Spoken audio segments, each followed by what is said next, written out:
Chapter 1. The Ultimate Technique of Free and Unfettered Mastery in the Bloodline of Transcendence. In the vibrant world of Dragon Ball, the bustling West City is alive with a multitude of pedestrians, creating a lively scene. Feng gazed at the unfamiliar surroundings and the hurried passers-by with a sense of agitation, feeling a deep bitterness within. Sigh, I must be the most unfortunate traveler among them all, he mused with a bitter smile. Indeed, he was a woeful Transmigrator, finding himself in the very Dragon Ball world he had once yearned for immensely. Yet at this moment, Feng was in considerable distress, for he had waited a full 3 days, and the typical Transmigrator's golden finger and system had yet to manifest. Not even a single ding had sounded. In a realm where planetary destruction was a mere whim, lacking power rendered one no different from a lamb awaiting slaughter.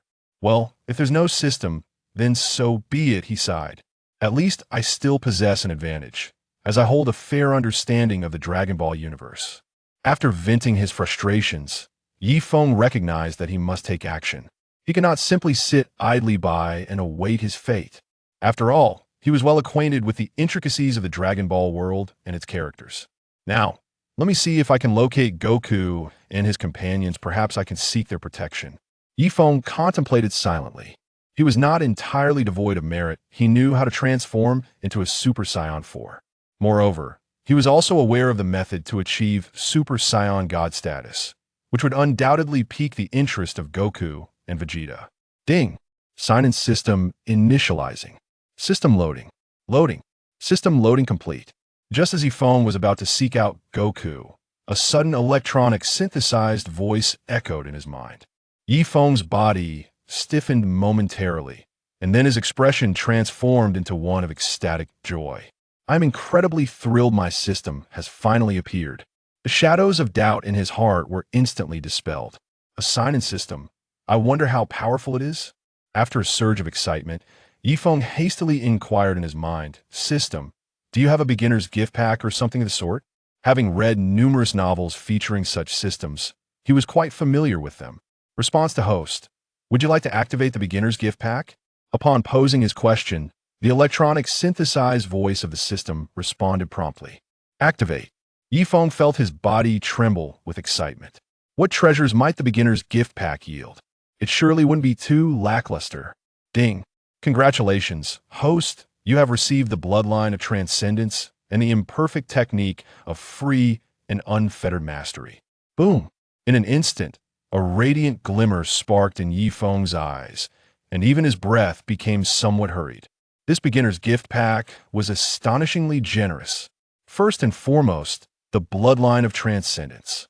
It is well known that the Dragon Ball world is one where lineage holds immense significance. The strength of Goku and Frieza stems from their bloodlines. An ordinary Earthling, no matter how many years they trained, could never attain divine heights. In contrast, Scions like Goku, Vegeta, and Frieza could reach divine levels within mere years or even months. This is the limitation imposed by bloodlines in the Dragon Ball universe.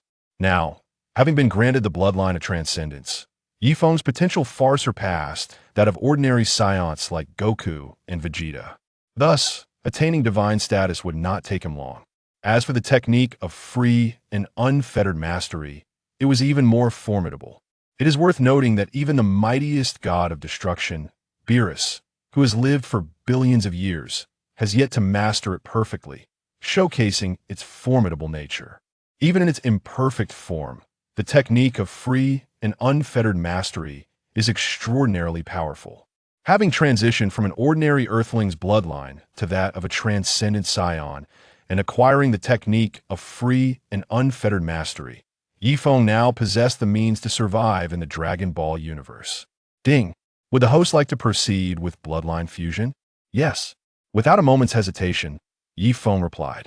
If he remained with the bloodline of an ordinary human, even possessing the technique of free and unfettered mastery would yield little success. Therefore, he needed to alter his bloodline to fully harness the power of the technique. In due course, he would carve out a space for himself in the Dragon Ball world. Hiss. The next moment, Feng felt an excruciating pain coursing through his body, as though the meridians within him were on the verge of bursting. For the next 10 minutes, he was engulfed in unending agony. Whoosh, whoosh, whoosh. Have I finally succeeded? Only through enduring hardship can one ascend to greatness. From this day forth, I shall grow ever stronger. Yi Feng clenched his fists tightly, feeling the surging power within him, and murmured to himself. Chapter 2. Arrival at the Sacred Realm. Oh, the long-for Dragon Ball world, I have arrived. Yi Feng's heart swelled with comfort. Merely possessing the bloodline of transcendence and the technique of free and unfettered mastery was enough to ensure his thriving existence in the Dragon Ball universe. However, although my power is considerable, I am still not quite on par with Goku and the others. It seemed he needed to dedicate himself to further training to solidify his strength. Fortunately, he was aware of an exceptional training location, that is, the hyperbolic time chamber. Yet before that, he must learn to control his ki and master the management of his power. Of course, he wouldn't require too long to achieve this. As the days turned into weeks, a month swiftly passed. Whoosh! In a modest hotel, Yi Feng exhaled a breath of stale air and slowly opened his eyes. A spark of excitement shone within them. In just a month, he had fully mastered the control of ki, the instant transmission technique, and various other abilities. Moreover, he now understood that the Dragon Ball world he inhabited was not the original Dragon Ball Z universe, but rather the Dragon Ball GT timeline. This meant that the foes he would encounter here were exceptionally formidable. Parasite Baby, the ultimate Android 17, and the Super 17 were all present. Even Super Saiyan 4 Goku, Vegeta, and Gogeta were undeniably powerful. The road ahead is long and arduous. Although he had acquired the bloodline of transcendence, diligent training was still imperative. Otherwise, peril would linger at every turn. Having mastered ki control and the instant transmission technique, it seems I need to make a trip to the hyperbolic time chamber. Yi Feng resolved in his heart. One day outside equated to an entire year within the hyperbolic time chamber, making it an ideal training ground. If he could train there for 10 years, he would undoubtedly surpass Super Saiyan 4 Goku and the others. With this thought, Yi Feng no longer hesitated and flew directly toward the Sacred Realm. Whoosh! A minute later, Yi Feng arrived at the Sacred Realm. Who are you?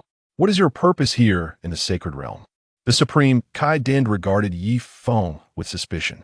Anyone who could reach this place was certainly no ordinary individual. Moreover, he sensed a dangerous aura emanating from the figure before him. There's no need to be so wary. Din, I simply wish to borrow the hyperbolic time chamber for a few days, Yi Feng replied with a smile. You know my name? Who exactly are you? Din inquired, somewhat astonished at the mention of his name. My name is Yi Feng. I am a friend of Goku and the others, and they recommended that I come here, Yi Feng casually stated. He sensed that Goku was not currently in the Sacred Realm. Oh, so you're a friend of Mr. Goku. Please follow me. Din nodded and led Yi Feng toward the hyperbolic time chamber. He was somewhat uncertain whether this individual was genuinely a friend of Goku, but he did not sense any dangerous energy from him. This suggested that he was likely not a villain. Thank you. Yi Feng acknowledged Din with a nod and followed him. Mr. Yi Feng, this is the hyperbolic time chamber. You may enter on your own, Din said, guiding Yi Feng to the entrance. All right. Yi Feng stepped inside. Supreme Kai, is he really a friend of Goku's? Once Yi Feng entered the hyperbolic time chamber, asked Din. I'm not sure, I've never seen him before. I must make a trip to Earth now to confirm matters with Mr. Wukong and the others. You shall remain in the Temple of the Gods to observe the situation. Dondi spoke with a serious expression. Previously, he had merely intended to detain the individual named Yi Feng before seeking clarity from Wukong and his companions, for they were no match for Yi Feng. Understood, Lord of the Gods, replied, nodding his head, realizing that the god had already formulated a strategy. Upon entering the hyperbolic time chamber, Yi Feng surveyed his surroundings. It was identical to that depicted in the Dragon Ball anime, with only a small room for rest amidst the vast expanse of whiteness. Of course, the tenfold gravity posed no challenge to Yi Feng, who had integrated the bloodline of the Super Saiyan. Very well, let the training commence. Yi Feng steadied his mind. To endure years of solitude in such a place would undoubtedly be excruciatingly tedious, lonely, and despairing. Yet, the thought of attaining immense power served as his motivation to persevere. With that in mind, a silver aura suddenly enveloped Yifeng. Indeed, this was the mastery of his ultra instinct. Though still not perfected and lacking the pinnacle of excellence, it was a far cry from the ultra instinct of Dragon Ball Super Son Goku. What distinguished him was his complete control over the ultra instinct, free from erratic manifestations. Chapter 3: Vegeta and Gohan. Thus, swiftly, 2 days elapsed in the outside world. Aunt Chi-Chi, has Mr. Wukong returned yet? At the Baozi Mountain, Dondi inquired urgently of Chi-Chi. In the past 2 days, he had visited thrice, yet Mr. Wukong was always absent. Not yet. It's infuriating. That Wukong fellow has taken up and vanished who knows where. Chi-Chi lamented with evident frustration. Wukong was indeed neglectful of his family upon his return. She would certainly have a stern word with him. By the way, Dondi, is there something of great importance you wish to discuss? As the Supreme Kai, Danda's visit to Wukong must surely pertain to a significant matter. Indeed, a few days ago, a human from Earth arrived at the Temple of the Gods, claiming to be a friend of Mr. Wukong. I merely came to verify this. Dondi stated earnestly. I see. Then you should inquire with Gohan and Vegeta. If Wukong knows him, they surely will as well. Oh yes, how could I forget about Gohan and Vegeta? Aunt Chi-Chi, I must take my leave. With that, Dondi hurried off to find Gohan and Vegeta. Meanwhile, within the hyperbolic time chamber, Yifeng found himself in a rather disheveled state, his clothes tattered. Yet, he appeared remarkably spirited. Moreover, his demeanor had undergone a complete transformation, markedly different from 2 days prior. With my current strength, I should be capable of defeating Vegeta, right? Yifeng ceased his training, speaking to himself. The 2 years had enlightened Yifeng that the bloodline bestowed by the system was not that of Broly from Dragon Ball Z, but rather that of Broly from Dragon Ball Super. This meant that his combat prowess would not inherently grow with time. Instead, it would amplify through battle. He possessed an innate talent for combat. It seemed that Super Saiyan 4 Goku, Super 17, and Super Shenron would all serve as stepping stones to Yifeng's enhancement. It appears I need not continue my solitary training here. Having grasped the essence of his bloodline, Yifeng resolved to leave the hyperbolic time chamber, for it was through combat that he would grow stronger. Creak! The door to the hyperbolic time chamber swung open. Clad in ragged garments, Yifeng emerged from the chamber. As he stepped out, he was greeted by several familiar faces. Gohan and Vegeta? Indeed, alongside Dondi, and stood Gohan and Vegeta. Gohan, Mr. Vegeta, do you recognize this earthling? Dondi inquired as he observed Yifeng's emergence from the chamber. I've never seen him before, Gohan replied, shaking his head. I have no recollection of him either, Vegeta declared, arms crossed haughtily, his voice cold. Since neither of you recognizes him, it appears he is lying, Dondi remarked, furrowing his brow as he turned to Yifeng. Hey, who exactly are you? Vegeta stepped forward, interrogating Yifeng. Though this individual was a human, Vegeta sensed something extraordinary about him. An indescribable feeling lingered in the air. Me? I'm just an ordinary earthling. Yifeng shrugged, offering a cheerful smile to Vegeta. Tsich, there's an unsettling aura about him, and his smile is exceedingly irksome. Vegeta scoffed, having felt this discomfort from the moment he laid eyes on Yifeng. Uncle Vegeta, I can sense a formidable pressure emanating from him, yet I cannot perceive his energy. Gohan remarked softly, furrowing his brow as he spoke to Vegeta.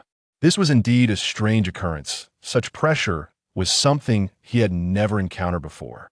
If he had, it would have been decades ago when he encountered Broly.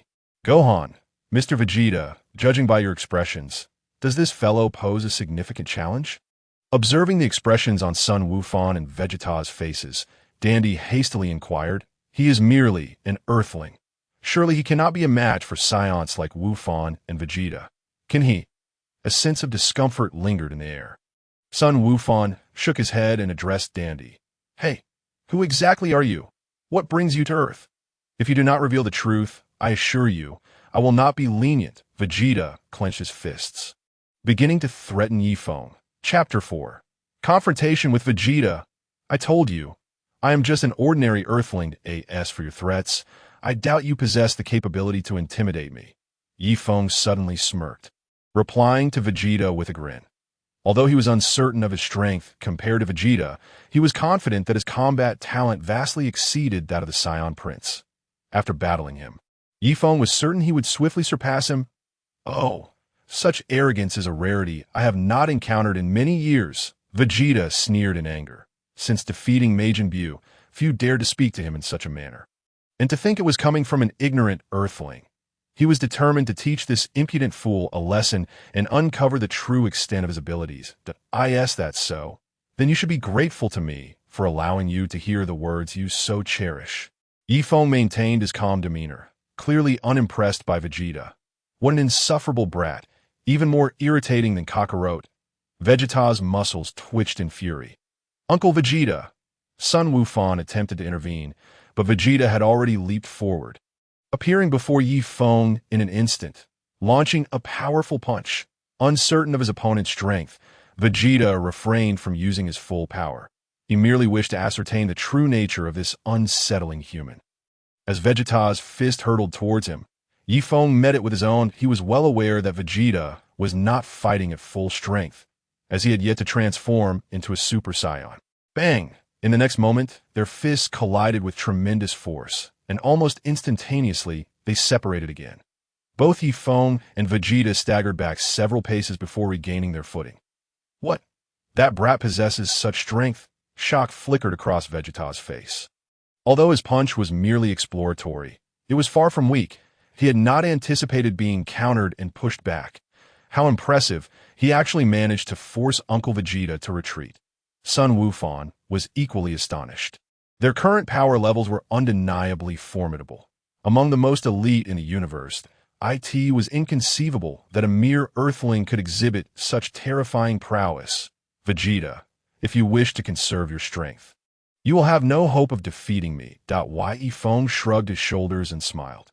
Although his arm felt slightly sore from the impact, the sensation was exhilarating. He was truly engaged in battle with his favorite anime character and possessed strength comparable to, if not surpassing, theirs. At this moment, Feng could distinctly feel the blood coursing through his veins, boiling with anticipation for a thrilling fight to quell that fervor. Not let your pride cloud your judgment. If you believe this is my full strength, you are gravely mistaken. Vegeta glared at Feng, his voice booming. Of course, you have yet to transform into a Super Saiyan, so it is evident you are not fighting at your full capacity. Feng remarked nonchalantly. But do not be foolish enough to think that just because you become a Super Saiyan, you can defeat me. So you are familiar with Super Saiyans. You seem to know quite a bit. Vegeta retorted, his pride wounded. Today I, Vegeta, shall teach you a proper lesson. However, this place is unsuitable for our battle. Follow me. With that, Vegeta transformed into a blazing golden aura and descended from the sacred world of the Kaishin. Sun Wukong quickly followed suit, realizing that today's confrontation could not be resolved without a fight, but he could not allow Uncle Vegeta to eliminate this human. Perfectly fine by me, Feng leaped after them. Although he believed his strength rivaled Vegeta's, he recognized that his combat experience and techniques were still significantly lacking. After all, Vegeta had danced on the brink of death countless times, having even ventured into the depths of hell. This was an opportune moment for Feng to enhance his combat experience through this encounter. Swish, swish, swish, the trio arrived at a desolate glacial expanse, devoid of life for miles around. This location was indeed ideal for combat, as it would not cause excessive destruction. Humph, you truly have the audacity to follow me. Vegeta turned, a cold smirk gracing his face as he addressed Feng. What of it? Just a Super Saiyan. Is there anything to fear? Is that so? I sincerely hope you can maintain that bravado. Vegeta gritted his teeth, his irritation palpable at the sight of Feng's confident demeanor. With clenched fists, a terrifying golden aura erupted from his body. Accompanied by a deep roar, Vegeta's hair transformed into a brilliant golden hue, a whirlwind of energy radiating outward from him. Chapter 5. Looked down upon by Son Goku, Vegeta's feet cracked the ground beneath him. Debris floating in the air, encircled by golden flames and blue lightning. Such overwhelming energy. Has he ascended to Super Saiyan too? Feng exclaimed, exhilaration coursing through him. But then again, Vegeta is not like Goku. When it comes to battle, he typically does not hold back, unleashing his full power in an instant at what's wrong. Are you intimidated by the energy I exude? Vegeta gloated, reveling in his newfound strength. You are far too conceited. Vegeta, I am simply excited, with my blood boiling. Feng replied coolly, like a tea that moment. It was true that Vegeta's battle power exceeded his own, but that was inconsequential. He would soon surpass him. Meanwhile, on the other side of Earth, in another desolate valley, what is that Vegeta's energy? Son Goku, who had been training with abruptly halted. His expression won a surprise. Master Goku, is there an enemy present? Quickly inquired, having sensed Vegeta's energy as well. I do not detect any other significant energies, but some foes may lack a detectable presence, Goku explained.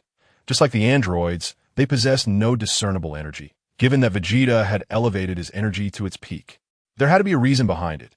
Hold on tight, we must investigate, Goku instructed, pressing his index and middle fingers to his forehead to perform instant transmission, and in an instant, the two vanished from their location.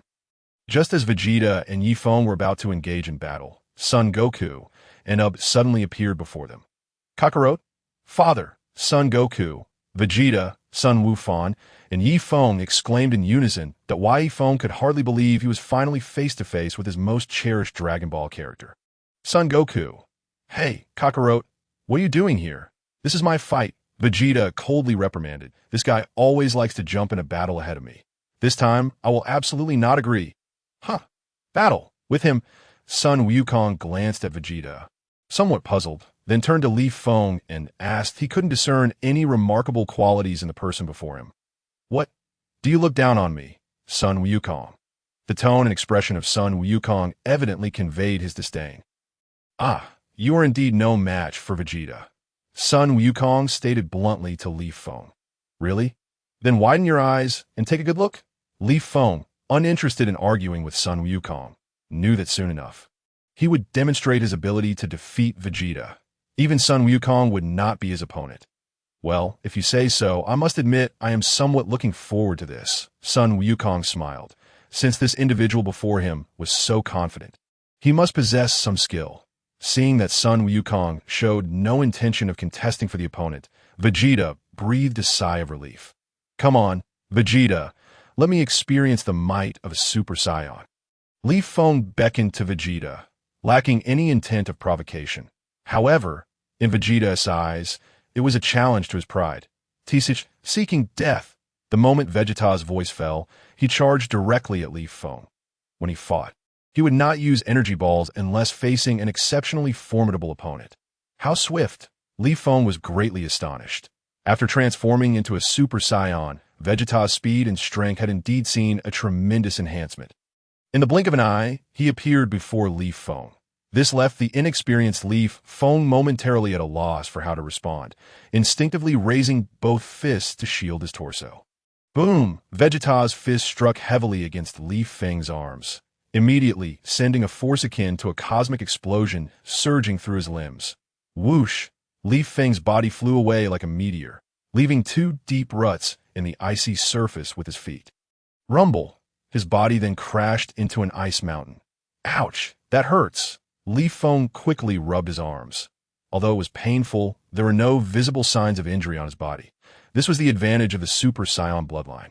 Whoosh, whoosh, whoosh! In an instant, Vegeta reappeared before Feng, his fists like phantoms launching a torrential barrage of attacks. Each punch sent sharp pain coursing through Feng's arms. If Feng were to employ the Ultra Instinct technique, he could easily evade all of Vegeta's attacks and defeat him. However, Feng did not wish to do so. He aimed to hone his combat skills and elevate his strength through this battle. Thank you all. This is my first attempt at writing a Dragon Ball fanfiction, and I never expected such enthusiastic support with flowers and monthly votes that I am truly grateful. Thank you. Excited and thrilled. Chapter 6. Remarkable learning ability, shocking everyone. Rumble. Feng's body shattered ice mountains, a searing pain spreading across his arms like fire. Yet he felt extraordinarily comfortable, immensely so. His blood surged with fervor, reaching an exhilarating peak. He could distinctly sense the energy within him escalating at an extraordinary rate. Moreover, Vegeta's punches appeared to slow in his perception. He could clearly see each strike. Feng was confident he could handle them with ease. Bang, bang, bang! Vegeta, too, grew increasingly exhilarated. Typically, he was the one taking hits, but now he found someone so resilient, he must vent his frustrations. Uncle Vegeta seems quite thrilled, Son Gohan remarked, observing the duel, that he understood that it had been a long time since Uncle Vegeta had fought so joyfully. Vegeta might lose, Son Wukong said gravely. Uncle Vegeta has always held the upper hand. How could he possibly lose? Son Gohan and Bu looked bewildered, glancing at Son Wukong in confusion. Currently, Vegeta was completely in control. If he continued this way, that fellow named Feng would surely not withstand it in such a situation. There was no possibility of defeat. I underestimated that guy. Watch closely, he is about to counterattack. Son Wukong said earnestly. Observing the battle, he realized he had misjudged the situation. On the surface, it appeared Vegeta was firmly in control, overwhelming the smaller fighter without any chance of retaliation. Yet in terms of skill, Feng had completely grasped and even learned from Vegeta's combat experience and techniques. Furthermore, Son Wukong sensed an uncontrollable fighting spirit within that young man. It was a feeling he had once experienced himself. What happened? Weren't you so arrogant just a moment ago? Is this all you can do, passively taking hits? Where has that brashness gone? Vegeta swung his fists wildly, a triumphant grin on his face as he shouted disdainfully at Feng. You want me to counterattack? That's quite simple. Feng, who had been keeping his head down, suddenly lifted it, a gleeful smile appearing at the corners of his mouth. The excitement he had been suppressing could now be unleashed freely. Boom! The moment the sound echoed, Feng seized Vegeta's fist. Vegeta was instantly taken aback. Just moments ago, this guy had seemed utterly incapable of retaliation. How could he suddenly counter his attack? Impossible. After all this time, you should be tired. Now it's my turn. Still in a state of shock and confusion, Vegeta was thrown forcefully by Feng. Bang! Rumble! The ground was smashed into a colossal ice pit. What? Uncle Vegeta was thrown away. Son Gohan's astonishment was no less than Vegeta's. To him, this had been an utterly one-sided battle. After all, there existed a significant disparity in bloodlines between Earthlings and Scions, a gap that could not simply be bridged through training. Moreover, considering Feng's age, he appeared to be even younger than himself. It was expected. It was highly likely that this young man possessed strength surpassing my own. Son Wukong furrowed his brow momentarily before a smile broke across his face. It was excitement, the thrill of encountering a worthy opponent. Surpassing father, surpassing master. That's impossible. Son Gohan and exclaimed in unison, in their subconscious. Son Wukong was the strongest warrior in the universe. How could there now be an Earthling even stronger than him? What a joke! Rumble! In the next moment, the ground began to tremble violently, the icy surface fracturing like spiderwebs radiating from the center of the ice as the ice exploded. Vegeta leapt into the air. Damn you, I will never forgive you! Vegeta's forehead pulsed with veins, his fists clenched tightly as he glared at Feng. Clearly enraged, an insufferable human had made him look so foolish, utterly unforgivable. No need to continue. Vegeta, you are no longer my opponent. Feng meticulously arranged his somewhat tattered garments and addressed Vegeta, his voice imbued with an icy chill that, to Vegeta's ears, reeked of disdain. How intolerable it was that one could become so smug after merely deflecting a single attack. Such arrogance ought to have its limits. Vegeta clenched his fists, the sound of his knuckles cracking echoing in the air. With a sudden leap, he launched himself at Feng once more. A mere coincidence. He reassured himself inwardly, convinced that his previous success was purely fortuitous. Swish, swish, swish. The shadows of his fists darted like the wind, unleashing a barrage of punches akin to a hailstorm aimed at Feng. Yet the latter evaded each blow with effortless grace. Indeed, Feng felt no need to employ his advanced techniques, as he had thoroughly deciphered Vegeta's combat style. during their earlier encounter. Gratitude welled within him. Truly, he was overwhelmed with emotion, for the support he had received was beyond his expectations. Having penned 2 books, he found this 2-hour achievement to surpass the several tens of thousands of words in his previous work. Flowers, review tickets, and monthly votes flooded in. He felt immense satisfaction, yet he regretted his inability to respond to each gesture of kindness individually. Chapter 7. Vegeta's most potent strike. For over 10 minutes, Vegeta unleashed a relentless onslaught. Yet not once did he manage to graze Feng, not even the hem of his garment. This failure only fueled Vegeta's ire, causing his punches to lose all semblance of strategy. The rapid depletion of his stamina left him gasping for breath. And as his energy waned, so too did his speed, rendering his strikes increasingly futile against Feng. Enough, Vegeta.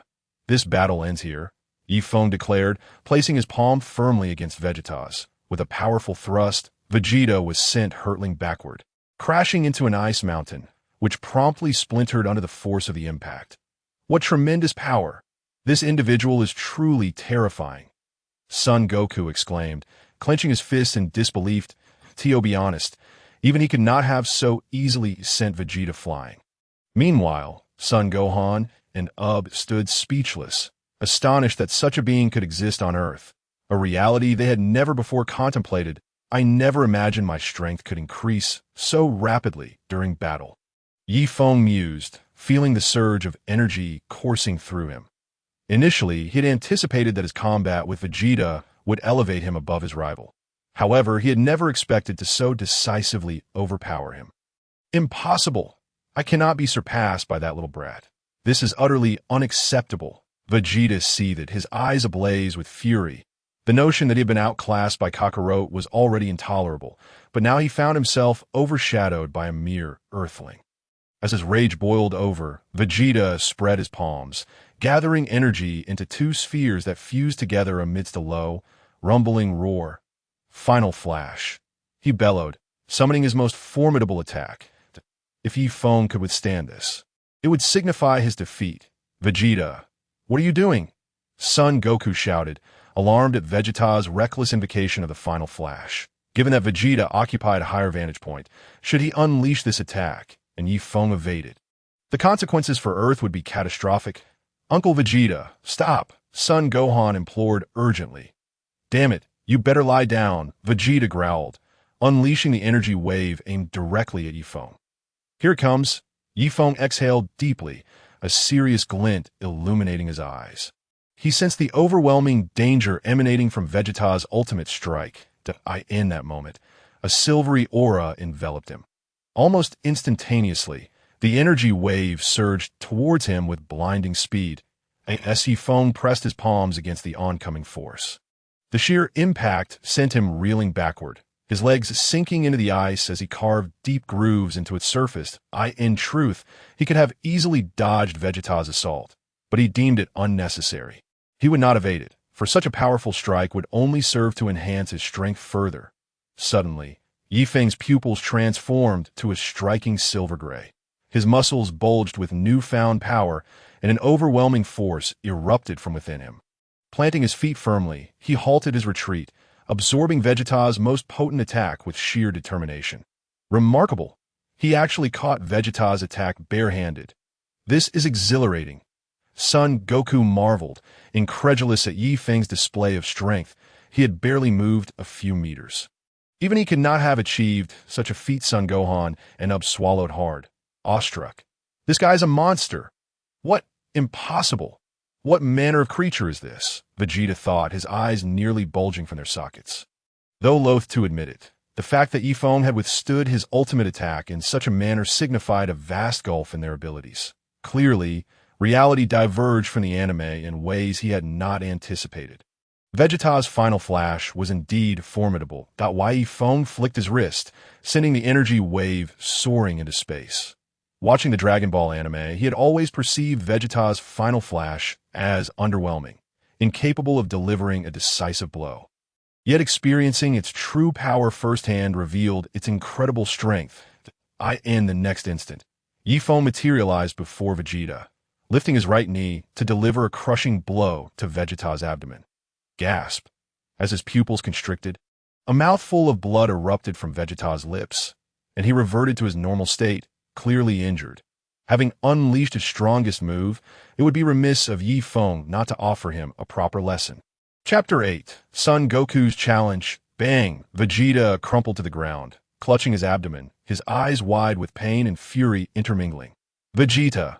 Son Goku rushed to Vegeta's side, anxious that Yi Feng might deliver a fatal blow. For they knew not whether he was friend or foe, nor his intentions. Son Gohan and Ub hurried to assist, lifting Vegeta upright. Meanwhile, Son Goku's gaze remained fixed on Yi Feng.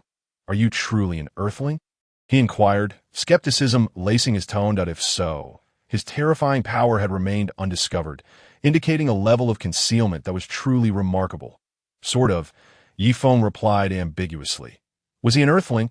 In his past life, he had been an ordinary Earthling. And after crossing over, he had become a typical inhabitant of the Dragon Ball world. However, having merged with the bloodline of a transcendent Scion, he could no longer be considered wholly human. "You seem to be well acquainted with us," Son Goku continued, probing further. Gohan had informed him that Yi Feng referred to himself as a friend of Dandy, suggesting he knew them well, including Vegeta and Gohan himself. Tio put it plainly, "I understand you better than you know yourselves." Yi Feng smiled and remarked that he was not lying as a quintessential Dragon Ball enthusiast. He possessed a profound understanding of both the fighters from Dragon Ball Z and those from Dragon Ball Super. "Is that so? It seems I find myself more intrigued by you." Sun Wukong also chuckled, sensing that Yi Feng bore no ill will. "You must be more interested in my strength, right?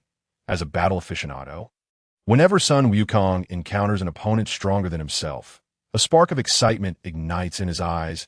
At this moment, that very gleam was evident. "One could say that since you have defeated Vegeta, would you care to engage in a duel with me?" Sun Wukong nodded, unabashedly revealing his intentions. He had felt a lingering itch to fight ever since witnessing Yi Feng's battle with Vegeta. "With you?" Yi Feng smiled, for this was precisely what he yearned to hear. Each battle would empower him further. Engaging with formidable adversaries would only enhance his strength. Clearly, Sun Wukong's prowess far surpassed that of Vegeta, making him a formidable opponent. Such an opportunity was not one to be missed. Even if Sun Wukong had not mentioned it was a coveted chance. Subsequently, Yi Feng nodded. "Father, do you wish to battle him?" Sun Wufan inquired with a grave expression, glancing at Sun Wukong, but he was acutely aware of his father's prowess, and Yi Feng had just displayed a strength that eclipsed Vegeta's. Their clash would likely wreak havoc upon the earth. "Do not worry, Wufan. I shall exercise caution." Sun Wukong reassured his son, understanding his concern. "If I were so reckless, this earth would have been obliterated countless times, already done." Upon seeing his father's confident demeanor, Sun Wufan nodded in agreement. "Yi Feng's it? Then let us proceed with moderation." Sun Wukong turned to Yi Feng, a smile gracing his face. Very well, while Yi Feng uttered a single word, he intended to continue living on Earth and had no desire to cause its destruction. Moreover, his goal was to grow stronger through battle, not to wreak havoc. "Then let the duel commence." Sun Wukong flexed his arms, adopting a fighting stance, and transformed into a Super Saiyan that a golden aura surged forth. Yet, Sun Wukong had merely transformed into a Super Saiyan and had not attained Super Saiyan 2. Thus, his energy was still less potent than that of the earlier Vegeta. "You truly are overconfident. Just moments ago, Vegeta in his Super Saiyan 2 form was bested by me, and you dare to confront me as a mere Super Saiyan." Although Sun Wukong's actions were anticipated, Yi Feng could not help but question. "Well, I'm just warming up," Sun Wukong replied nonchalantly, positioning his hands in a claw-like manner, ready for battle. "Come on." Yi Feng mirrored his stance, since Sun Wukong had not transformed into Super Saiyan 3. There was no need for Yi Feng to employ his Ultra Instinct. After all, his current strength was more than sufficient to overpower Super Saiyan 2 Sun Wukong. As Yi Feng's voice faded, both combatants simultaneously propelled themselves into the air with a forceful stomp. Bang, bang, bang. Explosive sound waves erupted in the air as surrounding icebergs crumbled and the ground fissured while Yi Feng meticulously controlled his power. His aim was not to hastily defeat Sun Wukong, but rather to learn from his combat style, techniques, and experience during the fray. Compared to Vegeta, Sun Wukong's combat experience and techniques were far more extensive. Chapter 9. The Initial Trial of Ultra Instinct. Bang, bang, bang. The two exchange blows, continually enhancing their abilities without allowing any significant disparity to emerge. What remarkable learning capability. This fellow is absorbing my combat techniques. Sun Wukong, a true combat genius, quickly grasped Yi Feng's intentions within mere minutes. His own fighting style was being thoroughly assimilated by Yi Feng, intertwined with Vegeta's techniques. Bang! Another fierce collision occurred, sending Sun Wukong staggering back several dozen meters. His feet skidding along the ground, leaving long trails behind. It has been quite some time since I felt this exhilarated. After being knocked back by Yi Feng's punch, Sun Wukong felt not a trace of concern. Instead, he was filled with greater excitement. Throughout these past years, although he frequently sparred with Ub's limited strength had hindered him from engaging in a truly liberating battle. With a roar, Sun Wukong transformed into Super Saiyan 3 that his golden hair cascaded down to his waist, his brow ridge vanished, and his elongated eyes held a hint of mischief. That was merely a warm-up. Now the real contest begins. Have you finally decided to unleash your full power? Yi Feng inquired with a smile as he observed Sun Wukong, that warm-up completed. I know that even Super Saiyan 2's strength cannot best you. So now the fight truly commences. Sun Wukong smirked, casually stating, Very well, if it is a true battle, I shall take it seriously. A serious expression appeared on Yi Feng's face as well. The power of Super Saiyan 3 Sun Wukong was undoubtedly beyond Vegeta's capacity. Whoosh! In the next moment, Sun Wukong vanished, his speed astonishingly swift, almost instantaneously appearing before Yi Feng. He unleashed a punch aimed squarely at Yi Feng, while Yi Feng made no attempt to evade, opting for a direct exchange, and met the punch head-on. Bang! Upon the moment their fists collided, Yi Feng felt an overwhelming force akin to a vast ocean surge towards him, propelling his body backward in an instant. Boom, boom, boom. His body shattered several icebergs before finally coming to a halt. What incredible strength! Is there truly such a disparity between Super Saiyan 2 and Super Saiyan 3? Yi Feng shook his arm in astonishment. The battle powers of Sun Wukong and Vegeta in their normal states should be comparable, allowing for a clear assessment of the gap between Super Saiyan 2 and Super Saiyan 3. In that case, let me thoroughly study your techniques. Yi Feng slowly lifted his head, his black pupils transforming into a silvery gray in that instant. Strands of silver energy, resembling fine threads, began to emanate from around his body. Ultra Instinct, it's time to truly experience its might. As a transformation occurred, Sun Wukong gazed at Yi Feng in astonishment, murmuring that at this moment, while Yi Feng's energy had not increased, it radiated an unparalleled tranquility, rendering it nearly impossible to detect any fluctuations. What is that silvery energy? Sun Wufan and watched Yi Feng in shock. Although his energy had not intensified, it emanated a sacred and inviolable aura. Having never encountered such energy before, shook his head. He had never seen anyone control their energy with such serene precision. Step by step, Sun Wukong approached Yi Feng, a smile gracing his face. It seems you are also preparing to unleash your full strength. Addressing Yi Feng, Sun Wukong spoke. You're worth my full effort. Yi Feng smiled back, replying to Sun Wukong. Super Saiyan 3 Goku is indeed extraordinarily strong. Although I am unsure of the changes you have undergone, the power of Super Saiyan 3 is undoubtedly far greater than you can imagine. With unwavering confidence, Sun Wukong declared, Therefore, I am eagerly anticipating this. Yi Feng nodded, remaining perfectly still, his demeanor as tranquil as a gentle breeze as he addressed Sun Wukong. All right, I shall strike. Observing the equally confident expression on Yi Feng's face, Sun Wukong propelled himself off the ground, his foot barely grazing the surface before his figure vanished. That moment, even Sun Wukong's allies could no longer discern his presence. Yi Feng smiled faintly. After employing the technique of Zizai Ji Gong, Sun Wukong's speed seemed hardly impressive to him. Aren't you going to evade? Sun Wukong pondered, astonished that his fist was nearly upon Yi Feng, who still showed no inclination to dodge. What could his intention be? Was he truly stunned by his own speed? Impossible. With such confidence, Feng could not be intimidated by his velocity. Nevertheless, clarity would soon follow. Chapter 10. The Burden of Zizai Ji Gong. Just as Sun Wukong's fist was about to make contact with Feng, the latter's body abruptly vanished like a phantom. What? Sun Wukong exclaimed in shock, his fist tearing through the silvery aura. In the blink of an eye, Feng reappeared behind him and unleashed a powerful punch. Bang! Bang! Bang! Just as Sun Wukong turned around, he was met with a barrage of punches to his chest. The sheer force propelled him backward several paces. Incredible. I can hardly fathom how he moved, Sun Wukong grimaced. Clutching his aching body, he had been certain that his attack would land on Feng.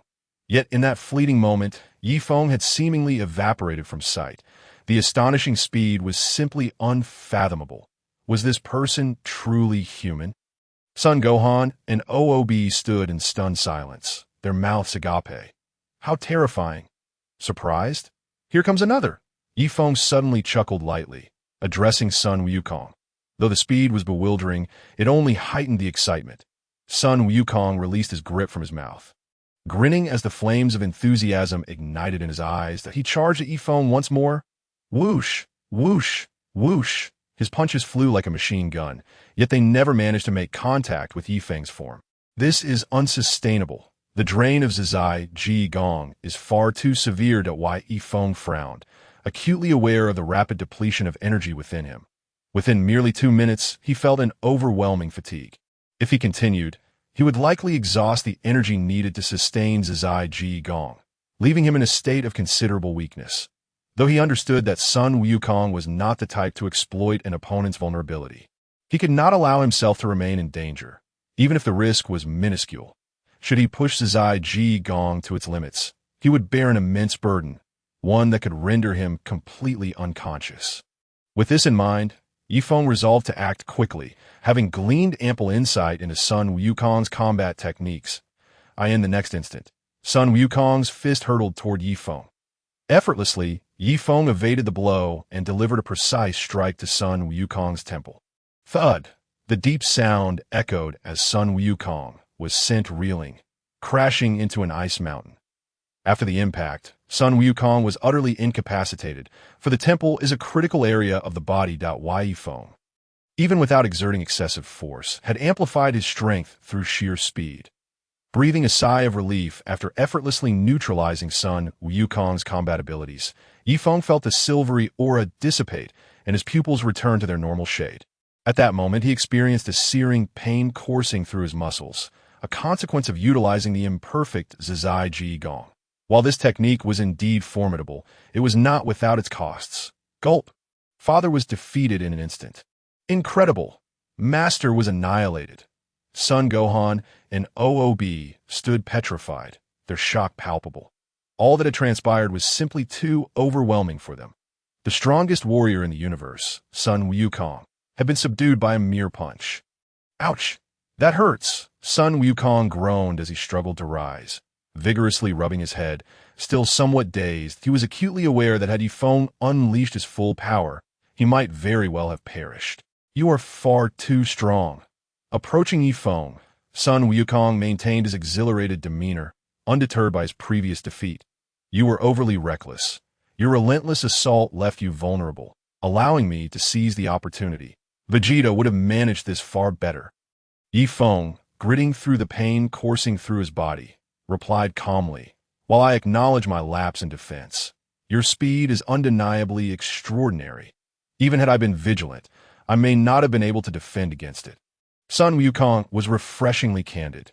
Defeat was defeat, devoid of any excuses.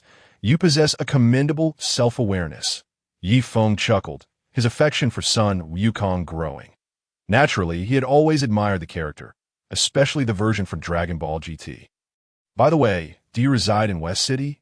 Sun Wukong suddenly inquired. As it stands, yes. What? Do you wish to spar with me again? Feng discerned Sun Wukong's intentions immediately. This combative individual, having found such a formidable opponent, would not let the opportunity slip away. Indeed, battling you rekindles a long-lost thrill. Sun Wukong's excitement mirrored Feng's predictions. Chapter 11. entering the time chamber again to solidify strength in the coming days. I may be residing in the sacred world of the Kais. Should you wish to fight, I welcome you at any time, Yi Feng stated to Sun Wukong. His reasons for visiting the sacred world were twofold. Firstly, despite his immense power, he lacked a stable place to dwell. With his current strength, controlling the entire earth would be trivial, yet he no longer aspired to such dominance. As one's perspective shifts, so too do their aspirations and goals. Secondly, the sacred world offered sustenance and the time chamber for training, making it an ideal location. After witnessing his strength, the Supreme Kai would likely extend a warm welcome. The sacred world? Splendid, Sun Wukong exclaimed excitedly. However, before that, I must train diligently. I cannot afford to appear so disheveled in our next battle. Very well, I have matters to attend to. Until we meet again, Yi Feng waved farewell before vanishing from the sight of those present. What a powerful individual. I hope he does not become our adversary. Son Gohan expressed his concerns as he watched Yi Feng's retreating figure. Do not worry, Gohan. Though he is enigmatic, I believe he harbors no ill will toward us or the earth. Sun Wukong replied with a smile, pausing before adding, as long as we do not provoke him. Let us hope that is the case. Sun Wukong and Ubu could only find solace in their own thoughts. As for Vegeta, he had actually awakened long ago. He simply pretended to be unconscious after losing such a significant battle. However, upon witnessing Kakarot's defeat, he felt a sudden sense of relief that I in the Divine Temple. A sudden whoosh announced the arrival of Yi Feng, startling Dondi and Mr. Yi Feng. Dondi said with a tense expression, addressing him with utmost respect. He had been watching the events on Earth unfold clearly from the Divine Temple. From the very beginning, Dondi sensed that Yi Feng was extraordinary, but he never anticipated that he could easily defeat both Wukong and Vegeta. Such a formidable being could obliterate Earth in an instant. And thus he felt the need to exercise extreme caution. You need not be so anxious. Dondi, I am merely staying in your Divine Temple for a few days, Yi Feng said with a warm smile. Observing Dandy's worried demeanor, he was neither a ferocious beast, nor did he wish to become that type of person simply because of his power. Just consider me a friend of Sun Wukong and the others. Yi Feng continued, Of course, Mr. Yi Feng. Dondi nodded vigorously. In the presence of such an unfamiliar powerhouse, it was impossible to feel at ease that Mr. Please prepare a room for him. Dondi promptly instructed, why Yi Feng's courteous demeanor compelled Dondi to be even more diligent. Understood, Divine One, Mr. replied with a nod before departing. I need to visit the hyperbolic time chamber again. That should be acceptable, right? Yi Feng inquired, glancing at the chamber before addressing Dondi. He still felt some discomfort in his body. Remnants of the aftermath of utilizing the Zai Ji Gong and needed proper recuperation.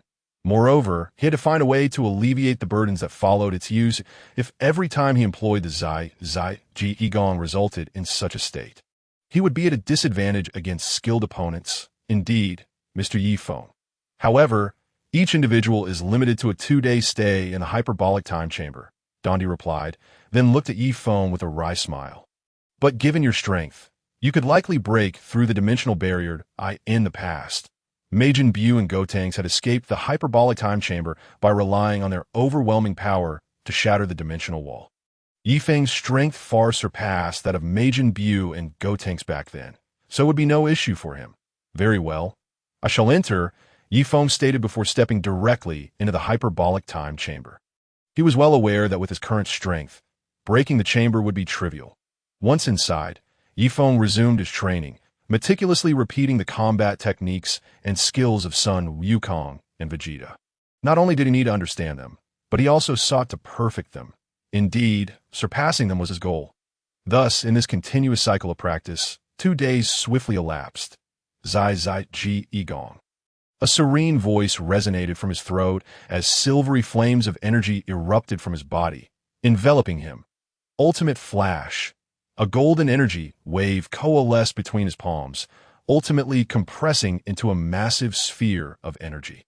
With a forceful thrust, the energy sphere shot forth. Almost instantaneously, as the energy sphere was released, Yi Feng propelled himself forward like an arrow.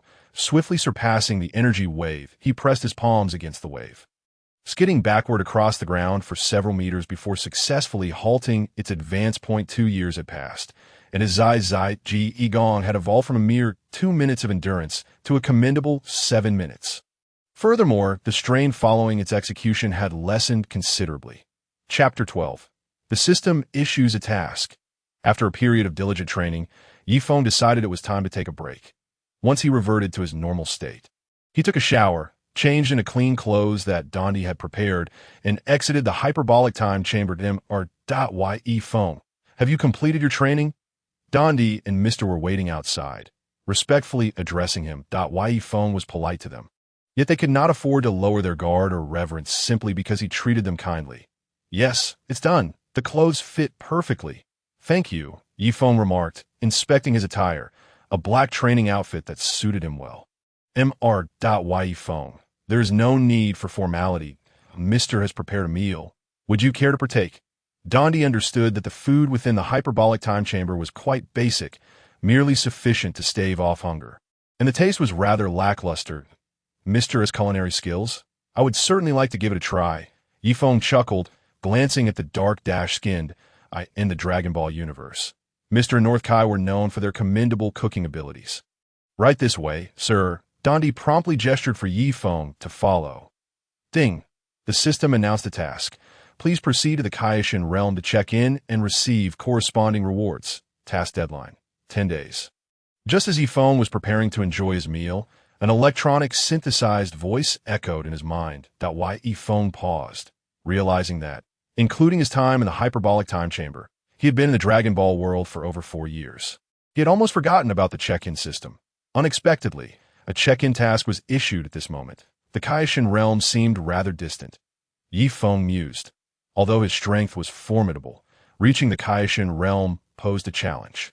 Even the most advanced spaceships would require a considerable amount of time, and it was uncertain if the divine ships could even reach it. In the original Dragon Ball narrative, the precise location of the Kaishin realm was never explicitly stated. However, based on his conjecture, it likely had some connection to the Netherworld, much like when Majin Buu appeared and Sun Wukong was transported to the Kaishin realm by the Kaishin.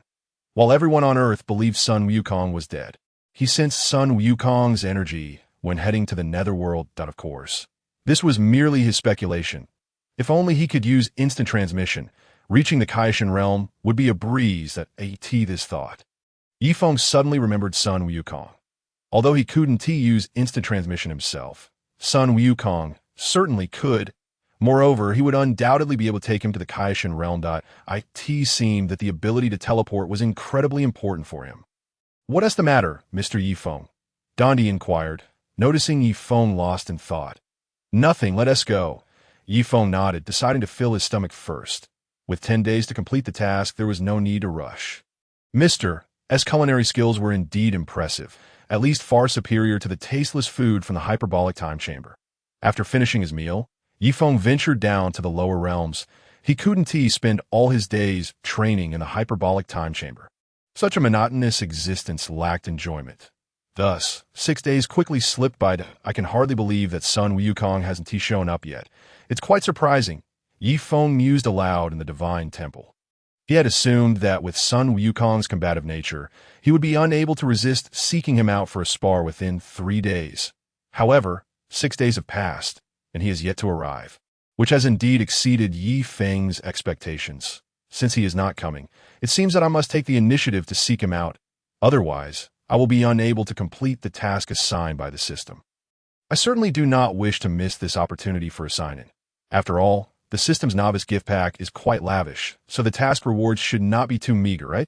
Just as Feng rose to actively find Sun Wukong, he suddenly sensed the latter's aura approaching, flying directly from the direction of the Heavenly God Palace. He is here. Feng felt a surge of joy in his heart. It seemed Sun Wukong could no longer suppress his desire for battle. Whoosh! In the next moment, Sun Wukong appeared right before Feng. Mr. Wukong. Dandy greeted upon seeing Sun Wukong. Dandy. Long time no see. Feng. Sun Wukong waved at Dandy before turning to Feng with a cheerful smile. Long time no see. It's only been 6 days, hasn't it? Feng remarked. It seems this fellow has had quite a challenging few days. But I feel as though an eternity has passed. I can hardly wait to engage in battle with you again. Sun Wukong clenched his fist, his face brimming with excitement. Over these days, he'd been diligently training, particularly focusing on his speed, all in preparation for his duel with Yifeng. Not so fast. I wish for you to take me to a certain place first. Yifeng gestured, addressing Sun Wukong. Huh? Where to? Sun Wukong asked, momentarily taken aback. With Yifeng's strength, was there really a need for him to guide him anywhere? To the King of Worlds, Chapter 13. A fortunate encounter with the King of Worlds? What? You wish to go to the King of Worlds planet? Sun Wukong gazed at Yifeng in surprise. Although he was quite familiar with both the King of Worlds and the old King of Worlds, it intrigued him that Yifeng was also aware of them. Furthermore, what could Yifeng possibly want on the King of Worlds planet? Indeed. Is there a problem? Yifeng chuckled, continuing, when we fight on Earth, we are constrained by the fear of causing destruction. You wouldn't want to be hindered in our battle, would you? The King of Worlds realm is certainly more resilient than Earth and far more suitable for combat. This is what the King of Worlds, Saiyan, himself has stated. That does make sense. The King of Worlds planet is indeed more appropriate for a battle. Sun Wukong mused, stroking his chin. Meanwhile, far away in the King of Worlds realm, Gogeta and the old King of Worlds suddenly sneezed, sensing that something unpleasant was about to unfold. However, my instant transmission cannot reach the King of Worlds realm. Sun Wukong expressed his conundrum. His instant transmission could only be activated when he sensed an aura, and he was unable to perceive the divine energy of the King of Worlds, rendering him incapable of traveling there. The last time he had gone was when he sensed Gohan's energy while traversing Snake Way, prompting his sudden arrival. Darn, how could I have forgotten this? Yifeng slapped his forehead, cursing inwardly. He had only remembered that Sun Wukong possessed instant transmission, but forgot the limitations associated with it, with only 4 days remaining. How could he possibly reach the King of Worlds realm? Wait, Dandy, you are a deity of Earth.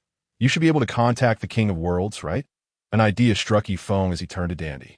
Since the King of Worlds frequently visited Earth, Dandy should be able to reach him. Yes, I can indeed contact the King of Worlds, Dandy nodded, casting a glance at Sun Wukong. Clearly, Dandy still harbored some skepticism regarding Yifeng. Please, Dandy, Sun Wukong urged. He was indeed eager for another bout with Yifeng. Well then, seeing Sun Wukong's insistence, Dandy had no choice but to nod and begin communicating with the King of Worlds telepathically. Time ticked away, and after 5 long minutes, both Yifeng and Sun Wukong grew increasingly impatient. Swish it, that moment, a familiar figure suddenly appeared before Yifeng, clad in peculiar attire, with light purple skin, elf-like ears, and long white hair cascading down his back, adorned with a pair of patera earrings. Gogeta. Indeed, the individual before him was the fusion of the King of Worlds, Saiyan, and his attendant, Gogeta, King of Worlds. Sun Wukong greeted warmly. Wukong, Dandy, who is this gentleman? Gogeta inquired, glancing between Sun Wukong and Dandy, ultimately fixing his gaze on Yifeng. His name is Yifeng, Sun Wukong introduced succinctly. Pleased to meet you, King of Worlds. Yifeng offered a respectful bow to Gogeta. Though he may be relatively weak, he was, after all, a deity and deserves some degree of respect. Greetings, Mr. Yifeng. Gogeta reciprocated politely, then turned to Sun Wukong, asking, Wukong, Dandy mentioned you were seeking me for something? Indeed, I wish to engage in a battle with Yifeng, but the commotion on Earth would be too great, so I thought to come to the King of Worlds realm. Sun Wukong stated matter-of-factly. What? To fight in the King of Worlds realm? A vein throbbed on Gogeta's forehead. That I knew it. The moment I sneezed, I sensed that trouble was brewing. Gogeta scrutinized Yifeng once more. Anyone who could provoke Wukong to seek a battle must be extraordinary. Unfortunately, he had not recently surveyed Earth through the crystal ball, so he was unaware of Yifeng's background.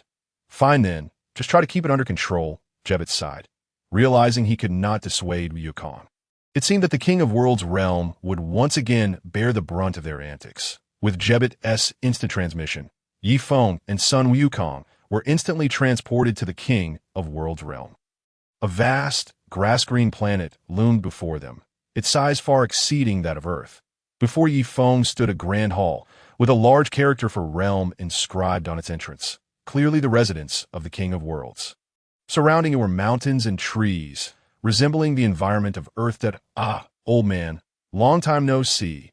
Sun Wukong enthusiastically greeted the old King of Worlds. After all, he had gifted him a millennium of life. So it's you who has come. I knew something was amiss when I sneezed earlier, the old King of Worlds replied bluntly, offering no warm reception to Sun Wukong. Chapter 14. You want me to unlock my potential? Who is he? The old King of Worlds shifted his gaze to Feng, suddenly opening his previously closed eyes in astonishment. What immense potential! This fellow's potential is even more terrifying than that of Gohan. The old King of Worlds thought in shock. Gohan was already among the most gifted humans he had encountered, yet this young man exuded an aura of unfathomable depth, resembling an abyss that he could not comprehend. I am Feng. Honored to meet you. Old King of Worlds, at a small token of respect. Feng smiled as he approached the old King of Worlds, extending a small book he had purchased during a recent stroll. Hoping to curry favor, if the old Kaishin could assist me in unlocking my potential, my strength would undoubtedly undergo a transformative change.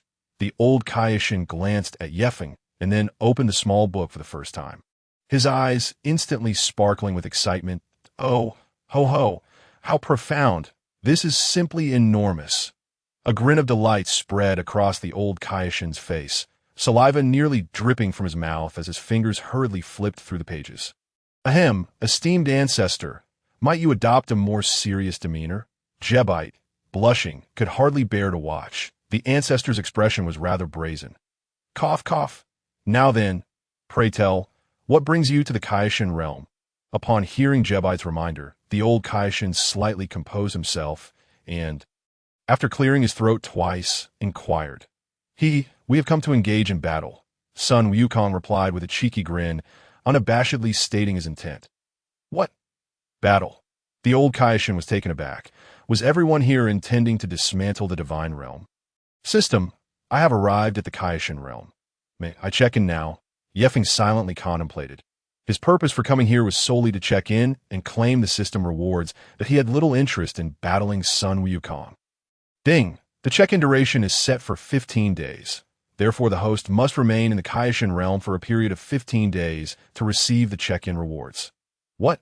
Are you jesting with me? Feng felt as though the system was toying with him. Who has ever heard of a check-in requiring such an extended duration? This is a system task.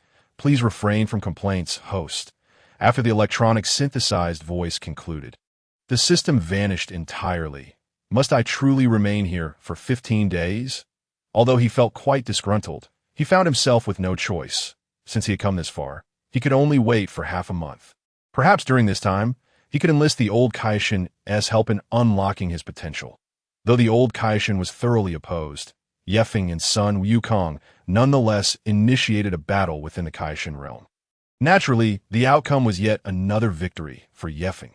After all, having spent an additional 2 years in the hyperbolic time chamber, Feng had completely deciphered Sun Wukong's combat techniques. Moreover, he could now utilize the Ultra Instinct for a longer duration. With the burden considerably reduced. Wow, you're incredibly formidable. You've grown significantly stronger in just a few days, Sun Wukong exclaimed in astonishment after his defeat. Just days prior, Feng had not been nearly so powerful. Now he seemed like an entirely different person, thoroughly familiar with both Sun Wukong's and Vegeta's fighting styles. This left Sun Wukong utterly defenseless. That Feng actually managed to defeat Wukong, yet he appears to be merely a human from Earth. Jebite remarked, equally shocked. Fool. That fellow is no mere earthling. I can sense something akin to Wukong and the others emanating from him. The old Kaishin chided Jebite, who seemed utterly lacking in discernment that a human from Earth could never achieve such a level. Are you implying that Feng, like Wukong, is a Scion? Jebite asked, his astonishment deepening. That seems improbable. It's still uncertain, but I sense a definite connection between him and the Scions, the old Kaishin said earnestly. As for what that connection entailed, he remained uncleared. He hoped Feng harbored no ill intentions.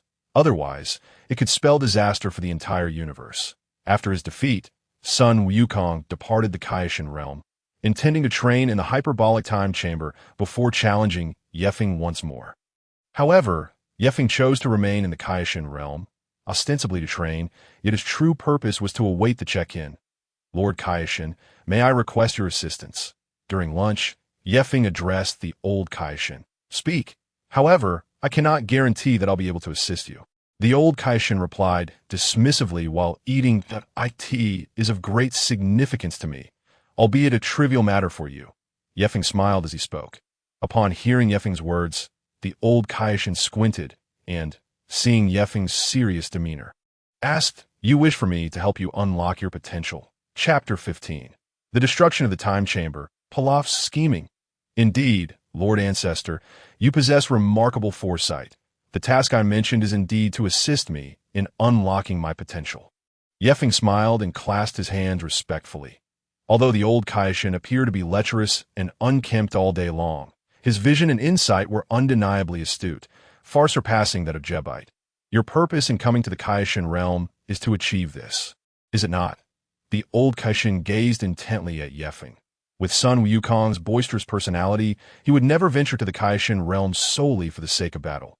This idea must have originated with Yefeng. Indeed, that is precisely the case, Yefeng nodded. While his true intent was to check in within the Kaishin realm, he naturally refrained from disclosing that information. Your strength has already surpassed Wukong's by a considerable margin. In truth, there is no need to unlock any potential. The old Kaishin resumed his usual demeanor. Speaking with a hint of indifference, he genuinely did not wish to assist Yefeng in unlocking his potential, because he could not comprehend him. His strength, potential, and even identity posed significant risks. He did not possess the same purity as Sun Wukong or Sun Gohan. If he became so powerful that no one could restrain him, it would not bode well for the universe. You should understand that Scions possess strength far beyond just Super Saiyan 3. Sun Wukong's potential is boundless. Yefeng remarked with a sage-like smile.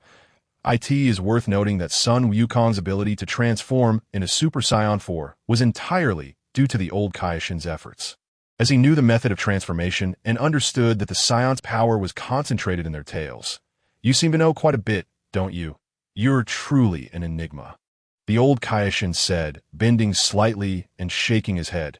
This young man appeared to be privy to many secrets. Very well, I shall grant your request. After pondering for a few moments, the old Kaishin nodded. Ancestor, are you truly planning to? Jebite shot a glance at Yefeng, clearly still on high alert. Assisting someone whose background was unknown yet possessed great potential was indeed a perilous endeavor. Why has the esteemed ancestor suddenly become so foolish? Do not speak. I have my own plans. The old Kaishin glared at Jebite, indicating for him to remain silent. Then I shall express my gratitude in advance, Lord Kaishin, upon hearing the old Kaishin's assent. Yefeng respectfully clasped his hands. Regardless of the old Kaishin's intentions, they were trivial matters in the face of absolute power. Should he dare to toy with or deceive Yefeng, he would ensure that the old Kaishin experienced the repercussions of such folly. Yefeng could maintain a demeanor of equanimity and even show deference. Yet if they were to deceive him, he could certainly reveal a much more ruthless side. Do not be hasty in your gratitude. Your potential is exceedingly formidable. Though I have agreed to assist you in unlocking it, I cannot guarantee success. The old Kaishin waved his hand, stating candidly that Yefeng's potential seemed akin to an abyss, and the old Kaishin truly lacked complete confidence. I shall do my utmost. It will be arduous. Feng smiled lightly, acknowledging that if the old Kaishin was truly incapable of assisting him in unlocking his potential, then so be it. The old Kaishin fixed his gaze intently upon Feng, nodding slightly, seemingly attempting to glean something useful from his expression. However, after a few seconds, all he gleaned was a calm, faint smile. Your potential is rather unique. It will likely require 10 days. Is that acceptable? The old Kaishin inquired once more. No problem. I have ample time, Feng replied. Considering he needed half a month to sign in, 10 days posed no issue for him. Very well, let us commence. During these 10 days, you must maintain a single posture as time passed day by day within the time chamber of the Heavenly Palace. Sun Wukong and Ubu were diligently training, eager to catch up with Feng. Sun Wukong trained with even greater fervor. Suddenly, A tremendous explosion erupted within the time chamber, leaving the heavenly palace in ruins. Sun Wukong and Ubu emerged, battered and bruised, supporting each other. Why apologies, Dandy, for the state of the heavenly palace. They awkwardly confessed, surveying the devastation. You've finally completed your training, Dandy remarked with a wry smile. He had anticipated this outcome, realizing it would bring further trouble for himself and Mr. Allow me to tend to your injuries and prepare some meals for you, Dandy said, approaching Sun Wukong and Ubu. Meanwhile, seizing the opportunity amidst the chaos, Pilaf and his companions stealthily infiltrated the heavenly palace, having learned that the Black Star Dragon Balls created by the Supreme Kai were hidden deep within. Securing the most powerful Black Star Dragon Ball would grant them dominion over the Earth. Chapter 16. Sun Wukong becomes smaller, potential unlocked.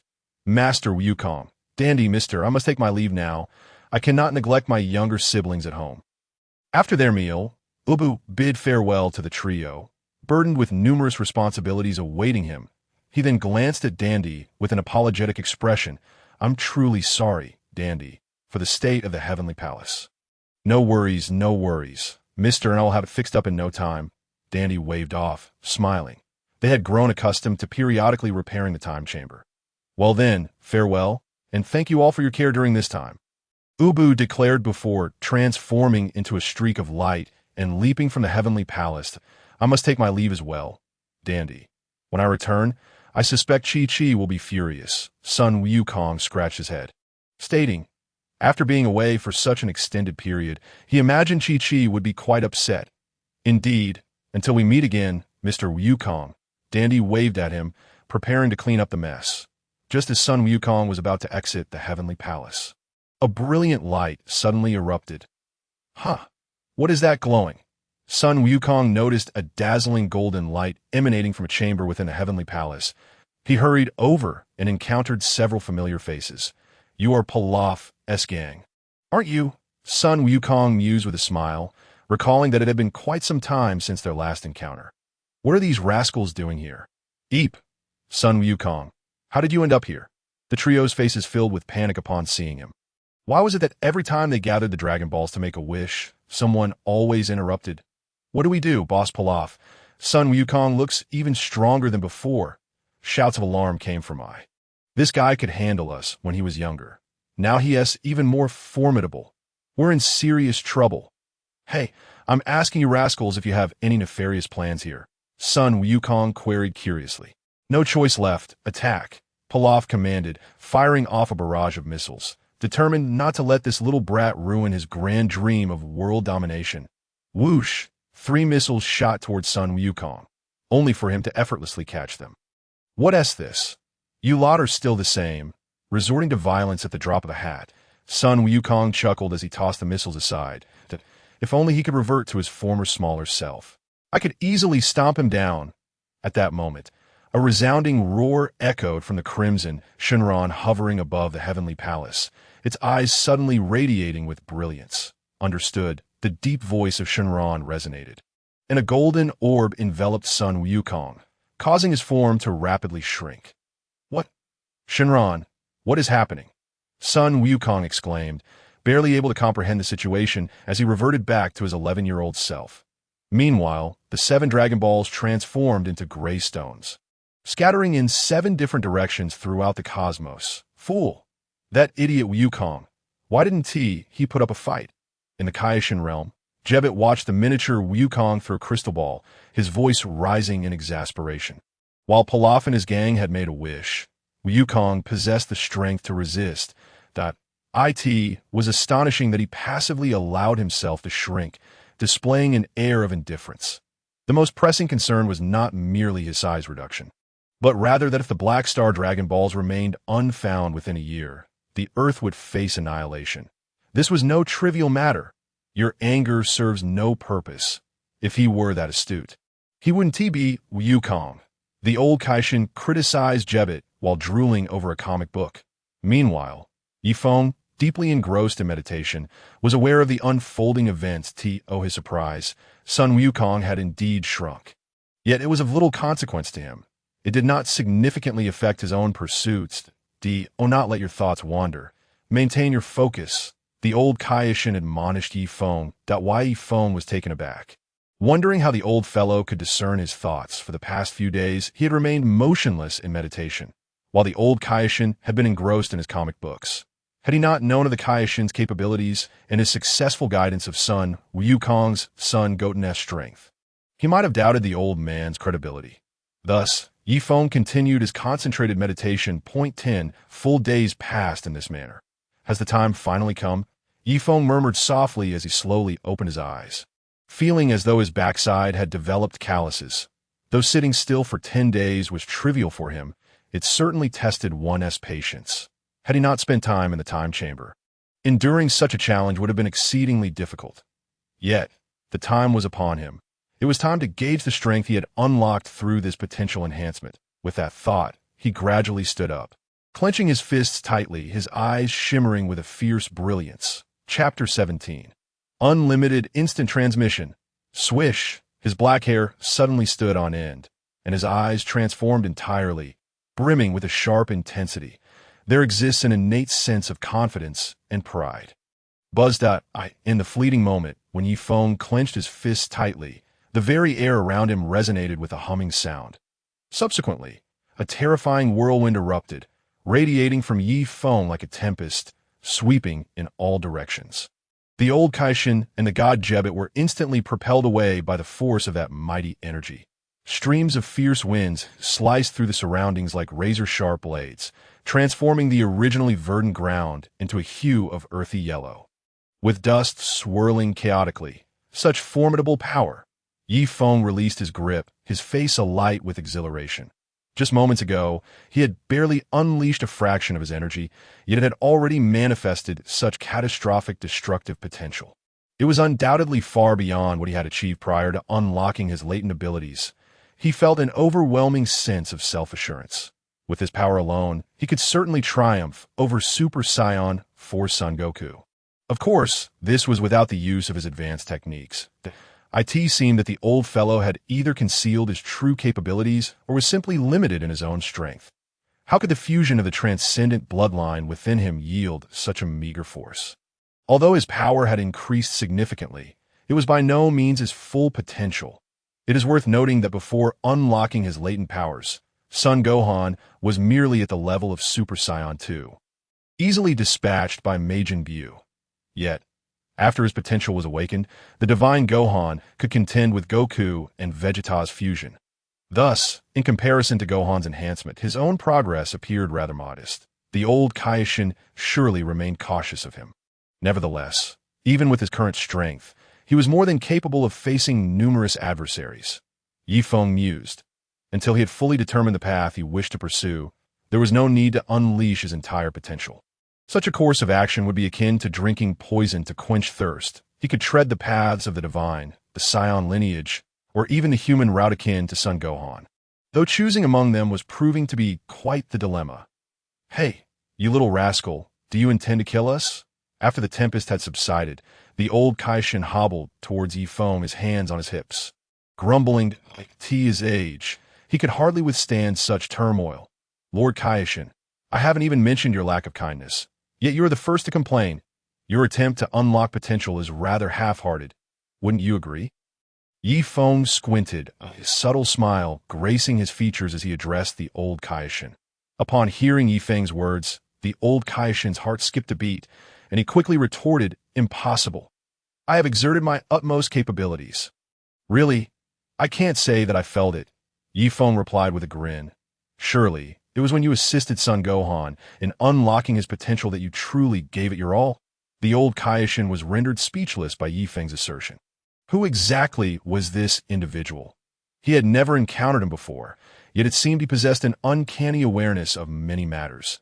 After a moment's contemplation, the old Kaishin conceded. "All right, I shall be honest with you. Your potential is extraordinarily vast. Had it been during my prime, I might have been able to guide you in harnessing it. But alas, I am now quite aged." With that, he cast a sidelong glance at Yi Feng. Is that truly the case? "Very well. I shall take your word for it." Yi Feng nodded with a persistent smile. The expression on his face made the old Kaishin feel somewhat uneasy. though Yi Feng claimed to believe him. His visage betrayed a sense of skepticism.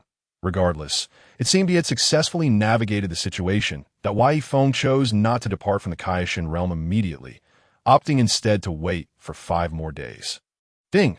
Congratulations, host. You have signed in at the Kaishin realm for 15 days, successfully completing the sign-in task. Reward: unlimited instant transmission.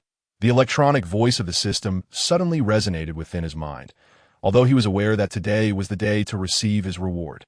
Yi Feng could not suppress his excitement. Unlimited instant transmission. His eyes sparkled with renewed vigor.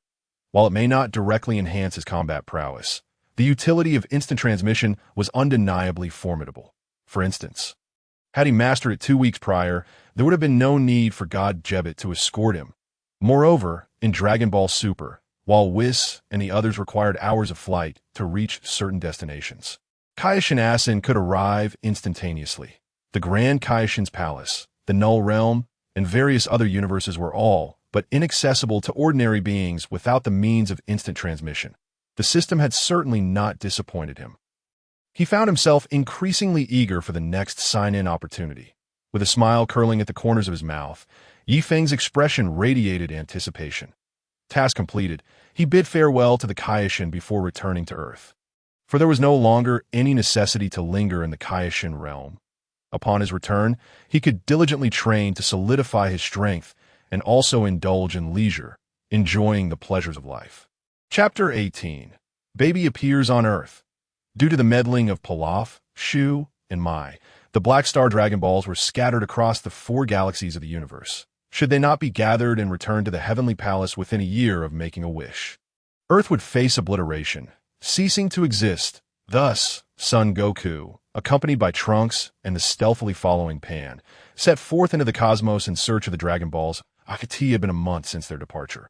On this day, after completing his training at the Heavenly Palace, Yi Feng prepared to venture down to the lower realms for a bite to eat. At last, he had found this sushi restaurant. Yi Feng beamed with joy as he gazed at the establishment before him. In the absence of foes, it was imperative to savor life's pleasures. Such indulgence was essential. With that, Yi Feng stepped into the sushi restaurant. Coincidentally, Son Goten was inside, accompanied by a charming young lady with wavy brown hair. She bore an innocent demeanor, exuding a certain naive charm. However, she was not to Yi Feng's taste. Mr. Yi Feng, you two have come here for sushi. Son Goten approached and greeted him enthusiastically. Naturally, he had heard of Yi Feng's illustrious reputation as the formidable warrior capable of defeating both his father and Uncle Vegeta. Indeed, Yi Feng nodded, glancing at Son Goten with a playful smirk. As a Scion, it is unacceptable for you to neglect your training, Son Goten. Without strength, how will you protect such a lovely lady by your side? The descendants of Earth's Scions had truly declined, with each generation appearing weaker than the last. Son Gohan was somewhat of an exception, having shone brightly as a Super Saiyan 2 and a divine fighter, even if he later fell into obscurity as a mere earthling. Yet, Son Goten and Trunks seemed to have completely squandered their potential. Mr. Yi Feng, you speak the truth that I shall strive to train harder from now on. Son Goten replied with an awkward smile, nodding in agreement. Although he verbally committed to improving, the peace of the world rendered training seemingly unnecessary.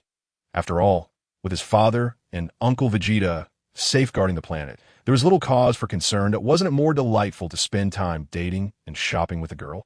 Yi Feng placed a piece of sushi into his mouth and shook his head lightly. Such a shame. What a waste of the Scion's incredible talent for cultivation. Suddenly, Yi Feng detected a faint, malevolent energy. What's wrong, Mr. Yi Feng?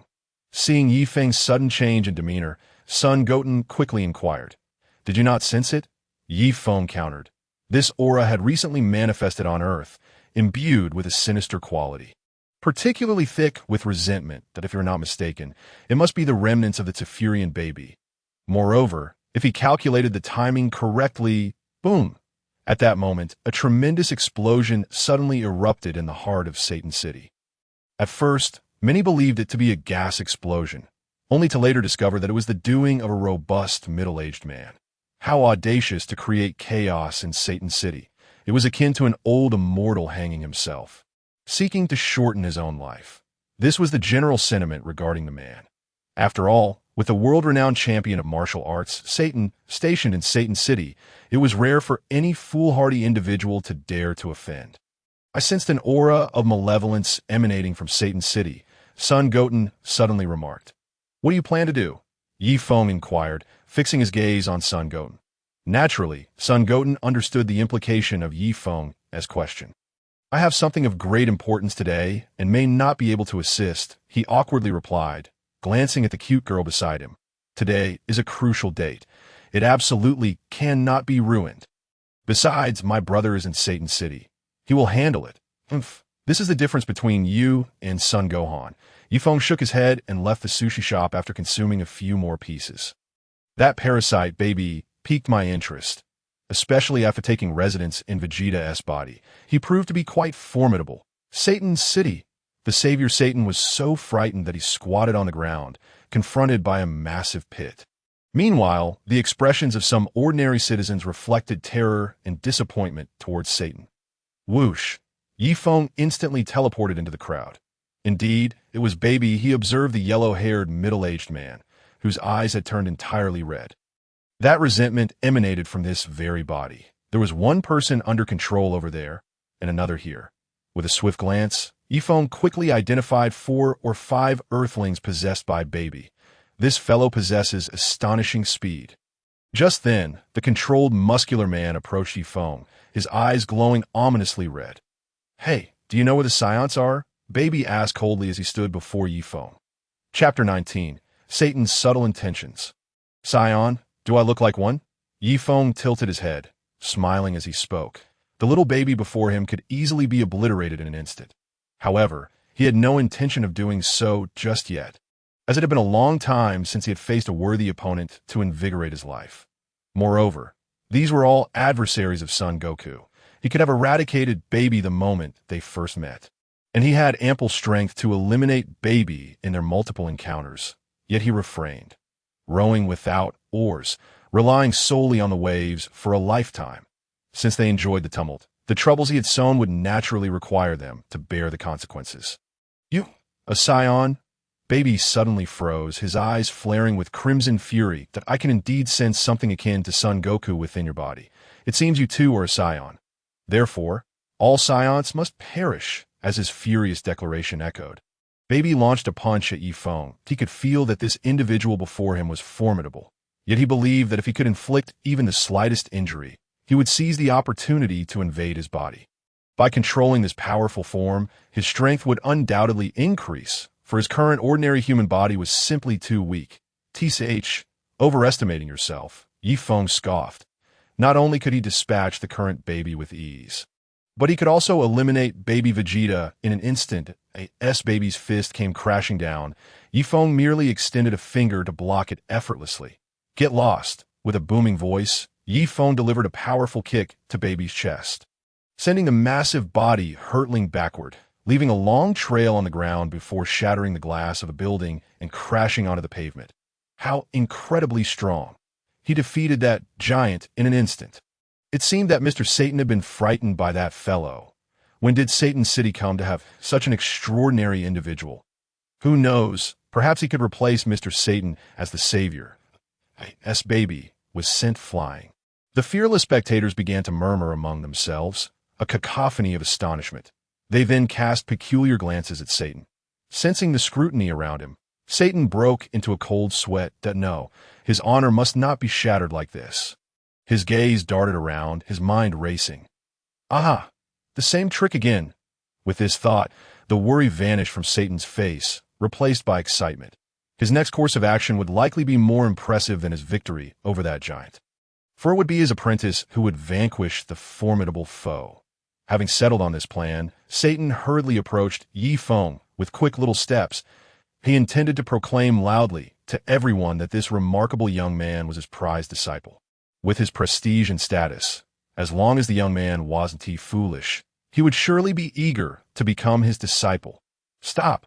Just as Satan envisioned another moment of glory and admiration, a cold voice rang out. The source was none other than Yi Feng. Satan was momentarily taken aback and looked around in confusion. Surely, it was not directed at him.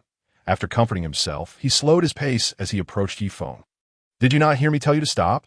Yi Feng fixed his cold gaze on Satan, narrowing his eyes slightly. He held no fondness for this opportunist from Dragon Ball. Initially, he found him quite annoying, but gradually, he had grown indifferent. Satan suspected he had misheard.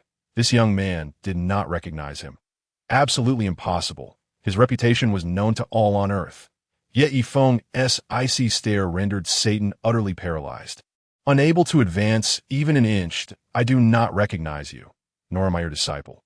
Therefore, whatever your intentions may be, I suggest you abandon them at once." Yi Feng spoke again, his tone devoid of warmth.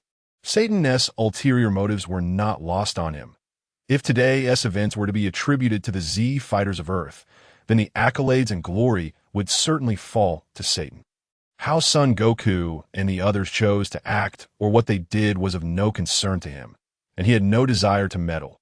However, he was unwilling to allow Satan to take advantage of him, even though he had no interest in such hollow glory. How do you know? Satan's astonished pupils shrank to the size of small green beans as he gulped nervously. Could it be that he possessed mind-reading abilities? No, it must be an illusion. Meanwhile, the audacious onlookers began to point and gossip about Satan. What does Mr. Satan intend to do? He wouldn't be trying to forge a connection with that young man, would he? It seems Mr. Satan is not as capable as thought. Chapter 20. Son Gohan faces baby. Sensing the surrounding doubts and accusations, Satan began to panic. The situation had swiftly spiraled out of his control. And if it continued this way, he might find himself losing his reputation and tumbling from grace. What should I do? What can I do? Satan surveyed his surroundings, met with skepticism and vitriol. It dawned upon him that he was nothing but a grand deceiver. Having duped them for far too long, we must resolutely oppose such charlatans. What savior? What champion of the world? Merely a ruse, a typical fate of a hero once their glory has faded. Moreover, Satan was acutely aware that he was no hero at all. He had merely pilfered the fruits of others' labor time, and again that it was over. This time, it was truly finished. He crouched down, cradling his head in despair. This time, there was no room left for a turnaround. Even with a mind brimming with cunning schemes and strategies, they were of no use against Yi Feng. Lies will inevitably be unraveled. He would reap what he sowed, observing Satan's desolate and panicked visage. Yi Feng felt not a shred of sympathy. Those honors and accolades were never rightfully his to claim. Yi Feng shook his head, but then his expression shifted abruptly as he lifted his gaze towards the sky, unable to suppress an expletive. Damn it! Is Satan truly destined for demise, or has he simply stepped in dog excrement? For the energy of Sun Wukong's son was approaching. With Sun Wukong's arrival, Satan's predicament would swiftly be alleviated. This old fellow truly had extraordinary luck. In a mere 2 seconds, Sun Wukong landed gracefully between Yi Feng and Satan. Yi Feng.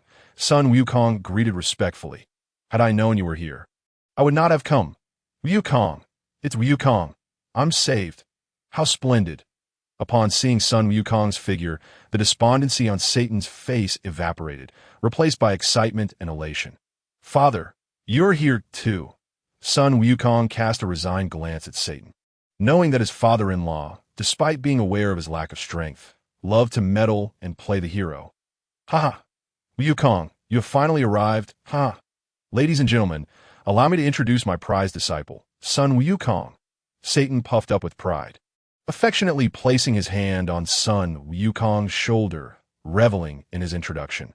With Wukong's arrival, all of Satan's troubles would be resolved. Yet, Sun Wukong bore an awkward expression, having lost count of how many times he had feigned being Satan's disciple. The onlookers remained skeptical, questioning why Satan always relied on his student, never taking matters into his own hands. Could it be that he simply lacked the strength? You truly arrived just in time. Your father-in-law has had some good fortune, Yi Feng remarked nonchalantly, shaking his head. With Sun Wukong's presence, Yi Feng saw no need to intervene further. Though he harbored no fondness for Satan, he was neither interested nor had the time to expose him. Haha, I apologize for the trouble, Mr. Yi Feng, Sun Wukong said with an awkward smile, feeling a sense of responsibility for his troublesome father-in-law. All right, I'll handle it. After Yi Feng spoke, he vanished in an instant. Having not even finished his sushi, once Yi Feng disappeared, Sun Wukong turned to face Baby with a serious expression. Though he sensed Baby's energy was weak, an ominous feeling lingered. This was a being to be treated with utmost caution. Scion, Baby rose once more, wiping the blood from the corner of his mouth, and glared at Sun Wukong with rage. I can sense energy akin to Sun Wukong's. You must be that little brat's son. Baby questioned Sun Wukong. Oh, you know my father. Indeed, I am Sun Wukong. Sun Wukong replied earnestly, his gaze fixed intently on Baby. Who are you? What is your purpose on Earth? This was becoming quite intriguing. Now I shall absorb your energy and defeat Sun Wukong, as well as that scoundrel from earlier, Baby exclaimed, his excitement laced with fury. I shall leave no Scion unscathed. This is the vengeance of the Zephyrians. Father, hurry and take all the humans away. This fellow is dangerous. Sun Wukong urged Satan. Understood. Satan nodded vigorously and began gathering the spectators to evacuate, having witnessed the battles of Wukong and his companions. He knew that to be caught in their crossfire would spell certain doom. All done to defeat me won't be so easy. Just wait and see, Sun Wukong declared, a smirk gracing his lips as he clenched his fists. Since becoming a scholar, he had not indulged in such physical exertion for quite some time, and today was the perfect opportunity to stretch his limbs. Chapter 21. Perhaps he too enjoys a bit of flair. Does he? Arrogant Scion, your Scion energy is quite formidable. I have my sights set on you. Baby's lips curled into a sinister smile as he clenched his fists tightly, a purple vortex swirling around him. Accompanied by a raging wind, the destruction was immense. Boom! Under the terrifying gale, the city beneath their feet was reduced to ruins. Sun Wukong clenched his fists, his eyes ablaze with fury. You vile scoundrel, how dare you commit such acts? I will not let you escape. As his words fell, Sun Wukong swiftly dashed forward, delivering a punch that sent Baby crashing into the ground. Rage, Scion. Let your anger elevate your energy to its zenith. For only then can I fully harness your power. Baby, undeterred by his inferiority to Sun Wukong, was instead invigorated. Bang! Bang! Bang! Sun Wukong relentlessly pressed Baby into the ground. Though he held a considerable advantage, he still sustained some superficial injuries in this fierce exchange. Little did Sun Wukong realize that these barely perceptible wounds were, in fact, gravely perilous. Meanwhile, on Yi Feng's side, I am thoroughly satiated. This sushi is indeed exquisite, Yi Feng exclaimed, patting his stomach in satisfaction. Esteemed guest, may I inquire if you have finished your meal? At that moment, a somewhat apprehensive server approached, addressing Yi Feng with great respect. A complete reversal in attitude. Yi Feng pondered, somewhat baffled, as the server seemed to harbor a fear of him. Yes, I'm finished. There's something you need? Yi Feng inquired. No, nothing at all. We look forward to your next visit. The server replied cautiously, betraying a mixture of fear and reverence. Nonsense, Yi Feng muttered under his breath. And as he exited the sushi establishment, he suddenly noticed the large screen across the street broadcasting footage of him kicking Baby away. Now it makes sense, Yi Feng realized, finally grasping the stark difference in the server's demeanor. Well, having indulged, it is time to attend to more pressing matters. A serious expression settled on Yi Feng's face as he vanished from sight. When he reappeared, he found himself in the heavenly temple. Yi Feng, you've arrived. Dandy greeted him with utmost respect. Yes, I have an important matter to discuss this time. Yi Feng nodded in acknowledgement. As a time traveler, he understood that soon, Baby would exert control over all of humanity on Earth, including the gods, and that he could permit Baby to dominate the entire human race because he yearned for a battle against Baby in its most formidable form. However, this did not extend to the gods. Should they fall under Baby's influence and relinquish the Black Star Dragon Balls, the Earth would face imminent destruction. This was an eventuality that he could not allow, at least not before departing from the Dragon Ball G world. You see, he said, observing Yi Feng's serious demeanor, this is no trivial matter. You have witnessed that individual who fought against Son Gohan, right? He possesses the ability to control everyone, including Son Gohan, Vegeta, and even Goku, as well as all of you. Everyone can be manipulated, except for you as a god. Do you understand? Yi Feng articulated his thoughts in a single breath. Yes, Mr. Yi Feng. However, my strength pales in comparison to Gohan and the others. If they are all controlled. Dandy's words trailed off, but the implication was clear that if Gohan were to be subjugated, what power would he have to resist? The super divine water can eliminate the embryos left by baby. If any unusual sensations arise in your body, a single drop of super divine water will suffice. After Yi Feng finished speaking, he vanished from the God Temple. I understand. Thank you, Mr. Yi Feng. Although Yi Feng had already departed, Dandy nodded gravely, expressing his gratitude. Lord Ancestor, judging by Yi Feng's recent actions, he does not seem to be a villain. That in the Kaishin realm, Kibito and the old Kaishin observed the situation on Earth through a crystal ball, particularly focusing on Yi Feng's movements. You know nothing. If Yi Feng truly wished to prevent disaster on Earth, he could erase that Zypher person in an instant. The old Kaishin reprimanded, as he felt restless without venting his frustrations. Perhaps Yi Feng, like Goku and the others, enjoys the thrill of chaos. Kibito speculated boldly. The old Kaishin shot Kibito a disdainful look. He was clearly unfit for the role of a Kaishin, possessing far too little intellect. Meanwhile, in the vast cosmos, Goku, Trunks, and Xiaofang had successfully gathered all the Black Star Dragon Balls and were en route back to Earth. Author's note. Readers with opinions are welcome to voice them. If 3 individuals express the same sentiment, I will rectify it immediately. Lastly, I shamelessly request a wave of support through donations. Chapter 22. If you cannot grow stronger, you may as well perish. A day swiftly passed.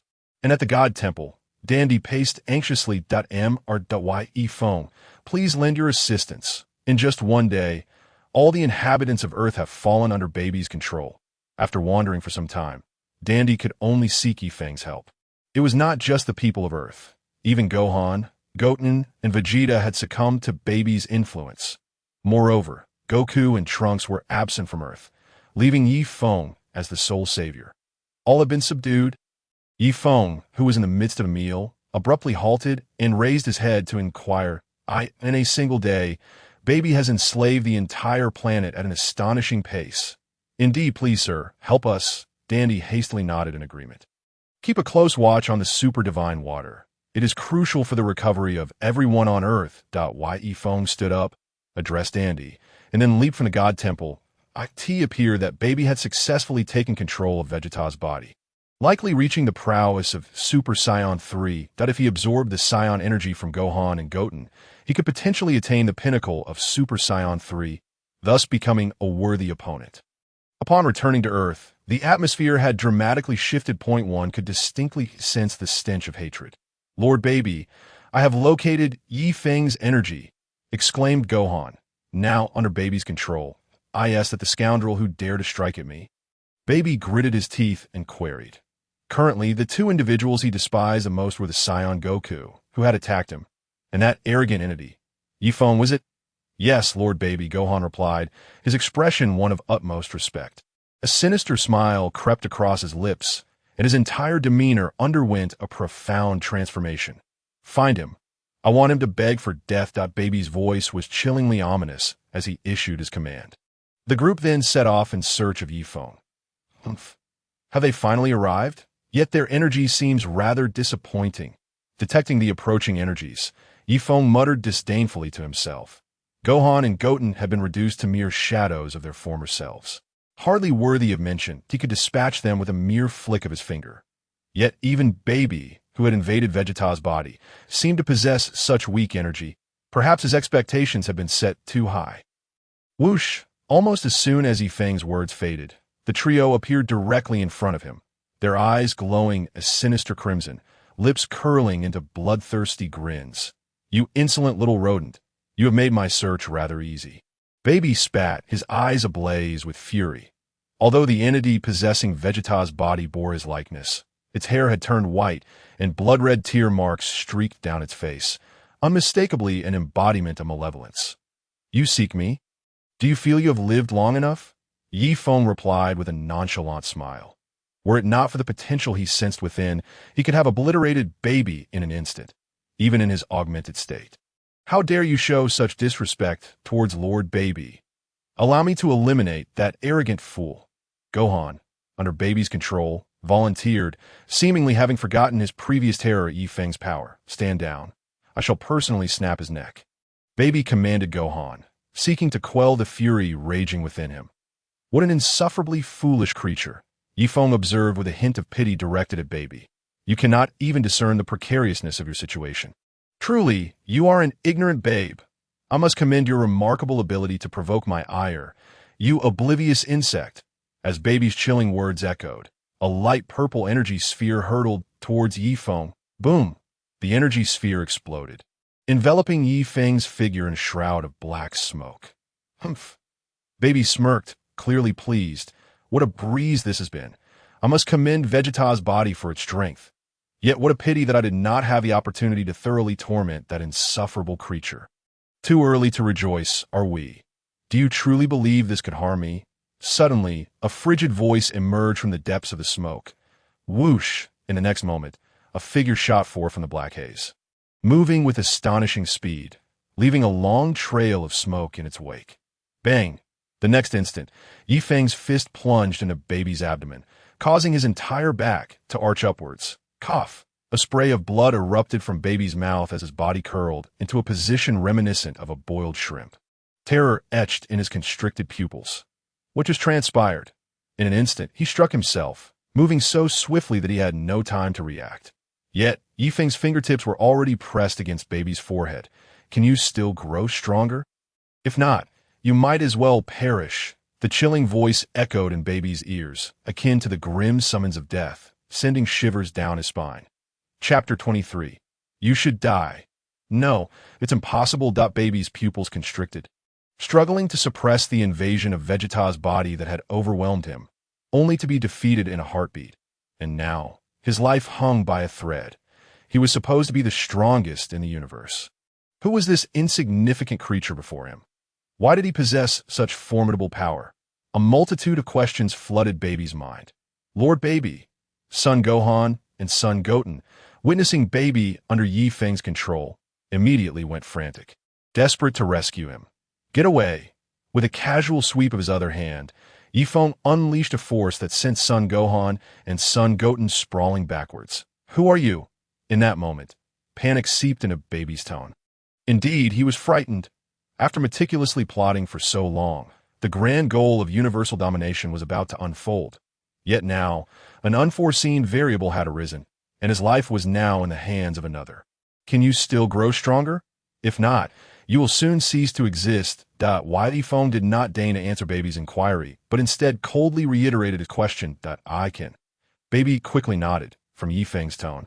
He sensed a profound intent to kill. If he could not grow stronger, he truly might meet his end. Very well, then show me your strength. Not disappoint me again. If you remain this weak, there will be no reason for you to exist. After uttering these words, Feng withdrew his finger. In an instant, Baby felt the oppressive aura dissipate, as if a great weight had been lifted from his shoulders. Lord Baby, Son Gohan, and Son Goten hastened back to Baby's side, appearing unwaveringly loyal. It was evident that Baby's control was indeed formidable. You two, channel all your Scion energy into me, Baby commanded icily. If he could completely absorb the Scion energy from Son Goten and Son Gohan, perhaps he could eliminate Feng. This was his sole hope. Yes, Lord Baby. Without hesitation, the two brothers nodded and began to pour their energy into Baby.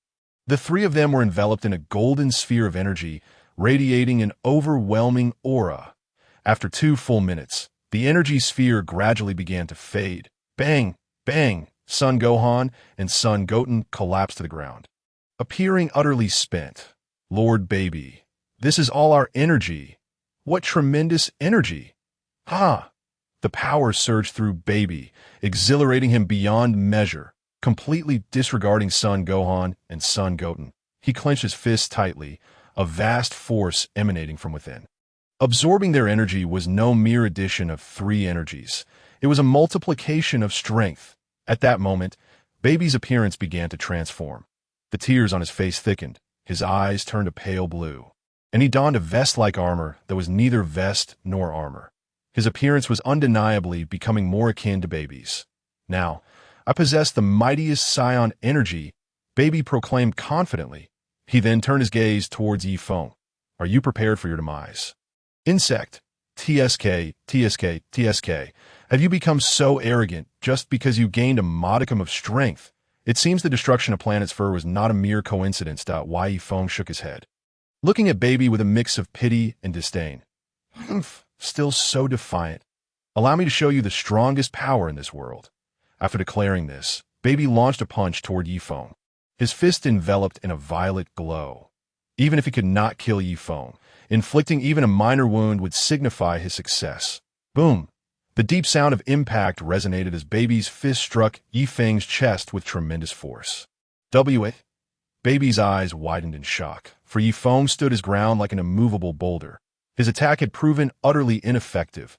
How pitiful, parasite. Even after acquiring the power of 3 Scions, you remain as feeble as an insect. Feng seized Baby's fist, violently slamming him to the ground. Rumble. The earth trembled violently as Baby's body was forcibly driven into the ground, while Feng directed his palm towards Baby, conjuring a sphere of destructive energy in his hand. I initially thought you would provide me with a decent challenge, but it seems I have wasted too much time on you. Therefore, you must die. Feng had lost all hope for this parasite. After all, there were many powerful beings in the Dragon Ball universe. Chapter 24. The choice is yours. Wait, I can still grow stronger. If I absorb Trunks' Scion energy, I will become even more powerful. Baby exclaimed in a panic, looking up at Feng, but he could distinctly sense Feng's murderous intent. Feng would not hesitate to end his life. Apologies, but I have no expectations left for you. Feng shook his head, the energy sphere in his hand continuing to coalesce. Just then, a streak of light flashed across the sky, and Feng sensed several familiar auras. Have Son Goku and the others returned? Swish, swish, swish. At the moment Feng's voice fell, Son Goku, Trunks, and Xiao Feng suddenly appeared before him. Why Feng? What is happening? Dad, what happened to Gohan and Goten? What is going on? Son Goku and Trunks asked, bewildered by the scene before them. Just moments ago, they had sensed the combined energies of Feng, Vegeta, and Gohan, prompting them to teleport to Earth. Why has Vegeta suddenly turned into this? Gohan and Goten also emit strange energies. What is going on? ISNT at the mess you all created? Feng replied, coolly. How is this our fault? Son Goku looked at Feng, puzzled. While Vegeta and the others were indeed problematic, he had been on other planets for the past few months, so he could not possibly be connected to their plight. There's a fellow named Baby. I trust you remember him? Feng explained. Baby, the hideous creature created by Dr. Mew? Son Goku exclaimed.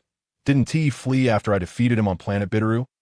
How could Vegeta and the others end up like this because of him? After all, Baby escaped after being bested by Uncle Goku on planet Bitteroo. How could he come to Earth? Xiao Feng and Trunks expressed their confusion. You underestimate him. He is currently possessing Vegeta's body, and he has completely taken control of all humans on Earth. After saying this, Feng turned to Son Goku and Trunks. Continuing, I could eliminate him right now, but the cost would be Vegeta's life. You must decide whether you want me to intervene. In truth, I find myself in a state of considerable conflict. On one hand, I am indeed eager to eradicate Baby, this parasitic entity. On the other hand, Baby possesses the potential to assist Son Wukong in transcending to Super Saiyan 4, thereby allowing me the opportunity to engage in battle alongside the Super Saiyan 4 version of him. Such inner turmoil leads me to conclude that it is best to leave the decision to them. Will my father also meet his demise? Trunks furrowed his brow, clearly unable to accept such a price. That creature, Baby, does not appear to be as formidable as he seems. I was able to expel him from my body, and my father, with his pride, could surely do the same. Vegeta and Son Wukong exchanged serious glances. Then a resolute glimmer appeared in their eyes. Addressing Feng, Wukong declared, since Baby was released due to our actions, it falls upon me to deal with him. Moreover, it seems that this fiend has grown significantly stronger after taking control of Vegeta's body, which ignites a spark of excitement within me. Very well, this is your choice. I shall bear any consequences that arise. Feng nodded, and subsequently released Baby. I hope that Son Wukong can transform into Super Saiyan 4 with the aid of the old Kai. Akin to the events in Dragon Ball G that would undoubtedly make things more thrilling. Without the Super Saiyan 4 in the G timeline, it feels as though something vital is missing. In an instant, Feng vanished from the sight of Wukong and the others. Upon reappearing, he found himself within the divine realm. Mr. Feng, you could have easily dealt with baby just now. Why entrust it to Mr. Wukong? Dandy inquired, a hint of confusion in his voice. Given Mr. Wukong's current strength, he may not be capable of vanquishing baby. Moreover, it is crucial to note that Mr. Wukong tends to be overly lenient and lacks decisiveness in matters of life and death. Because I wish for son Wukong to grow stronger, I require a worthy adversary. Feng offered a faint smile, seemingly addressing Dandy, yet also appearing to muse to himself. Dandy gazed at Feng with perplexity, unable to comprehend his sentiments, as their realms of existence differed vastly. Meanwhile, in the Kaishin realm, the old Kai was fuming with indignation. What are these fools thinking? That creature, baby, is currently residing within Vegeta's body, far surpassing Wukong's current capabilities, that if they continue with this reckless behavior, they will endanger the entire universe. The old Kai lamented to the crystal ball. It is evident that Feng could have dealt with baby entirely. Yet Wukong, that imbecile, insists on handling it himself. Truly foolish, perhaps, Lord Ancestor. Wukong may indeed find a way to resolve this. Furthermore, killing baby would result in Vegeta's death as well, which is why Wukong and the others made such a decision. Jebbet quietly offered, attempting to provide context. Given Wukong's character, he would never allow his comrade Vegeta to perish. Chapter 25. Isolated and helpless, Trunks also falls under control. Xiaofeng. Trunks, you two should step back. I shall handle this adversary. Once Feng had departed, son Wukong spoke gravely to Trunks and Xiaofeng behind him. Understood, Uncle Wukong. Please be careful, Grandpa. Trunks and Xiaofeng obediently retreated several paces in a battle of this magnitude, they would be utterly outmatched. We meet again, son Wukong. Despite the somewhat disheveled nature of their encounter, baby stood up, brushed off the dust from his attire, and wiped the blood from the corner of his mouth. His face twisted into a sinister smile directed at Wukong. I never anticipated our reunion would unfold in this manner. However, your audacity to wreak havoc on Earth will not go unpunished. Wukong clenched his fists, an overwhelming aura erupting from his being, signaling his rising anger. Earth and family are his bottom line. That's so. With your current strength, do you truly believe you can contend with me? And are you capable of slaying your own son? Baby sneered, his voice dripping with malice, reminiscent of a demon emerging from the depths of hell, evoking a sense of revulsion. Baby's words resonated. Gohan and Goten swiftly encircled Wukong. The Scion you despise most stands before you. Eliminate him, Baby commanded Gohan and Goten. That has nothing to do with me. I need only to defeat you, and they will naturally return to their senses. A sudden smile crossed Wukong's face as he lunged at Baby. However, due to his diminutive form, Wukong found himself unable to unleash his full power. How could he possibly match Baby's strength? Swish, swish, swish. Wukong relentlessly swung his fists, yet Baby effortlessly evaded each attack. The mightiest Scion. Son Wukong, is this truly all the power you possess? Baby taunted, while dodging Wukong's strikes, his disdain palpable. Damn it, my strength should be sufficient to defeat him. Wukong frowned, struggling to accept the reality. His punches had lost considerable speed and power. Could it be due to his smaller stature? At that moment of distraction, Baby seized Wukong's fist and drove his right knee forcefully into Wukong's abdomen. Bang! A dull thud echoed as Wukong was sent hurtling backwards. Ouch, it hurts so much. Wukong clutched his stomach, grimacing in pain. Wukong, allow me to demonstrate the magnitude of my power, Baby exclaimed, a chilling smile curling at the corners of his lips. He then cupped his palms together, gathering a colossal energy sphere within his grasp. Super large light sphere. As the name was uttered, the energy sphere hurtled towards Wukong. Sensing the terrifying aura emanating from the sphere, Wukong realized he could not absorb the impact and quickly sought to evade. Boom! The super large light sphere struck the ground, resulting in a cataclysmic explosion, dust billowing into the air and forming massive mushroom clouds. The entire earth trembled as though it were on the brink of annihilation. This creature, now inhabiting Vegeta's body, is indeed formidable. I can no longer underestimate you. Observing the sheer destructive power, Wukong clenched his fists and spoke earnestly. Wukong, no matter how you resist, today you shall not escape the fate of being slain by my own hand. Baby proclaimed with unwavering confidence. Very well. It appears my only option is to transform into Super Saiyan 3. At this moment, Goten also recognized Baby's strength. If he did not ascend to Super Saiyan 3, he would likely fall short of being a match. With that, Wukong clenched his fists tightly, unleashing a torrent of terrifying energy that surged forth from his being, creating gusts of wind that sliced through the air like blades. What is he doing? Is Dad about to transform into Super Saiyan 3?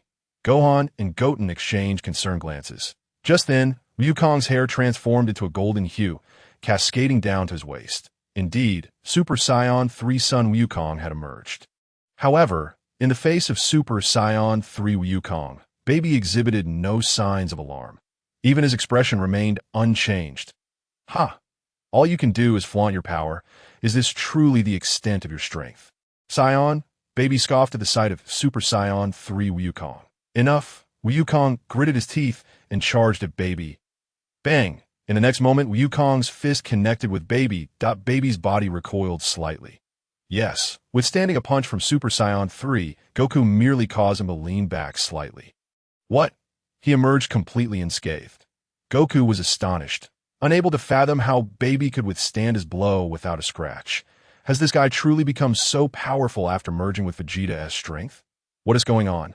That fellow faced my grandfather's attack and suffered no harm at all. Beside him, Feng was equally alarmed, her face paling in fear. After Baby possessed Vegeta, his strength became exceedingly formidable. Baby's power is far beyond mere appearances. Suddenly, Trunks, standing next to Feng, spoke with a mocking tone. Baby, Trunks, what do you call that guy? Feng, shocked, turned to look at Trunks, only to discover his eyes had turned crimson. A sinister grin plastered across his face. Trunks, you two have been controlled by Baby. Feng stepped back in fright, several paces. Right during their time on planet Bidru, Baby had once possessed Trunks. Could it be that he was already under control then? Chapter 26, Baby's Revenge. Death Ball, Trunks, 2.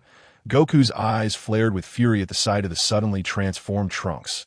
Even Trunks has been taken over. I will not forgive you, you scoundrel. His wrathful voice erupted through clenched teeth as Goku charged at Baby once more. Whoosh. However, just as Goku was midway through his flight, he suddenly reverted to his normal state. Oh no, due to his reduced size. He could no longer sustain the transformation into Super Saiyan 3 for long. This is disastrous. Goku shouted in alarm that have such a turn of events now is utterly catastrophic. What's wrong? Goku, is this all the power the mightiest Scion possesses? If that's the case, I shall take action now. I will send you straight to hell. Baby smirked coldly, and then a sphere of energy formed in his palm, instantly hurtling toward Goku. Before Goku could recover from his shock, he was engulfed by the energy wave. Boom! Accompanied by a scream, Goku was thrust deep into the ground by the energy wave. At last. I have vanquished you, Goku. Watching the earth erupt into chaos and clouds of dust, Baby laughed heartily. I'm not going down so easily. Suddenly, Goku's voice resonated, and his body slowly began to rise. Baby's laughter abruptly ceased. What a resilient little brat. If that's the case, I shall take my time to torment you. Though somewhat astonished, Baby did not feel anger. Allowing the Scion he despised to perish so easily would be too merciful. After saying this, Baby's form suddenly vanished, reappearing right before Goku. He then delivered a powerful punch to Goku's abdomen. Gah! A bitter bile erupted from Goku's mouth as fatigue visibly clouded his eyes. Baby's strikes were overwhelmingly heavy. Especially in his current state, he was unable to exert his full strength. Baby then clasped his hands together and brought them crashing down upon Goku's head. Bang! Whoosh! Boom! Goku's body plummeted like a meteorite, crashing into the solid rock wall. The entire mountain crumbled in an instant. Meanwhile, in the heavenly temple on Earth, Dandy watched the battle below, anxiously wringing his hands. If this continued, Goku might be killed. Mr. Yeffing, please help Goku. He will be killed if this goes on. Dandy cast another pleading glance toward Yeffing, a foe that even Goku cannot handle. It seems only Yeffing can resolve this. This is his own choice. Even if he has to kneel, he must see it through. Yeffing glanced at the nearly defeated Goku before turning away and heading toward the hyperbolic time chamber. If he intervened now, it would indeed be easy to eliminate Baby. However, that would prevent Goku from transforming into Super Saiyan 4. Therefore, he chose to refrain from intervening for the time being. Mr. Yeffing. Dandy was about to plead again when Yeffing entered the time chamber. Meanwhile, in the realm of the Supreme Kai, Elder Kai exclaimed, "My lord, Goku is on the verge of collapse. What should we do?" Jebbet looked anxiously at the crystal ball displaying Goku's weakened form. Yeffing is really not going to act. The old Kai furrowed his brow tightly, his expression grave. If Goku were to be killed, Baby could truly threaten the safety of the entire universe. Quickly use instant transmission to bring Goku here. I have a way to make him stronger again. Understood, my lord. Jebbet nodded before vanishing from the Supreme Kai realm. Goku, now you will experience the energy ball form from the combined resentment of all the Z fighters. This time, I will reduce your body to mere atoms, erasing you from the universe entirely, ensuring you can never revive. Baby raged at the Goku lying amidst the rubble. You are indeed too strong. I might truly become a denizen of the underworld this time. Goku managed a wry smile despite his dire predicament. At this point, he could no longer resist. Not even able to blink, this is truly the end. All those Z fighters who have been infected by Baby, unleash your resentment toward the Scions. Baby raised his palms high, muttering incantations. Simultaneously, every human on Earth who had been implanted with Baby's eggs suddenly shone with a crimson glow in their eyes. Threads of black resentment began to rise from their bodies, swirling toward Baby's palms. Minutes later, the black energy ball in Baby's hands had grown to the size of a mountain. Prepare to meet your end, Goku. This is the revenge death ball formed from the collective resentment of all Z fighters. As the roar echoed, the revenge death ball hurtled down toward Goku. It's over. My body can't move at all. Goku could only watch helplessly as the black energy sphere descended toward him. Chapter 27. Has Goku died? S revenge. Boom. The next instant, the revenge death ball struck the earth. Sinking deeper into its surface, instantly, a massive pit appeared, as if the energy sphere had completely penetrated the planet. Ha ha. At last, I have killed you, Goku. All the Scions are eliminated. Baby laughed heartily, his goal drawing ever nearer. I can no longer sense my father's presence. Humph. My father has been killed by Lord Baby.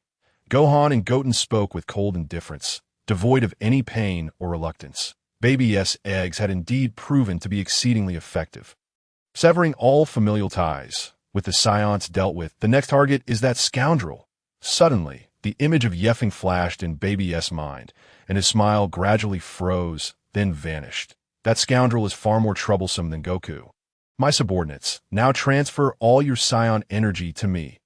After some contemplation, Baby commanded Son Gohan and Trunks. Previously, having absorbed the Scion energy of Son Gohan and Son Goten, he found himself utterly incapable of defeating Yifeng. However, with the energy of all three now absorbed, he was certain he would grow stronger. He aimed to become the mightiest Scion in existence, and at that moment, he would undoubtedly eliminate that scoundrel. Yes, Lord Baby, Son Gohan, and the others nodded. Encircling Baby, a golden aura enveloped them, gradually channeling their Scion energy into Baby's body. Xiao Feng, observing the unfolding situation, swiftly turned and fled. Yet since Baby had not yet fully received their energy, he was unable to pursue her. Just a mere insect. She poses no significant threat. 3 minutes later, the Scion energy from Son Gohan and the others had been completely transferred to Baby. Lord Baby, this is all our energy, Son Gohan said, his face pale and weakened. Splendid. I now possess the strongest power in the world. Baby cackled maniacally as his body began to undergo a transformation. His shirt vanished, replaced by a vest resembling armor. His hair turned entirely white, and his eyes shifted to blue, his overall appearance closely resembling that of Baby. The image of Vegeta was fading rapidly. "Lord Baby, what shall we do now?" Son Gohan inquired. "Now, it is time to visit the Heavenly Temple. I intend to summon the dragon to recreate the planet Zaffle. I shall not allow those wild monkeys to taint it, whether it be the South Galaxy, North Galaxy, or the entire universe. It shall all be under my dominion."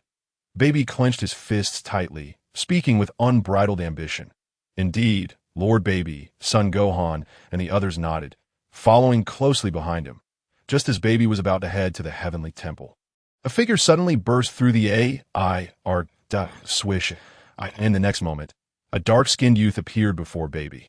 This youth was none other than Son Goku's disciple.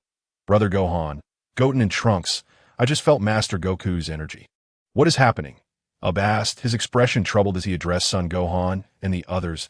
He had sensed Master Goku's energy briefly, only for it to vanish swiftly, leaving him with a sense of foreboding. "Oh, it surprises me that there are still individuals on Earth who have not fallen under my control," Baby remarked with a cold smile, a flicker of surprise flashing in his eyes as he regarded However, that Scion, Goku, has already been erased from this world. The spectacle was truly remarkable, Baby declared with pride to While Son Goku may have seemed the strongest Scion, his end was the most tragic. Master Goku has been. Clenched his fists tightly, images of Master Goku's teachings flooding his mind. "I will never let you off the hook, you scoundrel!" Ub's fury reached a boiling point, his aura surging as his hair stood on end. With a swift leap, he propelled himself towards Baby. "Humph, I was just feeling bored. I shall play with you before I end your life." Baby smirked, clearly underestimating The only threat to his plans now was that fellow Feng. Meanwhile, within the hyperbolic time chamber, Feng remained calm, executing various movements. Although his system granted him formidable abilities, he understood the necessity of diligent training. Relying solely on the system would not allow him to ascend to the pinnacle of the universe. Chapter 28. "You seem a bit arrogant, Baby." As expected, within mere minutes, was thoroughly defeated by Baby. Following Ub's defeat, Baby and his subordinates made their way to the Heavenly Temple. "This is bad. Baby is heading towards the Heavenly Temple," Dandy exclaimed, his face paling in fear upon seeing Baby's approach. "Mr. Dandy, please summon him Feng immediately." At this moment, with Goku slain and Ub's fate uncertain, the only one capable of stopping Baby was Feng. If the Black Star Dragon Balls fell into Baby's hands, the consequences would be dire. "Understood, Supreme Kai." Dandy nodded, promptly entering the hyperbolic time chamber. Swish, swish, swish. Almost simultaneously, Baby and his subordinates arrived at the Heavenly Temple. "Lord Baby." Dandy recoiled a few steps in terror. "What a surprise. I did not anticipate you evading my control," Baby remarked, a glimmer of astonishment crossing his eyes. "If my memory serves me right, I should have implanted an egg within this Namekian's body." What do you intend to do?" Dandy stammered, trembling. "Hand over the Dragon Balls, and I shall grant you the honor of serving as my subordinate." Baby extended his hand towards Dandy. "Oh, it is indeed for the Dragon Balls." "Forget it. I will never relinquish them to you." Dandy mustered his courage to reply loudly. Hand over the Dragon Balls would spell doom for the entire Earth." "Dandy, you might as well cooperate with Lord Baby." "We can still be friends," Son Gohan said with a cold smirk. I am friend with Gohan and the others, but you are not." Dandy shook his head, realizing that the figure before him was not Gohan, but rather Baby's puppet. "You will soon regret your defiance." Baby's tone turned icy. Once he regained control, Dandy would have no choice but to obey. "I advise you not to act recklessly.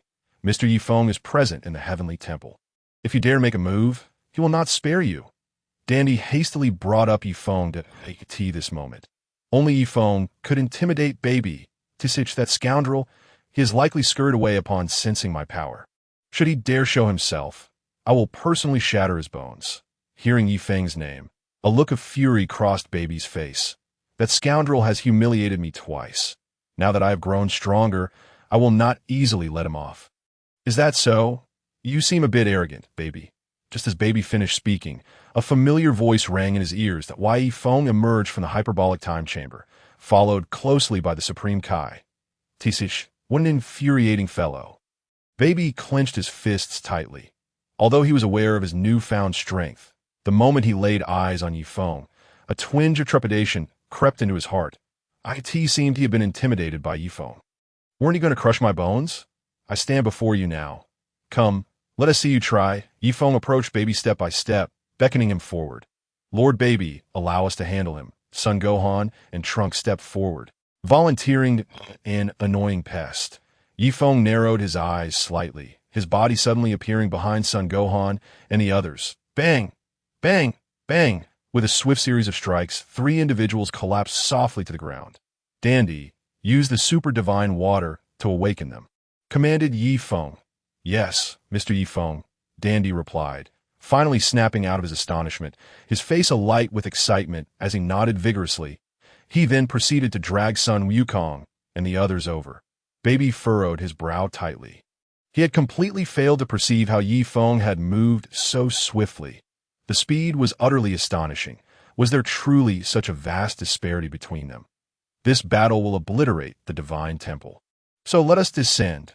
As Yifeng's voice echoed, his form abruptly appeared before Baby, his right hand extending to firmly press against Baby's face.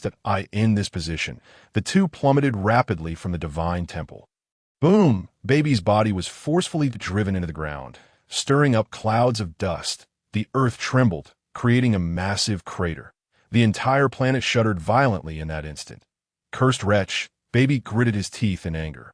Feeling humiliated by such treatment, he gathered energy in both palms and unleashed a direct assault on Yifeng. Yifeng floated effortlessly into the air, casually swatting the energy sphere away.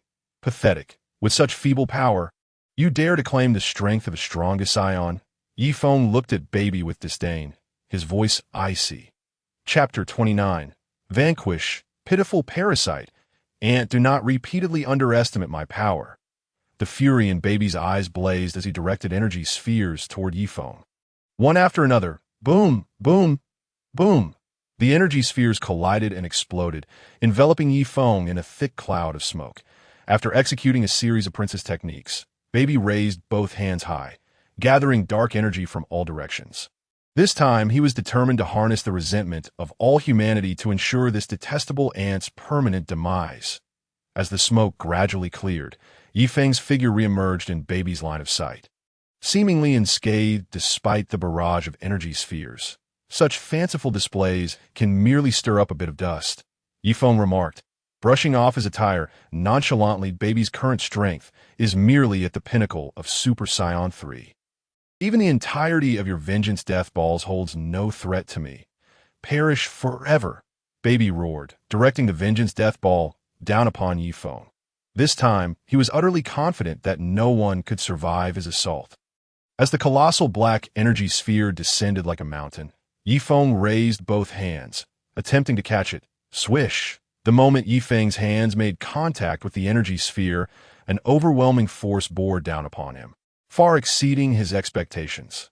After all, this power was fueled by the collective grievances of all humanity, incomparable to Baby's own energy. Yifeng's feet sank into the ground as he braced against the pressure. Ha ha! Arrogant ant. Do you truly believe you can withstand the vengeance death ball? You overestimate your worth, Baby jeered, reveling in Yifeng's foolishness. Once I eliminate you, there shall be no rivals left in the universe. Is that so? It seems you have great faith in your so-called garbage death ball.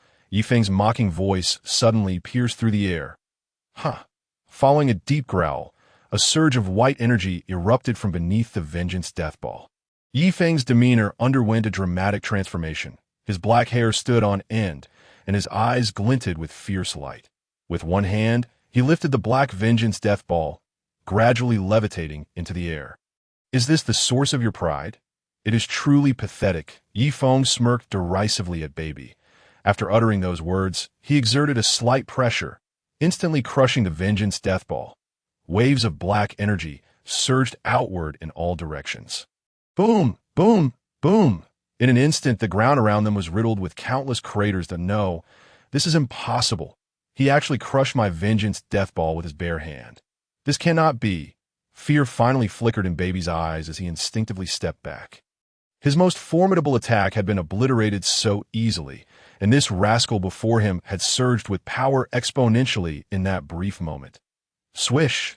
In the next second, Feng appeared right before Baby, delivering a single punch to his chest. Although it seemed effortless, Baby was sent flying. Bang! Bang! Bang!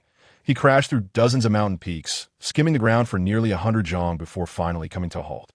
Ugh! He coughed up a mouthful of blood, his face contorted in agony. As he attempted to retaliate, he found himself utterly unable to rise. Swish! Feng reappeared before Baby, looking down upon him with disdain. Vanish, pitiful parasite. With his palm directed at Baby, a chilling intent radiated from his gaze. Having transformed into a mysterious form, he no longer exhibited any hesitation. Wait. Grant me one more chance, sensing the call of death.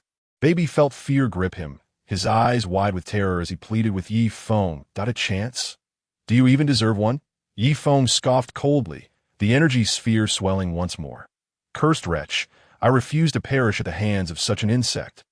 Baby's eyes flickered before he transformed into a small gray orb, bursting forth from Vegeta's body, returning to his original form, and fleeing at breakneck speed. Finally willing to show yourself? Observing Baby's terrified visage as he fled, Feng instantaneously teleported before him, the energy sphere pressing against Baby's body. Vanish! As the icy words fell, the energy sphere propelled Baby towards the sun. Chapter 30. I shall be your opponent, Sun Wukong. Boom! The energy sphere collided with the sun, instantly igniting crimson ripples that illuminated the entire galaxy. In that moment, Baby's energy dissipated without a trace. It over. Feng exhaled lightly, reverting to his normal state. Although he had longed for Baby to become stronger for a worthy challenge, the loathsome nature of the creature sparked an urge to annihilate him upon sight. As for Sun Wukong, transforming into Super Saiyan 4. It was not contingent upon Baby's power. After dispatching Baby, Sun Wukong and the others regained their senses, returning to stand before Feng. Feng. We are deeply grateful, Sun Wukong expressed with a look of guilt and embarrassment. Though they had lost their reason under Baby's control, they could still recall the events of the past few days upon regaining their clarity. You were merely under his control. Feng turned his head and spoke softly. Father. Trunks hurriedly ran to Vegeta's side and lifted him up. We have indirectly caused Father's death. Gohan and Goku clenched their fists, their faces etched with guilt and regret. Surely, Father must despise the two of them from the heavens. If possible, they would gladly trade their lives for Father-est. Just then, a sudden sound of breaking air echoed. Oh, everyone is recovered. I see. A familiar voice rang from behind, causing Gohan and Goten to be overwhelmed with tears. Father! They exclaimed, turning quickly. Before them stood Goku, wearing his signature smile. Beside him was the god of destruction, Jebet. Father, how could you? Gohan asked, his voice trembling with emotion. He longed to inquire how his father had survived, especially since he had been struck by Baby's lethal revenge blast, his energy seemingly extinguished. Just as I was about to be hit by Baby's revenge blast, Lord Kaishin suddenly used instant transmission to save me and brought me to the Kaishin realm. Goku explained with a smile, as if recounting an insignificant event. Lord Kaishin? Gohan and Goten turned their gaze towards Jebet, quickly expressing their gratitude. Without Lord Kaishin's intervention, Father might have truly perished. All right, Goku. Now that Baby has been dealt with by Mr. Feng, I shall return to the Kaishin realm, Jebet announced, his purpose being to escort Goku back to Earth. Thank you, Lord Kaishin. Goku nodded appreciatively. Jebet gestured to Goku and then turned to Feng, smiling as he said, Mr. Feng, I am immensely grateful for your intervention in eliminating Baby, thereby preventing a cosmic catastrophe. Had he not acted, the entire universe could have succumbed to the influence of Baby, whose control abilities are exceedingly formidable. He fully dominated the Earth in just one day. You need not thank me. My actions in eliminating Baby were purely driven by my disdain for him. I am not as noble as you suggest. Feng waved his hand dismissively at Jebet. Nevertheless, thank you. After expressing his gratitude, Gogeta instantly teleported back to the Kaishin realm. A few minutes later, Vegeta regained consciousness and cast a sheepish glance at the others. "By the way, father, how did your tail suddenly grow back?" Gohan curiously inquired, having noticed Goku's tail earlier but refraining from asking until now. The old Kaishin helped me draw out the power within my body by reattaching my tail. Hee, I should be much stronger now, Goku replied, beaming with joy. Teaches that bastard Kakarot has gotten stronger again. Vegeta shot an envious glare at Goku, thinking to himself how uncomfortable it felt to always be left behind by this guy. Is that so? Gohan nodded, somewhat understanding, but still not sensing any increase in his father's energy. I initially intended to use my newfound strength to confront Baby, but since he has already been dealt with by Feng, I can't help but feel a tinge of regret, Goku expressed, somewhat unwilling. Regret? Is that so? Gohan and the others were expressions of bitterness, knowing that only father would feel such regret. They were all eager to eliminate Baby, the terrifying being who nearly obliterated Earth. You wish to test your newfound strength, Goku? Feng suddenly interjected, his tone calm. Yes, I truly want to experience it. Goku nodded, a smile gracing his face as he seemed to grasp Feng's intent. Very well, I shall be your opponent, Feng said, a slight smile playing at the corners of his mouth. Wow, I've been waiting for you to say that. Your strength far surpasses Baby's, Goku exclaimed excitedly, having long desired to engage in a serious battle with Feng. However, he had refrained from doing so, fully aware of the strength gap between them. Now, with the old Kaishin's assurance that his power would significantly increase with the return of his tail, he felt exhilarated. Father, is it really wise to spar with him, or why Feng? Gohan quickly cautioned, mindful that Feng had just saved them all. It's all right, Gohan, that we're merely engaging in a friendly contest, Goku said with a gentle smile. You are mistaken, Goku. This time I am not prepared for a mere contest. If you cannot match my strength, I will kill you, Feng stated suddenly, his demeanor turning serious. It was imperative that he approach this battle with a mindset of eliminating Goku to instill the necessary pressure for Goku to unleash his full potential and transform into a Super Saiyan 4. Huh? Goku was taken aback, unable to believe Feng's words. After all, since their encounter, Feng had never exhibited any hostility towards Earth or them. Why would he kill him? Mr. Feng, you must be joking. Gohan and the others also thought Feng was jesting. Logically, Feng was not their enemy, so there was no motive or reason for him to endanger Goku, whether I jest or not. You will soon understand that, of course, if I defeat you, it will not only be Goku who perishes, but all of you. Feng's eyes suddenly glinted with a chilling light, revealing a palpable aura of menace. What? Gohan, Vegeta, and the others were startled by the intensity of Feng's gaze, a chilling thought crossing their minds, that Feng truly intended to kill them. In that case, I must give it my all. Goku, meeting Feng's murderous gaze, nodded seriously. Meanwhile, in the Kaishin realm, Gogeta pondered, what has happened to Feng? He seems to have transformed into a completely different person. Gogeta was perplexed, recalling how Feng had been perfectly fine moments ago and had just vanquished Baby, saving Earth. If he intended to kill Goku and the others, why had he rescued them first? It was unclear. Feng was like an enigma, yet it was entirely possible that he could commit such acts. Will he truly do it? However, Ancestor, did you not help Goku elevate his strength? Perhaps Feng may not necessarily be a match for Goku. Gogeta, harboring a sense of hope against hope, cautiously gazed at old Kaishin and remarked, if Goku can successfully transform into Super Saiyan 4, perhaps he could indeed defeat Feng. However, that fool is far too impatient. Before I could finish my words, you all returned to Earth. Merely assisting him in manifesting his tail has not enhanced his power in the slightest. Old Kaishin retorted with a face full of indignation. He had intended to explain to son Goku, but that fellow was so eager he didn't afford him the time to complete his thoughts. Very well, let me witness the strength you've gained, Feng declared, clenching his fist as a whirlwind erupted around him, his gaze turning exceptionally fierce. In our battle, I shall transform directly into Super Saiyan 3. Son Goku acknowledged, recognizing Feng's formidable prowess, thus deeming it unnecessary to engage in needless probing. With a series of low growls accompanying him, Son Goku instantly transformed into Super Saiyan 3. It seems my power has not increased. Son Goku observed with a hint of confusion as he examined his own body. Could it be that I have not improved at all? Well, no matter. I shall soon discover the truth once we commence our battle. Just as Son Goku was musing over this, Yefeng's figure suddenly vanished, only to reappear directly before him, launching a powerful punch.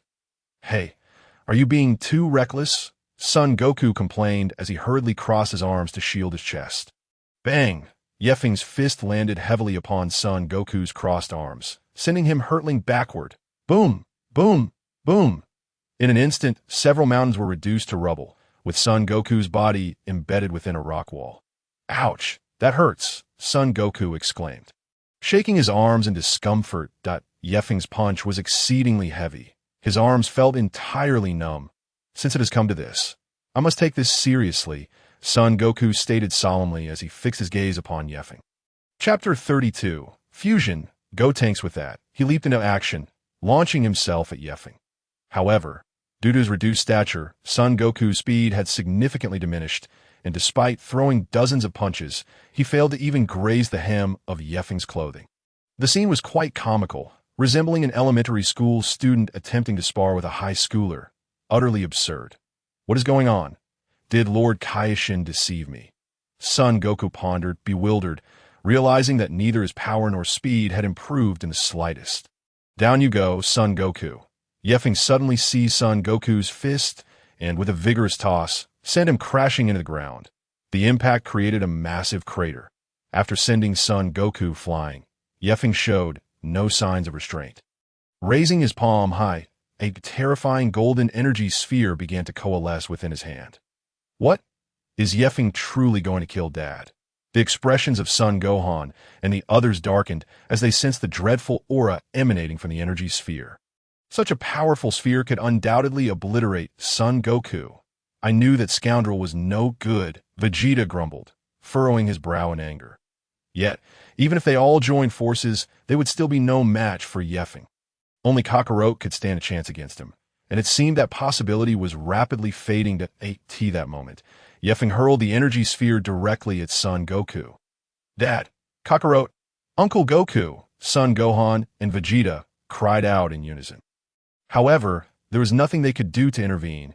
It was simply beyond their capabilities. What? Is this guy really going to kill me?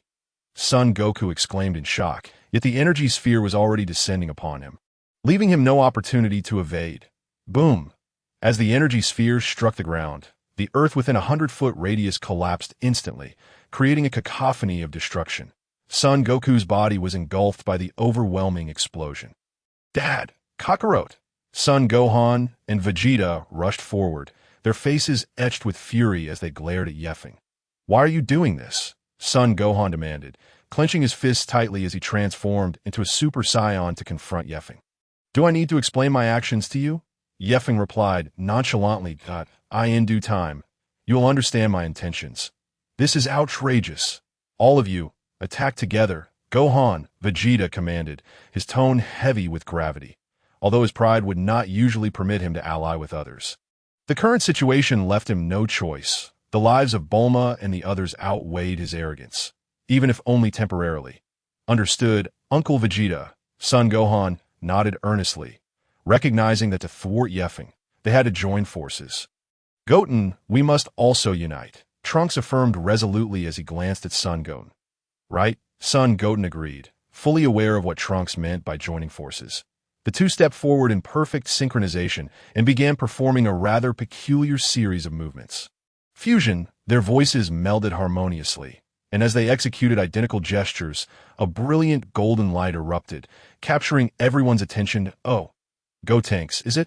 How intriguing, Yefeng mused, a smile playing on his lips as he observed the golden aura. It seemed that the fused Gotenks possessed the strength of a Super Saiyan 3. Perhaps he could buy Son Goku some time. These two little rascals, I haven't witnessed their fusion in quite a while, Vegeta thought, a smirk creeping onto his face, feeling somewhat relieved. He could sense that Gotenks was significantly stronger than Kakarot's Super Saiyan 3 form from earlier. As the golden light gradually faded, Gotenks emerged before the onlookers, his hair standing tall, black in the center and purple on the sides, donning the distinctive vest of the Metamorans that a proud smirk graced his lips. Hey, you, sir, are exceedingly rude.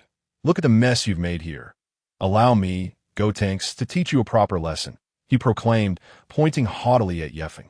Though both Son Goten and Trunks had undergone character changes, their antics returned in full force upon fusion.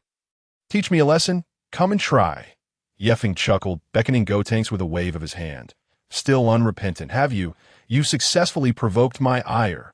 Gotenks raised his chin defiantly, his fists clenched tightly as a surge of golden energy erupted from his form. His hair transformed into a brilliant gold, crackling with blue lightning. Clearly, he had ascended to Super Saiyan 2, Chapter 33. Are you prepared to surrender? Kakarot. Indeed, the fused warrior was not to be underestimated. Yefeng regarded Gotenks with amusement. This fellow seemed to be a tad overconfident. After all, the power of a mere Super Saiyan 2 was hardly a match for him. Gotenks, quickly transform into Super Saiyan 3 in your current state. You cannot hope to contend with Yefeng. Sun Wufan hastily spoke up. He was well aware that the fused Gotenks would be exceedingly arrogant. Hey, no need to rush. With this, I shall defeat him, Gotenks declared, raising his chin with an air of self-importance while shaking his index finger. This guy, if it weren't for his overwhelming arrogance against Majin Buu, he wouldn't have ultimately been absorbed by him. Hey Gotenks, transform into Super Saiyan 3 immediately, Vegeta suddenly commanded in a loud, authoritative tone. Oh, very well. Under Vegeta's furious gaze, Gotenks could only nod in agreement, for he dared not defy Vegeta. It is indeed an honor to witness Gotenks transform into Super Saiyan 3. Gotenks boasted to Yefeng. After finishing his words, he clenched his fists, and bulging muscles rippled along his arms. The terrifying aura erupted from his body once more. His golden hair grew uncontrollably until it cascaded down to his waist, while his eyebrows vanished, revealing high, pronounced brow ridges, giving him a somewhat sinister demeanor. It seems this is indeed my honor, Yefeng replied with a playful nod, acknowledging that Gotenks' strength was indeed impressive at this moment.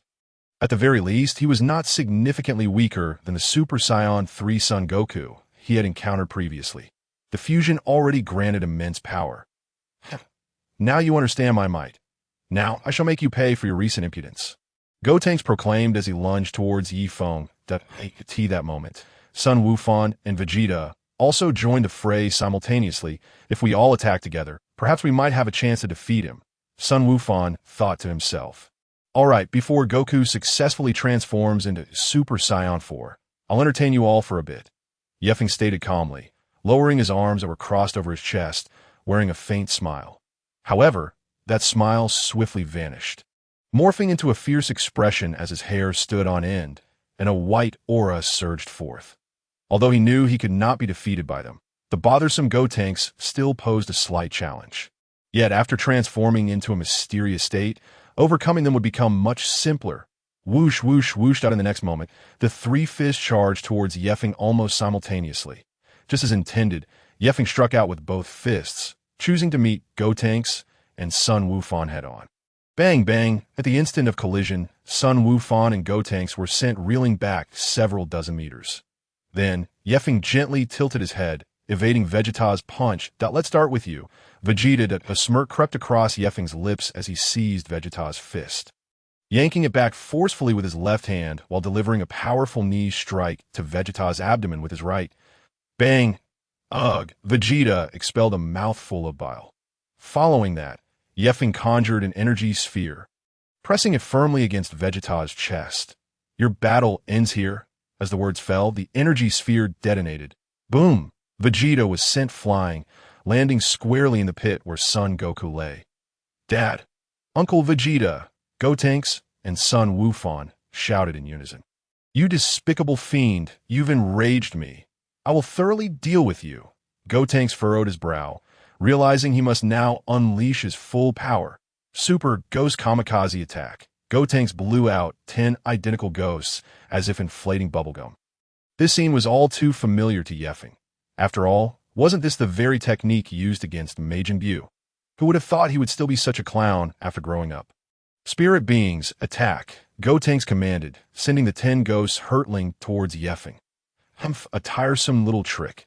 Yefeng shook his head lightly. Such childish antics were hardly worthy of consideration. Ha!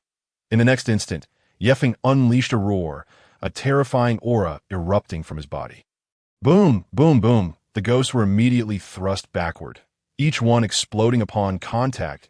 Yefeng's figure vanished only to reappear as he sent Gotenks flying once more. Curse it! Gotenks is utterly incapable of stopping him, but a battered Vegeta clenched his fists.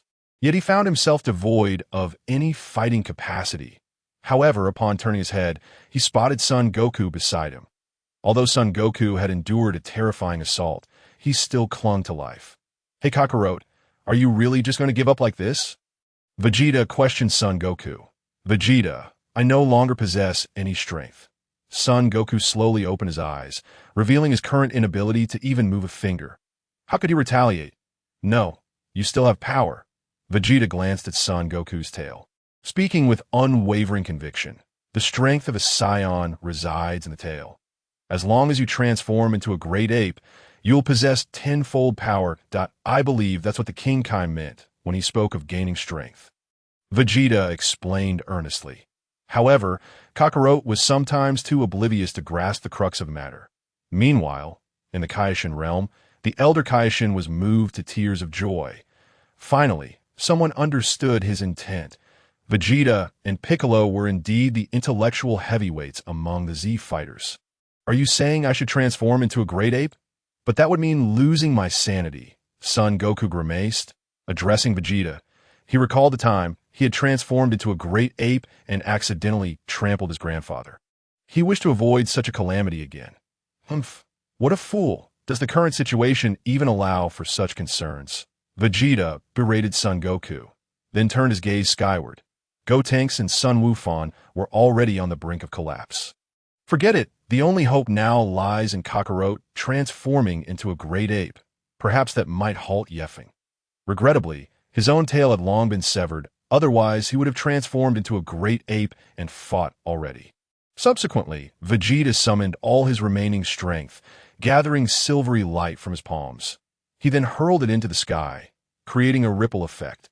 This was the artificial moon crafted by Vegeta, a technique reserved for the elite of the Scion race. Conveniently, he was the prince of the Scions, an artificial moon. Vegeta truly was clever. Their only recourse now was to stake everything on Goku, transforming into a great ape. Whether he could successfully ascend to Super Saiyan 4 would depend on his own resolve. Yefeng observed the shimmering energy in the sky, muttering to himself. Meanwhile, as Son Goku's body lay immobile, he could only fixate on a single point. The artificial moon created by Vegeta appeared right within Son Goku's line of sight. This beautiful place filled with cherished memories. I will protect you. Gazing at the azure sky, Son Wukong murmured to himself. Suddenly, his tail writhed like a serpent. His previously closed eyes flew open, and his pupils instantly transformed into a fiery red. Thump, thump, thump. The violent rhythm of his heartbeat resonated like a drum, causing Son Wukong's chest to heave tumultuously. Could he be succeeding? Observing Son Wukong's demeanor, Vegeta's face lit up with exhilaration. He had never witnessed Kakarot's transformation into a great ape before. Thump, thump, thump. The heartbeat intensified, and a fierce expression emerged on Son Wukong's face as his arms and torso suddenly swelled. His tattered clothing was torn asunder. His mouth opened, for sharp fangs were revealed. Father, what is happening? Son Gohan and Gotenks sensed something amiss and quickly turned their gaze towards Son Wukong. Suddenly, a low rumble echoed as the earth began to tremble. Son Wukong's face grew increasingly menacing, his body expanding at an alarming rate. Accompanied by a cry of agony, Son Wukong abruptly stood, a surge of golden energy erupting from his being. The ground exploded beneath him, fragments of rock floating in midair. Soon, the golden aura thickened, transforming within moments into a resplendent column of light that shot skyward, entwined with blue lightning. Exuding an overwhelming presence, this moment, Son Wukong had fully morphed into a colossal brownish-black gorilla, towering like a mountain. You did it, Kakarot! Vegeta exclaimed with fervor, gazing at the gorilla that was once Sun Wukong, clenching his fist in triumph. What on earth did Uncle Vegeta do? Doesn't he realize that father loses all reason when he transforms into a great ape? Son Gohan furrowed his brow, casting a reproachful look at Vegeta. At this rate, without Yeffing intervening, we might all be killed by father. Meanwhile, the fusion of Goten and Trunks had already dissipated. Wah, wah! Strange cries erupted from the mouth of the gorilla's son Wukong, who then casually swatted a massive peak in half. Excellent, Kakarot! Quickly eliminate that scoundrel Yeffing! Vegeta shouted excitedly at Son Wukong. Upon hearing Vegeta's voice, Son Wukong suddenly turned to him, a ferocious glint igniting in his eyes. In an instant, he leaped towards Vegeta with intent to stomp him. What? Vegeta's expression shifted drastically. He had yet to fully regain his strength. This is bad. I can't evade it. Son Gohan and Trunks were equally alarmed. Their speed utterly insufficient to escape. Author's note: emboldened, I humbly request another wave of support. Thank you all. Chapter 34. Little Feng appears to stop the giant ape Wukong. Whoosh! Vegeta, summoning all his strength, performed a series of rolls to narrowly evade Son Wukong's stomp. Boom! The moment the massive foot descended, the ground erupted in a violent explosion, sending Vegeta hurtling through the air from the terrifying shockwave and debris. Trunks hurriedly stepped forward to catch him. Uncle Vegeta. Father has completely lost his senses. If this continues, the Earth will be annihilated. We must think of a solution. Son Gohan implored, his expression fraught with urgency. He was utterly at a loss for what to do. TCH, how would I know what to do? Vegeta shook his head. If it were himself, he could control the great ape form freely. However, ordinary Scions lacked that capability, and he had no idea how they could manage their transformations. Just then, the originally brownish-black gorilla's fur suddenly shimmered into a brilliant gold. Wah! Wah! A shrill, piercing scream erupted from Son Wukong, now a golden gorilla. As he fixed his gaze upon Yeffing, a sinister grin formed on his lips, and he leaped high into the air, aiming to stomp Yeffing. Yeffing effortlessly dodged the attack with a light leap. Although Son Wukong's strength was immense, his colossal size hindered his speed and lacking reason. He simply could not land a blow. Boom! Mountains crumbled under Son Wukong's strikes, the earth fracturing and collapsing. Wah! The gorilla's son Wukong screeched again, swinging a massive paw towards Yeffing. Let me test your strength now. Yeffing, intrigued by the gargantuan gorilla's might, prepared to gauge the power of the now golden son Wukong as he unleashed a punch towards the descending hand. Thud! The moment their fists collided, Yeffing felt an overwhelming force akin to the vastness of the cosmos surge through his arm, sending him hurtling away like an arrow released from a bow. Thud, thud, thud! He skidded along the ground, coming to a halt nearly 100 paces away, having carved a gaping trench into the earth. Goodness, that power is astonishing. Yeffing stood, shaking his arm, his expression revealing a hint of distress. He could not deny that he had indeed underestimated his opponent, but the strength of the gorilla son Wukong was undeniably formidable. Incredible! He sent Yeffing flying in an instant. Son Gohan and Trunks gasped in disbelief, astonished at how powerful father had become in his great ape form. After sending Yeffing sprawling, Son Wukong leaped once more, this time hurtling towards Son Gohan and the others. This is bad. Kakarot is coming to attack us. Vegeta's face paled, shouting in alarm like a T that moment. Kakarot had lost all sense of reason, unable to distinguish friend from foe. Father, it's me, Gohan. Don't you remember me? Son Gohan positioned himself in front of the great gorilla, his voice filled with emotion as he pleaded for his father to regain his sanity. Hurry back, Gohan. A Scion in the great ape form possesses no familial bonds, Vegeta urgently warned. Clearly, Son Gohan was determined not to give up. Wah! The gorilla's son Wukong let out a piercing scream, pounding his chest in a display of ferocity. In the next moment, he hurled a fist towards Son Gohan. Thud! Son Gohan was slammed into the ground, dust erupting around him. After knocking Gohan down, Son Wukong seemed devoid of any emotion, leaping high to stomp on him again. Gohan, brother, Son Goten and Trunks sprang into action, rescuing Son Gohan from beneath the colossal foot of the gorilla. However, the three found themselves in peril, for the massive hand of the gorilla's son Wukong was descending upon them like a dark shadow. "This is bad. We can't dodge it," Son Gohan and the others furrowed their brows, realizing that at this distance, evasion was impossible. Just as despair began to engulf them, a voice, tinged with youthful innocence, rang out. "Stop it, Grandpa!" The words echoed as a small figure appeared before the gorilla's son Wukong. Dressed in a red short-sleeved shirt, an orange headband, and light purple capri pants, with a blue backpack slung over her shoulder. It was none other than Son Wukong's most cherished granddaughter, little Feng. "Grandpa, don't you recognize Daddy and Uncle Goten? It's me, little Feng. You remember me, right?" As she gazed at the imposing gorilla before her. Tears shimmered in Xiao Fang's eyes. Why had Grandpa suddenly transformed in such a manner? Suddenly, the eyes of the gorilla's son Wukong twitched, only to quickly revert to a fierce expression, with a powerful gust. He sent Xiao Fang flying a distance of 10 zhong. Chapter 35. Super Saiyan 4 Son Wukong has arrived.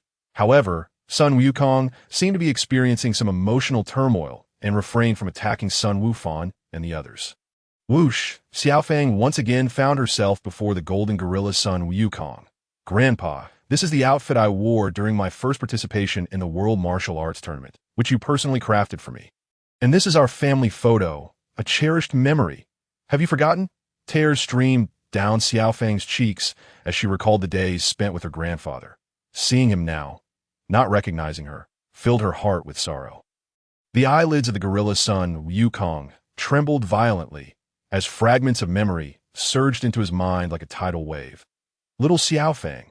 A hoarse voice emerged from his throat, and the crimson hue of his eyes gradually transformed into gold. He extended a finger to catch Xiao Fang's tears, then licked them. Suddenly, Son Wukong's body shook violently. His gaze swept over Xiao Fang, Son Wufan, Son Wutian, Vegeta, and Trunks. Then a golden aura began to emanate from Son Wukong's form. Like a powerful heat wave, "Is success within reach? I've been waiting for you for so long." Super Saiyan 4 Son Wukong. Ye Feng watched the golden aura with excitement, murmuring to himself. Among all forms, his favorite was Super Saiyan 4 and Ultra Instinct. Now that he had mastered Ultra Instinct, he eagerly anticipated witnessing the form of Super Saiyan 4. Finally, it's about to be revealed. He felt a thrill of excitement. Grandpa, Dad Kakarot, Xiao Fang, Son Wufan, and Vegeta gazed at Son Wukong in astonishment.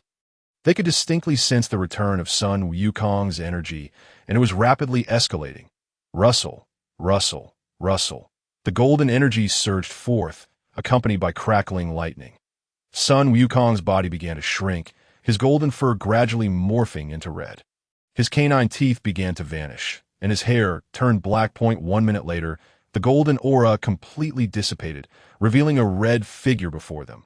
Black hair cascaded over his shoulders, and his body was clad in vibrant red fur.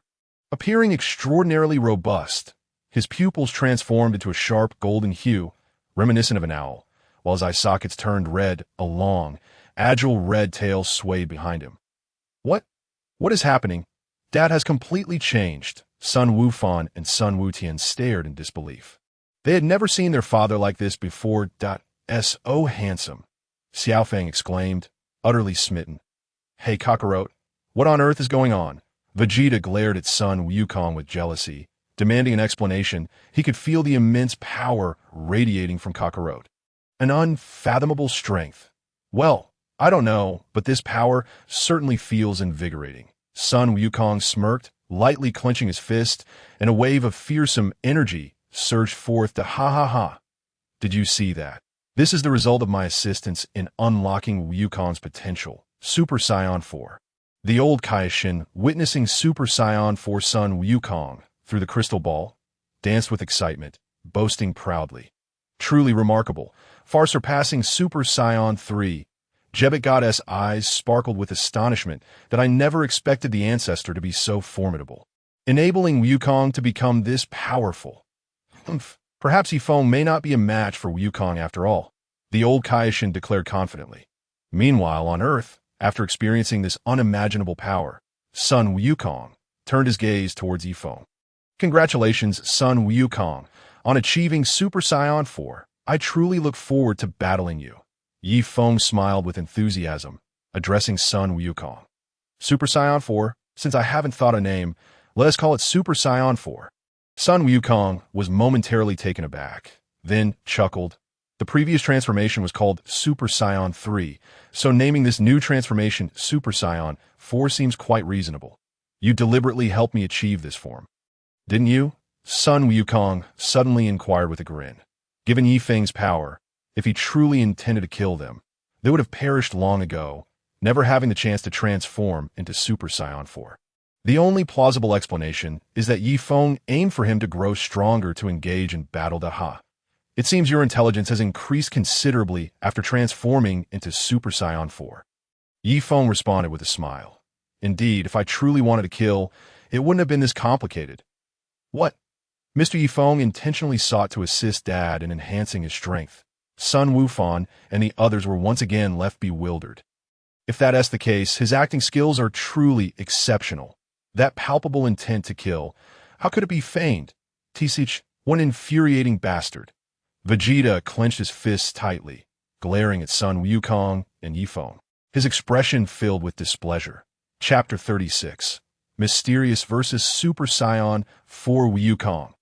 Initially, it was only Kakarot who surpassed him. Although he felt reluctant, he had grudgingly accepted it, or perhaps he had grown accustomed to it. However, now those two brutes had left him far behind, leaving him quite discontented. The position of perennial second place was surely slipping from his grasp. In the divine realm, Dondi sighed in relief upon hearing the conversation between Sun Wukong and Yi Feng. Earlier, when he learned that Yi Feng intended to kill Wukong and the others, his heart had raced with anxiety. The old Kaishin and Jebit god, residing in the Kaishin realm, also breathed a sigh of relief. Although Wukong had indeed become incredibly powerful after transforming into Super Saiyan 4, Yi Feng was no pushover. Their battle would undoubtedly transcend mere devastation on Earth, despite sensing his strength surging like a fountain. This fellow still posed a considerable challenge. Sun Wukong wore a faint smile as he addressed Yi Feng. Of course, if I were that easy to deal with, I wouldn't have wanted you to transform into Super Saiyan 4. Yi Feng replied nonchalantly, like at all times, he would never place himself in harm's way, even though Sun Wukong appeared to be the protagonist. Nevertheless, this fellow truly excites me. Sun Wukong clenched his fists, his eyes sparkling with enthusiasm. I feel the same way about you right now. Yi Feng echoed his excitement. Battling against Super Saiyan 4 Sun Wukong would undoubtedly be an exhilarating experience. The destructive power of their fight on Earth would be too great. Let us proceed to the Kaishin realm, Yi Feng suggested. The power the two of them now wielded could easily obliterate Earth, that a careless misstep could lead to disastrous consequences. However, in the Kaishin realm, such concerns would be alleviated. I think so too. Sun Wukong nodded. Earth could hardly withstand their antics. You two brutes, are you planning to demolish my planet? In the realm of the Kaishin, the old Kaishin stood with his hands firmly on his hips, bellowing at the two formidable warriors before him. Their current prowess was such that even the Kaishin realm could scarcely withstand the chaos they were about to unleash. Oh, dear Kaishin, do not be so stingy. We merely wish to engage in a light-hearted spar, Sun Wukong said with a sycophantic grin, gently patting the old Kaishin on the shoulder. However, having recently transformed into a Super Saiyan 4, Wukong was blissfully unaware of the sheer magnitude of his strength. The gentle pat sent the old Kaishin soaring through the air. Boom! His body became embedded in a nearby rock. Ancestor, Lord Jebit hurriedly rushed over to assist the old Kaishin back to his feet. I apologize, I truly did not realize my strength was so immense, Sun Wukong exclaimed, a look of contrition upon his face. Is it possible that my power has grown so overwhelming? You rascal! Are you trying to dismantle this old body of mine? The old Kaishin retorted, his body aching and his expression one of fury. Were it not for the knowledge that Wukong meant no harm, he would have suspected that the lad was attempting to commit murder. Enough, Ancestor, we cannot restrain these two, Jebit interjected, urging the old Kaishin to reconsider.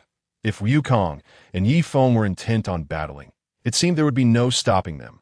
Moreover, Engaging in combat within the sturdy confines of the Kaishin realm was undoubtedly preferable to fighting on other planets. Umph. The old Kaishin huffed, clearly irked but resigned, for as Gogeta had stated, he was powerless to intervene. It appeared that the two Kaishins had tacitly approved of the impending confrontation. Well then, shall we commence?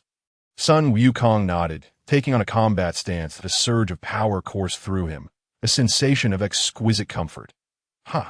Yi Feng clenched his fists, unleashing a terrifying aura that erupted from his being. He too sensed the formidable strength of Super Saiyan for Wukong. To underestimate him would likely result in defeat. After amplifying his power, the two warriors leaped into the air simultaneously, causing the ground beneath them to explode into two massive craters. The swift old Kaishin and Gogeta could scarcely keep up with their movements. Buzzed in the next instant, as their fists collided, an ear-splitting hum resonated through the air. A colossal shockwave emanated from the point of impact, creating a deep crater in the earth below. Such overwhelming power, Gogeta muttered, stunned by the spectacle. Given the current situation, it seemed the Kaishin realm might not be able to endure the ferocity of their battle. After exchanging blows, both Wukong and Yi Feng staggered backward, each retreating several dozen feet. Wow, your strength is incredible, Sun Wukong exclaimed, his face alight with excitement. He had thought the power of Super Saiyan 4 was unfathomably strong, yet Yi Feng matched him blow for blow. Delightful. Let us go again, Yi Feng responded, equally exhilarated. Since arriving in the Dragon Ball universe, this was the most thrilling encounter he had experienced, a true clash of equals. All right. Sun Wukong nodded, and the two warriors charged at each other once more. Whoosh, whoosh, whoosh, boom, boom, boomed in the sky. Two dark streaks collided repeatedly, separating and then crashing together once more. With each deep thud of impact, the Kaishin realm trembled slightly, while the ground either caved in or mountains crumbled in response. Chapter 37. You've lost, Sun Wukong. This battle had raged for half an hour, leaving the Kaishin realm looking battered and bruised. These two fools cannot take it easy for once, the old Kaishin lamented, gazing sorrowfully at his ravaged domain, his teeth grinding in frustration. However, the two combatants were oblivious to his words, completely absorbed in their destructive bout. Huffed out at this moment, Sun Wukong and Yi Feng stood facing each other, both panting heavily. Clearly, half an hour of combat had taken a toll on their stamina. The power of Super Saiyan 4 is far greater than I had anticipated. Yi Feng straightened, a vibrant smile on his face.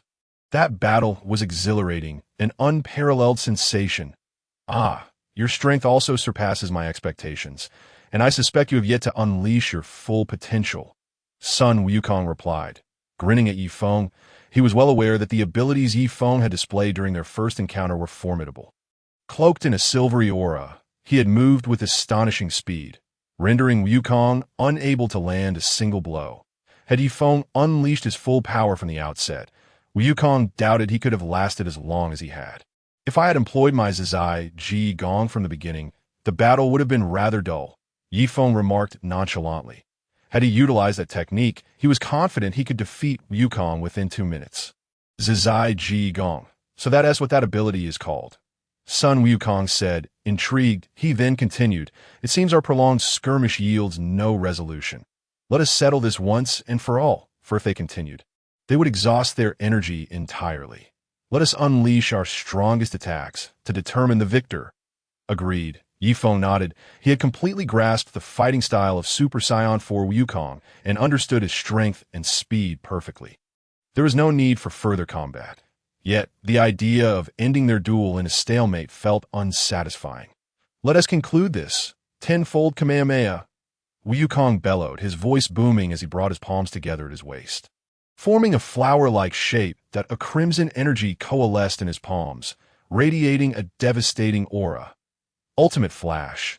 Yi Feng spread his palms wide, with energy spheres rapidly gathering in his hands. He then fused the two energy spheres into one colossal orb, emanating a terrifying presence that rivaled Wukong's tenfold Kamehameha. Curse it, are those two trying to obliterate the entire Kaishin realm? The old Kaishin's eyes widened in fear. If those energies were to explode, the entire Kaishin realm would be annihilated in an instant. with the underworld unable to escape its fate. This is disastrous. The realm is doomed, Jebet muttered, trembling in terror. Ha! Ha! Both Yi Feng and Sun Wukong shouted in unison, unleashing their ultimate flash and tenfold Kamehameha from their palms. One red, one blue. The two energy forces clashed violently like two colossal dragons entwined in battle. Grr! Sun Wukong gritted his teeth, his eyes wide. Veins bulging in his arms like snakes, he was clearly reaching his limit. Yi Feng was hardly in a better state, beads of sweat cascading down his forehead like a torrential rain. The muscles on his body had swelled to nearly double their size. Yet he too gritted his teeth in determination. You have lost, Sun Wukong. A cold smile suddenly graced Yi Feng's lips as a white aura enveloped him. The ultimate flash surged, thickening with newfound power, instantly devouring Sun Wukong's tenfold Kamehameha wave. The blue energy wave magnified rapidly within his pupils, and Sun Wukong inwardly cursed his fate. He had already succumbed to defeat, yet should he be struck by such a formidable ultimate flash, his demise was assured. However, in this dire situation, retreating was not an option. Wukong was on the brink of losing. The expressions of the old Kaishin and Jebet were grim. Not only was defeat imminent, but death itself loomed dangerously close. Would he truly perish? Despite the exhilarating nature of the battle, having just transformed into a Super Saiyan 4, he felt a deep sense of unwillingness. A bitter smile of resignation appeared in Sun Wukong's eyes. He could not withstand such a powerful energy wave, and he suspected Yi Feng could not retract it either, just as the energy sphere was a mere 2 meters away from him. Despair etched across his face. Yi Feng suddenly raised both hands. The Kamehameha wave abruptly altered its trajectory, skimming past Sun Wukong's form and soaring into the cosmos, where it transformed into a fleeting streak of light, vanishing without a trace. What? Yi Feng managed to redirect the energy wave. Sun Wukong was taken aback. Though he too could alter the direction of his Kamehameha, it required a state of not exerting his full power. Had he been in Yi Feng's position, he would have been incapable of controlling the energy wave under such circumstances, and he certainly lacked the strength to do so. How could this fellow still possess reserve strength? Chapter 38. Kindred Spirits, the conspiracy of two doctors. Yet, even without being directly struck by the ultimate flash, the searing energy wave had grazed him, leaving his entire body ablaze with pain. Remarkably powerful. Not only had he spared Wukong's life, but he had also avoided the destruction of the divine realm. Jebet's countenance bore both shock and delight. In that fleeting moment, he had genuinely feared that the collision of two energy forces might erupt violently, obliterating the entire divine realm. Yet, it appeared that Yi Feng had maintained control all along. A stroke of fortune indeed. That fellow possesses some sense of morality. If he were to use the power I granted him to annihilate my planet, it would be utterly heartless. The old Kaishin turned away, finally exhaling in relief. That moment, Sun Wukong reverted to his normal state, having expended an overwhelming amount of energy. Even with the abundant power of Super Saiyan 4, he could not sustain such depletion. Wow, you are incredibly strong, Sun Wukong exclaimed, his childlike enthusiasm unabated as he addressed Yi Feng. But you've been a bit excessive, not exerting your full strength throughout. You are quite formidable yourself, far exceeding my expectations, Yi Feng replied, glancing down at the grinning Sun Wukong. This was not mere flattery. He spoke the truth. Super Saiyan 4 Wukong's strength had indeed surpassed his anticipations. His own mysterious form could barely achieve victory over him, largely due to the old Kaishin not fully unlocking his potential. But I will become stronger until I surpass you, Sun Wukong declared with unwavering determination. Clenching his fist, throughout his journey, he had encountered numerous formidable foes, surpassing and defeating each one. He believed that with effort, he too could surpass Yi Feng. Foolish child, you may not realize that the halo of the protagonist above your head has already dimmed considerably. Observing the confident Sun Wukong, Yi Feng gently shook his head, murmuring softly. What did you say? Sun Wukong asked, momentarily taken aback. Having not heard Yi Feng clearly, I said, do your best. Yifeng chuckled softly, feeling a twinge of sympathy for Sun Wukong. The notion of surpassing him was utterly unattainable. Subsequently, Yifeng and Sun Wukong offered their apologies to the two Kaishins before returning to Earth. Meanwhile, a sinister plot was brewing in the underworld. After being slain by Baby, Dr. Mew wandered aimlessly through hell. "I've been waiting for you for a long time, Dr. Mew." Suddenly, a chilling voice echoed near his ear. Who? Who is calling my name?" Dr. Mew scanned his surroundings warily, and a shadow materialized before him, startling him. This person was completely unfamiliar. "Who are you? How do you know me?" Dr. Mew questioned, still on guard. Although he was indeed a villain, he understood that those who found themselves in hell were seldom virtuous. "I am Dr. Juro, a genius scientist from Earth. My research has encountered some bottlenecks, and I require the advanced technological concepts of the Z-Fighters." Dr. Juro grinned ominously, his eyes gleaming with malice. "Ha ha! Why would I collaborate with someone like you?" Dr. Mew scoffed dismissively at Dr. Juro. He possessed the highest level of technology. Why would he collaborate with anyone else? Because we share the same enemy. Dr. Jiro's eyes flickered with vengeful intent as he spoke coldly. "That rascal Sun Wukong. Even in hell, I will not let him off the hook." The same enemy. Dr. Mew seemed intrigued, turning to face Dr. Jiro. If that were the case, he could indeed make good use of this fellow, Sun Wukong. Dr. Jiro reiterated ominously. "Are you referring to that Scion brat?" Upon hearing Sun Wukong's name, Dr. Mew's eyes also glimmered with vengeful intent. It was precisely because of that wretched Scion that he ended up in this place. Absolutely unforgivable. This included all Scions and anyone associated with them. A fruitful collaboration. To a fruitful collaboration. The two nefarious old men reached an agreement at this moment. In the hyperbolic time chamber, Sun Wukong and Yifeng were immersed in intense training. Sun Wukong's goal was exceedingly simple, to surpass Yifeng. Yet, Yifeng's ambitions extended beyond merely toying with Sun Wukong. He sought to become more formidable. He did not wish for his destiny to rest in the hands of others. However, there were many who surpassed him in this world. The Super One-Star Dragon from the G-Universe. Super Saiyan 4 Vegeta, the gods of destruction from Dragon Ball Super, Jiren from Universe 11, the Angels, the Grand Priest, and the diminutive Xeno. Their powers nearly eclipsed his own. That if he were to master the perfected Ultra Instinct, he would stand unafraid against the likes of the Super One-Star Dragon, Vegeta, and Jiren. Yet at present, he was far from achieving that.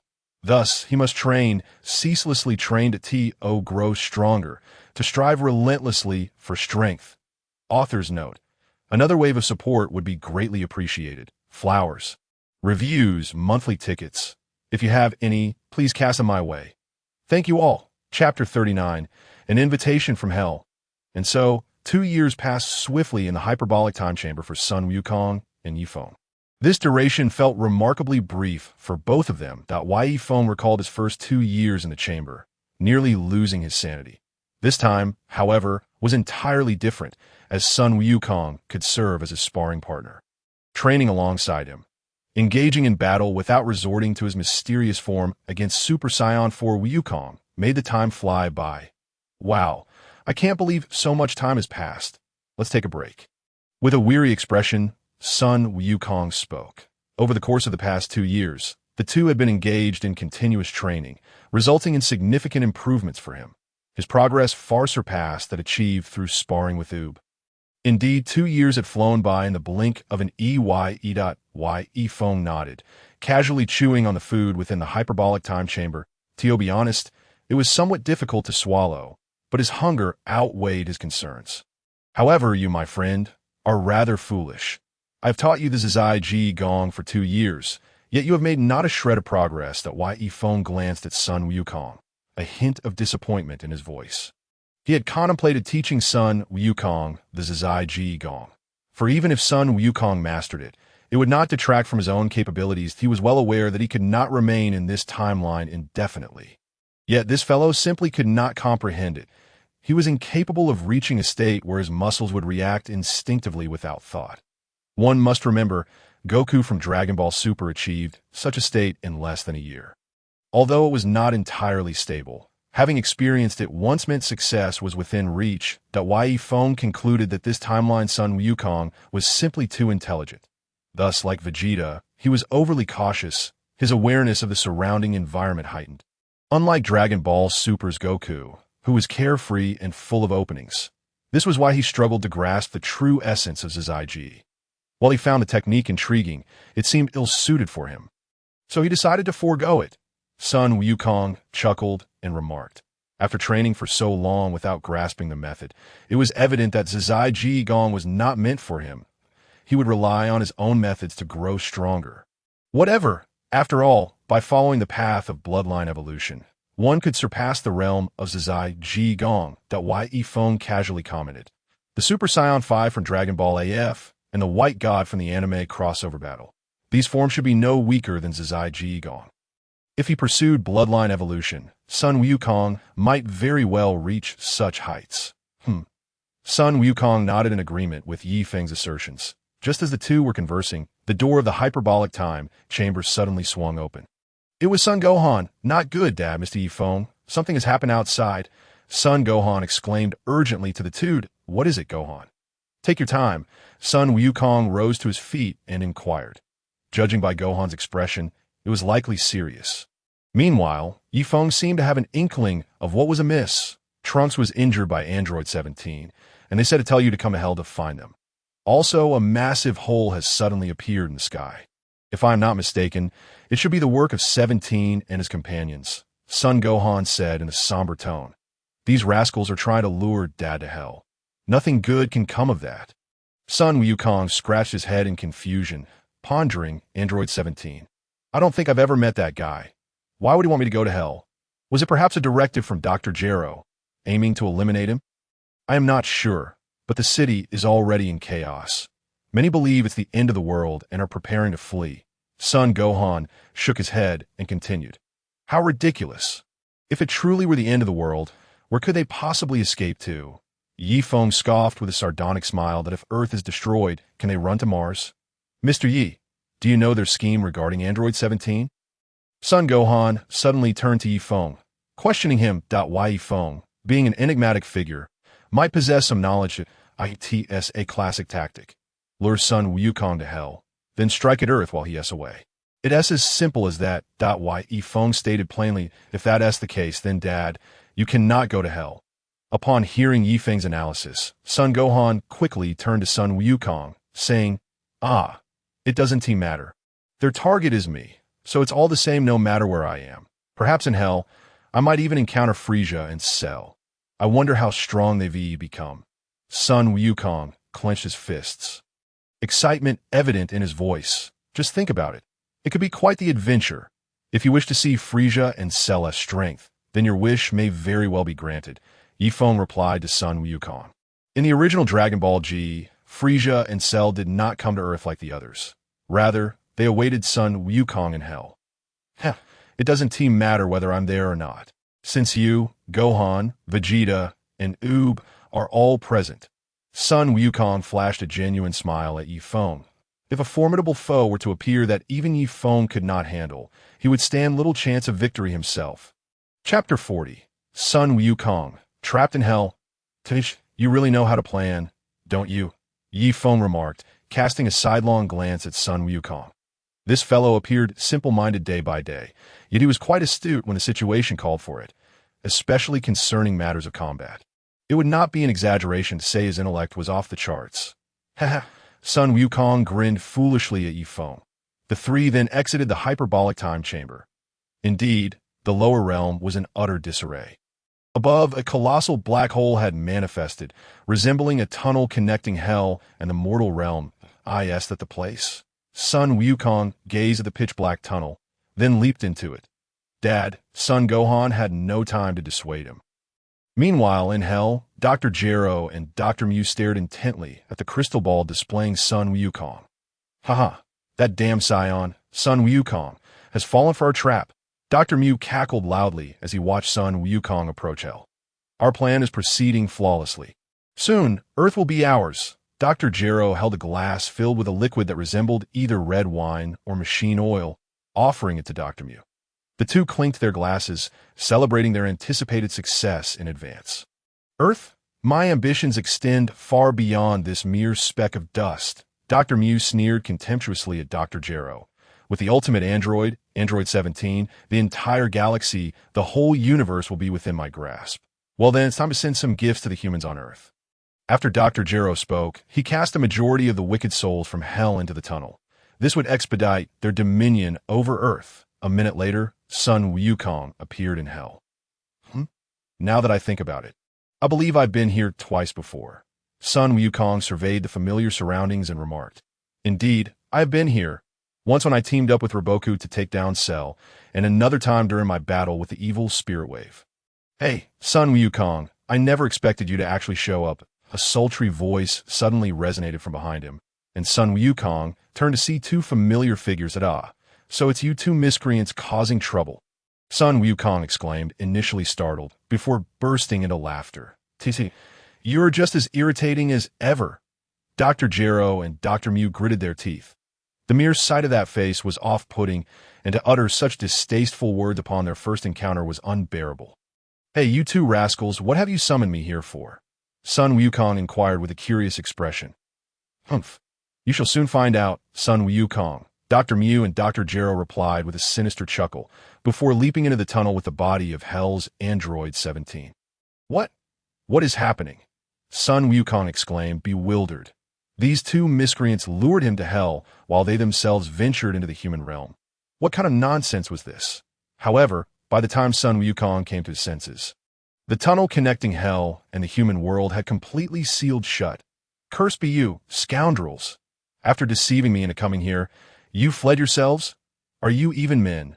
Sun Wukong shouted in a fit of rage. These fiends exhibited a shocking lack of integrity, leaving him alone in hell. What kind of travesty was that? "Sun Wukong, you shall remain in hell forever, experiencing the torment of this realm. Never shall you return to your beloved Earth." The ominous laughter of Dr. Gero echoed throughout hell. "Damn you, wretched villains." Sun Wukong clenched his fists tightly. If only he could engage in battle, being trapped in hell would be of little concern. Just as he contemplated this, a familiar voice resounded from behind him. "Long time no see, Sun Wukong." Upon hearing the two familiar voices, a smile suddenly graced Sun Wukong's lips. Hell seemed rather intriguing after all. Meanwhile, on Earth, chaos reigned as many heinous individuals were cast down from hell. "Mr. Feng, what shall we do now?" Sun Wufan asked through gritted teeth, gazing at the city engulfed in turmoil. "What else can we do? Just return them once they came, right?" Feng responded nonchalantly. "Sometimes it is not necessary to engage in combat with foes stronger than oneself. Isn't it delightful to toy with weaker opponents?" After Feng finished speaking, he dove downwards that "It appears today will be quite entertaining." "Understood." Sun Wufan nodded and followed Feng as they leaped from the heavenly temple. Chapter 41. Vegeta vs. Hell's Android 17. Boom! Thunderous sounds reverberated through the bustling streets. Explosions rang out, and thick smoke billowed into the air. Whoosh! Feng suddenly appeared atop a skyscraper that had lost its roof. Below, several familiar faces were visible. Gula, accompanied by his Gula Mecha Squad, and the Ginyu Force were wreaking havoc, along with the Toad. Energy spheres erupted from their palms, toppling buildings one after another. "Hey, you lot." Feng crossed his arms and called out to the street below. After a brief pause, he continued, "Destroying public property is rather unfriendly behavior, you know," with a playful smile directed at Gula and his companions. Feng addressed them. "What? A mere ant dares to speak to us?" Captain Savaiza of the Gula Mecha Squad coldly shot a glare at Feng before unleashing an energy sphere towards him. Boom! The energy sphere exploded, engulfing the area in billowing smoke. Savaiza smirked, reveling in the belief that an ant was indeed an easy target. Whoosh! In the next moment, Feng appeared before Savaiza, his fingertip aimed directly at Savaiza's forehead. Still wearing that playful smile that I detest individuals who lack strength and manners. Before the words left his mouth, a beam of light swiftly pierced through Savaiza's head. He fell to the ground without even a scream. Lifeless, Captain! Savaiza's demise ignited fury in the eyes of Dre and Nez as they glared at Feng, their fists clenched tightly. How dare anyone, aside from those detestable Scions, lay a hand on their Gula mecha squad? They were truly courting death. Pew pew pew. In the next instant, several energy beams shot from Yefeng's fingertips, piercing through the foreheads of Reed, Nez, and Jinyu Force members Guise and Bart. Effortlessly dispatching several foes, Yefeng exhibited no emotional fluctuation. They had originally hailed from hell, and he was merely returning them where they belonged. Interesting, it seems rather effortless to eliminate these weaklings. Gula observed the demise of his subordinates. His interest peaked as he gazed at Yefeng. You appear to possess some strength. Have you considered becoming my subordinate? I could grant you a planet. The individual before him was evidently more powerful than Savaiza and could easily take their place. Fool! Yefeng regarded Gula with pity. The moment his words fell, Yefeng vanished from sight, reappearing right in front of Gula.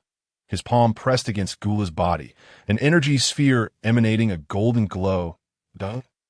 No, don't kill me. I can give you all my planets. Gula panicked, sensing a potent aura of death. Do not resurrect again. It is merely a waste of your existence. With those words, the energy sphere instantaneously consumed Gula entirely. What a pitiful situation for Gula. After dealing with Gula and his associates, Yefeng proceeded to send Bojack and others back to hell in a friendly manner, with the assistance of Sun Wufan and the others. They managed to return all the denizens of hell in just over half an hour. Wait, there's still those two old fellows, Dr. Gero and Dr. Mew. On Earth, the energy of Vegeta was palpable. He was already engaged in combat with Android 17. Yefeng sensed Vegeta's power surging. Although he could not sense Android 17's energy, he could easily deduce the situation. Mr. Yefeng. At this moment, Sun Wufan, Sun Wutian, Trunks, and Ub had finished tidying up the aftermath and flew to Yefeng's side. Since we are all here, let us go witness the spectacle. Yefeng declared to the four before soaring toward Vegeta. 2 minutes later, they arrived at the scene where Vegeta was battling Hell's Android 17. Vegeta had transformed into Super Saiyan 2, golden flames swirling around him, his pride evident as he gazed at Hell's Android 17. Clearly, Android 17 was no match for Super Saiyan 2 Vegeta. His body was riddled with wounds, and his clothing was in tatters. Humph, a heap of scrap metal. I shall dismantle you now. With a haughty tone, Vegeta charged at Hell's Android 17 once more. T-Seach, I didn't expect this Vegeta to be so formidable, Gula remarked, furrowing his brow. In his recollection, simply removing Sun Wukong from the equation would allow them to dominate Earth. He had not anticipated the troublesome presence of Vegeta, though Vegeta was indeed surprising. He could not possibly rival the might of Super Android 17. Dr. Mew's lips curled into an evil smile as he remarked, once Hell's Android 17 and Earth's Android 17 merge, it shall become the ultimate android warrior, unmatched by anyone. What are you doing, Android 17? Hurry over here. I am you, and you are me. Suddenly, the voice of Android 17 echoed in the mind of Android 10, who was attempting to persuade him. In an instant, his pupils transformed into a vivid crimson, and the remnants of his humanity vanished completely. Chapter 42. Fusion, the birth of Super 17. Father, we are here to assist you, Trunks remarked, gazing at Vegeta. It seemed that only Android 17 and those two doctors remained on Earth. Eliminating them would resolve the planet's crisis. None of you need to intervene. I alone can handle him, Vegeta coldly retorted. Turning back to Trunks, his current strength was far beyond that of the Android 17 before him, and dispatching him would be effortless.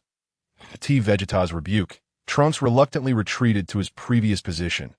He was well aware of his father's unyielding nature. He never wavered once he made a decision.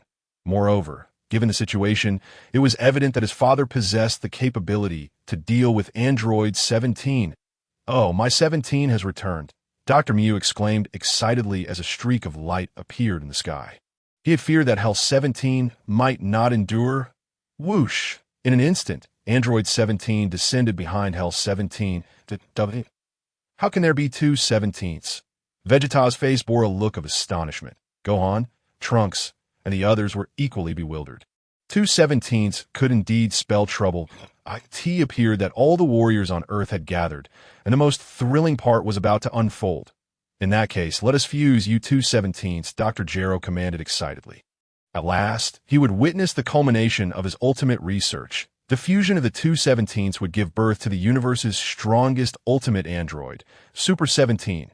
No one would be able to rival him. I am you, and you are me. Upon receiving Dr. Gero's command, both 17s chanted in unison. Their pupils glowed with a fiery red light, and a dazzling golden aura enveloped them. Super 17 was indeed something to anticipate. Feng pursed his lips, gazing at the two figures shrouded in golden light, speaking softly. Just then, the two 17's bodies began to overlap, one in front of the other. In a flash, a brilliant golden light erupted, blinding all who beheld it. What? Such a blinding radiance!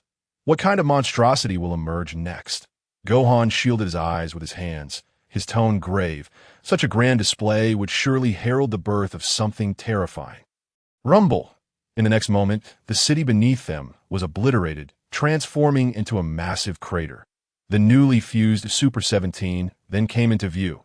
After the fusion, his physique appeared even more elongated, his hair cascading to his shoulders. Still adorned with a scarf and clad in a form-fitting battlesuit, his lips curling into a sinister smirk. What overwhelming power! Awe and fear washed over OOB and Gohan. This being exuded an immense pressure. Yes, we have succeeded. My long-desired ultimate android has finally been born. Dr. Gero exclaimed, his eyes gleaming with excitement as he beheld Super 17. Our plan to invade Earth is nearing its conclusion. This is truly a moment worth celebrating. Dr. Mew also chimed in with enthusiasm. After Earth, they would conquer the entire North Galaxy, and then move on to subjugate others. The entire universe would belong to them. Damn it, I will kill him! Vegeta glared fiercely at Super 17, launching himself into an attack. Bam! Vegeta's fist landed squarely on Super 17's face. He did not flinch, nor did he even blink. What? How is this possible? Vegeta's expression shifted to one of shock. His assault had proven utterly ineffective. Subsequently, Super 17 casually adjusted his attire, brushing off the dust from his shoulder. Then, with a powerful uppercut, he struck Vegeta in the gut. Ugh! Blood gushed from Vegeta's mouth as he was sent flying, crashing into the ruins 100 feet away. Damn it! Gohan and OOB charged towards Super 17 in unison. However, in less than a second, they were propelled backward at an even greater speed. With just a single blow, they had been rendered completely incapable of fighting. Cursed bastard! I haven't been this furious in a long time. Vegeta trembled as he rose, clenching his fists and transforming into Super Saiyan 2 once more. Die! He shouted, charging at Super 17 again. Yet in less than a second, he was sent flying back once more. The disparity between them was immense, making Vegeta appear childlike before 17. Haha. A little brat is just a little brat. No matter how many come, they are inconsequential. Dr. Mew scoffed, glancing disdainfully at Vegeta and the others sprawled on the ground. Now you should understand the terror of my Super 17, right? Dr. Gero crowed with pride, reveling in his long-awaited achievement, his most cherished creation. Damn it! I refuse to accept defeat so easily. Vegeta pounded the ground in frustration, feeling utterly humiliated. Now you should comprehend the chasm that separates us, you foolish, oblivious imbeciles, Super 17 sneered, pointing his palm at Vegeta and the others. Hey, can't you see that I am still standing here? At that moment, Feng could no longer contain himself. How could such a formidable individual be so easily overlooked? It was utterly unforgivable. Chapter 43. Vegeta's plea. A shock. What? Another fool offering himself for death. Dr. Gero and Dr. Mew exchanged sympathetic glances at Feng. This guy had the chance to slip away, but instead presented his head for the chopping block. I think you may have misunderstood. I am here to send you on your way. Feng replied with a slight pause, continuing to smile. Ditto. It seems we have a fool here. Otherwise, how could he utter such ignorant words? Did you not see how formidable my Super 17 was just now? Dr. Gero exclaimed, exuding an air of superiority. And what of it? Can he save you? Feng stepped forward, speaking with a calm demeanor. Arrogant fool, 17, kill him. Dr. Gero, clearly unwilling to engage in further verbal sparring with Feng, commanded Super 17 directly. Dr. Mew discreetly pressed his controller, for Super 17 now only heeded his commands. Upon receiving the order, Super 17 casually unleashed an energy sphere toward Feng that, in his view, this would suffice to eliminate the audacious fool before him. Whoosh! Just as the energy sphere was about to collide with Feng, he suddenly vanished. What? Where did he go? Dr. Gero and Dr. Mew gasped in astonishment, realizing they had completely missed it. Even Super 17 wore a look of shock. That speed was even faster than his own. Turning swiftly to confront Super 17, he beheld Feng supporting Vegeta and Son Gohan as they sat upon a stone slab. With a dismissive curl of his lip, Super 17's countenance betrayed his displeasure. How audacious to rescue someone right before his eyes. It felt like a slap in the face. Please protect the Earth. Do not allow such individuals to wreak havoc upon it. I implore you. Mr.Y. Feng, Vegeta uttered, his face etched with anguish as he fixed his gaze upon Feng. Feng was momentarily taken aback, staring at Vegeta in disbelief. If these words had come from Gohan or Trunks, he would have felt no surprise. Yet, to hear such a plea from Vegeta was astonishing, for Feng's impression of him had always been one of pride and unyielding self-esteem. He would never deign to beg another. Even with the significant transformation Vegeta had undergone in Dragon Ball GT, asking a mere Earthling to safeguard the planet was inconceivable. Yet, the reality was undeniable. Vegeta had indeed entrusted this task to him. It was hard to fathom. Vegeta, you truly surprise me. Or perhaps I should say, you have earned my respect, Feng remarked with a smile that bore no hint of mockery, only a sense of incredulity. Vegeta merely furrowed his brow in silence. That he could perish, but Bulma must not die, nor could Trunks and Bra. Lacking the power to thwart Super 17, he had no choice but to turn to Feng. Although his pride remained intact, the safety of his family far outweighed his self-esteem. Rest assured, even if you had not sought my aid, I would not allow him to devastate the Earth, Feng replied, nodding in affirmation that Vegeta's recent words had shifted his perception of him. Perhaps in the future, he could guide him towards greater strength. Turning his attention to Super 17, Feng declared, 17, end him swiftly. The velocity Feng had just displayed left Dr. Gero and Dr. Mew with an unsettling sensation. Following the command, Super 17 directed his palm towards Feng, unleashing an energy sphere that hurtled towards him. A trivial trick, Feng scoffed, effortlessly swatting the energy ball away. With a thunderous boom, the energy sphere detonated upon impact with the ground, creating a massive mushroom cloud and causing the Earth to tremble violently. Clearly, the sphere possessed considerable power. In the next instant, Feng materialized behind Dr. Gero and Dr. Mew. I sense that hell may suit you better, so you should return there, his eerie voice echoed from behind them, prompting the two to turn in terror. They were met with the sight of two fists rapidly enlarging in their vision. Bang, bang, with two sharp cracks, Feng's fists sent the mechanical heads of Dr. Gero and Dr. Mew flying. Sparks flickered at the wounds before fading, marking their demise. Haha, I truly appreciate your assistance in eliminating these bothersome old fools. Super 17 grinned wickedly, relishing the newfound freedom from control. Hold your thanks, for you shall soon join them, Feng retorted, a grin spreading across his face. Despite Super 17's might, he was significantly outmatched. Your arrogance is truly pitiable. Feng shook his head, noting that 17 remained oblivious to the disparity between them. Your talent for provoking my ire is remarkably strong. Congratulations, you have succeeded, he added, as an evil smile emerged on Super 17's face. Then, in a flash, he charged at Feng with astonishing speed, so swift that even Super Saiyan 2 Vegeta could only catch a glimpse of a black streak. In an instant, Super 17's fist collided forcefully with Feng's abdomen, causing Feng to double over in pain. What? Even Mr.Y. Feng cannot evade this. Gohan and the others gasped in horror as they witnessed the assault. Quickly! It's too fast to see. Super 17 taunted, observing Feng's agony. What's the matter? You can't evade such speed. It seems I have overestimated you, he sneered. Suddenly, Feng let out a chilling laugh, gradually standing upright. At that moment, Super 17 and Gohan realized that the punch had not struck Feng. He had caught it with his hand.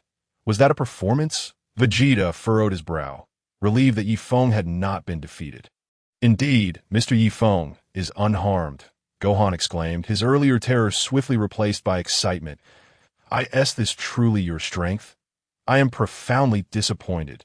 Yi Feng pushed Super 17's fist away, a mocking smile gracing his lips at that moment. Super 17's power paled in comparison to Super Saiyan 4 Goku's in the original Dragon Ball GT. Goku's struggles against Super 17 stem from his ignorance of 17's ability to absorb energy. Initially, Goku unwittingly provided Super 17 with too much energy, which turned the tide of battle. However, Yi Feng would not allow such a scenario to unfold. Merely a fortunate catch. Do not let it go to your head. You fool! Super 17's face darkened with rage. With a sudden leap, he swung his right leg like a battering ram towards Yi Feng's head, the air crackling with the force of a strike. Your speed is too sluggish, Yi Feng scoffed, seizing Super 17's ankle and hurling him away with ease.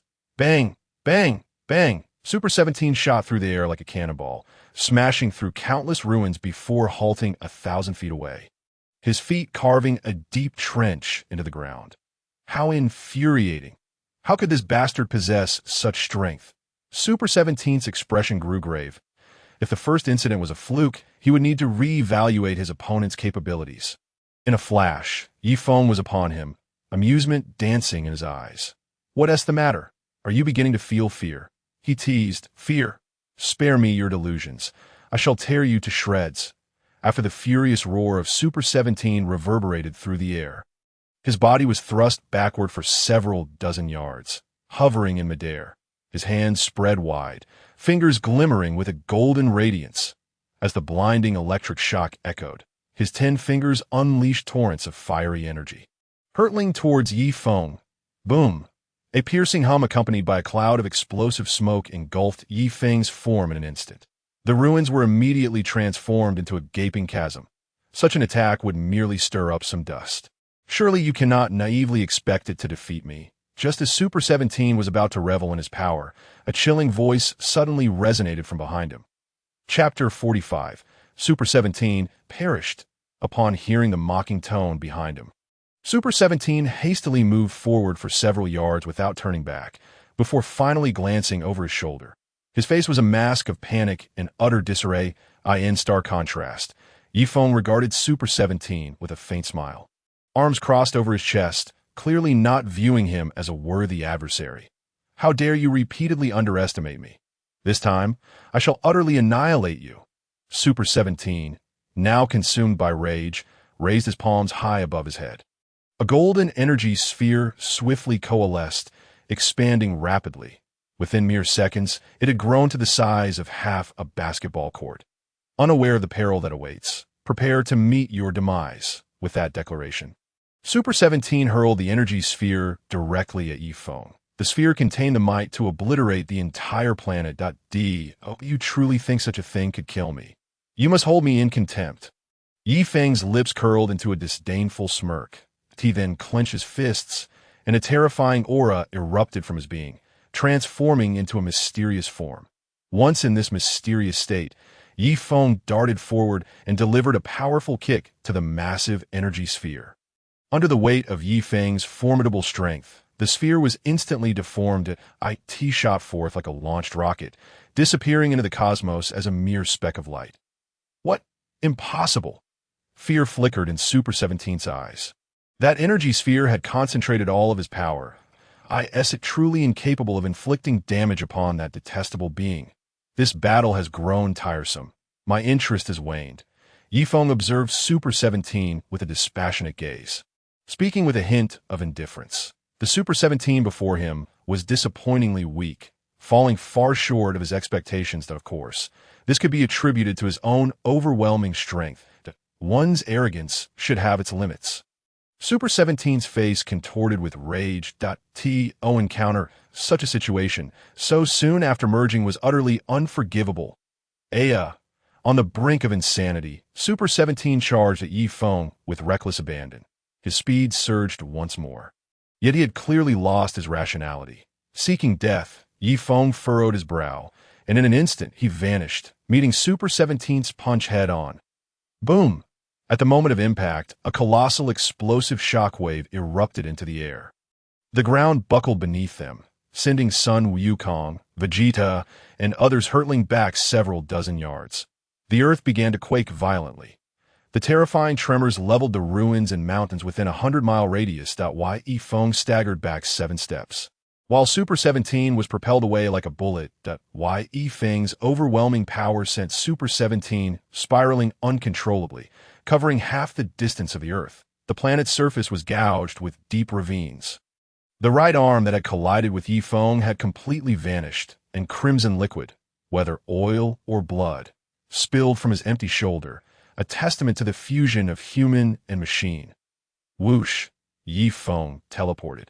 Appearing beside Super 17 in an instant, he planted his foot firmly on Super 17's head, forcing him into the ground.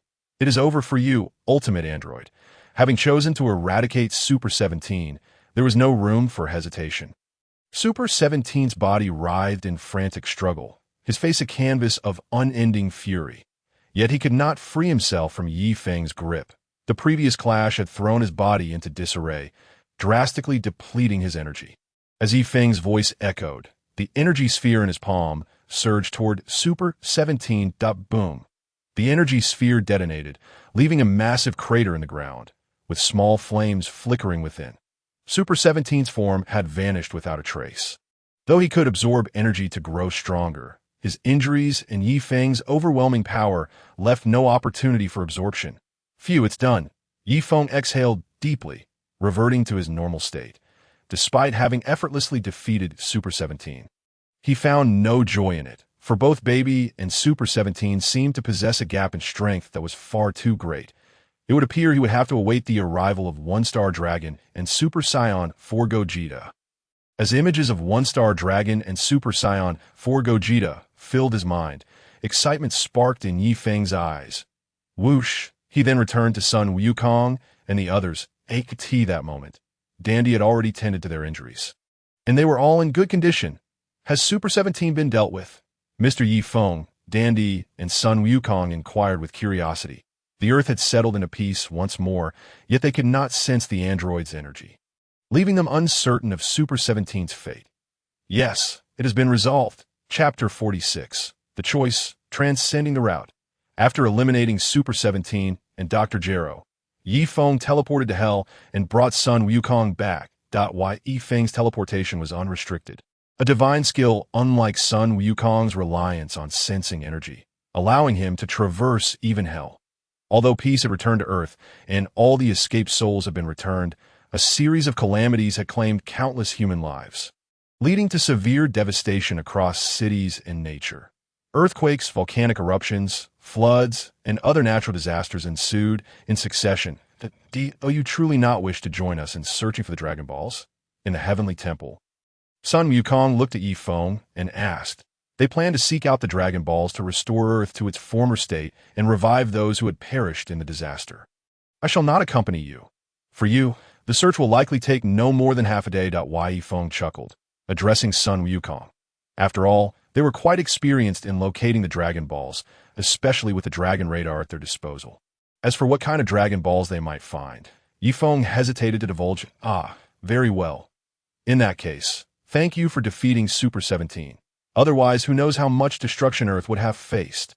Sun Wukong expressed his gratitude to Feng. When he was trapped in Hell, he felt utterly helpless, merely anxious. Thankfully, Feng was there. You need not thank me. My slaying of Super 17 was not for your gratitude. Feng replied with a smile. After all, he too resided on Earth, and could not bear to see it in ruin. Well then, we shall take our leave. Farewell. Sun Wukong nodded, and then, accompanied by Trunks and Xiaofeng, leaped down from the Temple of the Gods. After their departure, Dandy approached Feng respectfully and inquired, Mr. Feng, shall we first have something to eat before you resume your training? Indeed, I must admit I am rather hungry. I appreciate your kindness, Feng replied with a smile, courteously addressing Dandy. After all, it had been quite some time, and he had indeed caused them no small amount of trouble. You needn't say that. You are the savior of Earth, and it is my duty to assist you. Dandy responded with utmost respect and sincerity. As the deity of Earth, he often felt powerless. Yet it was Yi Feng who had resolved the planet's crises on 2 occasions, which justified his deference. Once they finished their meal, Yi Feng proceeded to the hyperbolic time chamber. He needed to make a decision, one that would determine the path he would take in the future. Taking a deep breath, Yi Feng clenched his fist. The mysterious form, the legendary Scion transformation, had eluded his resolve until now. He was uncertain whether to pursue the Scion route or remain on the human path. If he could fully unlock his potential, perhaps he could consider the human way. However, it appeared that his potential could not be realized in the short term, and soon he would face formidable adversaries like the Super One-Star Dragon. His strength needed to be augmented. Time passed steadily, and after a duration of half an hour, he reached a conclusion. It would be the legendary Super Scion. Yi Feng muttered to himself with a grave expression, fully aware that the Super Scion's innate abilities and potential were virtually limitless. In contrast, even the highest potential of a human was bound by a ceiling, reliant on the abilities of the Super Scion. System, unleash my entire Super Scion bloodline, he resolved internally. During his initial fusion of bloodlines, he had concealed most of his Super Scion heritage due to his indecision at that time. Understood, host, the system's synthesized voice echoed. In that instant, Yi Feng felt an overwhelming and tempestuous surge of energy coursing through his body, as if it might burst him apart, that he gasped, tightly clenching his fists, as veins throbbed on his arms. His muscles rapidly expanded, and his physique became extraordinarily robust, each inch of his skin brimming with power. Suddenly, his black hair began to lengthen, cascading down to his shoulders, with several strands forming bangs over his forehead. To his astonishment, a brown tail sprouted from behind him, swaying flexibly. Had he truly transformed into a Scion upon fully integrating the Super Scion bloodline? Yi Feng gazed incredulously at his newly acquired tail and murmured to himself. Yet it was not entirely unexpected. The Super Scion bloodline was immensely powerful, and once fully fused, it could swiftly assimilate his human heritage. Since Super Scion blood flowed within him, he should indeed be a Scion. Besides, he held no attachment to his previous form, which he had inhabited for merely half a month. Chapter 47. Arise, Dragon! Could he now transform into a Super Scion, having transformed into a truly authentic Scion? He was eager to discover whether he could ascend to Super Scion status. With resolve, Yi Feng focused his gaze, clenched his fists tightly, and assumed a fighting stance. Ha! A deep roar erupted from his throat. When watching Dragon Ball, he had never understood why Goku and others relied on shouting during their power-ups. But now he realized that such roars could indeed unleash the strength within. The hyperbolic time chamber began to tremble violently in response to Yi Feng's roar. Golden flames erupted from his body, radiating outward in all directions. His black hair stood on end, and veins writhed on his forehead like serpents. Boom! In the next moment, the hyperbolic time chamber exploded, and Yi Feng's form manifested in the Temple of the Gods. His eyes were sharp, resembling those of a fierce beast, with his black hair standing erect and his pupils transformed into a golden hue. What is happening? Dandy and were drawn by the tremendous commotion. Are you all right, Mr. Yi Feng? Dandy quickly asked, observing Yi Feng's fierce demeanor. Exhaling deeply upon hearing Dandy's voice, Yi Feng gradually quelled the violent aura that surrounded him. His hair returned to its original state, and his pupils reverted to black.m.y. Yi Feng. What has happened to you? Suddenly, Dandy noticed the tail behind him. Was this not a symbol of the Scions? Yi Feng was a Scion, but he had not possessed a tail before.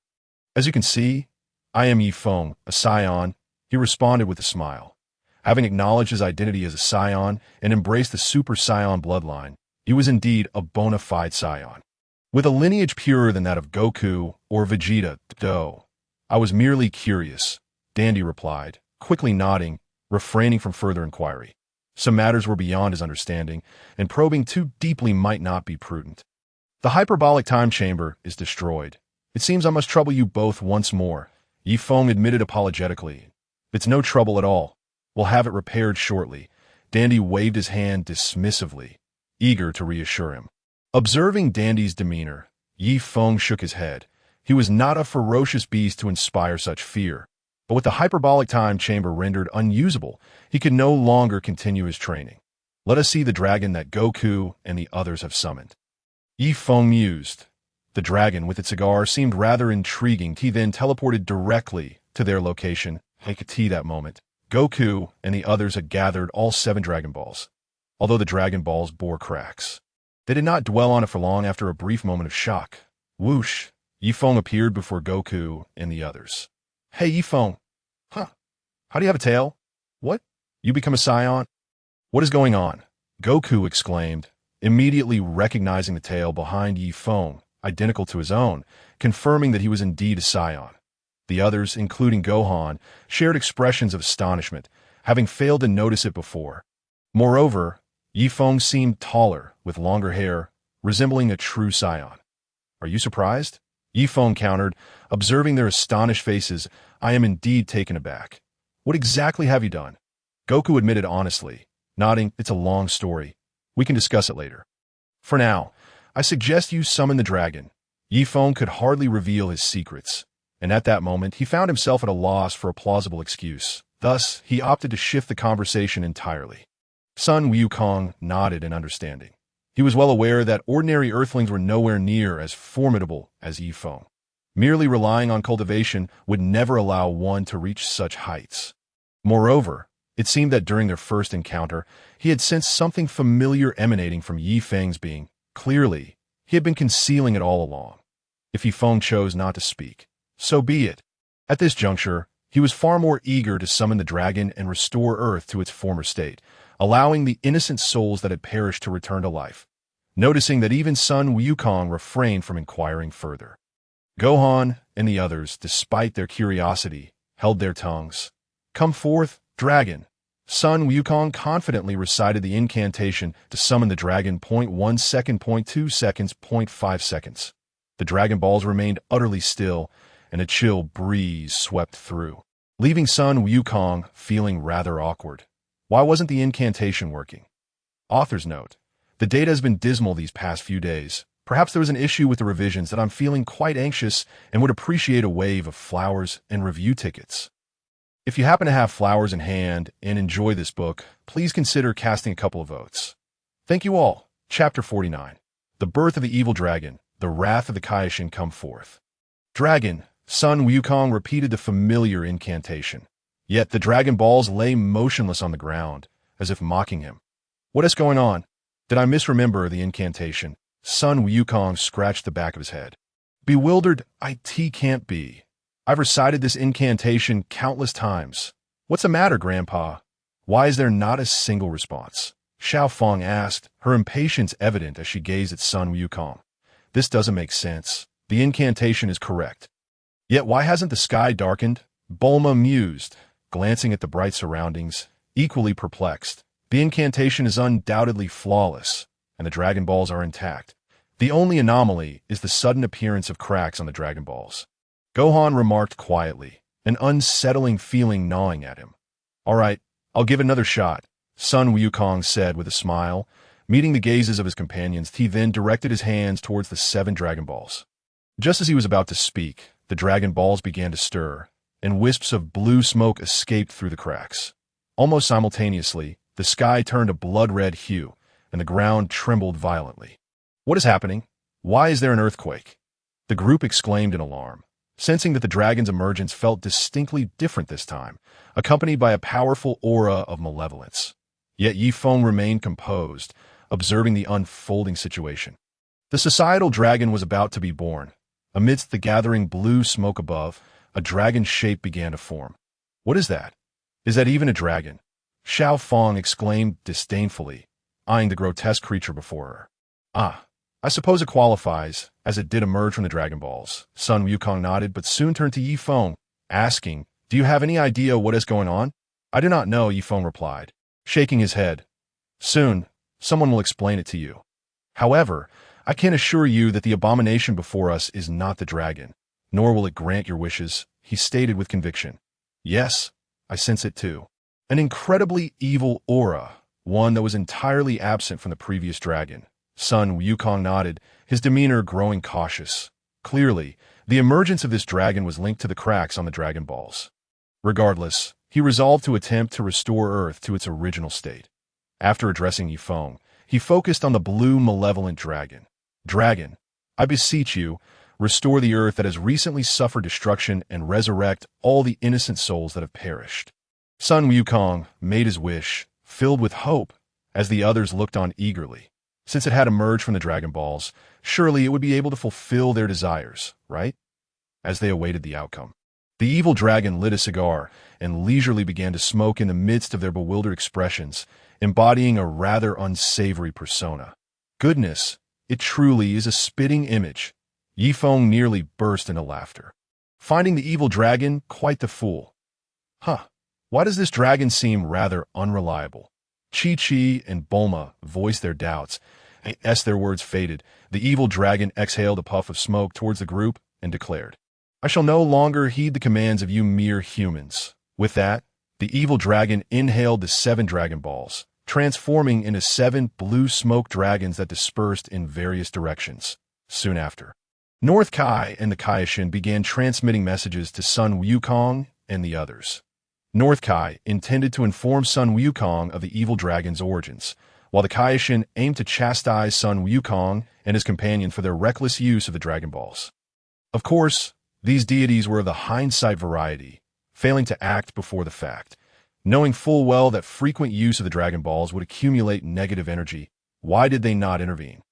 Even if they chose to ignore it, why not offer a gentle reminder? They had never considered that if they were truly capable, there would be no need for Sun Wukong and the others to confront those cosmic threats. There would be no sacrifices among their comrades, and thus, the Dragon Balls would not be summoned with such frequency. So that's how it is. It appears we've landed in quite a predicament. After listening to the Kaishin and North Kai's explanations, Sun Wukong nodded in understanding, stroking his chin as he contemplated a solution. I told you it's all your fault. You fools. It's your constant use of the Dragon Balls. The old Kaishin berated Sun Wukong and Bulma with the fervor of a haranguing matron. Moreover, this tirade was directed at everyone's minds, including Yifeng's. After nearly half an hour of incessant shouting, Yifeng found himself quite agitated. I suggest you tone it down. Keep this up, and I might just dismantle your divine realm. Do you not comprehend why there is so much negative energy in the Dragon Balls? As the supreme deity of the universe, what have you done about Frieza, Bojack, or Majin Buu? I assent at your responsibility to handle these matters. How dare you raise your voice here? Yifeng could no longer contain his frustration and shouted back. The old fellow could have said a word or two, but his incessant chattering was utterly unhelpful. Chapter 50. The system issues a new mission. As if I haven't warned them before, the old Kaishin muttered to himself before falling silent.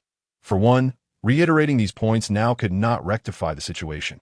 The evil dragon had already emerged, and the sole course of action was to defeat it, reclaim the Dragon Balls, and seal them away permanently. Moreover, Yifeng was indeed a source of concern. He was unlike Wukong and the others. While he posed no immediate threat to the universe, it was crucial to acknowledge that should he choose to, he possessed the capability to threaten the entire cosmos. Most importantly, Yifeng's character was enigmatic, not as naive as Wukong and his friends, which left the Kaishin hesitant to offend him. Look, what is that?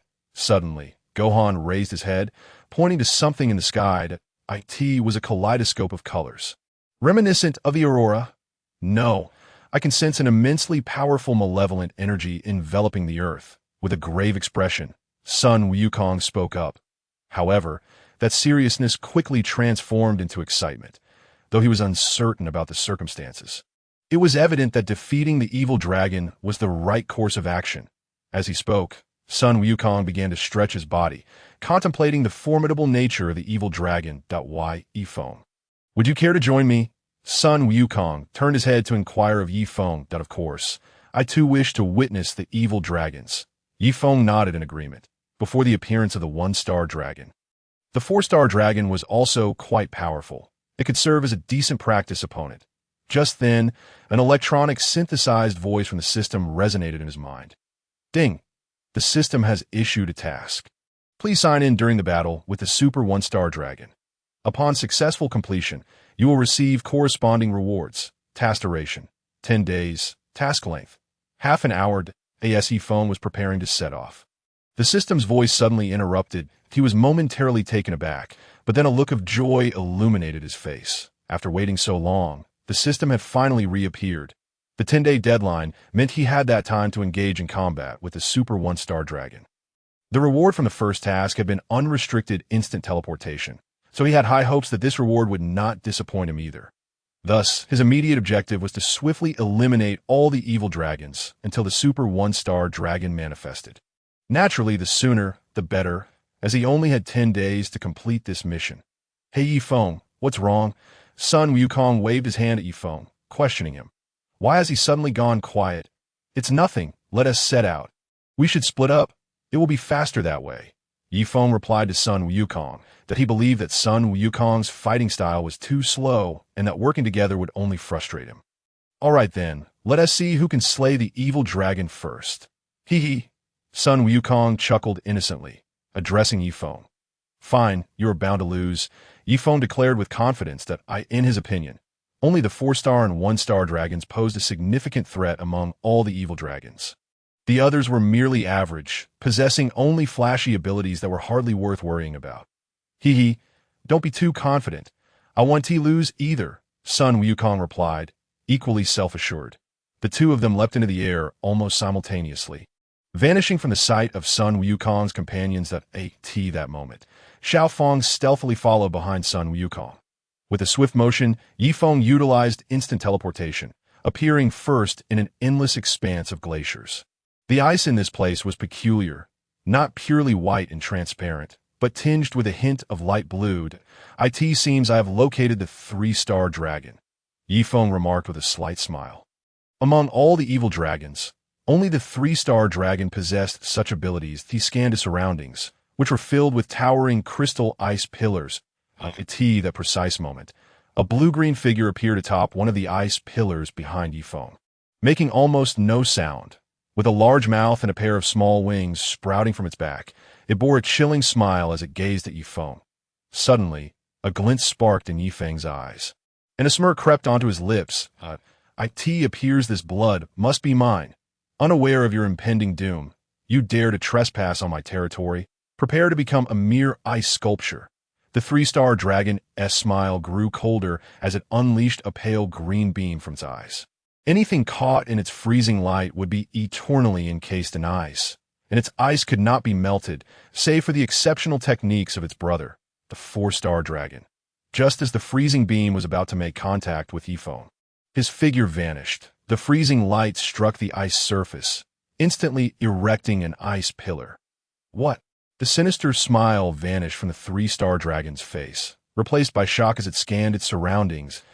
"Is it gratifying to ambush others from behind?" "Allow me to give it a try," that a cold voice echoed from behind, enveloping the 3-star dragon in a dense aura of murderous intent. Death was merely a step away. The 3-star dragon swiftly turned around, its face etched with terror as it beheld Feng. "Please, spare me. Don't kill me." Fear filled the 3-star dragon's eyes.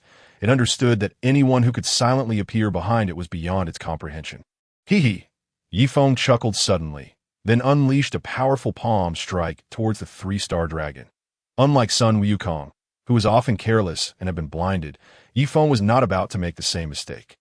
Moreover, the 3-star dragon's freezing beam was indeed troublesome, so it was best to eliminate it swiftly. The energy sphere rapidly consumed the 3-star dragon, its body dissipating like smoke in the wind. A thunderous roar echoed as the energy wave cleaved through the ice surface, revealing a deeply etched chasm from which a green dragon ball fell into Feng's grasp. The orb was adorned with 3 small red stars. The 3-star ball secured. Feng smiled, stowing the dragon ball away. What next? Feng gradually closed his eyes, beginning to sense the aura of the evil dragons. Their energies were faint, only detectable during battle, and due to the overwhelming evil energy enveloping the earth, locating them proved exceedingly difficult. Found it! Feng suddenly sensed a very faint trace of evil energy, barely detectable. He was uncertain if it was indeed an evil dragon. In the next moment, Feng vanished from the glacier. When he reappeared, he found himself in a distinctive fishing village, characterized by its strong fishy aroma. What a potent fishy smell. The six-star dragon must be nearby, Yi Feng remarked, scanning his surroundings. Given his familiarity with the plot of Dragon Ball GT, he understood that the six-star dragon was lurking in the nearby sea. However, he could no longer sense that evil energy. Just then, a flurry of small black dots appeared in the sky. Upon closer inspection, they turned out to be various fish, shrimp, and seafood. Shortly after, fishermen rushed over with their fishing nets, leading to a chaotic scramble that Yi Feng leapt into the air, surveying the scene from above, and soon spotted a vast expanse of blue ocean. There, Yi Feng dove directly into the sea. Alighting on its surface, the six-star dragon, "Come forth." Yi Feng's voice resonated across the waters. Following his proclamation, a massive whirlpool emerged on the sea surface, and a figure slowly rose from its depths. With deep blue hair and light blue skin, adorned in a flowing gown, its features were somewhat delicate and attractive, and if one were unaware of its true nature, they might mistake it for a dragon goddess. Yet, contemplating its true form made Yi Feng feel a wave of nausea. However, what captivated Yi Feng's attention was the six-star ball nestled within its essence. "You have wasted 5 minutes of my time." "Six-star dragon," Yi Feng remarked with a hint of impatience, gazing at the six-star dragon. "How dare you speak to me like that? I'm the six-star dragon, master of wind and air." The six-star dragon bristled at Yi Feng's dismissive demeanor. Anger flaring its eyes, "Team matters not. Simply hand over the six-star ball." Yi Feng shrugged casually and addressed the six-star dragon. "Humph, such arrogance. If you wish to claim the six-star dragon, let us see what you are truly capable of." The six-star dragon clenched his fists, and suddenly, dozens of black energy spheres materialized around him. Void split energy bomb.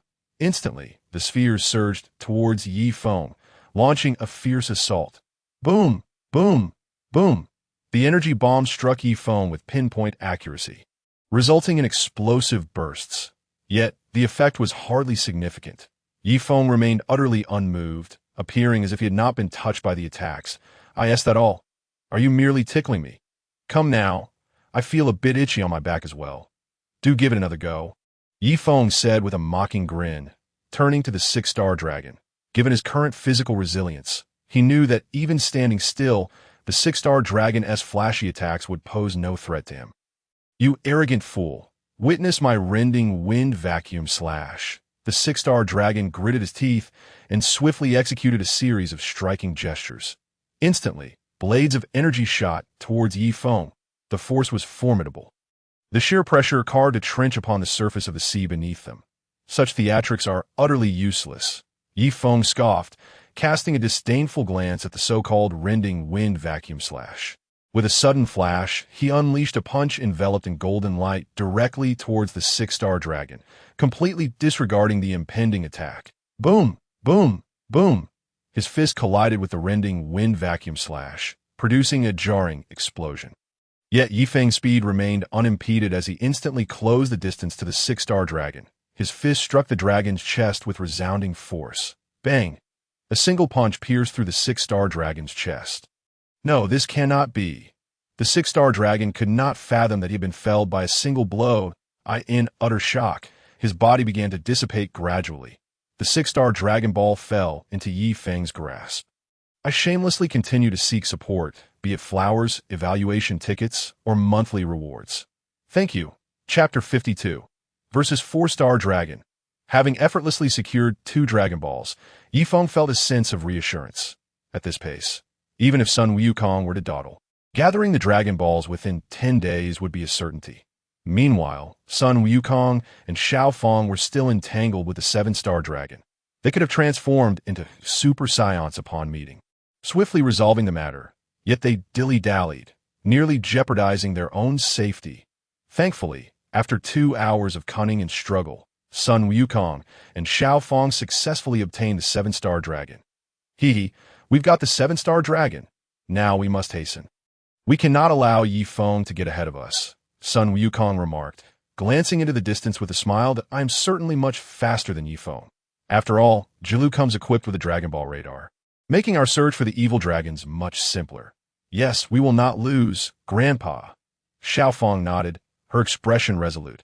Having seldom tasted defeat throughout her life, her desire for victory was particularly intense. Jilu, quickly check the location of the next Dragon Ball. Xiao Feng inquired of the robot beside her. Jilu, Dragon Ball detected, located to the southwest, approximately 2,000 miles away. The golden dot appeared on Jilu's small screen, indicating the position of the next Dragon Ball. Good, now that we have found its location, we must act swiftly, Sun Wukong declared earnestly. With that, Sun Wukong and Xiao Feng, accompanied by Jilu, transformed into a streak of light, vanishing from their spot at that moment. Yifeng had already arrived in the center of a small town. Due to recent frequent earthquakes and volcanic eruptions, the townsfolk had all evacuated. The oppressive heat in the air was unmistakably a sign of the 4-star dragon. Yifeng surveyed his surroundings, noting the sweltering atmosphere, and smiled. With the earth currently enveloped by negative energy, the sun was nowhere to be seen, making such heat improbable. The only explanation was that the 4-star dragon, the Dragon of Fire, was nearby. Finally, a worthy opponent for a proper battle had appeared, while Yifeng looked up to see an orange-red fireball plummeting towards him at breakneck speed, akin to a meteorite descending from the heavens. Slowly raising his palm, he unleashed a wave of energy that shattered the fireball instantaneously. The remnants of the fireball struck the ground, igniting a fierce blaze. Almost simultaneously, a red figure appeared atop a building before Yifeng. Its appearance bore a striking resemblance to the 3-star dragon, the only difference being its coloration that I've been searching for you for quite some time. 4-star dragon. Why Yifeng ascended slightly, aligning himself parallel to the 4-star dragon, and smiled faintly. He had been in pursuit of this creature for over 2 hours. You killed the 3-star dragon and the 6-star dragon. The 4-star dragon's tone was flat, yet an icy malevolence flickered in his gaze. Although he and the 3-star dragon were not on good terms, he still regarded him as his brother.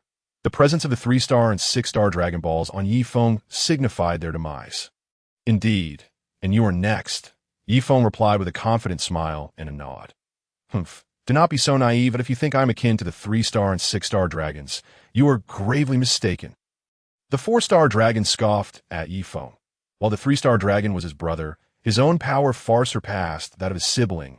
It would be no exaggeration to claim he could eliminate the 3-star dragon in 10 seconds. I am aware of your strength. Among the evil dragons, you are likely the most formidable, aside from the 1-star dragon. It is precisely for this reason that I have devoted 2 hours to find you. Yifeng replied calmly. The 4-star dragon was indeed powerful, arguably on par with Super Saiyan 4 Sun Wukong. Yet in Yifeng's eyes, he hardly registered as a significant threat, merely a minor inconvenience. Initially waiting for Sun Wukong, Yifeng decided to take on the 4-star dragon first. Given that he had already slain the 3-star dragon, I will dispose of you first, the 4-star dragon declared with unwavering confidence. Dispose of me? You are quite self-assured. Let us see if you can back that up. Yifeng retorted with a mocking smile. Very well. I will soon bring you down. As the words of the 4-star dragon fell, he vanished from sight. Almost simultaneously, Yifeng's form also disappeared.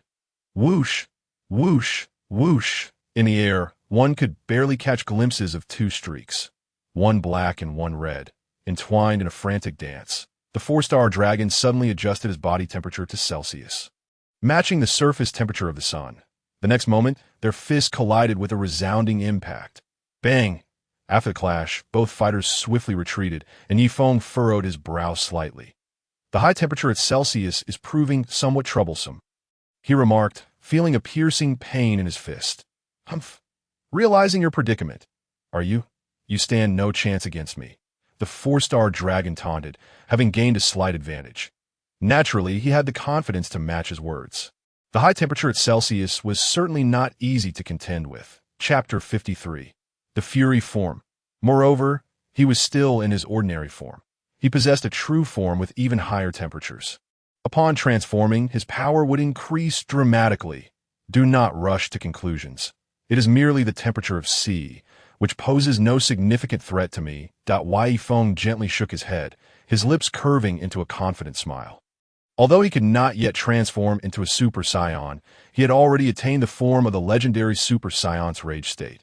This transformation was more than sufficient to overcome the 4-star dragon, a fact he held with utmost confidence. Furthermore, his current rage form surpassed the strength of Broly's rage state from Dragon Ball Super. That's so. Even at this juncture, you continue to boast. The 4-star dragon could hardly believe that this individual before him could be his adversary. At best, he was merely a fool who relished in grandiloquent speech, a narrow-minded individual. I shall now demonstrate my power.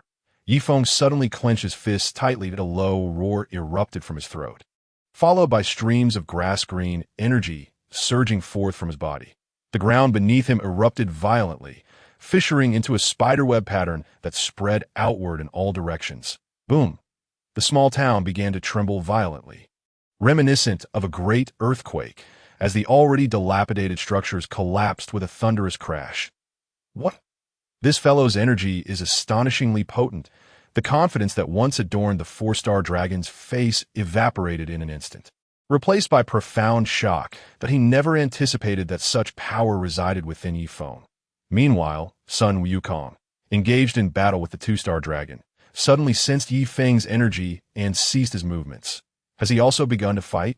The increase in his energy is truly exhilarating, transforming into Super Saiyan 4. Sun Wukong's face lit up with excitement. It seems I must find another opportunity to spar with Feng. How remarkable! The entire planet is quaking. Xiao Feng murmured in a daze. This energy surpasses even that of my grandfather. Feng is incredibly formidable. Sun Wukong and the others sensed Feng's energy, prompting Vegeta, who was diligently training in the gravity room to catch up with them, to take notice as well. Upon feeling Feng's surge in power, Vegeta clenched his teeth and intensified his training. These bastards are like they have all activated some cheat. Meanwhile, Son Gohan and the others wore expressions of joy. With Feng's presence, the evil dragons would undoubtedly be subdued. After a minute, Feng's energy finally subsided. At this moment, his black hair stood erect, his pupils transformed to a golden hue, and he radiated the aura of a drawn sword.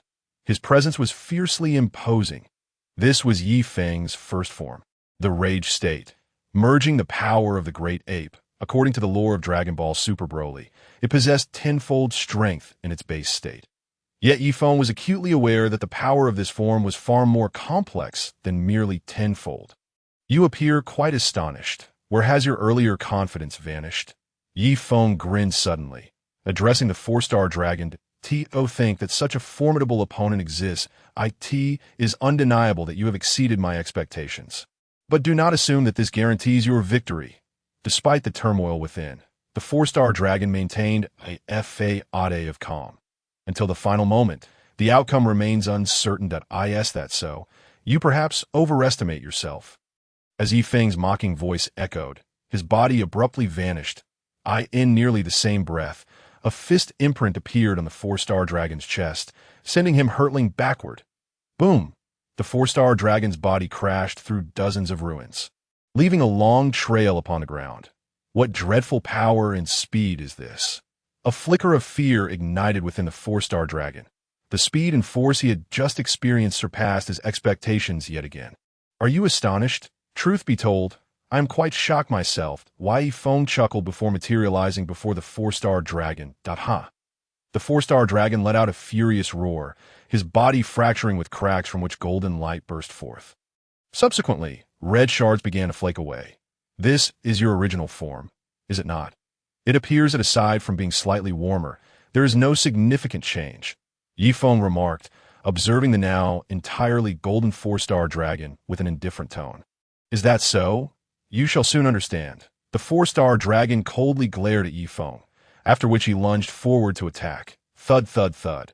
His fists rained down like a machine gun, yet Feng effortlessly evaded each blow. I had anticipated that the 4-star dragon would be somewhat stronger. It appears I had overestimated you. Feng gently shook his head. Since transforming into the rage state, the 4-star dragon's strength and speed were now vastly inferior to his own.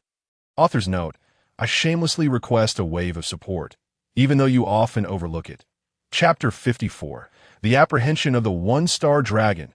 Enough of this battle. I have lost interest. Feng suddenly struck, seizing the 4-star dragon's fist, and spoke in a calm tone.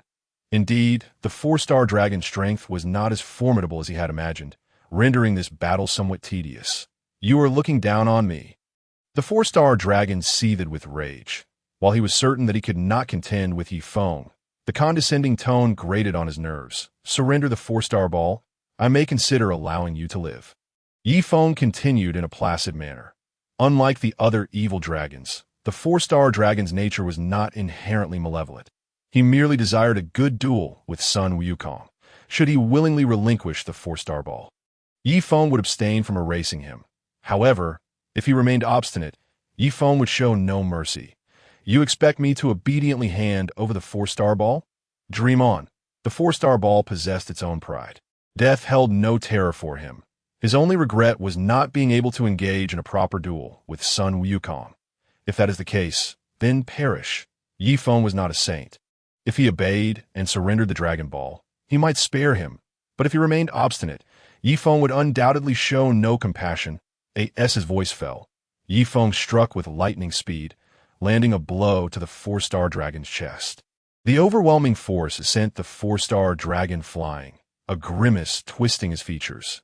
Yet the sheer might of Feng's punch rendered him incapable of controlling his own body to whoosh in the next moment. Feng appeared behind the four-star dragon, conjuring a grass-green energy sphere from his palm, imbued with apocalyptic power. When the energy sphere made contact with the four-star dragon's back, it detonated explosively. Boom! The sky erupted in a dazzling display of fireworks as the ground was concussed, creating a vast crater. The radius of 1,000 feet collapsed by several meters, and the four-star dragon's form vanished entirely, with the four-star ball plummeting to the ground, where Feng caught it in his grasp. Feng tightened his hold on the four-star ball, surveying the devastation around him before vanishing once more. 5 minutes later, a figure appeared at the site of Feng's previous battle with the four-star dragon. The newcomer donned a cream-white attire, adorned with black bone spikes on his wrists, chin, and back, coupled with elfin ears and 2 skin-toned antennae atop his head. His eyes glimmered with a chilling light. This individual was the very one Feng sought, the one-star dragon. Who was that individual, just now? To encounter such formidable power that effortlessly vanquished the four-star dragon was indeed astonishing. The one-star dragon gazed towards the direction in which Feng had vanished, its sinister gaze betraying a hint of heaviness. Although the strength of the four-star dragon did not exceed his own, it was certainly not negligible. The fact that Feng had dispatched the four-star dragon so decisively implied that he possessed the capability to extinguish his own existence as well. Unless he managed to consume the remaining 6 Dragon Balls and transform into a super one-star dragon, he would remain vulnerable at that point. He would surely face no rivals across the universe. However, with 3 Dragon Balls now in the hands of that human, whose power far surpassed his own, what strategy could he employ to reclaim them? Troubled by these thoughts, the one-star dragon felt a wave of agitation. Nevertheless, the immediate course of action was to conceal all traces of his aura to avoid detection. Only then could he devise a new plan. Meanwhile, Feng had spent 2 hours searching without any sign of his target, the one-star dragon. Of course, his intention was not to eliminate the one-star dragon, but rather to ardently present the 3 Dragon Balls he had acquired to him. Following that, he would encourage the one-star dragon to seize the Dragon Balls held by Sun Wukong, thus transforming into a super one-star dragon. This would enable him to engage in a splendid battle. There were 2 advantages to battling the one-star dragon. First, his current strength was hindered by his rage form, preventing him from evolving into a super Scion. He required a significant opportunity.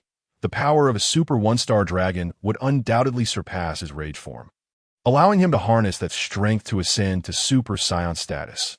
Once transformed, he would have no difficulty in defeating the one-star dragon. Should that not suffice, he still possessed his ultimate trump card, the unrestrained ultimate technique. Hence, he had no fear of the one-star dragon stirring up any trouble. Second, this was also to fulfill the system's mission. Although not mandatory, Feng was quite intrigued by the rewards associated with this task. After all, the novice gift pack and the reward for the first sign-in were both highly valuable. He expected that this time would be no exception. Though he could not locate the one-star dragon, he sensed the presence of other malevolent dragons nearby, Feng glanced at a city not far away and murmured to himself, as a faint aura of evil emanated from within. Chapter 55. The Final Opponent. One-star dragon. Feng's body gently landed at a crossroad in the heart of the city, where an unusual stillness enveloped the vast expanse. N01 was in sight, and not a single vehicle moved about. Suddenly, the traffic lights at the intersection flickered briefly before dimming. Feng keenly observed several blobs of pink, viscous substance clinging to the traffic lights. "Come forth, five-star dragon," he declared with a faint smile. The abnormal traffic lights confirmed his suspicion that the five-star dragon, known as the Electric Dragon, was in control of the electrical currents in this area. Lacking significant power, he was nonetheless impervious to typical attacks due to a layer of pink slime enveloping his body, making direct harm exceedingly difficult. Fortunately, Feng was acutely aware of how to deal with the five-star dragon. As soon as his voice fell, clusters of pink substances surged toward him. "Humph, discovered have I. Your perceptive abilities are quite commendable." Suddenly, a figure materialized before Feng. Not quite human, but rather a bizarre fusion of a penguin and a pterosaur. "You may have defeated the 3-star dragon, 4-star dragon, and 6-star dragon, showing remarkable strength. Yet you are certainly no match for me." The 5-star dragon boasted arrogantly, gazing at Feng. "Yes, that's so. You might be unaware that those 3 who fell before you were even more confident," Feng replied, maintaining his calm demeanor. While the 5-star dragon possessed considerable electric control, he was indeed inferior compared to the 4-star dragon. "Then let me demonstrate the consequences of provoking my wrath. Electric slime, come forth." With a sudden gesture, the 5-star dragon summoned the surrounding pink liquid to converge upon Feng. Feng, however, unleashed a powerful aura that erupted from his body, forcefully repelling the slime. Although this substance posed no threat to him, its unpleasant texture was intolerable. "How dare you allow such filth to stick to me?" "Oh, you seem to have some ability." The 5-star dragon's eyes glimmered with surprise, though it was merely a fleeting reaction. He was still confident in his ability to eliminate Feng.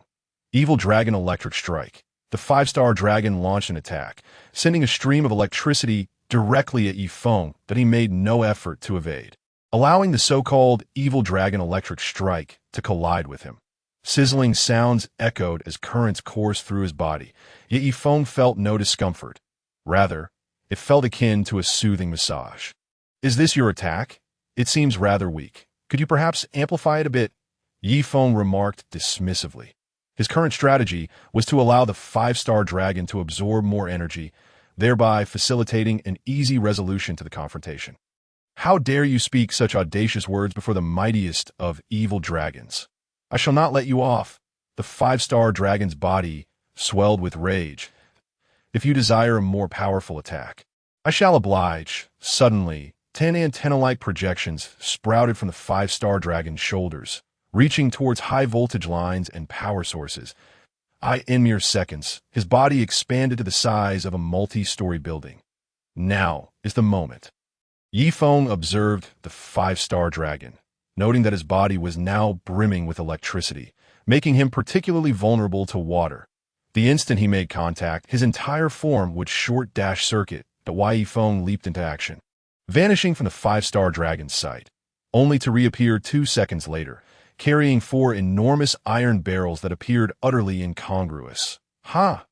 Do you intend to make me laugh with those absurd items?" The 5-star dragon guffawed. Convinced that Feng had been rendered foolish by fear. "No, I seek to end you." After delivering a chilling chuckle, Feng hurled the 4 iron barrels towards the 5-star dragon's head. With a swift flick of his finger, a beam of energy shot forth, causing the barrels to explode. Water poured forth in torrents, drenching the 5-star dragon entirely. Water!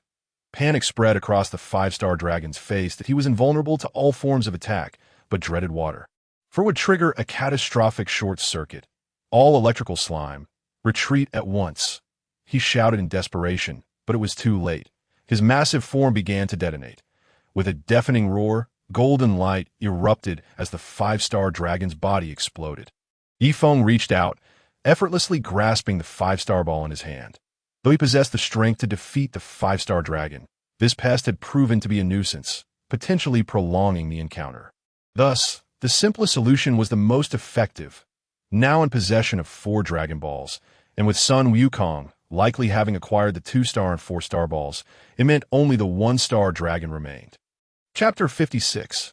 All Dragon Balls stolen, seeking collections and flowers. Whoosh! Sun Wukong and Xiao Feng suddenly flew toward Yi Feng. Yo, Yi Feng, I didn't expect you to win. Sun Wukong landed before Yi Feng. Grinning as he spoke, he was utterly indifferent to the outcome of victory or defeat. How do you know I've already won? Yi Feng inquired, returning the smile with a hint of curiosity. Moreover, he hadn't exerted much energy during their earlier battle, yet they had managed to locate him so swiftly. You currently possess 4 Dragon Balls, so naturally, that means you have triumphed, Sun Wukong said with a mysterious smile. Ah, I see, it must be that robot equipped with a radar, right? Yi Feng glanced at Jilu, who was beside Xiao Feng, and quickly grasped the situation. With the Dragon Balls in his possession and that fellow capable of sensing them, it became exceedingly easy for them to ascertain his location and the quantity of Dragon Balls he held. How many stars are the ones you have? Sun Wukong asked with curiosity. They had gathered 6 Dragon Balls. But he was uncertain about the final 1-star rating, that ITS a 1-star dragon. Yi Feng replied directly that a 1-star dragon is indeed the most challenging to deal with, he added that of course. This was particularly true for Sun Wukong. To him, it was merely a minor obstacle, unless he transformed into a super 1-star dragon. A 1-star dragon? I completely lost track of that fellow's position. Sun Wukong frowned and remarked he had attempted to search for other Dragon Balls, but had found none. Not even the Dragon Radar could locate them? Yi Feng asked, somewhat astonished. Yes, Jilu tried several times. But to no avail. That's why we came to seek you out. Sun Wukong nodded. Oh, by the way, why don't you place all your Dragon Balls together? It doesn't matter, Yi Feng said, promptly retrieving the Dragon Balls and handing them to Xiao Feng. After all, they all needed to be absorbed by the 1-star dragon, so it made no difference who held them. We've now found 6 Dragon Balls. Just one more and Earth can return to its original state, Xiao Feng exclaimed, her face brimming with excitement as she placed 4 Dragon Balls into her backpack. The 1-star dragon 1T leave Earth. So let's search some more, Sun Wukong suggested, turning to Yi Feng. Wait, something's coming. Yi Feng suddenly directed his gaze toward a specific spot as a terrifying energy wave surged toward the 3 of them. W8, Sun Wukong and Xiao Feng exclaimed in horror. Boom! As the 3 finally reacted, the energy sphere struck the ground beneath them, causing a massive explosion. Dust and debris erupted into the air. Yi Feng and Sun Wukong swiftly evaded, appearing in mid-air, while Xiao Feng, whose strength was relatively weak, was unable to dodge the sudden attack and was blasted away. Xiao Feng, Sun Wukong hurriedly flew over to catch her. However, at that moment, Xiao Feng's backpack had vanished without a trace. Grandpa! Xiao Feng weakly glanced at Sun Wukong before succumbing to unconsciousness. Just then, a chilling, maniacal laughter resonated from within the dust. Oh, you finally decided to show yourself. Upon hearing that laughter, Yi Feng instinctively smirked. The 1-star dragon was indeed quite clever. He had somehow concealed his energy signature, evading detection even from the Dragon Radar, while secretly observing the 3 of them, waiting for the opportune moment to strike. However, this was precisely what Yi Feng desired. He had been contemplating how to facilitate the 1-star dragon's absorption of the other Dragon Balls. As the dust gradually settled, a cream-colored figure emerged into view. 1-star dragon. Sun Wukong furrowed his brow, anger flashing in his eyes. This fiend had dared to harm Xiao Feng. Humph! You fools thought it would be difficult. It was so easy for me to obtain the Dragon Balls. The 1-star dragon sneered, pride evident on his face as he addressed Yi Feng and Sun Wukong. The 6 Dragon Balls floated before the 1-star dragon's chest. You vile creature, I will not let you escape. Sun Wukong clenched his fists tightly. Yi Feng, please take care of Xiao Feng, he instructed, handing Xiao Feng over to Yi Feng. What's the matter, Sun Wukong? Do you wish to fight me? The 1-star dragon scoffed at Sun Wukong. Given Sun Wukong's strength, he believed he could defeat him without needing to absorb the other Dragon Balls. However, there was a more troublesome adversary nearby, so for safety's sake, he decided to transform into a super one-star dragon. That way, he would be absolutely secure. I've warned you. You harmed Feng, and I will never forgive you. Sun Wukong's fists tightened, his brow furrowed. In that instant, golden energy erupted from his body. The magnificent golden aura swirled around him as Sun Wukong transformed into a Super Saiyan 4. He could sense that the one-star dragon before him was far more formidable than the previous 2-star and 7-star dragons. He needed to give it his all. Chapter 57. The Powerful Super One-Star Dragon. Meanwhile, in West City, Vegeta was fervently training in his gravity chamber. After Sun Wukong had defeated Majin Buu, he had acknowledged him as the strongest in the universe, relinquishing any notions of surpassing him. However, Feng's sudden appearance reignited the flame of rivalry within him. Tisich, while they are engaged in battle, I am stuck here torturing myself. How infuriating! Vegeta clenched his fists, veins bulging on his forehead. This feeling was undeniably uncomfortable. Especially for Trunks, the fact that Feng was also a Scion only intensified the frustration surging within him like a volcano ready to erupt. Hey, Vegeta, do you truly wish to surpass Wukong? Suddenly, Bulma stood at the doorway of the gravity chamber, looking at Vegeta with a questioning gaze. Tisich, what do you want? Upon seeing Bulma, Vegeta had no choice but to pause his training and wipe the sweat from his brow. Not answering her question. However, as his wife, Bulma was well aware of Vegeta's thoughts. Perhaps you too could become a Super Saiyan 4, Bulma suggested tentatively. What? Vegeta's expression suddenly froze, astonishment filling his eyes. Could he really transform into a Super Saiyan 4? Yes, because I learned from Baby that Scions can awaken their latent power and transform into a great ape when exposed to a strong blood wave. Bulma explained seriously. However, she had never truly attempted it. So whether she could develop a blood wave remained uncertain. Can you really help me achieve Super Saiyan 4? Vegeta's shock gradually morphed into exhilaration that I currently have only a 50% chance of success. But it's worth a try, Bulma stated earnestly. She indeed lacked complete confidence, having only acquired some knowledge from Baby without mastering the actual technique. The blood's wave still required her research. How long will it take? Vegeta inquired, knowing that if he could become a Super Saiyan 4, he must catch up to the fight against the evil dragon. That I'm not sure yet, but I will work as quickly as possible. Bulma replied, shaking her head. All right then, Kakarot, I will definitely surpass you all. Vegeta clenched his fists tightly, a glimmer of excitement curving at the corners of his mouth. Meanwhile, on the other side, Son Goku had transformed into Super Saiyan 4, glaring furiously at one-star dragon. Now let me show you the perfect power that transcends all evil dragons. After one-star dragon spoke, 6 Dragon Balls flew sequentially into his mouth. What, he actually devoured the Dragon Balls? Son Goku stared at one-star dragon in disbelief. Has this guy lost his mind? Prepare to feel the strongest power in the universe. After consuming the Dragon Balls, one-star dragon suddenly trembled his arms. And a terrifying aura erupted from his body. The ground trembled with cracks, and Son Goku was blown back several steps. What an overwhelming aura! This guy has grown even stronger. Son Goku furrowed his brow, speaking incredulously. After devouring the other Dragon Balls, one-star dragon's energy had become enormous. I could see that moment. One-star dragon's appearance also underwent slight changes. The inner one-star orb had vanished, replaced by 4 Dragon Balls embedded in his chest. Super one-star dragon is indeed formidable. This power should rival my rage form. Leaf Maple silently assessed the Super one-star dragon. However, the stronger he became, the more powerful he would grow during their battle. Come on, Son Goku, weren't you just itching to kill me? I'm right here waiting. After consuming the other Dragon Balls, one-star dragon smugly addressed Son Goku. Even if you grow stronger, I shall still teach you a lesson. Son Goku clenched his fist and charged at one-star dragon. Super Saiyan 4 Son Goku's speed was remarkably swift. In an instant, his fist landed squarely on Super one-star dragon's chest. Bang! With a single punch. Super one-star dragon's feet slid back several yards. Next, Son Goku delivered a powerful kick to Super one-star dragon's cheek. However, such a powerful attack merely caused Super one-star dragon to tilt his head slightly. How infuriating! My attack was utterly ineffective. Son Goku frowned deeply acutely aware of one-star dragon's might in that case. Son Goku retreated several dozen yards. Tenfold Kamehameha. Author's note, unashamedly begging for flowers and evaluation tickets.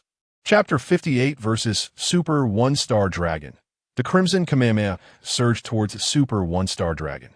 Yet Super One-Star Dragon seemed to disregard Son Goku's attack entirely, standing still without moving. Boom! The energy wave accurately struck Super One-Star Dragon, carving a deep trench into the ground.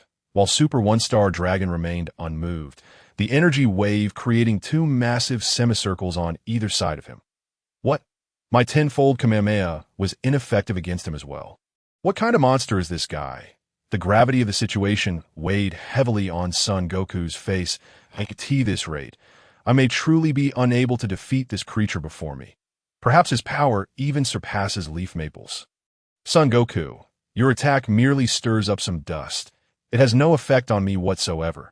Super One-Star Dragon brushed off the dust from his shoulder, his expression full of arrogance. Indeed, he has the right to be arrogant now. Son Goku frowned. Speaking gravely, it was now entirely certain that he was no match for Super One-Star Dragon. Just then, Son Gohan, Son Goten, Trunks, and Up flew over. Dad, are you all right? Son Gohan quickly took Xiao Fong from Leaf Maple's hands. Thankfully, she's merely unconscious. What overwhelming energy. Is that guy really an evil dragon? And Trunks glanced at One-Star Dragon and inquired. This energy is exceedingly powerful and malevolent. Indeed, he's One-Star Dragon, but having consumed all the Dragon Balls, he is now transformed into Super One-Star Dragon. Son Goku spoke with a grave tone. Super One-Star Dragon? No wonder this malevolent aura feels so oppressive. Even Dad's Super Saiyan 4 form can't defeat him. Son Gohan asked, somewhat incredulous that it was well known that Dad's Super Saiyan 4 was nearly invincible. If even this form cannot subdue Super One-Star Dragon, then he truly is formidable. Despite his reluctance, Son Goku admitted, the gap between us is immense. He can withstand my tenfold Kamehameha. The ability to completely disregard his tenfold Kamehameha directly indicated the disparity in their strengths. What? Such a terrifying monster exists. The expressions of Son Gohan and the others grew increasingly grim. Suddenly, Son Goku seemed to recall something, looking towards Leaf Maple suspended in mid-air. Leaf Maple, please buy me some time. I've devised a method to defeat One-Star Dragon, but I need a moment. Is 10 minutes sufficient? Leaf Maple directly inquired. His task duration was indeed 10 minutes. Fighting Super One-Star Dragon for that long would yield a sign-in reward point. 10 minutes is more than enough. Son Goku nodded. Smiling, he intended to harness the Scion energy from Gohan, Goten, and Trunks to transform into Super Saiyan 4 all-energy form. At that point, his power would surge to the pinnacle of Super Saiyan 4, which might allow him to defeat Super One-Star Dragon. Is it your turn now? I find you even more intriguing, Super One-Star Dragon remarked, gazing at Leaf Maple with a faint smile. Oh, really?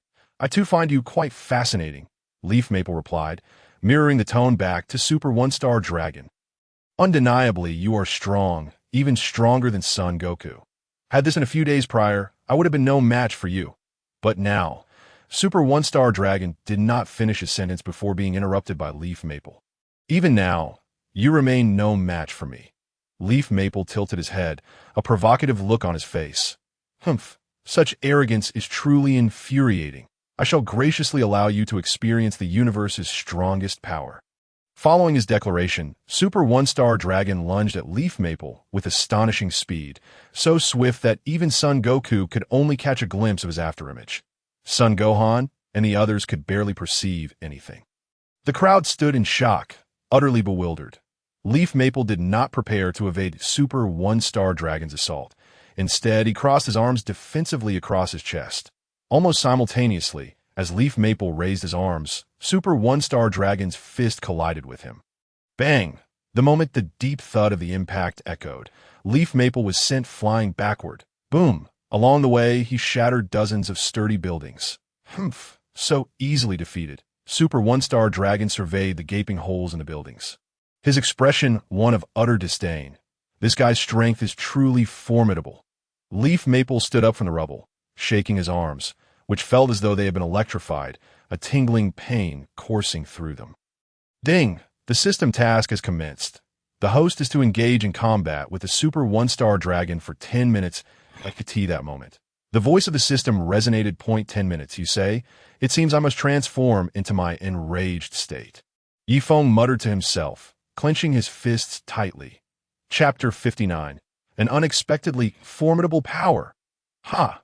With a roar, the ground trembled violently, and the surrounding ruins were reduced to rubble. Rustling, a verdant aura swirled around him, his pupils turning to a brilliant gold, while his black hair stood erect. Is it possible that he has not yet transformed into a Super Scion, yet his energy is already this terrifying? Sun Wukong and the others gazed at Feng in astonishment. He remains an ordinary Scion, and although he resembles a pseudo-Super Scion, he has not yet achieved the transformation. This fellow is astonishingly powerful. He is already stronger than my father without even becoming a Super Scion. If he were to transform, what level of power would he reach? Son Gohan looked at Feng, his tone filled with awe. All right, Feng can probably hold on for a while now. You all quickly transfer your Super Saiyan energy to me. Sun Wukong urged Gohan and the others. Only by transforming into a Super Saiyan with full energy can he contend with the Super 1-Star Dragon. Yes, father. Indeed, Uncle Wukong. Son Gohan and the others nodded, then transformed into Super Saiyans, surrounding Sun Wukong in the center. Swish. Upon transforming into his enraged state, Feng instantly appeared beside the Super 1-Star Dragon. That was merely a warm-up. The real battle is just beginning. A smile crept across Feng's lips as he excitedly addressed the Super 1-Star Dragon. This creature is undoubtedly the most formidable opponent I have encountered. Given my current strength, I might not even be his match. Rest assured, this battle will conclude swiftly. The Super 1-Star Dragon was brimming with confidence. Having absorbed the energies of other Dragon Balls, he now stood at the pinnacle of power in the universe. He was not someone a mere Scion could contend with. Is that so? Then I shall await the spectacle. Feng responded nonchalantly before propelling himself forward an instant, his fists enveloped in a verdant aura. He struck directly at the Super 1-Star Dragon's forehead. Humph! Unaware of the danger, the Super 1-Star Dragon scoffed dismissively and retaliated with a punch of his OW. That moment, a fiery halo surrounded the Super 1-Star Dragon, instantly making the air around them sweltering. After all, the extreme heat of sea is no trifling matter. Boom! The collision of their fists produced a deafening roar, followed by a colossal shockwave that radiated outward. The ground was violently shaken, creating a chasm hundreds of feet wide and thousands of feet long, appearing as if the entire earth had been cleaved in two. Meanwhile, Sun Wukong and the others, who were receiving Super Saiyan energy, were sent flying by the terrifying shockwave. Wow, wow, wow. Son Gohan, and Trunks spat out blood, their faces paling instantly. How terrifying. Merely the shockwave possesses such formidable power. Sun Wukong's expression changed dramatically. This was something they had not anticipated. Gohan, Trunks, are you all right? Sun Wukong quickly inquired with concern. We're fine, father. Let's retreat further before continuing. Son Gohan forced back the pain coursing through his body. All right, Sun Wukong nodded, and the group swiftly made their way to West City, where they would be comparatively safer. After their heavy clash, both Feng and the Super 1-Star Dragon stepped back a few paces. However, it was evident that in this encounter, the Super 1-Star Dragon held the advantage, having only retreated a mere 10 steps, while Feng was pushed back several dozen feet. What a formidable opponent. He is significantly stronger than I anticipated. Feng shook his fist, contemplating to himself. The strength of the Super 1-Star Dragon clearly far exceeded his own, that if he did not transform into a Super Saiyan, he could potentially be defeated. Of course, if he were to become a Super Saiyan, he must completely forget about his ability to utilize the Ultra Instinct technique. Allowing himself to feel powerless and enraged might just trigger his transformation into a Super Saiyan. Yet, this was merely Feng's current plan. From your expression, I sense fear. Where has your previous arrogance gone? The Super 1-Star Dragon, observing Feng's furrowed brow, naturally assumed he was frightened and thus mocked him. Is it truly so gratifying to be so puffed up merely from gaining a slight advantage? Yi Feng lifted his gaze to meet the super one-star dragons, coolly responding, I am not afraid of you. Should I find myself unable to transform into a super Scion, I will have no choice but to employ the Ultra Instinct to deal with you, a slight advantage. If that is the case, then allow me to demonstrate my capabilities. As the super one-star dragon's voice fell, his mouth opened wide, unleashing a terrifying energy blade that sliced through the void, directly aimed at Yi Feng. The power of this attack could be described as 100-fold that of the six-star dragons. Yi Feng, fully aware of the danger, did not dare to underestimate it. Being struck by such an attack would be excruciating. He could only employ instant transmission to evade the strike. Chapter 60. How could a Super Saiyan ever be defeated by a pest? Boom, boom, boom. The slicing wind of the vacuum instantly reduced the debris before the Super One-Star Dragon to mere fragments. The Super One-Star Dragon seemed entirely unfazed by Yi Feng's evasion of his attack. He swiftly turned his gaze back to Yi Feng, who was suddenly struck by arcs of purple lightning cascading down from the sky. Tisich, this is quite troublesome. Yi Feng frowned, muttering to himself. Although the powers of these evil dragons were not particularly formidable when separated, when gathered in one individual, the danger became entirely different. More importantly, those powers were significantly amplified in the hands of the Super One-Star Dragon. Both speed and destructive capability far exceeded those exhibited by other evil dragons. It seems I cannot continue to evade indefinitely. Yi Feng's mind raced, contemplating how to dodge the one-star dragon's attacks while inflicting some damage in return. Freezing beam. Suddenly, the Super One-Star Dragon's eyes shot forth two beams of pale green light toward Yi Feng. With no immediate plan, Yi Feng could only hastily evade. Swish. Just as Yi Feng teleported and had not yet regained his footing, the Super One-Star Dragon appeared before him. I've already deciphered your movements. The moment the One-Star Dragon's voice fell, a powerful punch landed heavily on Yi Feng's chest. Bang! As the deep sound echoed, Yi Feng's body was propelled like a cannonball, crashing into the ground. The impact created a massive crater, with mushroom clouds rising into the sky. Cough, cough, cough. Yi Feng coughed violently several times. The punch from the Super One-Star Dragon had been overwhelmingly heavy. He felt as if his internal organs had been displaced, leaving him in considerable discomfort. Furthermore, this creature had managed to discern his evasive patterns while he was dodging the attack, which left him incredulous. Die. The roar of the Super One-Star Dragon descended as he raised his hands high, condensing a colossal energy sphere in his palms. The moment the energy sphere formed, it was hurled downwards with great force towards Yi Feng. Upon striking the ground, the energy sphere sank as if a massive boulder had plummeted into a quagmire. I originally thought you could endure a bit longer, but to my disappointment, you've been dispatched so swiftly. How utterly disheartening. The One-Star Dragon remarked coldly, gazing at the energy sphere gradually sinking into the earth.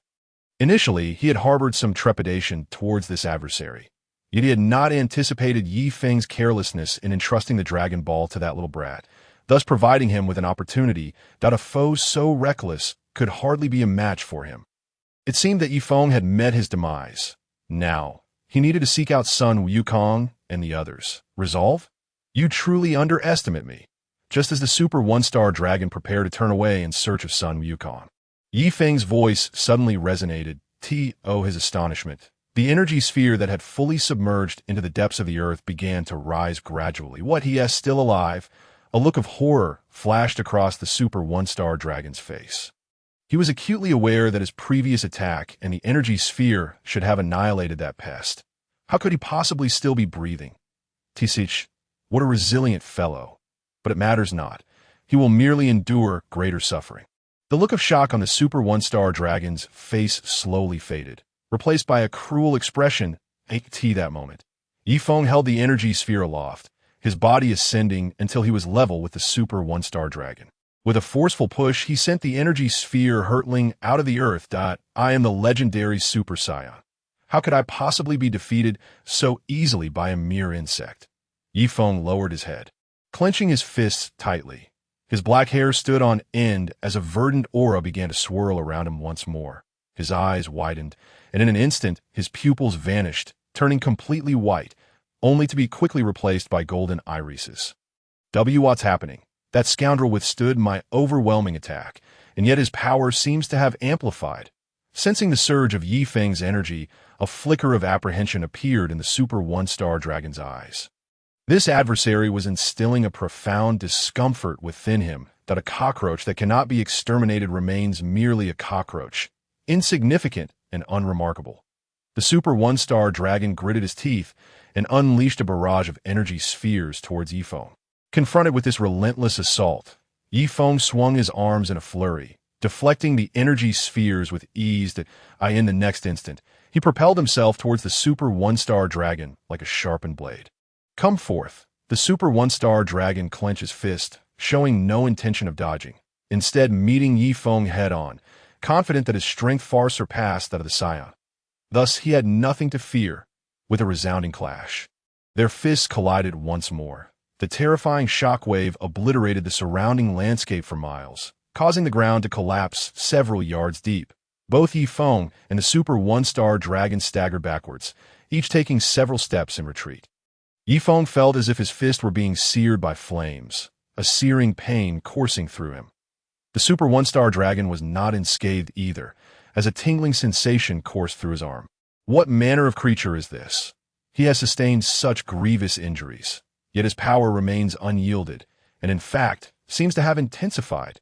The Super One-Star Dragon's brow furrowed in concern. If this adversary truly grew stronger with each confrontation, then prolonging the battle would not bode well for him. That a swift resolution was imperative. Determined, the Super One-Star Dragon unleashed all his skills in rapid succession, tearing Wind Vacuum / Evil Dragon Electric Strike, Freezing Ray, Enormous Fireball, Curse It, I 1T Evade. Yi Feng gritted his teeth, a frenzied glint igniting his eyes as he beheld the oncoming onslaught of skills transform into a Super Saiyan. One must place oneself in an extremely perilous predicament, in the face of near despair or excruciating pain. Perhaps he could awaken the latent potential within his body or unleash his fury. Achieving the transformation he desired, the tearing wind vacuum struck Yi Feng, instantly shredding his garments into tatters. Though it did not carve wounds into his flesh, it left numerous crimson lines across his skin. The pain excruciatingly unbearable. Then the evil dragon electric strike descended from the heavens, striking Yi Feng directly. A cry of anguish erupted from Yi Feng's throat, and in that moment, golden light flickered in his eyes. His muscles began to swell rapidly, as if he had entirely lost his senses in an instant. Suddenly, Yi Feng's hair shimmered briefly with a golden glow, only to vanish almost immediately. Yet he continued to grit his teeth, though the pain seemed to gradually diminish. Next, the enormous fireball struck him, sending his body hurtling through the air. The freezing ray followed closely, directly impacting Yi Feng's form, instantly encasing him in ice, transforming him into a frozen statue. Now, allow me to thoroughly eliminate you. Observing Yi Feng encased in ice, the Super One-Star Dragon was unwilling to grant him another chance, for this foe radiated an aura of danger. Should he fail to eliminate him now, he might find himself in a precarious position later. Despite his confidence in his own strength, it was prudent to ensure complete eradication. Thus, the Super One-Star Dragon concentrated an energy sphere in his palm and unhesitatingly launched it at Yi Feng.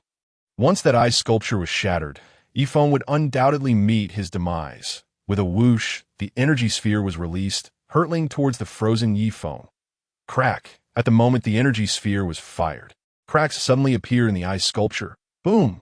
The energy sphere collided with Yi Feng's ice form, sending a cloud of dust soaring into the air, obscuring the scene beneath the debris. Finally dealt with. It seems this was all he was capable of. The Super One-Star Dragon brimmed with confidence, convinced that he had utterly vanquished that detestable foe.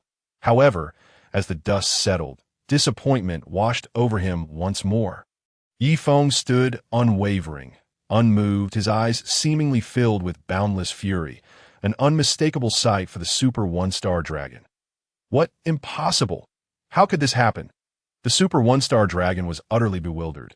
His previous assault had failed to eliminate Yi Feng. This fellow is simply monstrous. That cursed insect has made me endure such torment. I will not let you escape. I'm a mightiest of the legendary Super Scions, and your actions have thoroughly enraged me." Yi Feng's deep voice resonated, each word dripping with intensity. The agonizing pain he had just endured acted as a catalyst, igniting his rage. Suddenly, Yi Feng's hair flickered anew, and his expression twisted into a fierce snarl. His body trembled slightly as the verdant aura around him surged upward like a pillar of light. The colors of the world began to shift, intertwining shades of green, black, and purple in a chaotic dance. What is happening? Observing the unusual signs before him, Super One-Star Dragon was engulfed in a state of disarray. Could this creature possibly grow even stronger? Absolutely not. Such an occurrence must be prevented at all costs. With a surge of energy, he unleashed an array of attacks. Kong Lai Chi Dan, Ice Freeze Light Wave, Evil Dragon Electroshock, once again directing his onslaught towards Yi Feng. The sense of unease within him was intensifying. Chapter 62. Super Scion. This time, however, Super One-Star Dragon's assaults evidently bore no fruit, as each attack dissipated entirely upon contact with the energy flames enveloping Yi Feng. No, this cannot be. How could this be happening? Super One-Star Dragon's expression darkened considerably, shaking his head in disbelief, as if confronted with an utterly implausible reality. How could such a monstrous being exist on this earth? He had no prior knowledge of him whatsoever. Ha ha ha! In the next moment, a thunderous roar erupted from his mouth. Grass-green flames shot forth from Yi Feng's eyes and mouth, as if the energy within him had reached a critical overflow. Boom, boom, boom. Rumble, rumble. Wherever the energy flames traveled, destruction followed, transforming the landscape into a cloud of thick smoke and scattered debris. It was akin to a cataclysmic apocalypse. Meanwhile, in West City, Sun Wukong and his companions were in the final stages of energy transmission. W8. This is Yi Feng's energy. How could it have become so formidable? Sun Wukong and Sun Gohan were instantly overwhelmed by the terrifying aura. The IT was almost beyond comprehension, rapidly filling the entire galaxy and even extending beyond. Perhaps, with Yi Feng alone, they could vanquish Super One-Star Dragon. Sun Gohan remarked with relief. Ever since Yi Feng's appearance, it seemed he had been the one to deal with every adversary. Baby, the hellish Super 17. And now, this malevolent dragon. I still wish to engage in a proper battle with that one-star dragon. Sun Wukong suddenly interjected. Being defeated so easily had left him somewhat unsettled. It was a rare opportunity to encounter such an exhilarating opponent. He could not let it slip away. Moreover, he was on the brink of transforming into the complete form of Super Saiyan 4, a power vastly different from the ordinary Super 4. I could see this moment. Not only were Sun Wukong and his allies sensing Yi Feng's energy, but even the Kaishin realm felt his presence.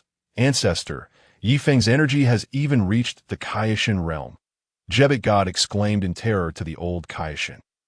Though Wukong and the others were Scions, they were worlds apart from Yi Feng. It was worth noting that even in his Super Saiyan 4 form, Wukong was still no match for Super One-Star Dragon. Yet, Yi Feng, who had not fully transformed into a Super Saiyan, was already capable of standing toe-to-toe with Super One-Star Dragon. Truly a fearsome being. The old Kaishin's expression grew grave as he regarded Yi Feng. This individual poses a greater threat than the evil dragon that, if I am not mistaken, he must be a demon Scion. The demon Scion. I've encountered references to them in ancient texts. Their talents and strength far exceed those of ordinary Scions. However, such Scions can amplify their rage to an infinite degree with even the slightest provocation. Furthermore, they are more prone to transforming into Super Scions, losing all consciousness and becoming mere instruments of battle, fighting until they are utterly exhausted. He now found himself more concerned for Yi Feng. For judging by his current fury, it was highly likely that the information he had once encountered was indeed accurate. Demon Scion? Jebit God looked on in confusion, having never heard of such a term. All he could do was hope that Yi Feng would be exceptional enough to retain his sanity after transforming. Otherwise, it could spell catastrophic doom for the universe. The old Kaishin expressed fervently, this time refraining from chastising Jebit God. Witnessing the ancestor's fearful demeanor only deepened Jebit God's dread. After all, even when confronted with Majin Buu and other foes. The old Kaishin had never exhibited such trepidation. Meanwhile, on Earth, due to the overwhelming magnitude of Yi Feng's energy, the already battered planet now resembled a fragile vessel adrift in a tempestuous sea, seemingly on the verge of being engulfed by the waves. At this moment, the energy flames surrounding Yi Feng began to gradually coalesce towards his body, ultimately being absorbed entirely. Suddenly, golden pupils emerged in Yi Feng's eyes. In that instant, his hair transformed to a brilliant gold, not merely sparkling for a moment, but thoroughly becoming golden. Then a barrier of grass-green energy encircled him. Super Scion! I have finally become a Super Scion! Excitement illuminated Yi Feng's face. Moreover, upon transforming into a Super Scion, he did not lose his sanity or wreak havoc like Broly. Rather, he felt an overwhelming surge of power within, as if he could explode with strength at any moment. The next instant, Yi Feng clenched his fist tightly, causing the grass-green flames surrounding him to burst forth like fireworks. Wherever the energy beams traveled, they erupted violently. The atmosphere shifted dramatically, and Super One-Star Dragon was thrown into a state of panic. That energy was overwhelmingly potent. Chapter 63. Sign-in Reward. Power of Time and Space. Damn it, no matter how strong you become, today I will utterly annihilate you. Super One-Star Dragon gritted his teeth, the unease within him intensifying.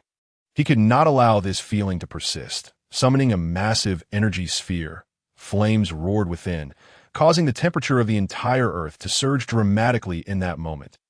Die! With a thunderous roar, he hurled the energy sphere towards Yi Feng. Such a thing is of no use to me now. After transforming into a Super Saiyan, Yi Feng regarded the colossal energy sphere with a hint of disdain curling at the corner of his mouth. He pressed his palms against the energy sphere, sliding back 7 steps, then stabilizing himself, raising the energy sphere above his head with ease. You think you can kill me with this? How amusing. Yi Feng spoke with a tone laced with mockery towards Super One-Star Dragon. TCH, what an arrogant fool. Super One-Star Dragon clenched his fists, his rage palpable. In the next moment, he vanished from sight, lunging towards Yi Feng. After kicking the energy sphere away, Yi Feng met Super One-Star Dragon head-on. Bang, bang, bang. The deep sounds of collision echoed repeatedly, creating sonic booms in the sky. With each impact, the air quivered violently. Boom! Whooshed out in an instant, Yi Feng delivered a powerful kick to Super One-Star Dragon's face. Struck with immense force, Super One-Star Dragon was sent spiraling downwards, skimming the ground for several dozen yards, leaving a long trench in his wake. Damn you, you despicable fiend! The Super One-Star Dragon expelled the sand and dirt from its mouth. Its eyes ablaze with fury, as its hands clenched tightly around the earth beneath. How infuriating it was for an entity that considered itself the most powerful evil dragon in the universe to be unable to defeat even a single Scion. Such a notion was utterly inconceivable. In a sudden swoosh, Yi Feng's figure materialized right before the Super One-Star Dragon. Are you truly unable to rise from the ground, One-Star Dragon? He inquired nonchalantly. His intentions for engaging the One-Star Dragon in battle were crystal clear.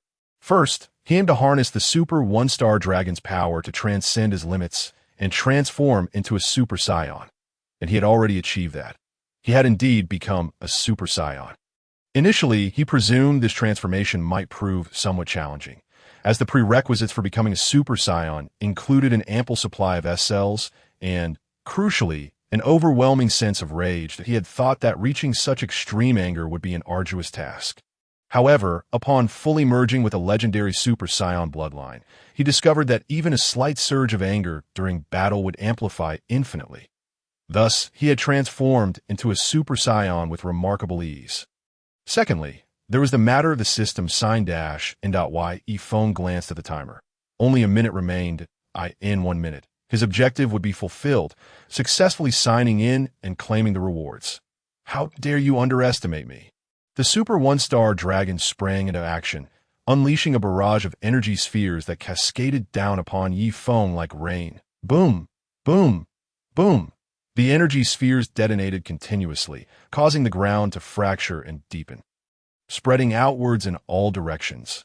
After a minute, the Super One-Star Dragon finally ceased its assault, gasping for breath out of course. This was not merely due to exhaustion. It was also fueled by the indignation of being belittled by Feng. As the dust settled, a verdant energy barrier emerged in the Super One-Star Dragon's line of sight, enveloping Feng's form. Could it be utterly ineffective? The Super One-Star Dragon's fear intensified. This opponent was akin to a monstrous cockroach, impervious to defeat, no matter how hard it struck. Ding! Congratulations, host! You have engaged in battle with the Super One-Star Dragon for 10 minutes, completing the sign-in task. Reward: Power of Time and Space. The system's voice resonated in Feng's mind precisely as 10 minutes elapsed. The sign-in task was complete, and the rewards were bestowed. A hum reverberated in Feng's head. It was simply inconceivable. This sign-in reward was astonishingly the power of time and space. He was overwhelmed with shock.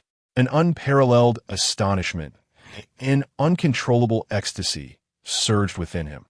The implications of the power of time and space far surpassed that of unrestricted instant teleportation.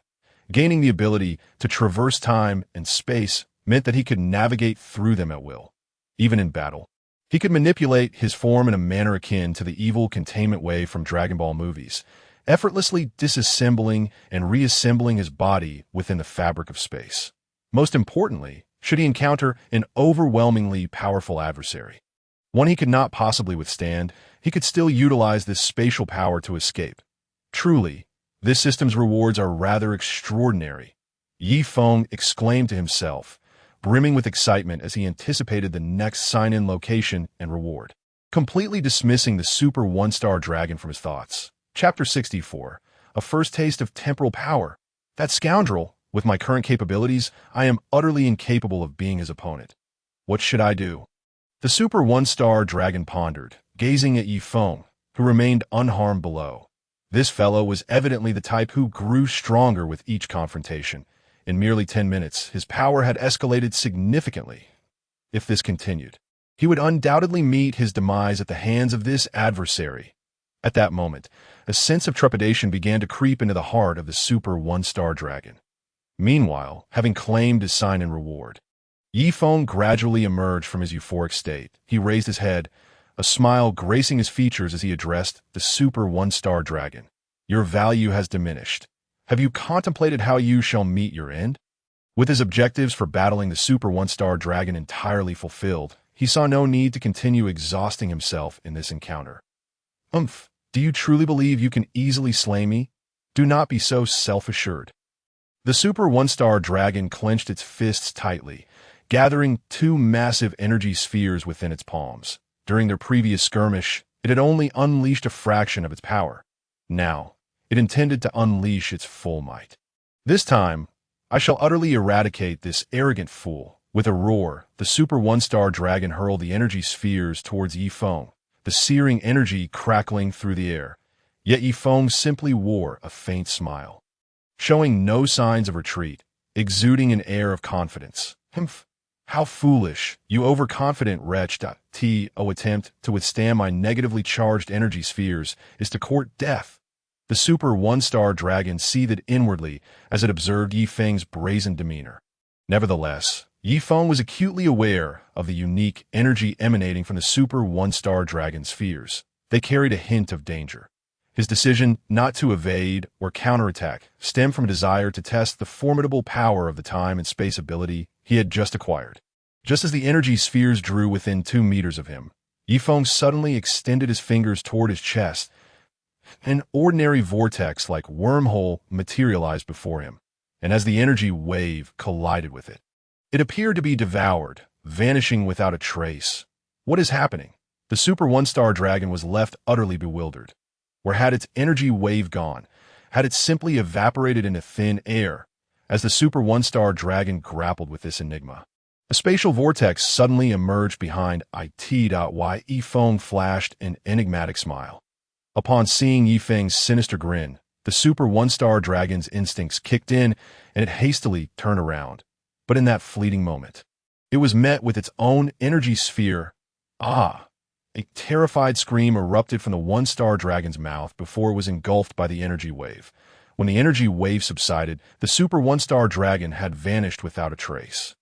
Swoosh, swoosh, swoosh. At that moment, Sun Wukong and Son Gohan arrived. Has the super one-star dragon been defeated?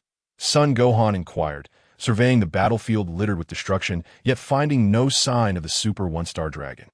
I was looking forward to a good fight with him, Son Wukong lamented, glancing around with disappointment. The super one-star dragon was, aside from Yi Feng, the strongest opponent, and he genuinely wished for a chance to engage him in battle. Fear not. That fellow is not so easily vanquished, should you desire to battle him. There will be opportunities aplenty, Yi Feng reassured them. Although the super one-star dragon's form had seemingly vanished, the remnants of a pinkish, viscous substance lingered on the ground, faintly pulsating. Why Yi Feng recognized it immediately. It was the electrical residue from the five-star dragon. Thus, the super one-star dragon was far from defeated. What? What does that mean? Son Wukong exclaimed. Bewildered, wasn't the super one-star dragon already killed? Why does Yi Feng insist there will be another chance to fight the one-star dragon?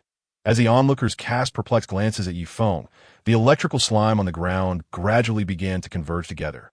In no time, it accumulated into a vague, humanoid silhouette. What could that be? The super one-star dragon had not yet been dealt with. Trunks suddenly caught sight of the mass of crimson and violet. And with a horrified expression, he exclaimed. Son Wukong and Son Gohan quickly directed their gazes toward the red-violet mass.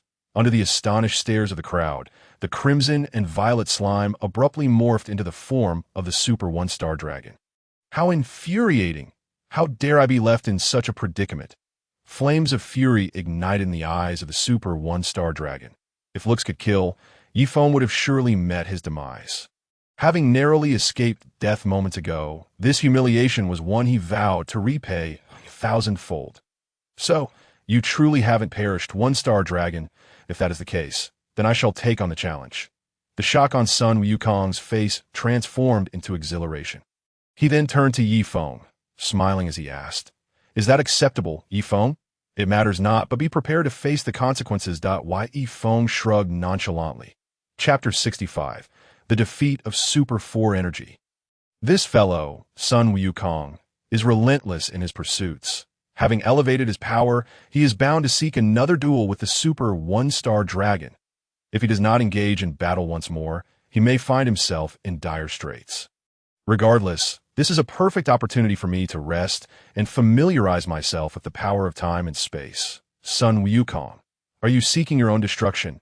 The super one-star dragon cast a dismissive glance at Son Wukong. Speaking with disdain, there is no denying that the Scion from earlier was indeed formidable. Perhaps he could slay me.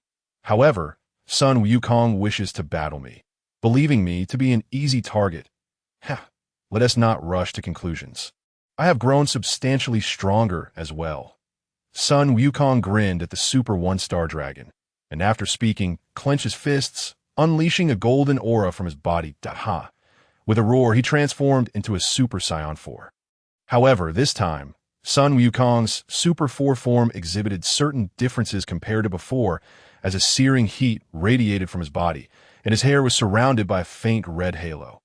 The Super 4 all-power energy form. It seems I have indeed grown stronger, but do you believe this makes me your equal? Although he sensed a significant increase in Son Wukong's energy, it was still insufficient to consider him a rival. Well, whether or not I am your opponent shall be revealed in due time. Son Wukong smirked, and, as his words fell, both he and the super one-star dragon erupted into a blinding dash simultaneously. Their speeds were astonishingly matched, and in an instant, their fists collided. Boom! In an instant, the ground erupted in a cloud of dust, and debris scattered in every direction. Son Wukong's body was sent hurtling backward for nearly 100 jong, crashing heavily into a mountain peak, while the super one-star dragon only took 3 or 4 steps back. How incredible! Father has transformed into Super 4 energy, yet there remains such a vast disparity between him and the one-star dragon. Son Gohan gazed at the super one-star dragon in disbelief. He then turned his attention to Yi Feng. What kind of monstrous being was Yi Feng battling moments ago? Moreover, if Yi Feng had bested the Super One-Star Dragon? Does that not imply he is the most formidable of all? This guy is truly terrifying. Is Father going to lose so soon? Son Goten furrowed his brow tightly. Has he absorbed their Scion energy? Yet still cannot contend with the Super One-Star Dragon. This fellow is excessively powerful. Sun Wukong curled his lip, feeling the pain coursing through his body, and looked at the Super One-Star Dragon in surprise. This guy's strength is utterly terrifying. Just now, that was my full force strike, and I had evidently enhanced my power significantly. How is it that? Sun Wukong, were you not just brimming with confidence? The Super One-Star Dragon regarded Sun Wukong coldly, then cast a glance at Yi Feng that, in his eyes. Sun Wukong was hardly worth consideration. The true adversary he feared was the Scion. Although he was currently engaged in combat with Sun Wukong, his thoughts were consumed with how to defeat Yi Feng. You are indeed quite strong, but the battle is far from over. Sun Wukong's arms trembled, and the mountain behind him exploded instantaneously. A smirk graced his lips as he began to move his body. Although the Super One-Star Dragon is significantly stronger than me, I cannot quell the exhilaration I feel. You are courting death. The Super One-Star Dragon furrowed his brow, gazing at Sun Wukong, that he realized he must swiftly eliminate Sun Wukong before exerting all his efforts to confront Yi Feng once more. Their bodies surged forward simultaneously once again.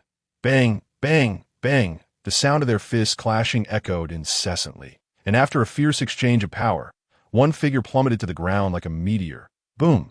The ground shattered as Sun Wukong's body crashed into the depths of the chasm. Space-rending energy bomb. The Super One-Star Dragon clearly sought to conclude the battle with utmost haste, summoning dozens of gray energy orbs above his head. He then unleashed them upon Sun Wukong. Boom! Boom! Boom! The energy orbs detonated with thunderous explosions, and Sun Wukong was struck directly by the blasts. Supergiant Fireball, Whirlwind Slash. The Super One-Star Dragon simultaneously unleashed the most formidable techniques of the 4-Star Dragon and 6-Star Dragon. Rumble. The ground erupted once more, and nearly 100 Zhang of Earth was obliterated in the process. Father, Master, Uncle Wukong, Son Gohan, OOB, and Trunks looked on in alarm at the immense pit. The ferocity of the Super One-Star Dragon's previous assault was utterly terrifying. Each attack contained immense lethality. They could distinctly sense that Sun Wukong's energy had grown exceedingly feeble. As the dust on the ground gradually cleared, Sun Wukong's figure emerged that moment. He appeared exceptionally disheveled, his face grimy, and his body riddled with various wounds. He cradled his right arm with his left, gritting his teeth in pain, his aura now severely diminished. How infuriating. I can no longer maintain Super Saiyan 4. Sun Wukong furrowed his brows, muttering under his breath. He then reverted to his normal state, appearing as a child once more. He could only manage a bitter laugh. He had initially believed his strength would at least allow him to contend with the Super One-Star Dragon. Now, it seemed he had greatly overestimated himself. I implore for a wave of data, flowers, evaluation votes, and rewards. Thank you all. Chapter 66. Vanish One-Star Dragon. Bang! The next moment, Sun Wukong crashed heavily to the ground. Though he was loath to admit it, there remained a significant gap between him and the Super One-Star Dragon, a disparity that would likely take considerable time to bridge.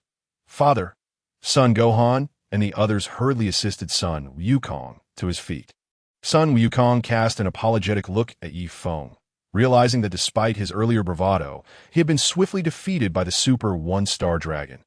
This was indeed somewhat embarrassing. At that moment, the Super One-Star Dragon turned its gaze toward Yi Feng once more.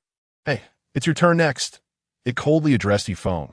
Such arrogance. It seems that defeating Sun Wukong has inflated your confidence. By the way, let me inform you of something. I did not utilize my full power just now. Yi Feng gazed at the Super One-Star Dragon with a mocking expression, speaking nonchalantly. What? The Super One-Star Dragon suddenly furrowed his brow, but it soon relaxed. That scoundrel must be deceiving himself. There is absolutely no way he could be holding back. At the onset of the battle, I nearly killed him. If he truly possessed any strength, how could he possibly refrain from using it? It seems you are somewhat skeptical. The Super One-Star Dragon's doubtful gaze clearly indicated his disbelief. Since you doubt, Allow me to demonstrate. Yifeng suddenly smirked coldly and unleashed a punch into the air. The Super One-Star Dragon appeared utterly bewildered, completely unaware of Yifeng's intentions. Even Sun Wukong and the others struggled to comprehend Yifeng's actions. This punch thrown into thin air, devoid of any energy. What was he attempting? Bang! In the next moment, to the astonishment of all present, Yifeng's fist manifested before the Super One-Star Dragon, delivering a heavy blow to the back of his head. Struck by such terrifying force, the Super One-Star Dragon felt a surge of fear as his body propelled forward while Yifeng continued to rain down punches from all directions, his fists ceaselessly pummeling the Super One-Star Dragon. Bang, bang, bang. At that moment, the One-Star Dragon resembled a mere rubber ball, utterly incapable of retaliating. Such a familiar technique. Observing Yifeng's onslaught, Sun Wukong pondered aloud. Indeed, this attack bears an uncanny resemblance to the evil thought wave. Sun Wukong suddenly recalled the time he was attacked by as Yifeng concluded his words to Sun Wukong and the others. His form flickered and vanished before their eyes. Though he had transformed into a Super Saiyan, his power far exceeding that of Super Saiyan 4, it still fell short of his aspirations. He required time to achieve a flawless fusion of the Ultra Instinct and Super Saiyan forms. With this mastery, he would be able to wield Ultra Instinct atop the foundation of Super Saiyan prowess. This endeavor was not merely for the present. Even when he ascended to full power, Super Saiyan 2, or even Super Saiyan 4, he would still be capable of employing Ultra Instinct in conjunction with his transformations. While this task might be daunting, the strength of his system could potentially facilitate its realization. "Father, what shall we do now?" Son Gohan inquired of Sun Wukong. Watching as Yifeng departed, "First, let us restore Earth to its former state." Sun Wukong responded decisively. Their initial purpose in summoning the Dragon God was to mend the ravaged Earth and resurrect the fallen humanity, which had led to the current crisis. Fortunately, tranquility had returned. The peril facing Earth had been resolved, and normalcy was being restored. Understood, Son Gohan nodded. Restoring Earth and reviving those who had perished was indeed the most pressing matter at hand. Meanwhile, in the realm of the Supreme Kai, the old Supreme Kai exhaled a long, relieved breath. The weight that had burdened his heart had finally lifted. Although he was almost certain that Yifeng was the legendary Demon Scion, he appeared to possess a unique quality. Upon entering a frenzied state and transforming into a Super Saiyan, he did not lose his rationality.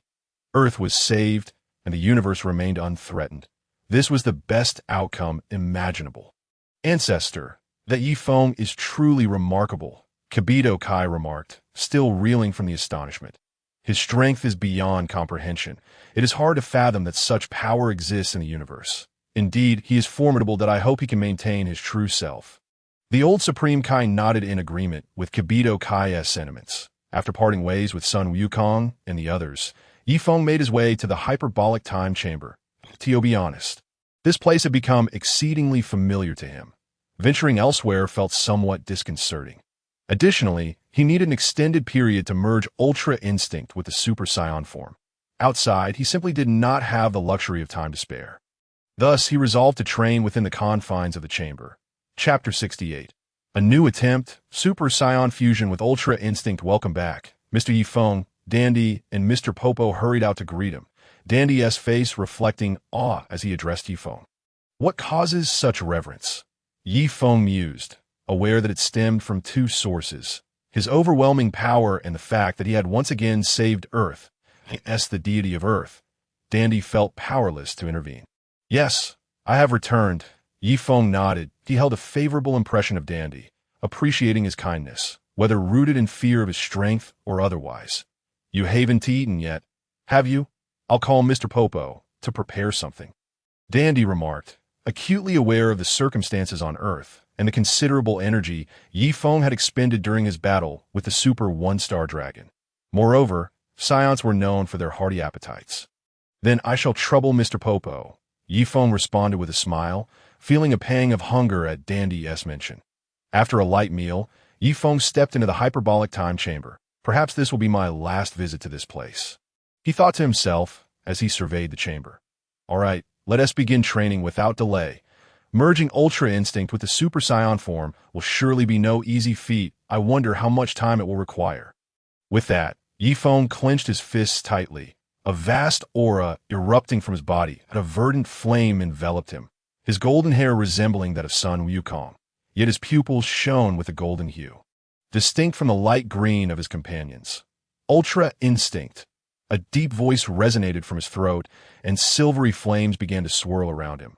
However, they vanished in an instant. No good, Feng frowned, shaking his head.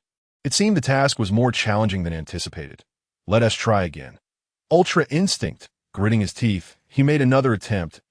In the next moment, the silver flames reappeared, only to dissipate once more. After 2 attempts, Feng exited the Super Saiyan form, beads of sweat forming on his forehead. To execute Ultra Instinct atop the Super Saiyan foundation without grasping the necessary techniques was an immense drain on his stamina.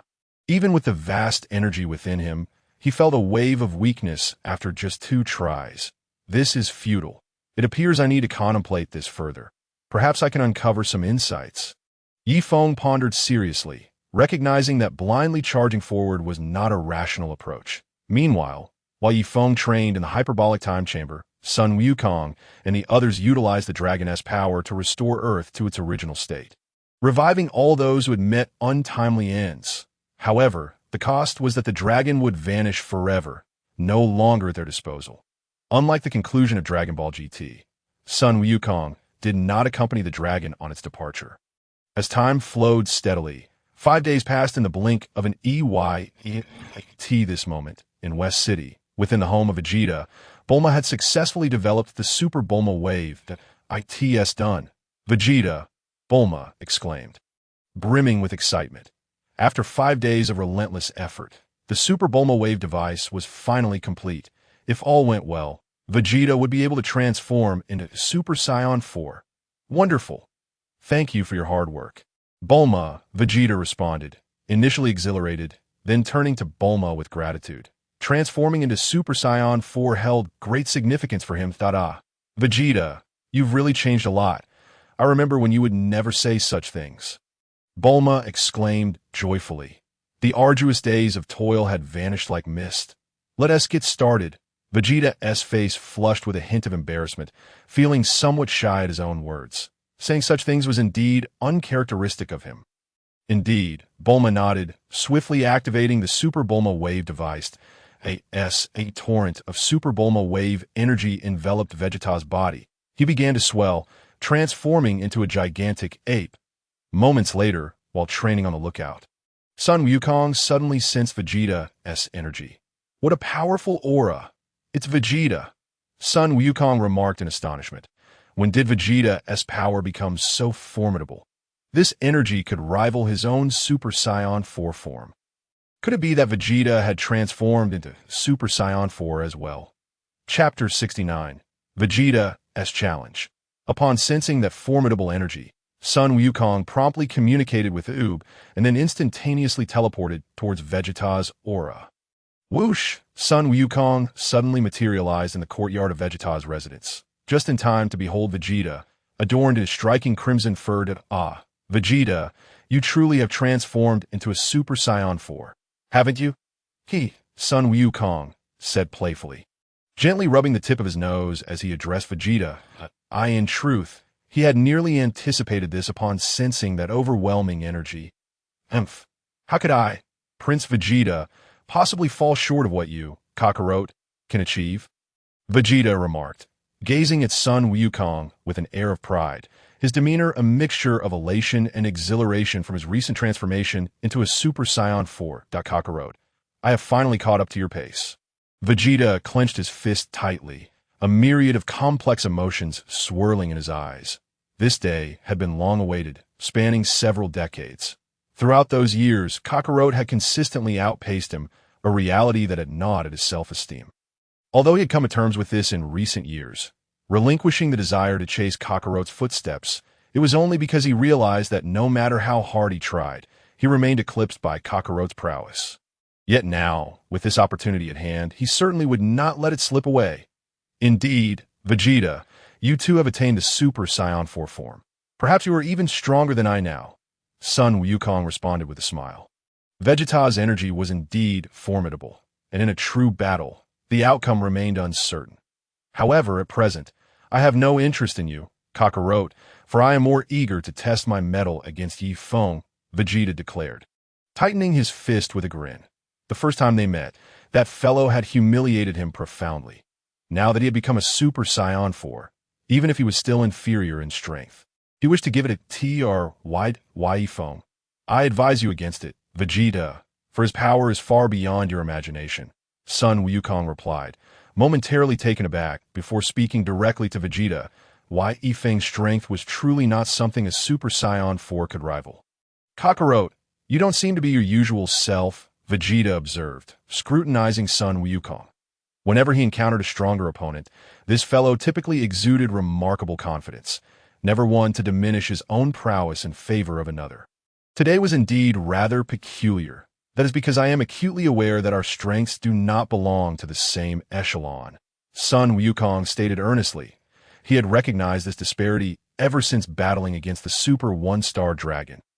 If that is the case, I must see it for myself. Vegeta's lips curled into a smirk as he leaped into the air, soaring towards the heavenly temple. Vegeta! Sun Wukong called out, hastily following suit. This fellow had no inkling of Yi Feng's terrifying nature. Provoking him could spell trouble. This was a warning the old Kaishin had reiterated time and again, never to provoke Yi Feng. Whoosh! Within mere moments, Vegeta and Sun Wukong arrived at the heavenly temple. Mr. Wukong, Mr. Vegeta, what brings you here? Dondi approached them promptly, inquiring about their purpose. Hey, where's that fellow Yi Feng? Vegeta asked coldly, directing his question at Dondi. Dondi hesitated momentarily, glancing at Sun Wukong as if seeking guidance on how to respond. He was well aware of Vegeta's tendency to stir up trouble. What do you need from me, Vegeta? Just as Dondi was at a loss for words, Yi Feng emerged from the time chamber, casually inquiring. He then glanced at Vegeta, now a Super Saiyan 4, without the slightest hint of astonishment, for he had sensed Vegeta's energy moments. Yi Feng, I wish to challenge you to a rematch, Vegeta stated bluntly, laying his intentions bare. There is no need for a contest, Vegeta. Even with your transformation into a Super Saiyan 4, there remains a significant gap between us, Yi Feng replied with a faint smile. Speaking matter faculty o Vegeta. This subtle smile was perceived as disdain and condescension. Tisich, anger flickered across Vegeta's face, but given Yi Feng's stature, he refrained from unleashing his fury. Observing Vegeta's suppressed frustration, Yi Feng added with a grin. I will agree to a contest with you, but should you lose, you must fulfill a condition of mine. What condition? Vegeta blurted out, intrigued. As long as Yi Feng was willing to engage in a contest, he would certainly comply with any reasonable demand. It's quite simple. If you are defeated, you must merge with Sun Wukong to become Gogeta and battle me, Yi Feng proposed with a cunning glint in his eye. His own presence had prevented him from witnessing the Super Saiyan 4 Gogeta he had long admired, a fact he found somewhat regrettable. Now that Vegeta had ascended to Super Saiyan 4, perhaps he could finally spar with Gogeta. What? Merge with Kakarot?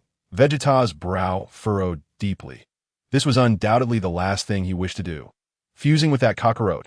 Why drag me into your competition? Sun Wukong muttered under his breath. Can we alter the condition?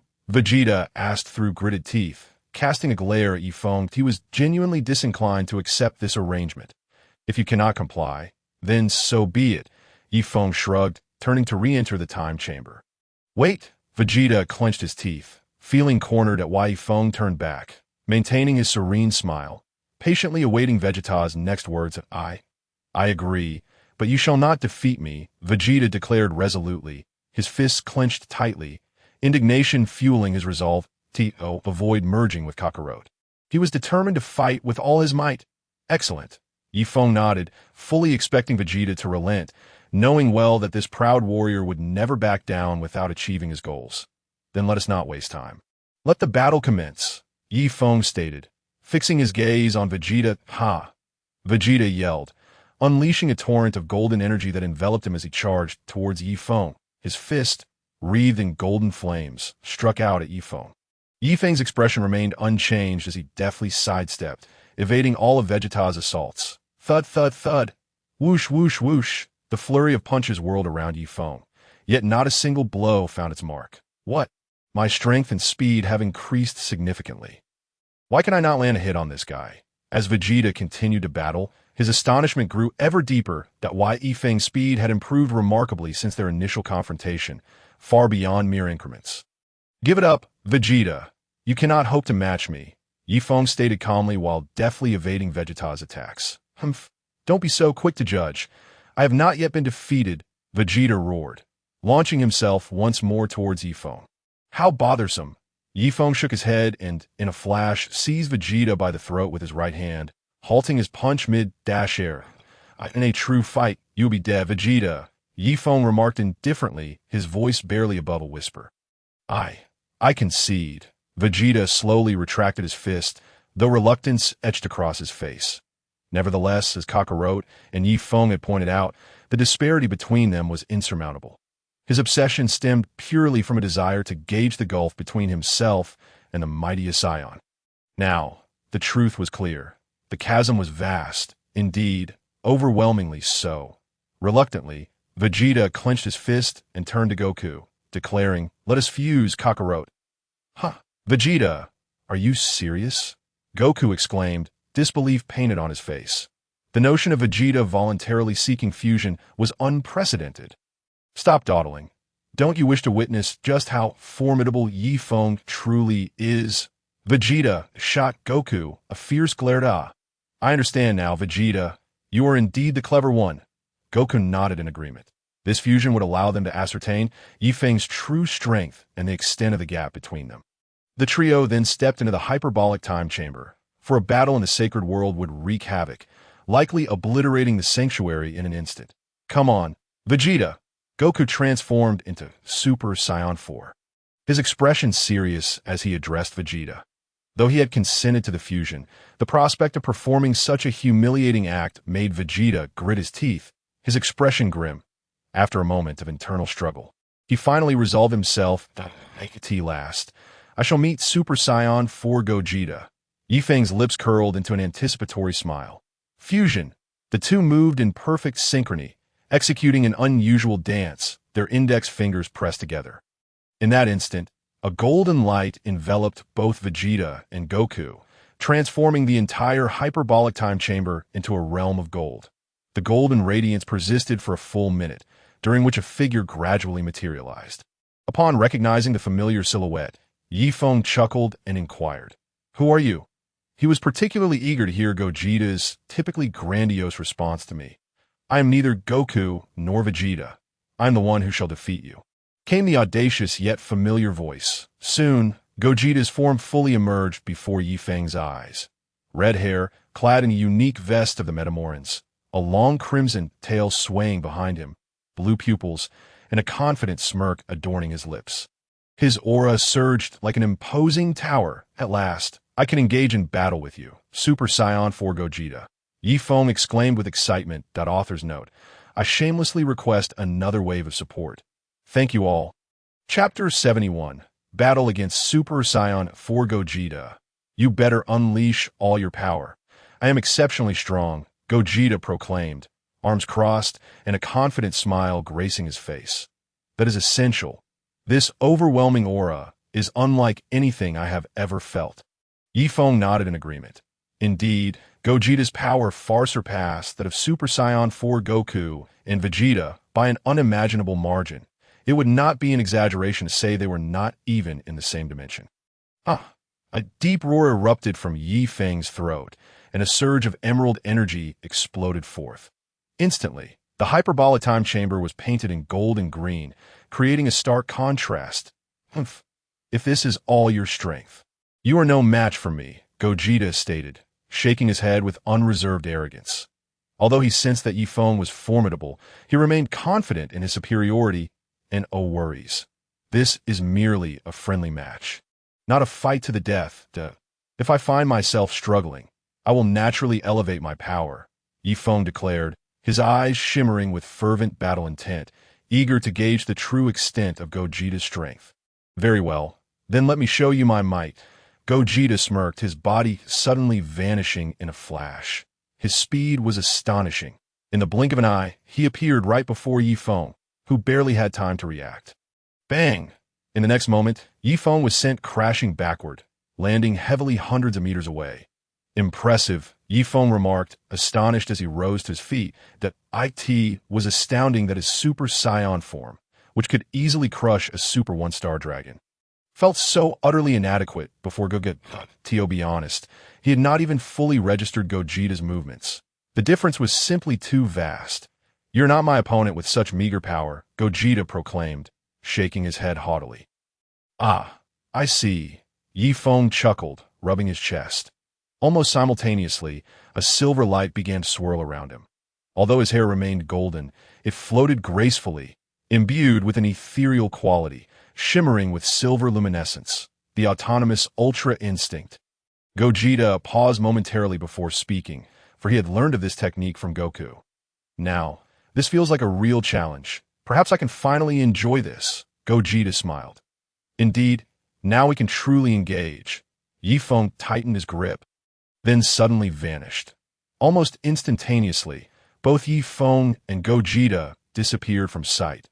The only evidence of their clash was the red and white streaks that danced through the air as they collided repeatedly. Bang! The deep sounds of their clashes echoed, each impact generating shockwaves that reverberated through the hyperbolic time chamber. In mere seconds, they had exchanged blows hundreds of times. With one final, thunderous punch, their fists collided with tremendous force, sending both fighters staggering backward. Yet it was clear that Feng was propelled back further. Even with the autonomous Ultra Instinct, he still fell short against Super Saiyan 4 Gogeta. "Not bad. Your strength truly surprises me." The Ultra Super Saiyan Gogeta flexed his muscular arms, tilted his neck, and smiled as he addressed Feng. "This fellow is indeed formidable. After all, he is a fused warrior, and his combat power skyrocketed post-fusion. It is surprising that Feng, relying solely on his own strength, is not far behind. We are quite similar, as you have also exceeded my expectations of your prowess." Feng, too, was somewhat astonished. He had always believed that by employing the Ultra Instinct technique based on his Super Saiyan form, he could match Gogeta evenly. However, it now appeared that there remained a noticeable gap. Clearly, in order to defeat him, he must transform into a Super Saiyan in his full power form, coupled with the Ultra Instinct technique. Victory would be assured. "Very well. Let us see if you can withstand this attack." Suddenly, Gogeta extended his hands forward, and a massive energy sphere coalesced between his palms. The super explosive wave. With that, he unleashed the energy toward Feng. Gritting his teeth, Feng concentrated and formed an enormous grass-green energy sphere in his chest, hurling it toward Gogeta's super explosive wave. Boom! The moment the terrifying energy waves collided, an explosion erupted, shattering the hyperbolic time chamber into rubble. Feng was thrown back dozens of feet, the violent shockwave leaving him feeling sore all over. After unleashing the super explosive wave, Gogeta unexpectedly disintegrated, reverting back to Goku and Vegeta. So soon. They have separated? Feng gazed at the two with a hint of regret, muttering to himself. Their combined strength was so immense that they could not maintain their fusion for 30 minutes, a fact he was well aware of. Yet it seemed they had not even lasted 10 minutes. Nevertheless, his primary aim was to witness the legendary Ultra Super Saiyan Gogeta, and now he had accomplished that. He had also engaged in battle, fulfilling a desire. What? Why did we separate so quickly? Vegeta looked bewildered at himself, and Goku, isn't the Metamorph fusion supposed to last half an hour? It seems the power of Ultra Super Saiyan Gogeta was so overwhelming that it caused an early dissolution. Goku speculated.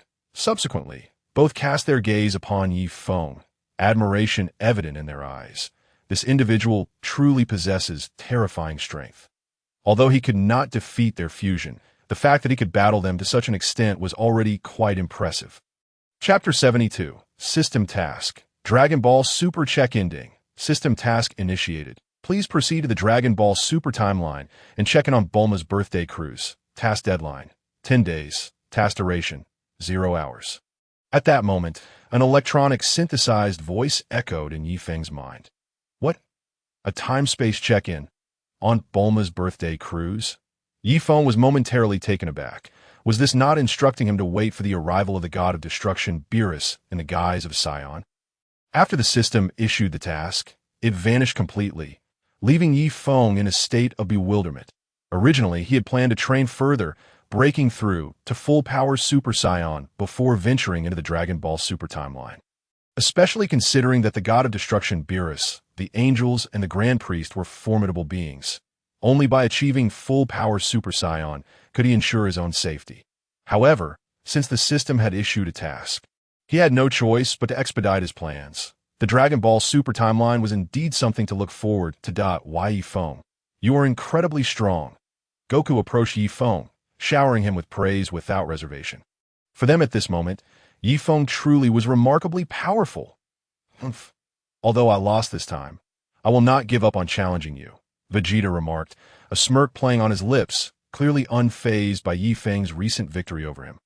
You are always welcome to challenge me, Vegeta, but I may be heading elsewhere soon. If you wish to challenge me, strive to become even stronger, Yi Feng replied, gazing at Vegeta. What? Where are you going? Goku and Vegeta asked in unison. Their curiosity piqued at a very distant place. Yi Feng replied vaguely. For someone with the power of time and space, such distances were trivial.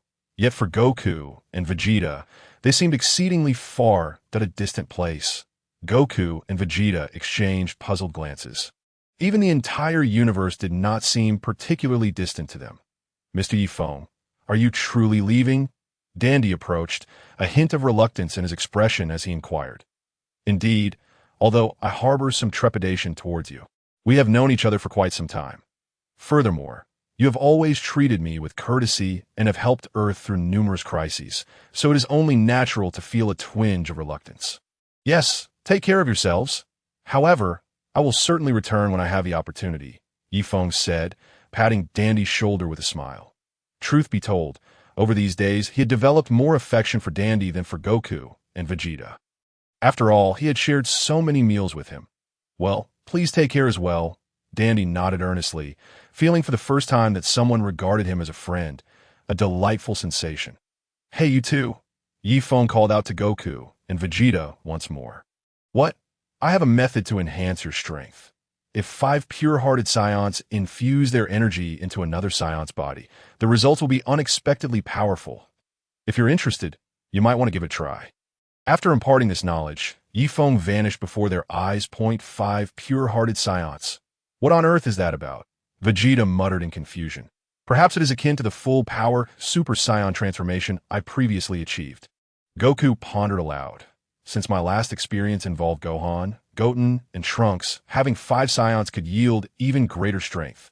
Humph. I, Vegeta, have no need to rely on others' power to elevate myself. With that, Vegeta leaped off the sacred world of the Kais. I shall take my leave as well. Dandy and Mr. Goku waved goodbye to Dandy, and before following suit down Yi Feng, take care, Dandy murmured to himself with a smile.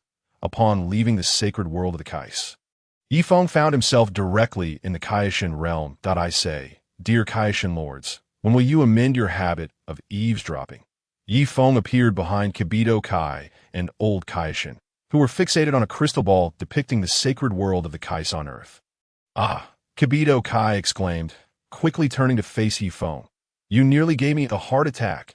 Can you not announce your presence? At my age, I might just suffer a cardiac event. Old Kaishin complained, turning to regard Yi Feng. Oh, so you were caught spying, and it seems I am the one at fault. Yi Feng chuckled, shaking his head at the old fellow to him. Yi Feng, do you have any business in the Kaishin realm? Kibito Kai tentatively inquired. As friends, I am here to bid you farewell. I must take my leave. Yi Feng addressed the Supreme Kai, Jebite.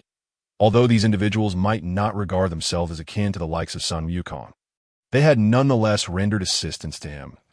It was only fitting to bid them farewell before departing, especially since instantaneous movement was an effortless endeavor for him.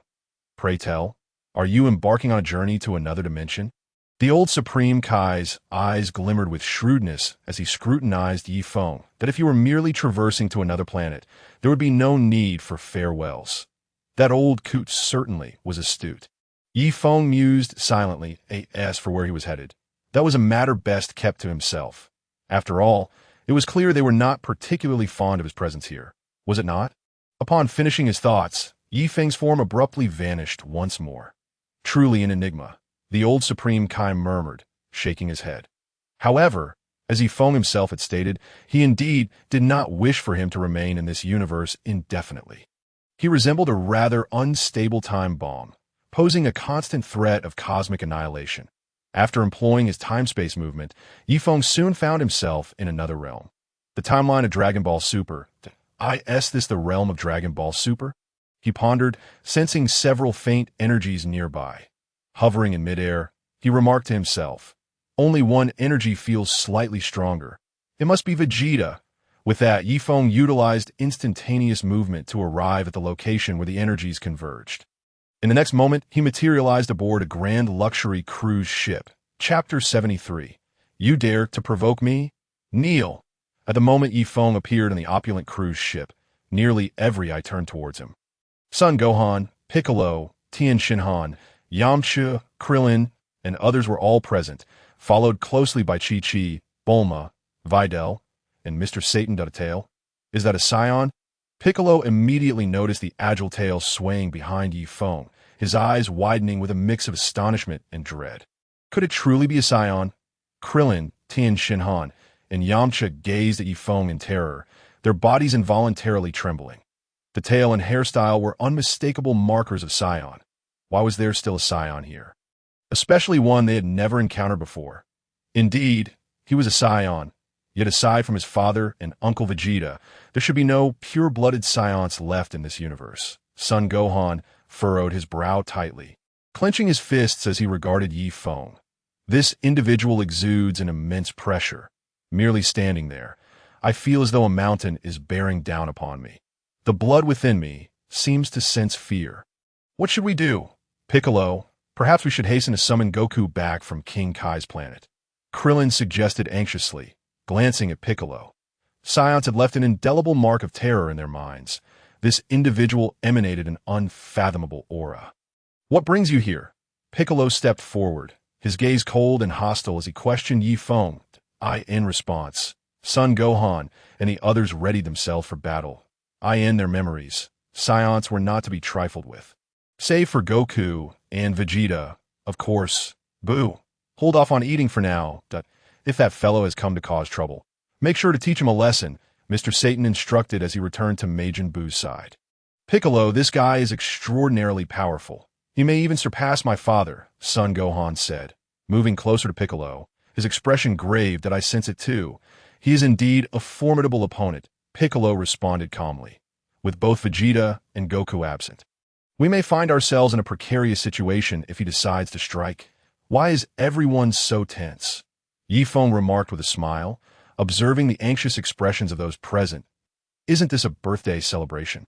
I have come to partake in the festivities. After speaking, Yi Feng nonchalantly found a place to sit down. His purpose for being here was straightforward. He had merely come to sign in. After an hour, he would naturally take his leave. However, within that hour, no one would be able to expel him, not even the god of destruction, Beerus. You are not particularly welcome here. If you have any sense, you would depart immediately. Piccolo said coldly to Yi Feng. With Goku and Vegeta absent, he felt it was his duty to ensure the safety of everyone present. Do not speak to me in such a tone, lest you provoke my ire. As Yi Feng met Piccolo's frosty gaze and arrogant voice, he felt a wave of discomfort wash over him. This fellow, like Dandy, was an Namekian, even bearing an indistinguishable visage. Yet his feelings towards the two were worlds apart. Hey, everyone, let's not ruin the atmosphere. At least do it for my sake. At that moment, Mr. Satan approached, a broad smile on his face, acting as a mediator. Yi Feng chose to remain silent. There was no point in engaging with such individuals. Are you a friend of Vegeta? Bulma then approached, directing her question at Yi Feng, curious about this Scion who might be Vegeta's acquaintance in the universe. This version of Bulma appeared distinctly younger than her counterpart from the Dragon Ball GT timeline. Did I suppose so? Yi Feng replied with a smile that he did indeed know Vegeta, albeit the one from the GT timeline. That Vegeta, honestly, missing my beautiful wife's birthday party. He should at least acknowledge his friends when they arrive. Bulma huffed before promptly making a call, determined to give Vegeta a piece of her mind. After Bulma departed, Piccolo continued to fixate on Yi Feng, sensing something peculiar about him. "Do not keep staring at me with that look." Consider this your second warning. Why Yi Feng glared at Piccolo, irritation seeping into his expression. Piccolo's relentless gaze was increasingly unsettling. "Piccolo, perhaps we should sit down and wait for Vegeta to return before taking further action," Son Gohan suggested, fearing a confrontation between Piccolo and the Scion. Piccolo, however, disregarded Gohan's plea and took step after step towards Yi Feng. "You claim to be a friend of Vegeta, yet I do not recall ever meeting you." Piccolo scrutinized Yi Feng once more, his voice laced with suspicion. "Do not attempt to play clever in my presence. This is your third warning, kneel." Yi Feng's voice boomed, and Piccolo found himself kneeling before him in shock. "What?" Piccolo gasped, utterly taken aback. He had not perceived Yi Feng's movement, yet he had undeniably been attacked. Now he could not rise to his feet. "What is happening?" Gohan and the others cried out in alarm. Piccolo, frightened, had knelt. The group was filled with dread. If even Piccolo was intimidated enough to kneel, what would that mean for the rest of them? "Let go of Piccolo!" Son Gohan transformed into a Super Saiyan and leaped at Yi Feng in a furious attack. Yet with a mere flick of his hand, Yi Feng sent Gohan crashing to the deck. "Gohan! Gohan!" Chi-Chi and Videl rushed to help Son Gohan back to his feet. "That guy is simply too powerful." Son Wukong gently placed his hand over his chest, his tone grave as he spoke. "Hey, you're being too much, aren't you? This gathering was meant to be enjoyable, and you've turned into this that Satan, will not let you off easily." He pointed at Yi Feng, radiating an aura of righteousness. "Bu, give that guy a good beating. I'll reward you with more delicious treats later." Upon hearing the mention of food, Majin Buu's eyes squinted into crescent shapes, and he nodded enthusiastically, bouncing towards Yi Feng. Chapter 74. The Cautious Vegeta. "Satan wants me to beat you." Majin Buu suddenly narrowed his eyes, his expression turning menacing as he addressed Yi Feng. "I have a broad heart, but I do not take kindly to those who seek to provoke me." Why Yi Feng cast a casual glance over everyone present. Speaking in a calm tone, "To be honest, I have no interest in any of you. However, should you wish to challenge me, I would not hesitate to put you all down. I don't understand what you're saying. But it doesn't matter, I'll just take you down." Majin Buu shook his head in confusion, then transformed his expression into one of ferocity, launching a punch at Yi Feng. Bang! The fist struck Yi Feng's forehead. Yet he remained as immovable as a boulder, not even blinking. "Outdated boss, get lost," Yi Feng remarked nonchalantly, countering with a punch of his own. When his fist made contact with Majin Buu's face, it sank in like an airbag. And then Bu was sent flying backward like a cannonball, hurtling thousands of feet away. "What?" At that moment, everyone was left in shock, their jaws nearly dropping to the ground. Majin Buu, a being whose power rivaled that of a Super Saiyan 3, had been effortlessly sent flying, and that Scion had yet to transform. It dawned on them, spreading a wave of astonishment and fear throughout their hearts. Piccolo's face darkened. The punch that struck Majin Buu could have easily cost him his life. A chill ran down his spine as he pondered this. Meanwhile, Bulma had already called Vegeta. "Hey, Vegeta, can you please consider your beautiful wife's feelings? Today is my birthday party. What kind of nonsense is it for you not to attend?" Bulma shouted into the phone. "Tisich, who would attend such a boring affair?" Vegeta scoffed, dismissing it with a wave. "Kakarot has gone to train on King Kai's planet.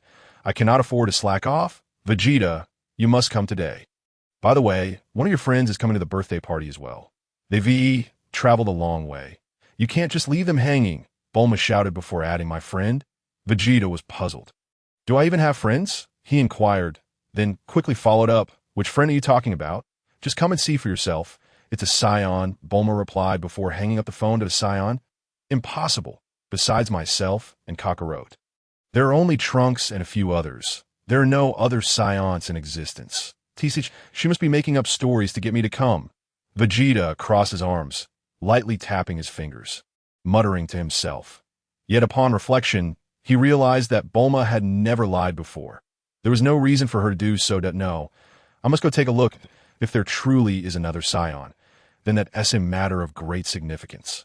Meanwhile, aboard the luxurious cruise ship, after Yi Feng effortlessly sent Majin Buu flying, everyone fell silent, gazing at Yi Feng in fear. This individual was far too powerful. Even if they all joined forces, they would still be no match for him. Not knowing his intentions, they understood they must remain calm until Goku and Vegeta arrived. Half a minute later, Vegeta appeared on the cruise ship. "Hey Bulma, where's the Scion?" he asked immediately upon arrival. "That I'm right here." "Vegeta," Yi Feng replied calmly. Since he had completely suppressed his energy, Vegeta had no sense of his presence. Indeed, a Scion? Vegeta gazed at Yi Feng in astonishment, disbelief etched on his face. But that's impossible in this universe. There are only two pure-blooded Scions, myself and Kakarot, and my useless brother, Tarbell. Why would there be another Scion? Yet there was no denying that this individual was indeed a Scion, and as the prince of the Scions. Vegeta would not mistake that. Be careful, Vegeta-san. That Scion just sent Buu flying. Sun Wukong quickly warned Vegeta. What? Vegeta's eyes widened in disbelief as he glanced at Sun Wukong. He sent Buu flying? Buu's power was above his own. How could this stranger possess such strength? When he was on planet Vegeta, he had never heard of Scion with such talent. And moreover, he hadn't even transformed into a Super Saiyan. Sun Wukong reiterated. TCH, defeating Buu without transforming into a Super Saiyan. What a joke! Vegeta clenched his fists, the gravity of the situation weighing heavily on him. What is going on? That guy said he was a friend of Vegeta. Yet it appeared that Vegeta did not recognize him at all. Krillin, Ten, and the others looked at Vegeta with puzzled expressions. Vegeta furrowed his brows and approached Yi Feng step by step. "Who exactly are you?" he asked, his tone heavy. Despite his pride, a Scion capable of effortlessly defeating Majin Buu warranted his serious attention. "As you can see, I, too, am a Scion, Vegeta," Yi Feng replied, slowly rising to his feet, a faint smile gracing his lips. The moment Yi Feng stood, Piccolo felt his body regain its freedom and quickly got to his feet, his eyes filled with fear as he looked at Yi Feng. This individual was undoubtedly an immensely powerful being. A Scion? Impossible! There were only 3 pure-blooded Scions left in this world, and I had never seen you on planet Vegeta. Vegeta asserted firmly.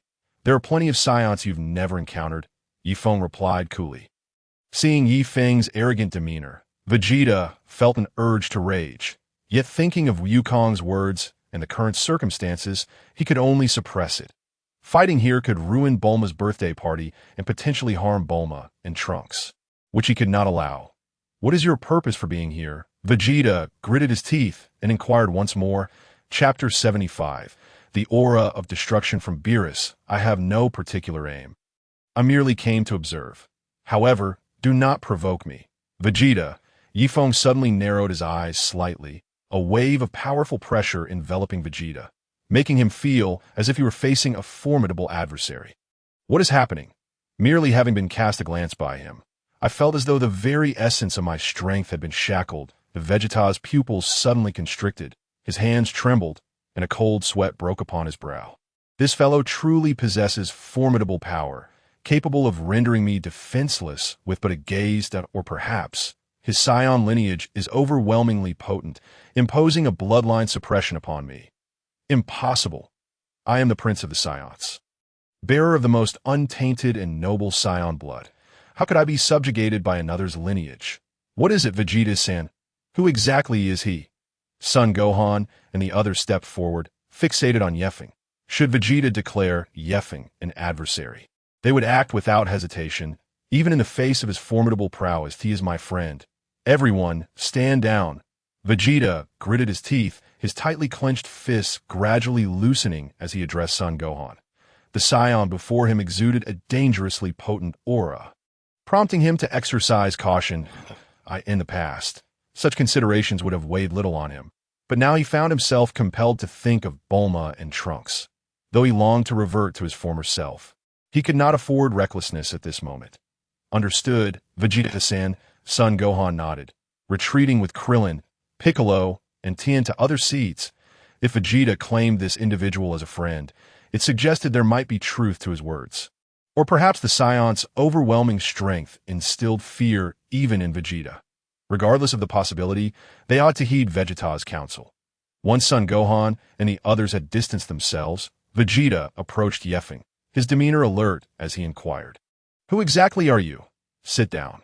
I shall reveal all in due time," Yefeng replied, observing Vegeta's vigilant posture with a smile that it was unexpected that this version of Vegeta possessed such self-awareness. Upon sensing immense pressure, he opted not to engage in combat. Vegeta, understanding the need for composure, settled into his seat. He could not incite unnecessary panic until he discerned the true identity of the Scion before him. "Can we speak now?" Vegeta remained on guard, for this mysterious figure was exceedingly powerful. "Very well. I am Yefeng, also a Scion. Though my bloodline is purer than yours, I believe you have sensed this already," Yefeng stated with a hint of nonchalance. "Tisich," Vegeta scoffed, reluctant to concede to this reality, yet he could not deny the palpable suppression he had experienced. "What brings you to Earth?" Vegeta pressed on, determined to ascertain Yefeng's intentions. If he harbored ill will towards Earth, Vegeta would not allow him to rampage, regardless of his strength. "You need not concern yourself with too many details. Suffice it to say, I will not harm Earth," Yefeng replied. Casting a glance at Vegeta, he felt no obligation to divulge all his secrets. Seeing Yefeng's reluctance to elaborate, Vegeta ceased his inquiries. If Yefeng claimed no malice towards Earth, he had no choice but to place his trust in him. As Yefeng and Vegeta conversed, an overwhelming and mysterious aura suddenly washed over them, vastly different from that of the present Vegeta or anyone from the GT timeline. "What an astonishing presence," Yefeng exclaimed, rising abruptly with a serious expression. This energy could not belong to a mere human. Was it the aura of the god of destruction, Beerus? In an instant, Yefeng realized the truth. Indeed, at this moment, Beerus was likely en route to Earth in search of the so-called Super Saiyan god. But why was he sensing the god of destruction's energy? Was it due to the system or the Ultra Instinct technique? This immense aura was rapidly approaching Earth, traveling at an astonishing speed. Without a doubt, it was Beerus. Yefeng was fully convinced that this energy undeniably belonged to the god of destruction, for in this timeline, no one but Beerus and Whis could surpass his strength. "What is it?" Vegeta inquired, observing Yefeng's sudden grave expression. Unable to suppress his curiosity, the significant individual may be arriving on Earth, Yefeng replied, returning to his seat with a calm demeanor. He had indeed been taken aback by the sheer magnitude of the aura. It exceeded his own. However, he reasoned that there was no need for concern, for he wielded the power of time and instant transmission. Even if he were to engage in battle, he would not be easily vanquished. "A significant individual? Can you elaborate?" Vegeta pressed further. "You'll find out shortly," Yefeng responded. Before commencing his search for food, he realized that he was rather hungry. The array of delectable dishes before him was simply irresistible. Meanwhile, in the realm of the Kais, the old Kai and Kibito were trembling in fear at the presence of the god of destruction. "This is dire. Lord Beerus is headed towards North Kai's planet. He should arrive in 2 minutes. That troublemaker, Son Goku, is still with North Kai. This is bad." The old Kai's face was etched with terror. Those Scions were notorious for stirring up trouble, especially Son Goku. If he were to provoke Lord Beerus, it could spell disaster for the entire Earth and beyond.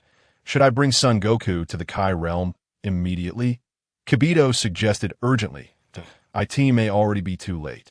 The old Kai despaired, shaking his head. "I can only hope that Son Goku exercises some caution this time and refrains from provoking Lord Beerus." Boom! On North Kai's planet, 2 figures suddenly descended from the heavens. "Long time no see, North Kai." A calm voice reached the North Kai's ears. "Lord Beerus, welcome to my humble planet." The North Kai stammered, fear evident in his trembling voice.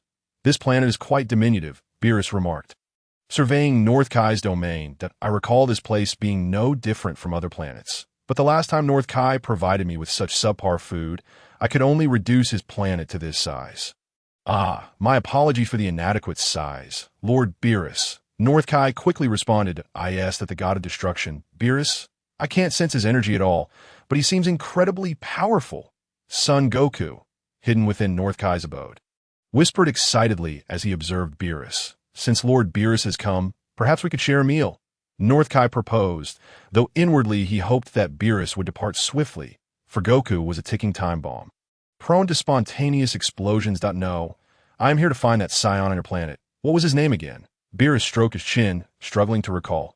His name is Son Goku, Lord Beerus, came the prompt reply. Whis calmly reminded from behind, yes, Son Wukong, that's Scion.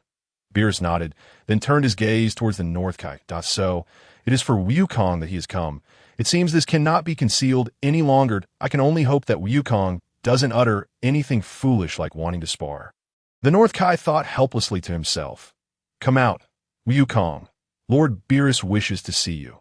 Despite his inner reluctance, since Lord Beerus had spoken, there was no way to refuse. Hearing the North Kai's words, Son Wukong emerged with an excited expression. Yo, I am Son Wukong. He casually greeted Beerus, which, of course, earned him a stern lecture from the North Kai. By your appearance, you don't seem to be a match for Frieza, Beerus remarked after observing Wukong. He then followed up with a question. Do you know about the Super Saiyan God? This was the true purpose of his visit. As for Frieza, his demise was inconsequential. What? The Super Saiyan God? I only know about the Super Saiyan and the Super Saiyan beyond that. As for the Super Saiyan God, I've never heard of it. Son Wukong replied while stroking his chin, genuinely unable to recall the name. It was a term he had never come across. By the looks of it, you truly seem unaware of the Super Saiyan God, Beerus stated, stroking his chin. This individual before him was vastly different from the Super Saiyan God he had envisioned in his dreams. Lord Beerus, it appears this is merely an ordinary dream. We should return. How could anyone in this world possibly challenge Lord Beerus? Whis interjected calmly. It's not just my assertion. The Oracle Fish also stated so. Since he doesn't know, I think we should head to Earth and consult Vegeta. After pondering for a moment, Beerus spoke. Vegeta, as the Prince of the Saiyans, should possess some knowledge if he fails to locate the Super Saiyan God from my dreams. I will feel quite uncomfortable, akin to an incessant itch between my teeth. Indeed, Lord Beerus, Whis nodded, acknowledging that he would comply with Beerus's wishes. Wait a moment, Lord Beerus. I've heard you're incredibly powerful. Might I witness this for myself? Son Wukong suddenly exclaimed with a grin. Having encountered such a formidable opponent, he certainly couldn't let the opportunity slip if he didn't T-spar with Lord Beerus. He would undoubtedly feel unsettled.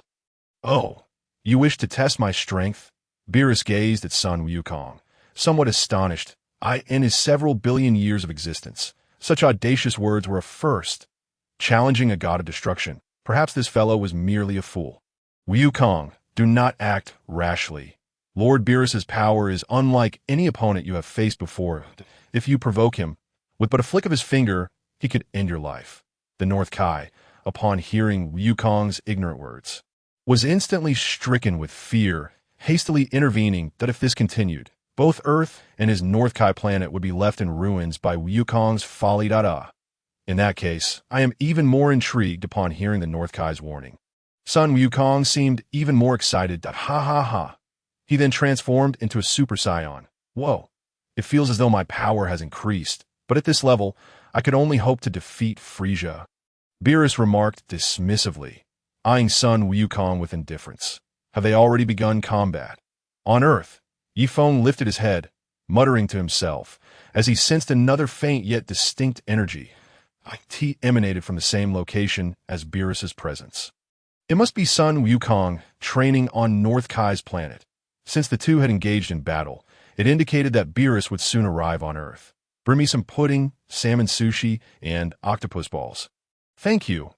Feng approached a food stall, addressing the chef, of course. Please wait a moment. The chef replied, somewhat unnerved, having just witnessed Feng effortlessly knock away that rotund pink figure and command the green-faced creature to kneel.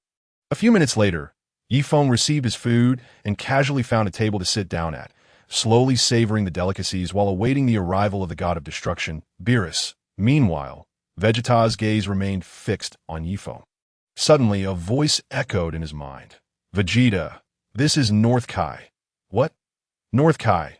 What do you want with me? Vegeta coldly questioned. Please listen calmly. The god of destruction, Beerus, is heading to Earth.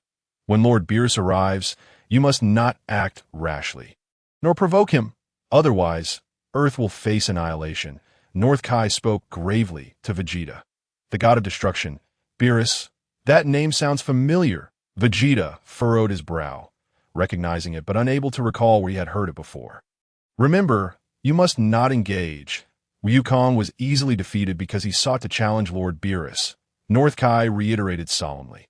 Kakarot was easily defeated. Vegeta's expression shifted drastically. The notion that Kakarot had been so easily bested was alarming. This meant that the god of destruction, Beerus, was far more powerful than Kakarot. You must heed my warning, Vegeta. Do not provoke Lord Beerus if you wish to prevent Earth's destruction. After North Kai's stern admonition, his voice faded away. Kakarot was effortlessly defeated. Vegeta's brow furrowed tightly, cold sweat appearing on his forehead. Suddenly, he glanced at Feng, who was leisurely enjoying his meal. He recalled Feng mentioning that a significant figure would appear on Earth. Could he have been referring to the god of destruction, Beerus? That name felt oddly familiar, yet he could not pinpoint where he had heard it before. Are you referring to the god of destruction, Beerus? Vegeta approached Feng, his tone heavy with concern. It seems North Kai has already informed you of the events on King Kai's planet. Feng replied nonchalantly, continuing to eat his sushi. What? You even know what happened on King Kai's planet? How is that possible? Vegeta exclaimed in shock, realizing that Beerus defeating Kakarot had just transpired. Yet, Feng had remained with them the entire time, never leaving the cruise ship. How could he possibly know of the happenings on King Kai's planet? This individual is far too mysterious. You need not concern yourself with how I know. You should instead focus on how to handle the god of destruction, Beerus. Feng smiled and said. After finishing, he returned to the food stall, where the offerings were indeed delightful, perhaps even superior to Mr. S' skills. Who exactly is the god of destruction, Beerus? And who is this Feng? What is their purpose for coming to Earth? Vegeta clenched his fists tightly, his face contorted with rage, completely unable to comprehend the situation. Long time no see, Prince Vegeta. Suddenly, a chilling voice resonated from behind. Both Vegeta and Feng turned around almost simultaneously. Vegeta could not perceive any figure, but Feng could see clearly. Indeed, the visitors were none other than the god of destruction Beerus and the angel Whis. They appeared almost identical to their comic counterparts. Yet witnessing their immense aura in person left Feng feeling a shiver down his spine. Of course, it was only Beerus' energy that he felt. Whis was as tranquil as a still lake, devoid of any discernible presence to that moment. Beerus slowly materialized behind Vegeta, his sharp claws pointing menacingly at the back of Vegeta's head. Sensing the imminent danger, Vegeta instinctively lunged forward. Upon turning back, he was met with that feline visage. The god of destruction, Beerus? In that instant, Vegeta recalled vividly seeing that very face during his childhood on planet Vegeta. Back then, for the sake of a mere pillow, Beerus had mercilessly stomped Vegeta underfoot. And just a single glance had rendered him utterly powerless. It seems you remember me, Vegeta. However, daring to call me by my true name means you are as good as dead. Beerus pointed his finger at Vegeta, his tone icy and menacing. Meanwhile, Feng, with a composed expression, returned to his seat after acquiring pudding, octopus balls, tamagoyaki, and sushi. This moment, a lottery event had commenced, drawing everyone's attention, leaving only Feng and Vegeta unfazed. What is that guy doing here on Earth? Cold sweat trickled down Vegeta's face. His body trembled involuntarily from fear. This was nothing short of a humiliation. Yet before I end your life, I must inquire. Do you know the Super Saiyan God? Beerus spoke nonchalantly. The Prince of the Scions should possess some knowledge, right? The mention of the Super Saiyan God sparked confusion and dread upon Vegeta's face. He had never heard of such a thing. It seems you are utterly ignorant. Observing Vegeta's expression, Beerus discerned that he was unaware of anything pertaining to the Super Saiyan God. I had originally thought you could provide me with some practice. But it appears I have overestimated you. A purple energy sphere manifested at Beerus' fingertip, aimed directly at Vegeta. Since this fellow knew nothing of the Super Saiyan God, he had no reason to remain alive. Just then, Whis suddenly called out to Beerus. What? Beerus asked without turning around. Look over there, Whis gestured towards Feng, who was calmly seated, savoring his meal. Beerus turned to glance at Feng, his eyes narrowing suddenly. There is another Scion. He had noticed the distinctive tail, a feature unique to Scions throughout the universe. However, he had no interest in where Vegeta and that son Goku's tails had gone. What truly concerned him was the prophetic dream he had about the Super Saiyan God. "Hey, Scion!"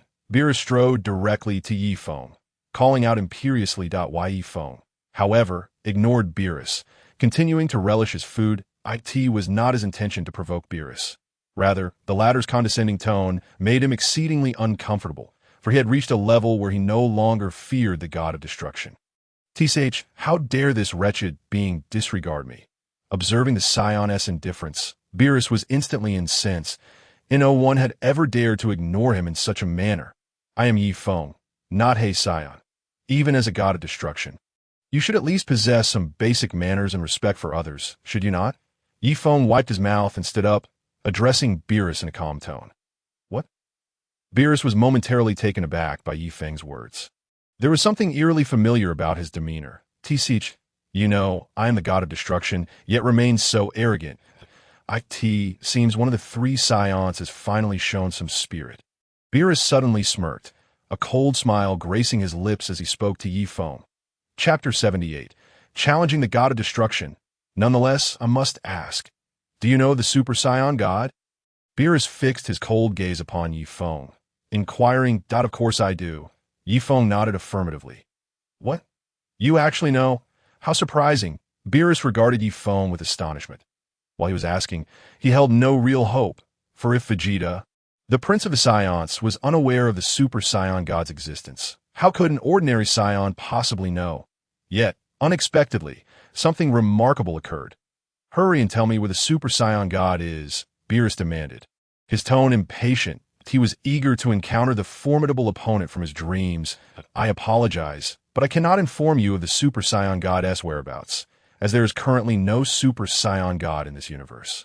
Yi Feng replied with a smile.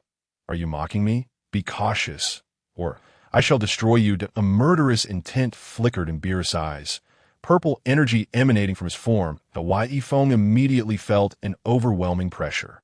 "Lord Beerus, please do not be angered. Although there is no Super Saiyan God at the moment, I know how to create one." Yi Feng remained unperturbed by Beerus' menacing aura, his expression still calm. After all, he had no reason to fear him. If it came to blows, he could simply utilize his time-space abilities to escape. "Tsh, that insufferable fool. Can't he just finish his sentence in one go?" Beerus clenched his fists tightly, seething with frustration. If it were not for this guy knowing the way to become a Super Saiyan God, he would have annihilated him right then and there. However, before we seek out the Super Saiyan God, let us have a match. If you defeat me, I shall reveal how to create a Super Saiyan God. If you cannot even best me, then there is no need for you to pursue the Super Saiyan God. Yi Feng spoke with utmost seriousness. "What?" Vegeta gasped, looking at Yi Feng in bewilderment. This guy intends to challenge the god of destruction, Beerus. Even Kakarot was easily defeated. How could he possibly contend with a god of destruction? It seemed he was utterly unaware of the terror that Beerus embodied, and thus his arrogance was misplaced. Ignorance breeds fearlessness. If he provoked the god of destruction, Beerus, Earth would be in peril. Following Yi Feng's declaration, Whis could not help but gaze at him with renewed interest. This Scion seemed to possess something distinctive, an essence within him that felt familiar, yet even he could not discern what it was. "Oh, you wish to challenge the god of destruction? An ignorant Scion. Indeed, I truly cannot tell whether you are excessively arrogant or merely a fool." Beerus cast a disdainful, sidelong glance at Yi Feng, his tone brimming with contempt. The Scion from King Kai's planet earlier seemed just as arrogant as the one before him, yet was swiftly defeated by Beerus with ease. Arrogant Scions, indeed, are rather unlikable. "If you underestimate me, you may find yourself at a disadvantage, Lord Beerus," Yi Feng remarked, maintaining a calm smile as he addressed Beerus, even with the enhancement of his Super Saiyan form and Ultra Instinct. While he may not be able to contend with the god of destruction, it would be utterly impossible for Beerus to defeat him so effortlessly, wouldn't it? I seem to have developed a modicum of interest in you. If you are merely a blustering fool, I shall not hesitate to obliterate you," Beerus declared, a glint of murderous intent flashing in his eyes. This individual was particularly unlikable, especially with that incessant smile. Hey, are you seeking your own demise? Do you truly comprehend the terror of a god of destruction? Vegeta whispered to Yi Feng, his expression one of alarm as he observed the two. This individual was far too self-important. Before him stood Beerus, a being capable of annihilating the universe with a mere flick of his wrist. "It is you who does not understand, Vegeta," Yi Feng replied with a sidelong glance at Vegeta. Then turned his gaze toward Beerus. A serious expression emerged in his eyes. Beerus was undoubtedly the most formidable opponent he had encountered to date. Even Super Saiyan 4 Gogeta might struggle against him. More critically, Beerus was a deity wielding the power to obliterate all existence. "Since you wish for death, allow me to oblige." Beerus narrowed his eyes, muttering to himself about how this journey had become increasingly vexatious. After eliminating this individual, he would simply annihilate Earth along with its castle. It appeared that the Super Saiyan God was merely a bizarre dream after all. Lord Beerus, do not underestimate him. This little one is rather extraordinary. Was suddenly interjected with a reminder. Humph, merely a Scion. How much havoc can he truly wreak? Beerus scoffed at Whis' warning. Gradually, he began to levitate into the air, and Yi Feng followed suit. "We're doomed. That rascal Yi Feng is actually challenging Beerus." Vegeta exclaimed in terror as he watched the two. If Yi Feng were to lose, Earth would inevitably face destruction, and one could withstand Beerus. And despite Yi Feng's strength, he was still just a Scion. How could he possibly stand against the god of destruction? Beerus? What? What is happening? Wasn't that the Scion from earlier? Who is the other one? I don't know. It seems they're about to engage in battle. It wasn't until Yi Feng and Beerus appeared in the sky that Gohan and Piccolo realized the situation was dire. "Hey, Scion, you should be able to transform into this so-called Super Saiyan, right?" Beerus coldly stared at Yi Feng and spoke. Although he anticipated an easy victory, Beerus hoped this individual possessed some degree of strength beyond mere bravado, as it would allow him to stretch his muscles. Why Yi Feng's intentions were straightforward. He was eager to test Beerus's might. More importantly, if he could harness his power to transcend the Super Saiyan full power form. That would be ideal, of course, but I'm a bit different from that fellow from King Kai's planet, Yi Feng said, a confident smile gracing his lips as a serious glint emerged in his eyes. With a fierce roar, a terrifying aura erupted from Yi Feng's body, sweeping outward in all directions and causing even the massive cruise ship to veer off course. What an astonishing aura! Incredible. I've never felt such overwhelming power before. Is that guy truly a Scion? Gohan and Piccolo were taken aback, their faces reflecting sheer astonishment. Even before transforming into a Super Saiyan, his energy had already surpassed that of Super Saiyan 3 Goku. What kind of monster is this? Impossible. How can this be? Vegeta's pupils constricted as disbelief filled his eyes. How could a Scion's energy reach such heights? Moreover, he hadn't even transformed into a Super Saiyan yet, and his power was already boundless. With another thunderous shout, Yi Feng transformed into a Super Saiyan, that a vibrant green aura wrapped around him like a radiant beam. Wow, it seems he is indeed different from that fellow. His power is quite substantial. Beerus's eyes reflected a fleeting moment of shock as he regarded Yi Feng. However, it was but a transient emotion. What is happening? His aura is green after transforming into a Super Saiyan. It's completely different from Goku and Vegeta. Piccolo and Tien Shinhan stared in disbelief at the sky, now painted in a vivid green hue, murmuring to themselves, "Incredible! Is that guy also a Scion? He is exceptionally powerful." Meanwhile, Goku hid in a corner, observing Yi Feng and Beerus, astonished to witness two such formidable opponents appear in one day. Amidst his concern, he couldn't help but feel a thrill of excitement. Meanwhile, in the Kaishin realm, Old Kai and Kibito felt utterly disheartened. Oh no, not another troublemaking Scion. Earth is truly doomed this time. The mere presence of Goku and Vegeta had already given them headaches, and now another even more arrogant and troublesome Scion had emerged.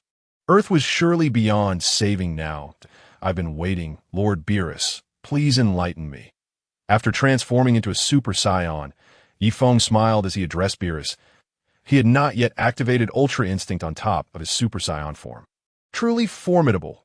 At this moment, Sun Wukong was concealed in a corner, observing Yi Feng and Beerus. It was astonishing that two such powerful adversaries had appeared all at once, inciting both concern and a thrill of excitement within him.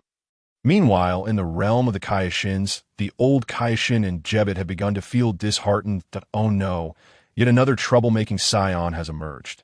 This could spell disaster for Earth. Just dealing with Sun Wukong and Vegeta had already given them considerable headaches. Now, with the appearance of an even more audacious and troublesome Scion, the fate of Earth seemed truly precarious. After much anticipation, Lord Beerus, I humbly seek your guidance, Yi Feng said with a smile as he transformed into a Super Saiyan. He was not yet employing the Ultra Instinct technique directly from his Super Saiyan form, as Beerus seemed to enjoy revealing his strength gradually, much like Sun Wukong. Perhaps it had been a long time since he had engaged in battle, and he wished to savor the experience. To be honest, I feel a surge of eagerness. I shall relish this battle thoroughly. Beerus smirked, his expression shifting from initial skepticism to intrigue. He had thought of this Scion as merely a boastful fool. But now it appeared that he possessed genuine strength. More interesting than that fellow from the North Kai's planet, I, too, will savor the opportunity to fight a god of destruction. Such chances are rare indeed, Yi Feng declared earnestly. Engaging in battle with a god of destruction is not to be taken lightly. Come forth. With that, Beerus placed one hand behind his back and gestured towards Yi Feng with the other. You wish to fight with one hand? I warned you. Underestimating me may lead to regret. A flicker of displeasure appeared in Yi Feng's eyes. He then swiftly propelled himself forward, his fist enveloped in a verdant aura, launching a powerful strike at Beerus. However, the god of destruction displayed remarkable confidence, opting not to counterattack, but to calmly receive the impending blow. Boom! In the next instant, Yi Feng's fist impacted Beerus' palm with a resounding thud. A deep collision echoed through the air, followed by a terrifying wave of energy radiating outward. Several individuals aboard the cruise ship, lacking sufficient strength, were sent tumbling to the ground. What a terrifying opponent. Just one punch, and such shockwaves ensue. Piccolo struggled to maintain his footing, his eyes wide with disbelief. How could those two be so powerful? Bang! Bang! Bang! Yi Feng unleashed a flurry of punches towards Beerus in quick succession. Initially, Beerus had been quite self-assured, yet as time progressed, Yi Feng's strikes grew increasingly rapid.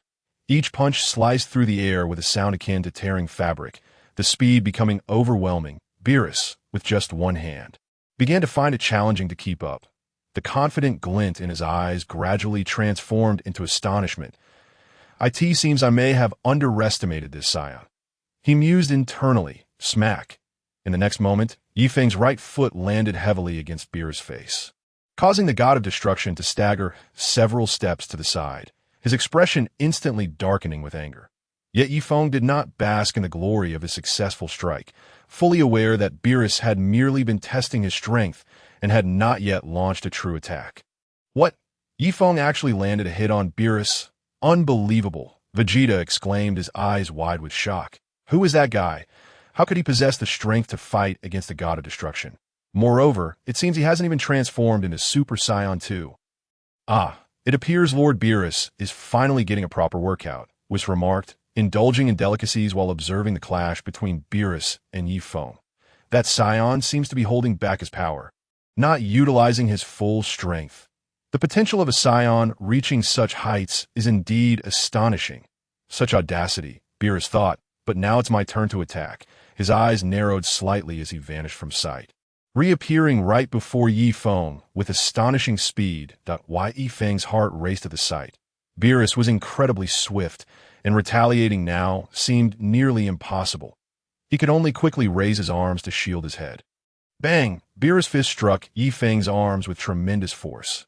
Instantly, an overwhelming power surged through Yi Feng, sending him reeling back several dozen feet, while Beerus followed closely, delivering another fierce blow.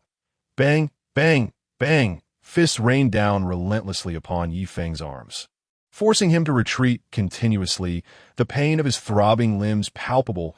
This the strength of merely 30%. Humph! Is this all you can muster? Beerus remarked coolly as he continued his assault on Yifeng. In the next instant, Yifeng suddenly vanished, evading Beerus' punch. When he reappeared, it was behind the god of destruction. What? That speed is quite impressive, Beerus thought, slightly taken aback as he turned to face Yifeng. The previous speed had been so rapid that even he had struggled to perceive it. Yet, it seemed to him that these were merely flashy tricks. The god of destruction was indeed formidable, and it appeared that he had not even unleashed 30% of his true power, with his most fearsome ability being his destructive techniques. That why Yifeng felt a surge of determination. It was clear that he needed to elevate his strength once more, or he would forever remain on the defensive. Roaring with intensity, Yifeng unleashed a torrent of emerald energy from his body, his aura visibly escalating. My power seems to have increased again. This is getting interesting. Beerus observed with newfound astonishment. Once more, Lord Beerus, Yifeng shouted, a confident smile gracing his face. Humph, Beerus scoffed, vanishing in an instant, only to reappear directly in front of Yifeng. His fist struck with precision towards Yifeng's forehead. Boom! In the next moment, Yifeng firmly intercepted Beerus' punch. What? You caught my punch? Beerus' eyes widened in disbelief. You must be underestimating me. I doubt I've even unleashed 30% of my power. You underestimate me, Yifeng roared, following up with a powerful uppercut that landed squarely in Beerus' abdomen, forcing the god of destruction to stagger back several paces. However, Beerus did not seem angered. Instead, he raised 2 fingers in a gesture of acknowledgement. That was barely 2/3 of my power, Beerus commented nonchalantly. What? You only exerted 2/3, and that was a struggle. Yifeng furrowed his brow and spoke softly. He recalled that in Dragon Ball Super, due to Bulma being attacked, Vegeta transformed into a mutated Super Saiyan 2, seemingly forcing Beerus to unleash a fraction of his power. He had faced Super Saiyan 3 Goku with the same level of strength, yet it now appeared to be nothing but a deception. The fact that he had defeated Super Saiyan 3 Goku without even exerting half of his strength was disheartening. However, in light of your power and the earlier disrespect, I am prepared to elevate my strength to 30%. A chilling glimmer emanated from Beerus' elongated eyes as he extended his fingers towards Yifeng. It had been ages since anyone had struck him. Not even other gods of destruction of the same caliber could manage that. To think he would be hit twice today by Scion was indeed careless of him. 30%, you say? By all means, come forth. I intend to harness your power to transform into my full power Super Saiyan form. Yifeng gritted his teeth, reflecting on the significant opportunity this presented, marking the beginning of his battle with Beerus. Once he transformed into full power Super Saiyan and combined it with the Ultra Instinct technique, he should be able to contend with Beerus in the Dragon Ball Super Broly movie. Goku had mentioned that Broly in full power Super Saiyan form could seemingly match Beerus, coupled with the Ultra Instinct. He believed he had an 80% chance of victory. Beerus' voice faded. His body surged toward Yifeng in an instant, his speed incomparable to before. Yifeng clenched his teeth and retaliated with a punch aimed at Beerus. Battle! His bloodline grew stronger with each confrontation. Breaking through his limits in battle was his nature. The moment their fists collided, a terrifying shockwave erupted, radiating in all directions. The sea beneath their feet erupted into towering waves. Everyone, be careful. The cruise ship is experiencing severe turbulence, Piccolo urgently warned. Yet it was evidently too late. Satan, Chi-Chi, Bulma, and others were thrown to the ground. Krillin and Tien Shinhan struggled to maintain their footing, crashing heavily onto the deck. Oh no, the food has been overturned. What a waste! Whis observed the chaos around him, lightly tapping his staff, conjuring a grass-green barrier that enveloped the massive cruise ship. Instantly, calm returned to the vessel, as long as Lord Beerus has yet to decide to destroy the Earth. My actions are not deemed inappropriate. Vegeta glanced at Whis, his eyes heavy with realization. He had not anticipated that even a servant of the god of destruction, Beerus, possessed such prowess. Meanwhile, suspended in midair after the collision with Beerus, Yifeng was sent flying, crashing through several mountain peaks before finally halting. Ugh! Is Beerus truly this formidable even at merely 30% power? Yi Feng spat out a mouthful of dust, his gaze a mix of seriousness and excitement. Rising to his feet, he reappeared before Beerus. "Come," Yi Feng shouted, launching himself toward Beerus. The two engaged in a relentless exchange of blows, their fists colliding with explosive sounds echoing in the air. The mountains within a 100-mile radius trembled under the force of their clash, while the ground began to cave in repeatedly. Incredible. Yes, actually trading blows with the god of destruction. Beerus, Vegeta marveled, his jaw nearly dropping to the ground. Can a Scion truly reach such heights through training? If Yi Feng can do it, then as the Prince of Scions, I should be capable as well. Boom! Suddenly in the sky, Yi Feng was once again sent flying by a punch from Beerus. Damn it! Yi Feng clenched his fists tightly, anger flashing in his eyes. How could I be unable to withstand even 30% of the God of Destruction's power? If I cannot contend with the God of Destruction, how can I hope to surpass those who stand at the pinnacle of time and the universe? Let us see how this goes.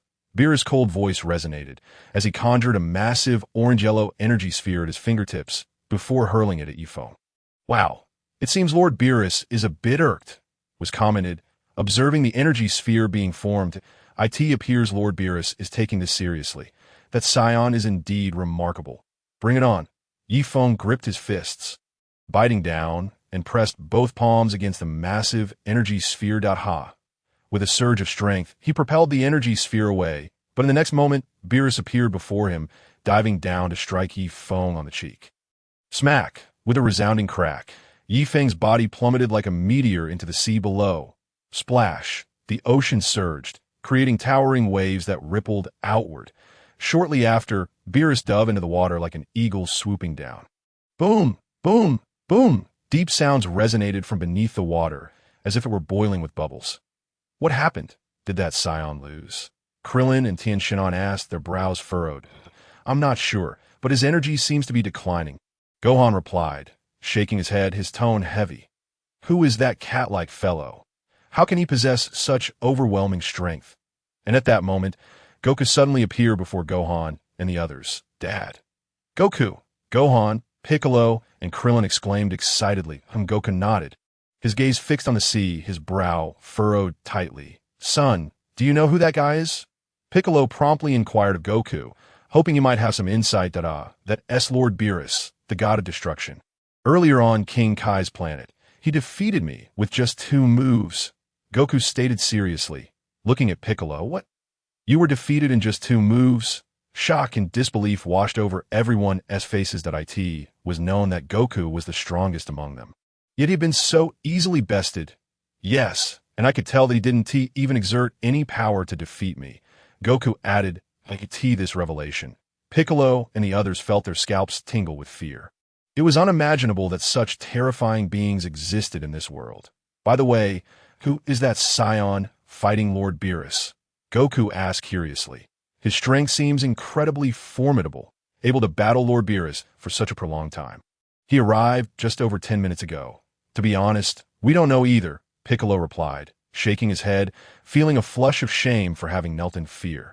The appearance of 2 such powerful beings in a single day was both exhilarating and concerning. Goku sighed, wearing a bitter smile. Suddenly, the sea exploded as Yi Feng soared out, arched and ready. Beerus followed closely behind. Undeniably, you are indeed strong, capable of forcing me to utilize 30% of my power. However, there is no one in this universe who can contend with the god of destruction. Beerus fixed his gaze upon Yi Feng, as an orange-yellow energy sphere once again coalesced in the palm of his hand. Ha ha! Is that so? Who says that the strength of humanity must necessarily be inferior to that of the gods? How utterly rash! Yi Feng lowered his head, feeling quite disheveled at this moment. Yet he managed to chuckle. What? You can still laugh. You truly are quite exceptional.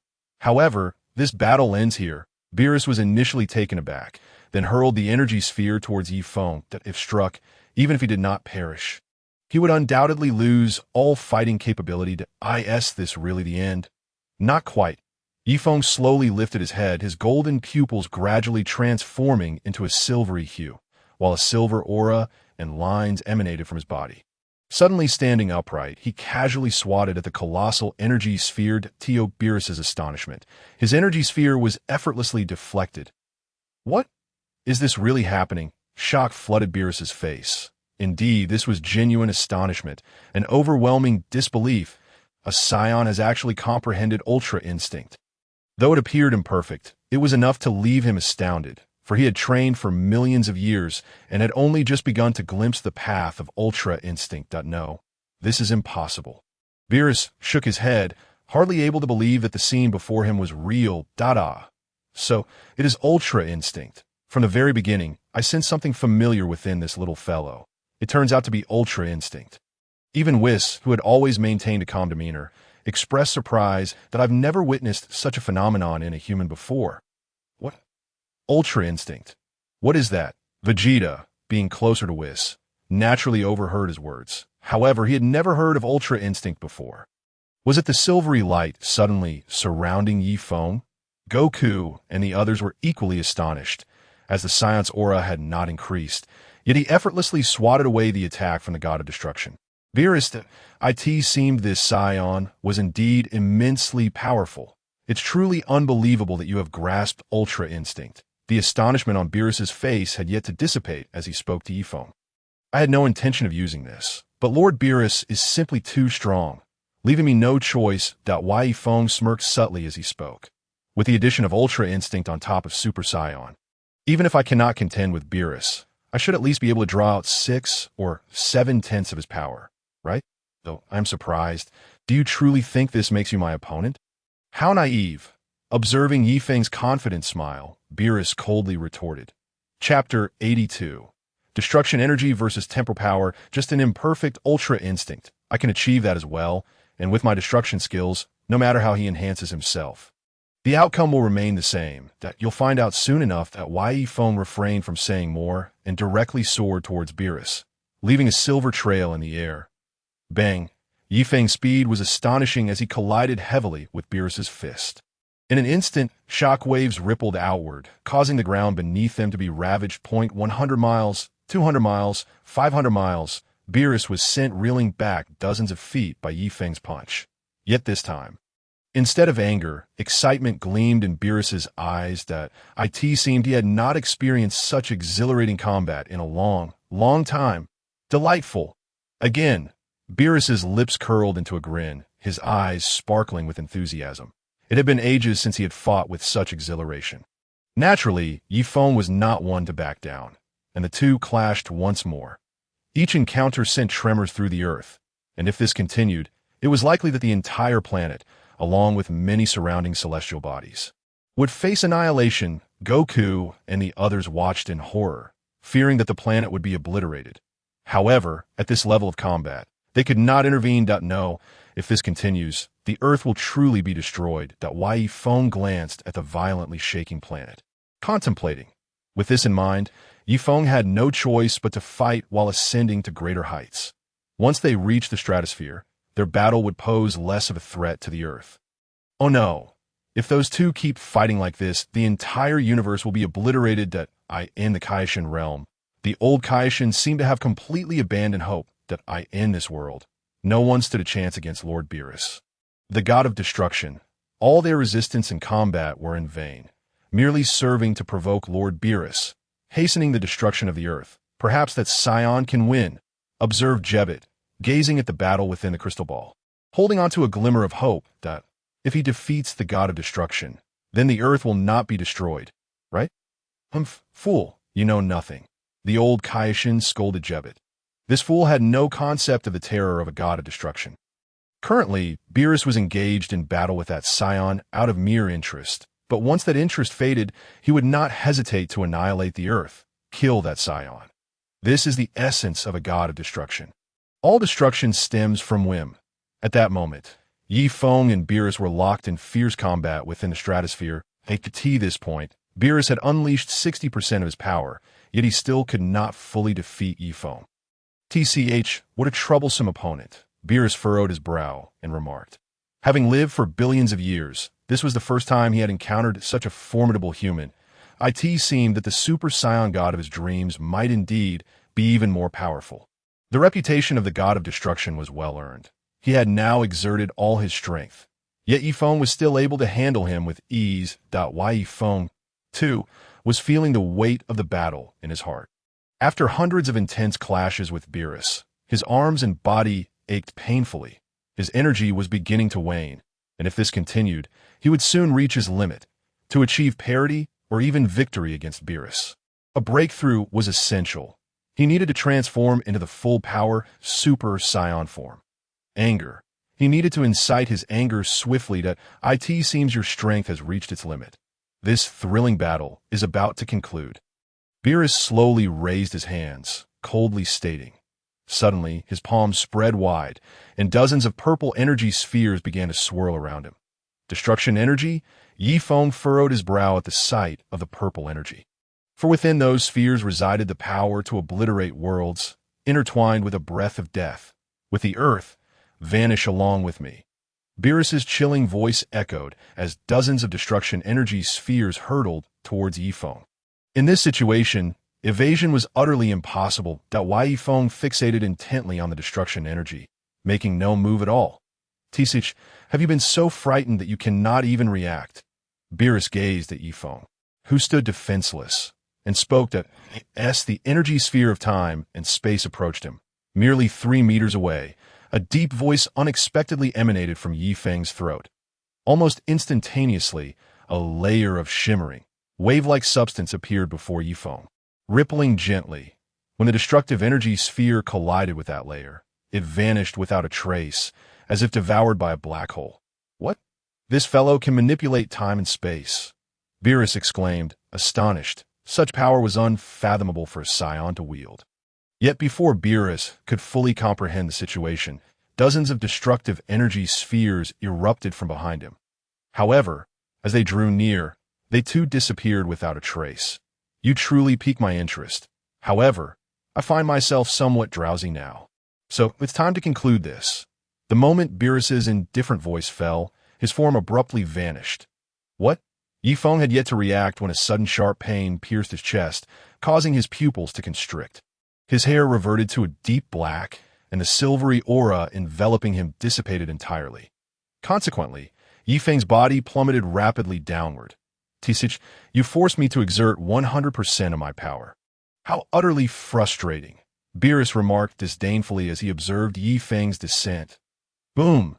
A figure materialized out of thin air, crashing heavily into the ocean. The Yifeng has been defeated. Vegeta's body trembled violently. How could such a formidable Scion be bested so easily? Only the individual from 900 years ago had managed to compel Lord Beerus to unleash his full strength. Was glanced at Beerus, speaking in a calm tone. That individual was also Lord Beerus's arch-nemesis. Chapter 83. Breakthrough. Full Power Super Saiyan. What now? Yifeng's defeat means that no one knows how to create a Super Saiyan god, and Beerus will destroy Earth. Vegeta's mind raced as he sought a means to contend with Beerus. Perhaps there's a method worth trying, though it is one I am most reluctant to pursue. After contemplating, Vegeta hurried to Goku's side. Hey Kakarot, have you thought of a way to deal with Beerus? Vegeta coldly inquired. He had fought Beerus before and should have some ideas, right? To be honest, Vegeta, there is no feasible way. Goku shook his head. Lord Beerus's strength is far too overwhelming, even with our utmost efforts. There remains a significant gap. Vegeta clenched his teeth in frustration. How could Kakarot utter such words? He knew Goku's character well. He never easily surrendered unless faced with an adversary so formidable that they rendered him entirely powerless. If we were to fuse, what would our chances be? Vegeta's face contorted with struggle. This was the last thing he wanted to propose, and a voice that felt more painful than death itself. Yet now, with Earth in peril and Bulma and Trunks' lives at stake, he could think of no other solution. Are you suggesting we fuse using the Patera earrings from the Supreme Kai?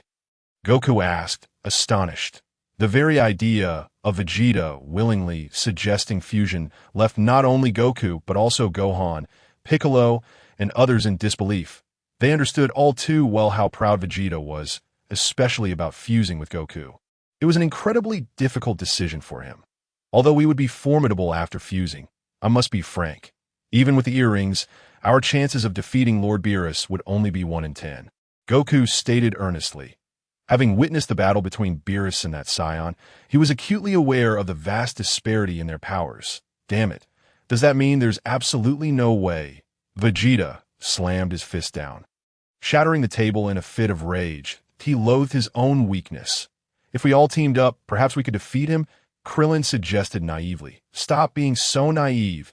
Do you really think a few more mosquitoes could defeat an elephant? Vegeta retorted scornfully. Though his analogy may not have been perfect, it was certainly apt.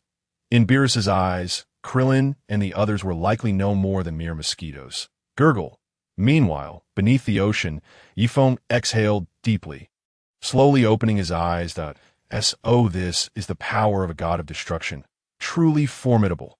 Yifeng gazed through the water at the sky. That last punch had left him unconscious. The strength was overwhelming. But must I concede defeat so easily? I am the legendary Demon Scion. My battle power will only grow stronger through combat. I shall never surrender. Not now. Not ever. What can a god of destruction do? If he obstructs my path to power, I will trample him underfoot. At that moment, Yifeng's eyes were ablaze with fierce determination. His fists clenched tightly, and in that instant, his pupils transformed to a brilliant gold.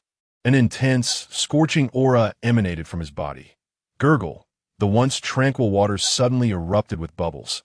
The bubbles grew larger and more frequent, and within mere seconds, the entire surface of the sea appeared to boil with countless bubbles and steam.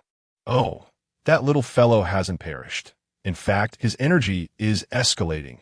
Whis observed the roiling surface of the sea, astonished to have survived a full-force strike from Lord Beerus is unprecedented. This little one is undoubtedly the first among humans. Look at the surface. Gohan urgently pointed to the ocean, addressing the others. What? Is it Yifeng's energy? He hasn't been killed, and his power is surging. The crowd on the cruise ship gasped in astonishment. Although they were uncertain whether this Scion was friend or foe, they recognized that the god of destruction was undoubtedly their adversary. With his intent to obliterate Earth, everyone hoped for Yifeng's victory. Boom! In the next moment, the ocean roiled even more violently, causing the entire planet to tremble. Then, a stream of grass-green light, resembling a sword, pierced through the surface of the water, erupting forth. The ocean exploded, and Yifeng's body leaped into the air. Though his clothes were tattered and he bore a disheveled appearance, he was enveloped in a swirling grass-green aura. Tisich, what a resilient one. He actually survived, Beerus remarked with a hint of annoyance. His full-force strike had been intended to eliminate him. And now, to have failed was a personal affront, and why life is indeed quite resilient. It is not easily taken away. Wai Feng suddenly raised his head, a hint of wicked charm curling at the corner of his lips as he addressed Beerus. You insufferable wretch, luck will not always be on your side. This time, I shall utterly annihilate you. Beerus's voice was frigid, brimming with murderous intent. T.O. kill me. It won't be that simple. Yifeng bellowed, and at that moment, a vibrant green energy erupted from his eyes and mouth, shooting skyward. His black hair stood on end, transforming into a vivid green. The aura surrounding him surged outward, causing the earth to sway like a fragile boat.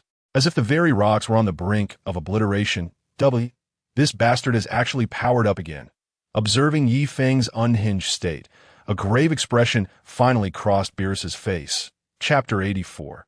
The Ultimate Showdown. Collision of Destruction. The terrifying aura blazed like wildfire, raising the temperature around them dramatically. The entire sky was bathed in a verdant hue. What a formidable foe, but this frenzied energy feels utterly uncontrollable. Sun Wukong and the others watched Yifeng with growing concern. They sensed that he was struggling to harness this overwhelming power. It seemed that Beerus had finally met his match today. Whis glanced at Beerus and Yifeng, speaking with a calm demeanor. According to my estimations, even if one were to find the so-called Super Saiyan God, it would be impossible to contend with Lord Beerus to this extent. Even if a battle did ensue, it would likely only result in the destruction of Earth or some nearby planets. However, the clash between these two now poses a genuine threat to the universe, potentially leading to its annihilation. At that moment, the sky's colors shifted in tandem with Yi Feng's rising fury: black, purple, red, and green. This state persisted for a full minute, during which Beerus made no move to interrupt. Sensing an exhilarating rival emerging, Yi Feng's aura gradually stabilized, yet its intensity remained undiminished. Splendid. It appears Yi Feng has managed to regain control of that energy, Vegeta exclaimed, a sense of excitement coursing through him. Logically, he should have felt envious and displeased, but with the fate of Earth hanging in the balance, there was no time for such sentiments. Yi Feng. Is that what he's called? Heh. As a fellow Scion, that guy is astonishingly powerful. Sun Wukong remarked with a smile at this moment. Yi Feng had fully regained his composure. His grass-green hair was tousled, his physique even more imposing and robust than before, and his golden pupils glimmered with fierce brilliance. Is this all the power you possess? Beerus inquired, a confident smile gracing his lips. I must admit, you are indeed strong, but you are certainly no match for a god of destruction. Is that so? Then how about this? Yi Feng suddenly grinned, and silvery flames began to swirl around his body. His pupils gradually transformed into a silver-gray hue. The aura remained green, yet his entire being became remarkably tranquil. As serene as a gentle stream in a valley or a soft breeze brushing against the skin. Yi Feng felt an overwhelming sense of comfort in this state, after tapping into the full power of Super Saiyan. The energy had been ferociously wild, akin to a rampaging beast, easily disturbing one's mind. However, with the application of Ultra Instinct, that violent energy began to soften, transforming into something as gentle as a meek lamb. The energies intertwined, creating a harmonious bond, a profoundly soothing sensation. Once again, Ultra Instinct, Beerus mused, furrowing his brow. This could indeed pose a significant challenge. CMB2 would need to employ Ultra Instinct. Let us determine the victor. Shall we, Lord Beerus? At the moment Yi Feng's voice fell, his body abruptly shot forth, appearing almost instantaneously before Beerus. Concentrating immense power into a single punch, he lunged at Beerus. Due to Yi Feng's astonishing speed, Beerus had no time to evade, hastily crossing his arms before him to block the impending strike. Bang! The punch collided with Beerus's arms, producing a deep, resonant sound. Immediately after, Beerus's body was sent hurtling backward at incredible speed. Like a shooting star, Yi Feng had punched Beerus out of the atmosphere. This power feels incredibly satisfying, Yi Feng said, a slight smile gracing his lips. Yet in the next instant, Beerus returned at light speed. Launching himself at Yi Feng with the same fervor, Yi Feng too was sent flying by Beerus's counterattack. At this point, their battle had escalated to the point where Sun Wukong and the others could no longer perceive their movements. Bang! Bang! Bang! Explosive sounds erupted in the air as the earth trembled beneath them. 3 minutes later, Yi Feng and Beerus found themselves in the stratosphere, the purple and green silhouette intertwined, their terrifying auras swirling around them. Both were panting heavily, their bodies marred with various injuries. You, my friend, have proven to be unexpectedly formidable, Beerus said, a faint smile gracing his lips as he addressed Yi Feng. This battle, fought with our utmost strength and unrestrained fervor, is simply exhilarating. To find a worthy opponent is far rarer than finding a confidant, especially for someone of Beerus's caliber, standing at the pinnacle of the universe. Indeed, Lord Beerus's strength far exceeds my expectations. Yi Feng replied, sharing a smile. He felt a kindred thrill, his blood boiling with excitement. Moreover, Beerus's prowess appeared to surpass his prior assumptions. In the Dragon Ball Super Broly movie, Sun Wukong had remarked that the full power of Super Saiyan Broly might have surpassed Beerus. However, now, even with his full power and Ultra Instinct, bolstered by the power of time and space, Yi Feng could only match Beerus evenly, indicating that Beerus had never fought with his full strength in the series. Sun Wukong remained oblivious to Beerus's true capabilities. Continuing this fight holds no purpose. Let us settle this once and for all, Beerus said, glancing at Yi Feng and speaking with a smile. Very well. Let us decide the victor. Yi Feng nodded in agreement. Their strengths were now nearly equal, and further combat would likely yield no clear resolution. In unison, they both roared, their auras soaring like two unsheathed swords.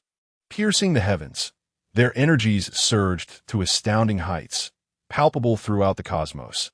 Upon reaching their peak, Feng and Beerus launched themselves forward, colliding with tremendous force. This will be catastrophic. The shockwaves from their clash could obliterate the entire universe. The old Kaishin sat helplessly on the ground, muttering to himself, "N01 can prevent the destruction of the universe now." Chapter 85. Whis takes action. The battle concludes. At this moment on Earth, the spectators could no longer discern the fierce clash between Beerus and Feng. Yet they could still feel the overwhelming aura emanating from Feng, one that seemed to saturate the entire galaxy. The IT was powerful, infinitely powerful, beyond comprehension. Lord Beerus appears to be rather impulsive this time, Whis remarked, a rare frown creasing his brow, before suddenly vanishing from the deck of the cruise ship. Just as Feng and Beerus stood a mere 3 meters apart, Whis materialized between them, arms outstretched to either side. Boom! Boom! The fists of both combatants struck Whis's palms, effortlessly intercepted. With a gentle exertion, Whis sent them both staggering backward several dozen steps. Incredibly strong, the combined force of Mai and Beerus's full-powered strikes was so nonchalantly deflected. In that instant, Feng's heart was tumultuous with astonishment. He had always known Whis was formidable, but this level of strength was simply outrageous at that moment. He felt as if he were a mere elementary student before Whis' might. The angelic stature of Whis elevated in Feng's mind instantaneously. "Hey Whis, why are you stopping our duel?" Beerus inquired, a hint of annoyance lacing his voice. "Lord Beerus, you were too rash to you realize that your previous punch could have potentially annihilated the entire universe," Whis coldly replied. "The energy from just now was sufficient to obliterate the cosmos. That bothersome fellow, I'm the god of destruction. What does it matter if the universe were to be destroyed?" Beerus retorted, casting a defiant glance at Whis. "Lord Beerus, if the 7th universe were to face destruction, how would you explain that to the Omni King?" Whis posed the question. "What? The Omni King?" At the mention of that name, a cold sweat broke out on Beerus's forehead. Clearly, he harbored a profound trepidation towards it. Realizing the gravity of the situation, Beerus sighed in resignation.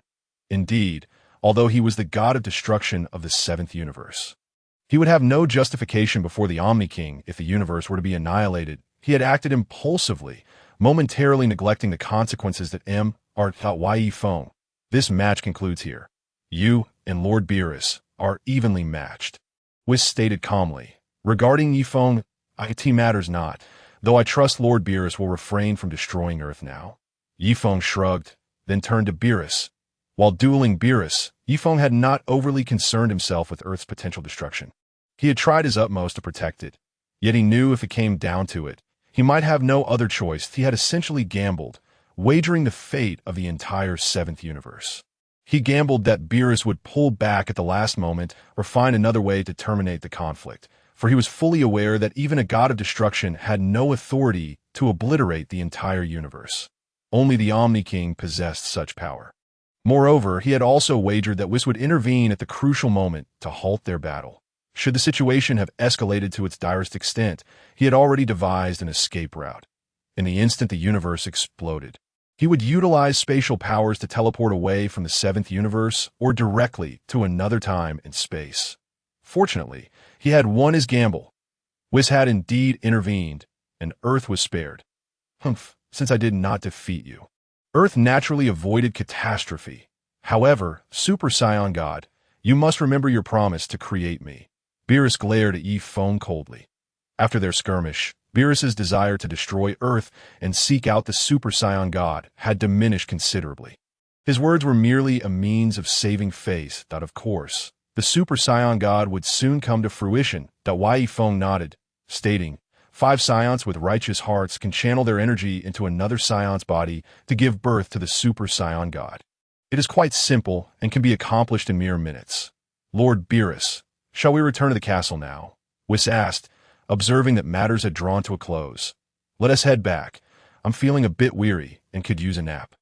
Beerus yawned languidly. Lord Beerus, now that you are here, It would be a great pity not to sample Earth's cuisine. Yi Feng interjected suddenly. Following their battle, Yi Feng felt a burgeoning camaraderie with Beerus, recognizing the rarity of having such an evenly matched opponent. Surely, Beerus felt somewhat similarly, did he not? Cuisine. Is it delicious? Upon hearing the mention of food, a gleam of interest sparked in Beerus's eyes. Absolutely, you won't find anything like it anywhere else in the universe. Yi Feng replied confidently with a smile, that if you're deceiving me, I shall retract my earlier promise not to destroy Earth, Beerus warned, fixing a piercing gaze on Yi Feng. "Oh, is that so? Then we may have to battle once more." Yi Feng chuckled. Given his current strength, he no longer felt inferior to Beerus. With a system at his disposal, he realized the gap between them would only widen. "Lord Beerus, the sushi, pudding, and tempura on Earth are exceptionally delicious," Whis added with a grin. "Tisich, you glutton," Beerus shot with an irritable glare. "I it over then. It seems Earth has been saved on a cruise ship." Sun Wukong and Vegeta exhaled with relief. Clearly, the Scion named Yi Feng had thwarted Beerus and safeguarded the planet. Those two individuals were truly formidable. It had been an exhilarating and harrowing spectacle. Tianjin Fan, Krillin, and the others exchanged wry smiles. This splendid day had almost turned into a day of mourning for them. The fear that had gripped their hearts had yet to fully dissipate. They could see that moment. Yi Feng, Beerus, and Whis suddenly reappeared on the cruise ship. What? How have they returned? The onlookers, who had just begun to relax, felt their hearts leap into their throats once more upon seeing Beerus. Chapter 86. Sign-in rewards. Time suspension. "Hey Whis, where are the pudding, sushi, and tempura you mentioned earlier?" Beerus cast a cold glance at Sun Wukong and Vegeta before addressing Whis. "Over there, Lord Beerus. Allow me to lead you," Whis replied with a subtle smile, guiding Beerus toward a food stall. This resolved. Is he no longer planning to destroy Earth? Sun Wukong and Vegeta murmured in bewilderment. However, judging by Beerus's demeanor, it seemed unlikely he would proceed with the destruction of Earth. Could it be that Yi Feng truly defeated the god of destruction? Otherwise, how could Beerus forego the annihilation of the planet? "Wow, you're incredible," Sun Wukong exclaimed, his face alight with excitement as he approached Yi Feng. Think that despite both being Scions, there existed such a vast disparity between them. Yet their transformations appear to be somewhat different. "Yi Feng, have you truly defeated the god of destruction?" Beerus, Vegeta inquired with a hint of skepticism. After all, he could hardly muster any energy in the presence of such a deity, but of course not. "Beerus, the god of destruction, is exceedingly powerful," Yi Feng replied with a gentle smile, his tone casual. Although he was indeed formidable now, he saw no need to flaunt his strength before Vegeta and the others. Pretending to be impressive in their presence brought him no sense of accomplishment. Moreover, Beerus was still a god of destruction, deserving of a modicum of respect. Then why does it seem like he has given up on destroying Earth? Vegeta continued, curiosity piqued. "Perhaps it is because of my striking good looks. Who can say?" Yi Feng shrugged and added with a light-hearted grin, "Why don't you ask him yourself?" After finishing his words, Yi Feng sought something to eat. The earlier battle had been exceedingly intense, leaving him with a considerable amount of exhaustion, which in turn sparked a hunger pang. Regardless, it seemed Earth had once again narrowly escaped disaster. Vegeta let out a long sigh of relief, feeling as though the weight that had pressed upon his heart had finally lifted. However, after such a thrilling battle, the previously lively party had become somewhat mundane.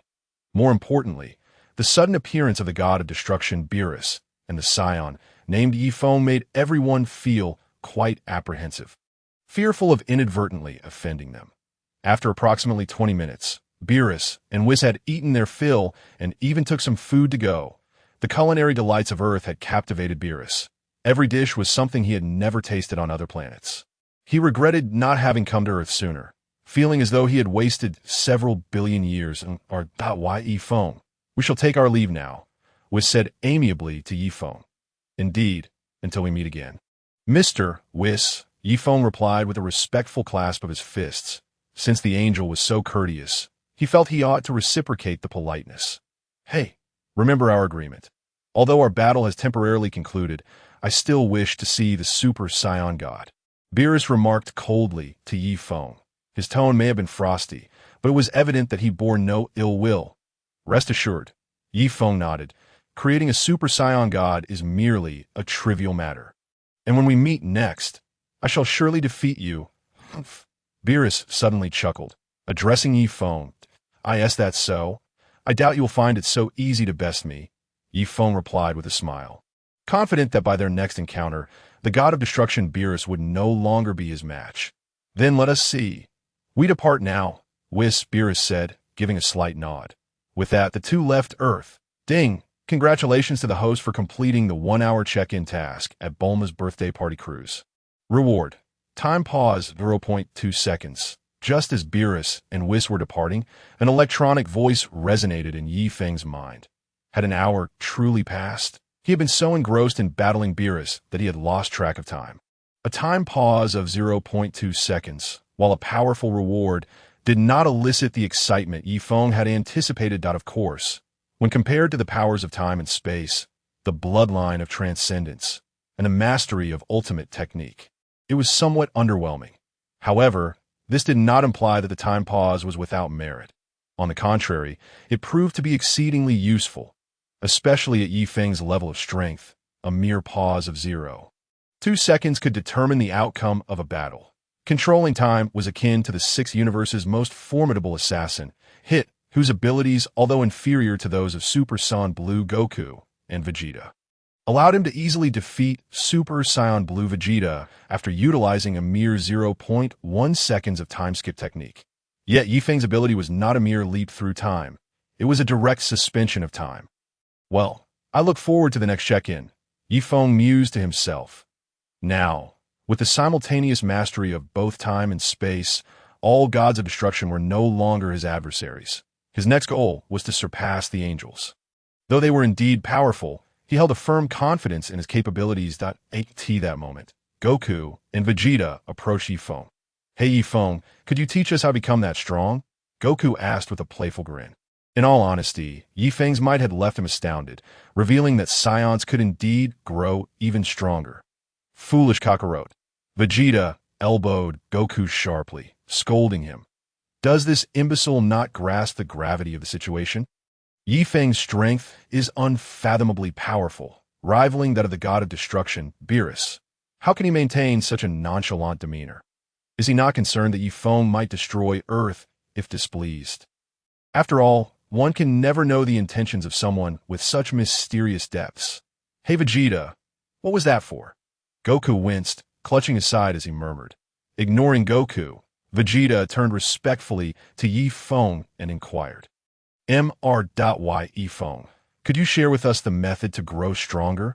Although it was somewhat uncharacteristic of him, he yearned to become more formidable, at least to keep pace with Yi Feng. After all, he was Prince Vegeta. Chapter 87. Bardock and Kampa. It seems both versions of Vegeta have undergone significant changes in character following the Majin Buu incident in the past, with Vegeta's proud and arrogant nature. He would never have spoken to anyone in such a manner, let alone ask a fellow Scion for guidance on how to become stronger. I cannot teach you my methods of becoming stronger, Yi Feng replied coolly after observing Vegeta. Why not? Vegeta quickly pressed. Because my bloodline differs from yours. However, if you truly wish to grow stronger, I do possess a method to transform you into the Super Saiyan God that Beerus mentioned. What? We can become Super Saiyan gods. Upon hearing Yi Feng's words, both Vegeta and Goku exclaimed in shock. Although they were unsure of the true strength of a Super Saiyan God, the fact that it piqued Beerus's interest suggested it was far from weak. Indeed, both of you can. Yi Feng confirmed calmly it was merely a matter of conveying a few instructions, so there was no harm in sharing. Please, Mr. Yi Feng, tell us the method. Vegeta's eyes gleamed with fervor.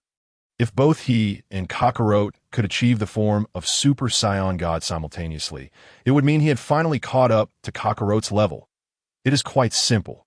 First, 5 Scions with pure hearts must channel their energy into another Scion's body, allowing that Scion to transform into a Super Saiyan God. Yi Feng spoke directly and succinctly. His presence had influenced Sun Wukong's transformation into a Super Saiyan God, thus complicating the subsequent storyline in this timeline. If the two of them failed to achieve the form of Super Saiyan God, the future battles, including the Nameless Star War and the Tournament of Power, could very well lead to the annihilation of Universe 7.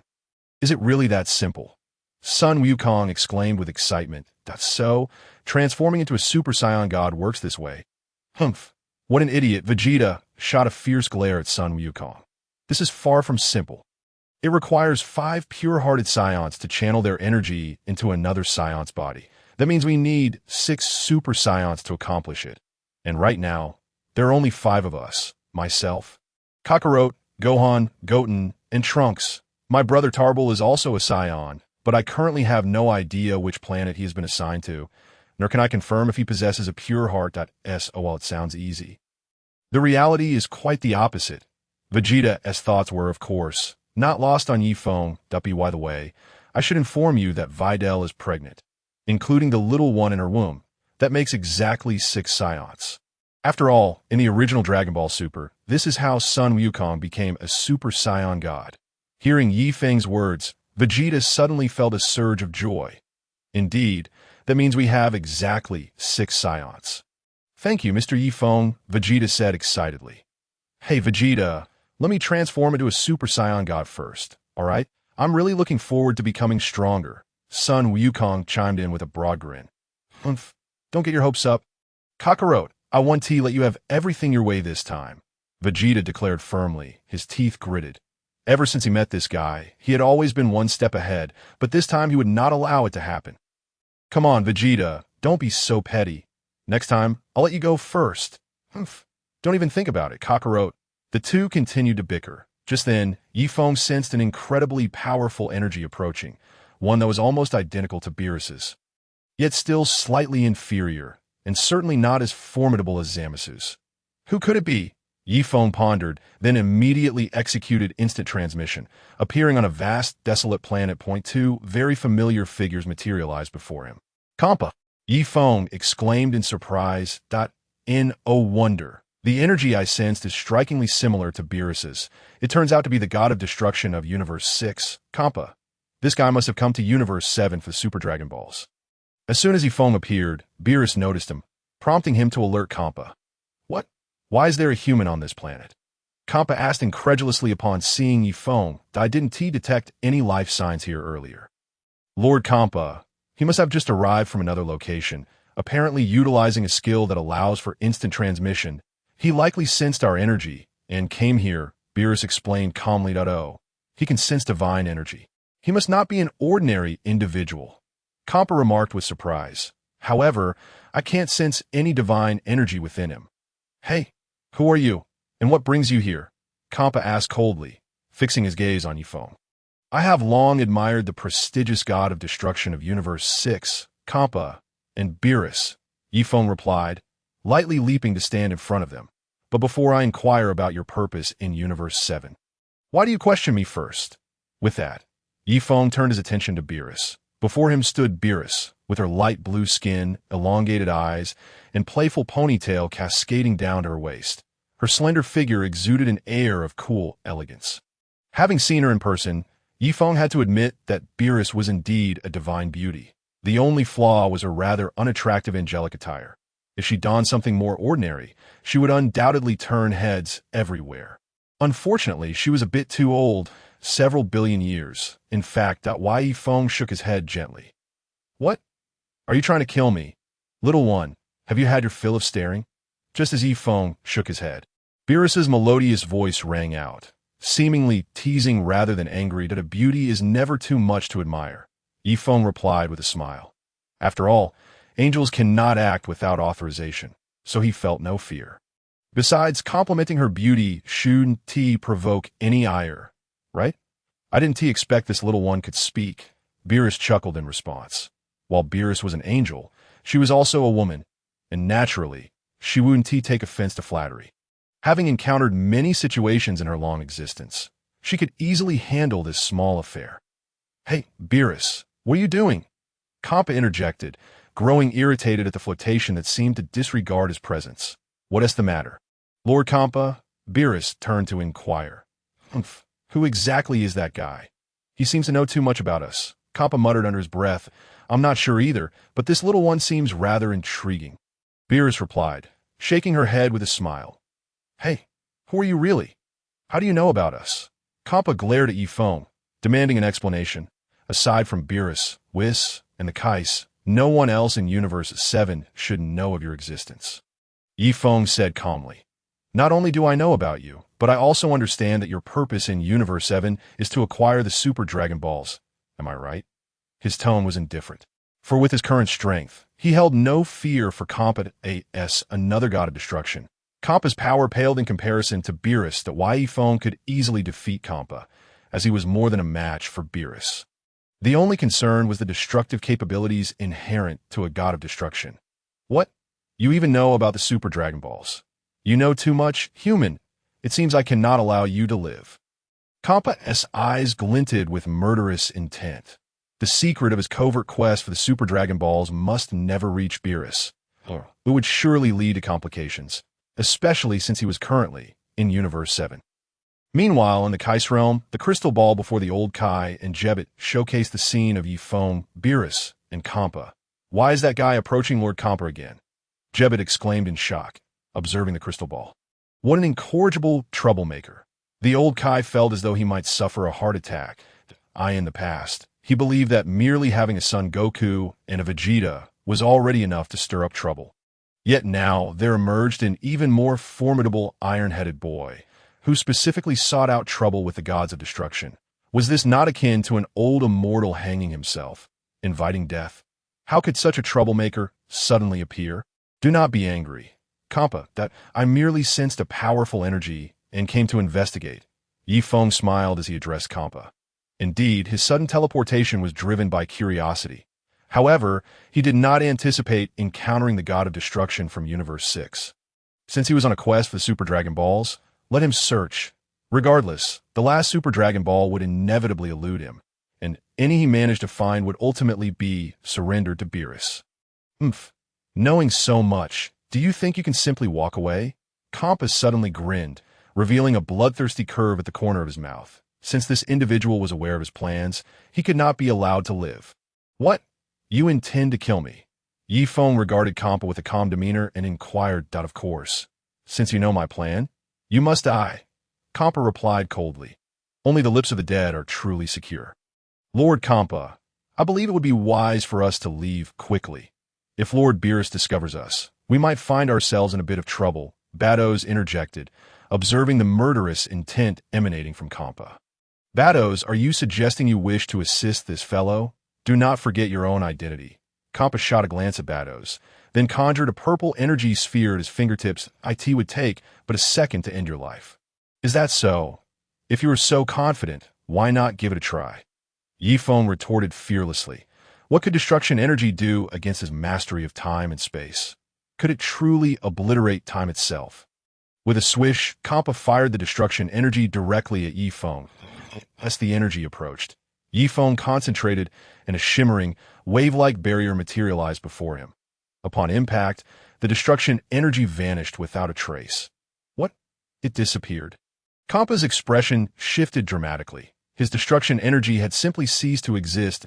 It appeared this individual possessed some genuine strength. Oh, you wish to fight? Then come. Feng clenched his fists, unleashing a terrifying grass-green aura that erupted from his body, transforming into a Super Saiyan at full power. What an astonishing energy! I can hardly believe this is the power emanating from a mere human. Kampa's eyes widened in shock. This aura was nearly on par with his own. How could Beerus allow such a monster to exist in Universe 7? I shall spare you this time, but should we meet again, I will not hesitate to eliminate you. Feeling Feng's energy, Kampa threatened menacingly. He was not afraid of this human, but recognized that dealing with such a powerful presence would require all his strength. Yet, if he unleashed his full power, he would expose his own energy and attract Beerus's attention. An undesirable predicament. Spare me. How laughable, Feng scoffed, addressing Kampa, that I know you fear Beerus, but next time I will personally visit your realm of destruction to see if you truly have the capability to kill me. Until we meet again, Bados, Feng concluded, vanishing before Bados and Kampa as the 89th chapter unfolded. Feng pondered the absence of Android 18 in this timeline. The reason he refrained from taking action earlier was that he had not yet fully recovered his energy after battling Beerus, and could not engage in a prolonged fight. Moreover, any battle here would undoubtedly attract the attention of Beerus. Although Kampa did not wish to be discovered by Beerus, and there were tensions between them, he was far more wary of Beerus. After all, they were brothers, and blood is thicker than water. What if they decided to join forces against him? Yet, since Kampa sought to kill him, Yifeng felt compelled to confront him in Universe 6. It was only a matter of time. That detestable scoundrel. I shall let him off today, but when the opportunity arises, I will surely devour him whole. As he watched Yifeng depart, Kampa gritted his teeth. Clenching his fists, Lord Kampa, if a fight were to ensue, you might not triumph over that little rascal, Bados chuckled, covering her mouth with a hand. However, she soon seemed to recall something, pausing to say, "Oh dear, I seem to have forgotten that little rascal's name. This is indeed my first encounter with a human who dares to defy a god of destruction and tease an angel. Quite intriguing. Indeed, I would not lose to him. Bados, why do you always seem to side with him?" Kampa shot a skeptical glance at Bados. I merely speak the truth, Bados replied with a smile. She then cautioned, "But Lord Kampa, if you do not return soon, Lord Beerus may truly come looking for you." Yes, I know," Kampa replied impatiently, waving his hand as he and Bados vanished into the cosmos. "Phew, it is finally over. That fellow truly keeps one on edge." The old Kai wiped the sweat from his brow, still feeling the lingering fear. It seemed that this unexpected arrival would inevitably bring about his heart troubles. However, Jebet's perspective diverged from that of the old Kai. He believed that the emergence of such a powerful human in the universe was not necessarily a bad thing, provided that this individual possessed noble intentions and did not harbor any harmful ambitions towards the cosmos. After parting ways with Bados and Kampa, Yifeng returned to Earth. However, by this time, Bulma's birthday party was nearing its conclusion. After such turmoil, there was little spirit left for revelry. Yifeng, do you have a place to stay? If not, I can assist you in finding accommodations, Vegeta inquired with genuine concern. After all, Yifeng had shared with him a method to transform into a super Scion god and possessed extraordinary strength. If he helped arrange housing for him, it would be easier to seek his guidance in the future. It seems I do not have one yet, so that would be a great help. Yifeng accepted Vegeta's kindness, for it is said that one should not strike a smiling face. Moreover, as he had just arrived, he had yet to find a suitable place to settle as the wealthiest individual in the Dragon Ball universe. Vegeta would surely not provide him with a shabby abode. Not a bother at all. Vegeta, taken aback by Yifeng's swift acceptance, shook his head vigorously. His ulterior motive was clear. He was determined to surpass Kakarot. Given Yifeng's formidable strength displayed during his recent battle with Beerus, if he could receive his guidance, his own power would surely see significant enhancement. After finalizing his lodging arrangements with Vegeta, Yifeng wandered around the luxurious yacht for a while longer. Aside from the previously encountered Piccolo, Goku, and Krillin, he had yet to spot any sign of Android 18. Hey, Vegeta, may I ask you something? Yifeng suddenly called out to Vegeta. What is it, Mr. Yifeng? Vegeta hurriedly approached and inquired. Why didn't Android 18 attend this birthday party? Yifeng clearly remembered that in the original Dragon Ball Super, Android 18 had accompanied Krillin to Bulma's birthday celebration. What? Android 18. Upon hearing Yifeng's words, Vegeta was momentarily taken aback that why Yifeng actually knew about Android 18. It is known that Android 17 and 18 were absorbed when Cell appeared. And later, that little brat Gohan completely annihilated them after transforming into Super Saiyan 2. Indeed, Android 17 was eliminated years ago, Vegeta replied respectfully, although somewhat surprised. What? Android 18 has been destroyed? In this timeline, there are no more androids. A look of astonishment appeared on Yifeng's face. This meant that Android 18 had not been with Krillin, but had been directly killed instead. Does this not imply that the history of this timeline has already encountered issues? Yes, the androids have indeed been eliminated, Vegeta affirmed with a nod. All right, I understand. After Yifeng nodded, he ceased further inquiries regarding the matter. After the gathering concluded, Vegeta escorted Yifeng back to what he referred to as his residence. Yifeng. This is the place where I resided during my past training, though it has been thoroughly organized and cleaned. so you can rest assured." Vegeta stated earnestly, and no need for such formality. Feng waved his hand dismissively. Before him stood a grand villa, lavishly adorned. To be honest, this was his first experience residing in such an opulent villa. He never expected it to be courtesy of Vegeta. How utterly unexpected. "Please take your rest. If you need anything, feel free to contact me," Vegeta remarked, glancing at Feng. "Thank you." Feng nodded at Vegeta with a smile. Regardless of Vegeta's intentions or objectives, the fact that a proud Scion exhibited such behavior was worthy of his gratitude. After saying this, Vegeta vanished from Feng's sight. Subsequently, Feng entered the villa, where he found several robots engaged in cleaning and cooking tasks. This made him somewhat envious. The life of the wealthy truly seemed delightful. Half an hour later, several charming maids and a few chefs arrived at the villa, claiming that Miss Bulma had sent them to attend to Feng's daily needs. Naturally, Feng did not refuse. Who wouldn't enjoy being catered to? To deny such pleasure would surely be disingenuous. After a simple dinner, Feng made his way into the gravity chamber, as he felt the need to stretch his body a bit. Moreover, due to his continuous training, he had developed a habit. Remaining idle would indeed be rather dull. 300 G.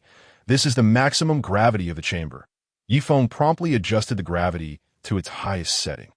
The chamber transformed into a dark crimson hue, with air currents swirling downward. Although Feng possessed immense strength, the 300 times gravity still exerted a considerable impact. After all, his own weight had increased 300-fold. Additionally, it appeared that Vegeta had equipped the gravity chamber with devices to evade attacks. Feng gently pressed the activation button, and instantly, several laser emitters unleashed a barrage of fiery beams toward him. With ease, Feng skillfully maneuvered his body, evading all the laser assaults. Then, he leaped into the air and swiftly deactivated all the laser emitters. Sigh, this can only be regarded as physical activity. It hardly qualifies as training. Feng shook his head in boredom. Such contraptions held no real value in terms of his training. Just then, Vegeta's energy suddenly manifested. Could it be that you couldn't wait any longer? Feng chuckled to himself. He understood that there was no such thing as a free lunch. Vegeta's eagerness was clearly indicative of his desire for guidance. Why Feng? Vegeta entered the gravity chamber and greeted him respectfully. "Come in." Feng nodded as Vegeta stepped inside. He immediately felt the weight pressing down on him, a significant force of gravity enveloping his body. Although the chamber's maximum gravity was 300 G, he normally trained under a standard of 150 G. So the sudden increase was indeed a challenge. "Please guide me in my training, Mr. Feng." Vegeta gritted his teeth and addressed Feng. It was evident that uttering such words put him in a difficult position. He seemed never to have expressed such a request before. "Honestly, I have little to teach you," Feng replied candidly. To speak frankly, his strength primarily stemmed from the system. Were it not for the system, he might still be an ordinary individual in the Dragon Ball GT timeline. Now, with his inherited Scion bloodline, temporal powers, instantaneous movement, and time-stopping abilities, while formidable, they were not skills he could impart to Vegeta. Mastering these abilities was not simply a matter of teaching and learning, that if he had to impart something, it would likely be the Ultra Instinct technique. However, given Vegeta's cautious nature, learning Ultra Instinct would not be an easy feat. "Well, since I owe you one, let's see if you can grasp it," Feng mused before speaking to Vegeta. "What? Ultra Instinct? Is it the transformation you utilized when battling Lord Beerus?" Vegeta's pupils constricted, and a look of ecstatic joy illuminated his eyes. Clearly, all his efforts were not in vain. He had heard from Whis that Feng's form, radiating with a magnificent silvery glow, was known as Ultra Instinct. The terrifying enhancement in power was something he had witnessed firsthand. If he could truly master Ultra Instinct, he could surely surpass Kakarot with ease. To achieve Ultra Instinct, one must first have a clear mind, return to oneself, and maintain inner tranquility, Feng explained after some contemplation. Of course, this was all information he had gleaned from the Dragon Ball Super manga. His own Ultra Instinct was a reward from the system. Thus, he was not entirely certain how to train it. "Understood," Vegeta replied earnestly, nodding his head. "Your current training is overly anxious and impatient for results, and you remain excessively vigilant during battles." hindering your ability to fully unleash your strength and speed, in simpler terms. To cultivate Ultra Instinct, you must separate your consciousness from your physical actions, significantly enhancing your speed and reflexes, allowing your body to act independently of your mind. With a serious expression, Feng addressed Vegeta. Is that so? It certainly seems challenging. Clenching his fists, Vegeta paused before declaring, "However, I am determined to succeed." "Excellent. Given your resolve, success should be within your grasp." Feng encouraged him. The art of Zizai Ji Gong is such that while the master may guide one through the door, the journey of practice lies solely within the individual. The theoretical knowledge has been imparted to you.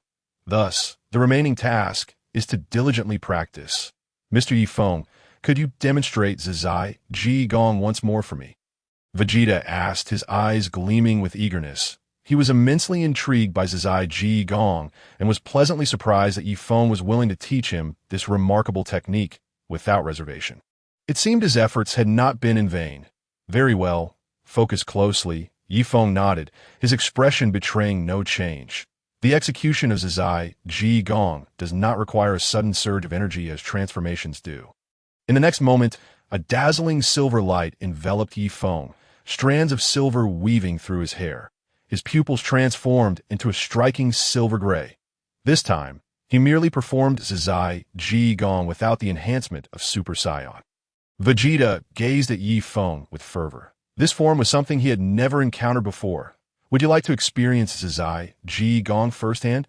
Feng inquired suddenly. Yes. Vegeta nodded vigorously, believing that engaging in battle might allow him to grasp the essence of Zizai Ji Gong more swiftly. Chapter 91. The Quest for Dr. Jiro's Laboratory. Feng deactivated the gravity settings in the training room. 300 G of gravity proved somewhat daunting for Vegeta. Even in his Super Saiyan 2 form, his speed would be significantly curtailed. Vegeta roared, instantly transforming into a Super Saiyan. His golden hair stood erect, his light green eyes ablaze with golden energy. Although both were Super Saiyan 2, there remained a considerable gap between Super Vegeta and GT Vegeta, primarily due to the difference in their ages. I'm launching an attack. After transforming, Vegeta prepared to strike. Give it your all. Feng nodded in approval. At this moment, Vegeta was among the strongest on Earth. Yet to Feng, he appeared no more formidable than a child in kindergarten. Vegeta's body flickered as he lunged towards Feng. His fists rained down like a storm upon Feng. Vegeta felt his speed had reached impressive heights, and every punch seemed destined to land on Feng. Yet, each time, his blows merely grazed Feng's body, failing to connect. Your vigilance is excessive. You cannot fully unleash your speed and strength. Feng remarked coolly. He sensed that Vegeta's power and speed were likely much greater than what he was currently exhibiting. Damn it, I am putting forth all my effort. Vegeta gritted his teeth. Feeling as if he held nothing back, he had become accustomed to this mode of combat, and altering it would not come easily. Despite pouring every ounce of energy into his attacks, the outcome remained unchanged. He could not even touch Feng's clothing. After 10 minutes, Vegeta panted heavily. While Feng remained utterly composed, he had expended minimal energy while utilizing Zizai Ji Gong. Of course, this was in its standard form. When Zizai Ji Gong was combined with the full power of Super Saiyan, the energy consumption was indeed substantial, that if he could possess infinite energy and stamina, perhaps he could wield Zizai Ji Gong freely in the future. Observing the exhausted Vegeta, Feng's silver aura gradually dissipated, returning him to his normal state. Not be disheartened. This is merely the first day. Mastering Zizai Ji Gong is not an endeavor that can be accomplished in a single attempt. Feng said, patting Vegeta on the shoulder. By the way, your gravity chamber's laser emitter is quite commendable. It is beneficial for training in Zizai Ji Gong, as the technique primarily relies on muscular responsiveness. Vegeta cast a grateful glance at Feng and nodded. To be honest, he had not anticipated Feng would take his instruction in Zizai Ji Gong so seriously. Thus, days turned into weeks, and half a month swiftly passed. During this period, Feng and Vegeta had engaged in numerous sparring sessions, imparting a wealth of knowledge. For instance, the seemingly unassuming Whis, who appeared to be a mere attendant of the god of destruction Beerus, was actually Beerus's master. Moreover, his greatest passion was gourmet cuisine, with Vegeta's intellect. He should easily grasp the implications. More importantly, Feng lacked the patience to instruct Vegeta for extended periods.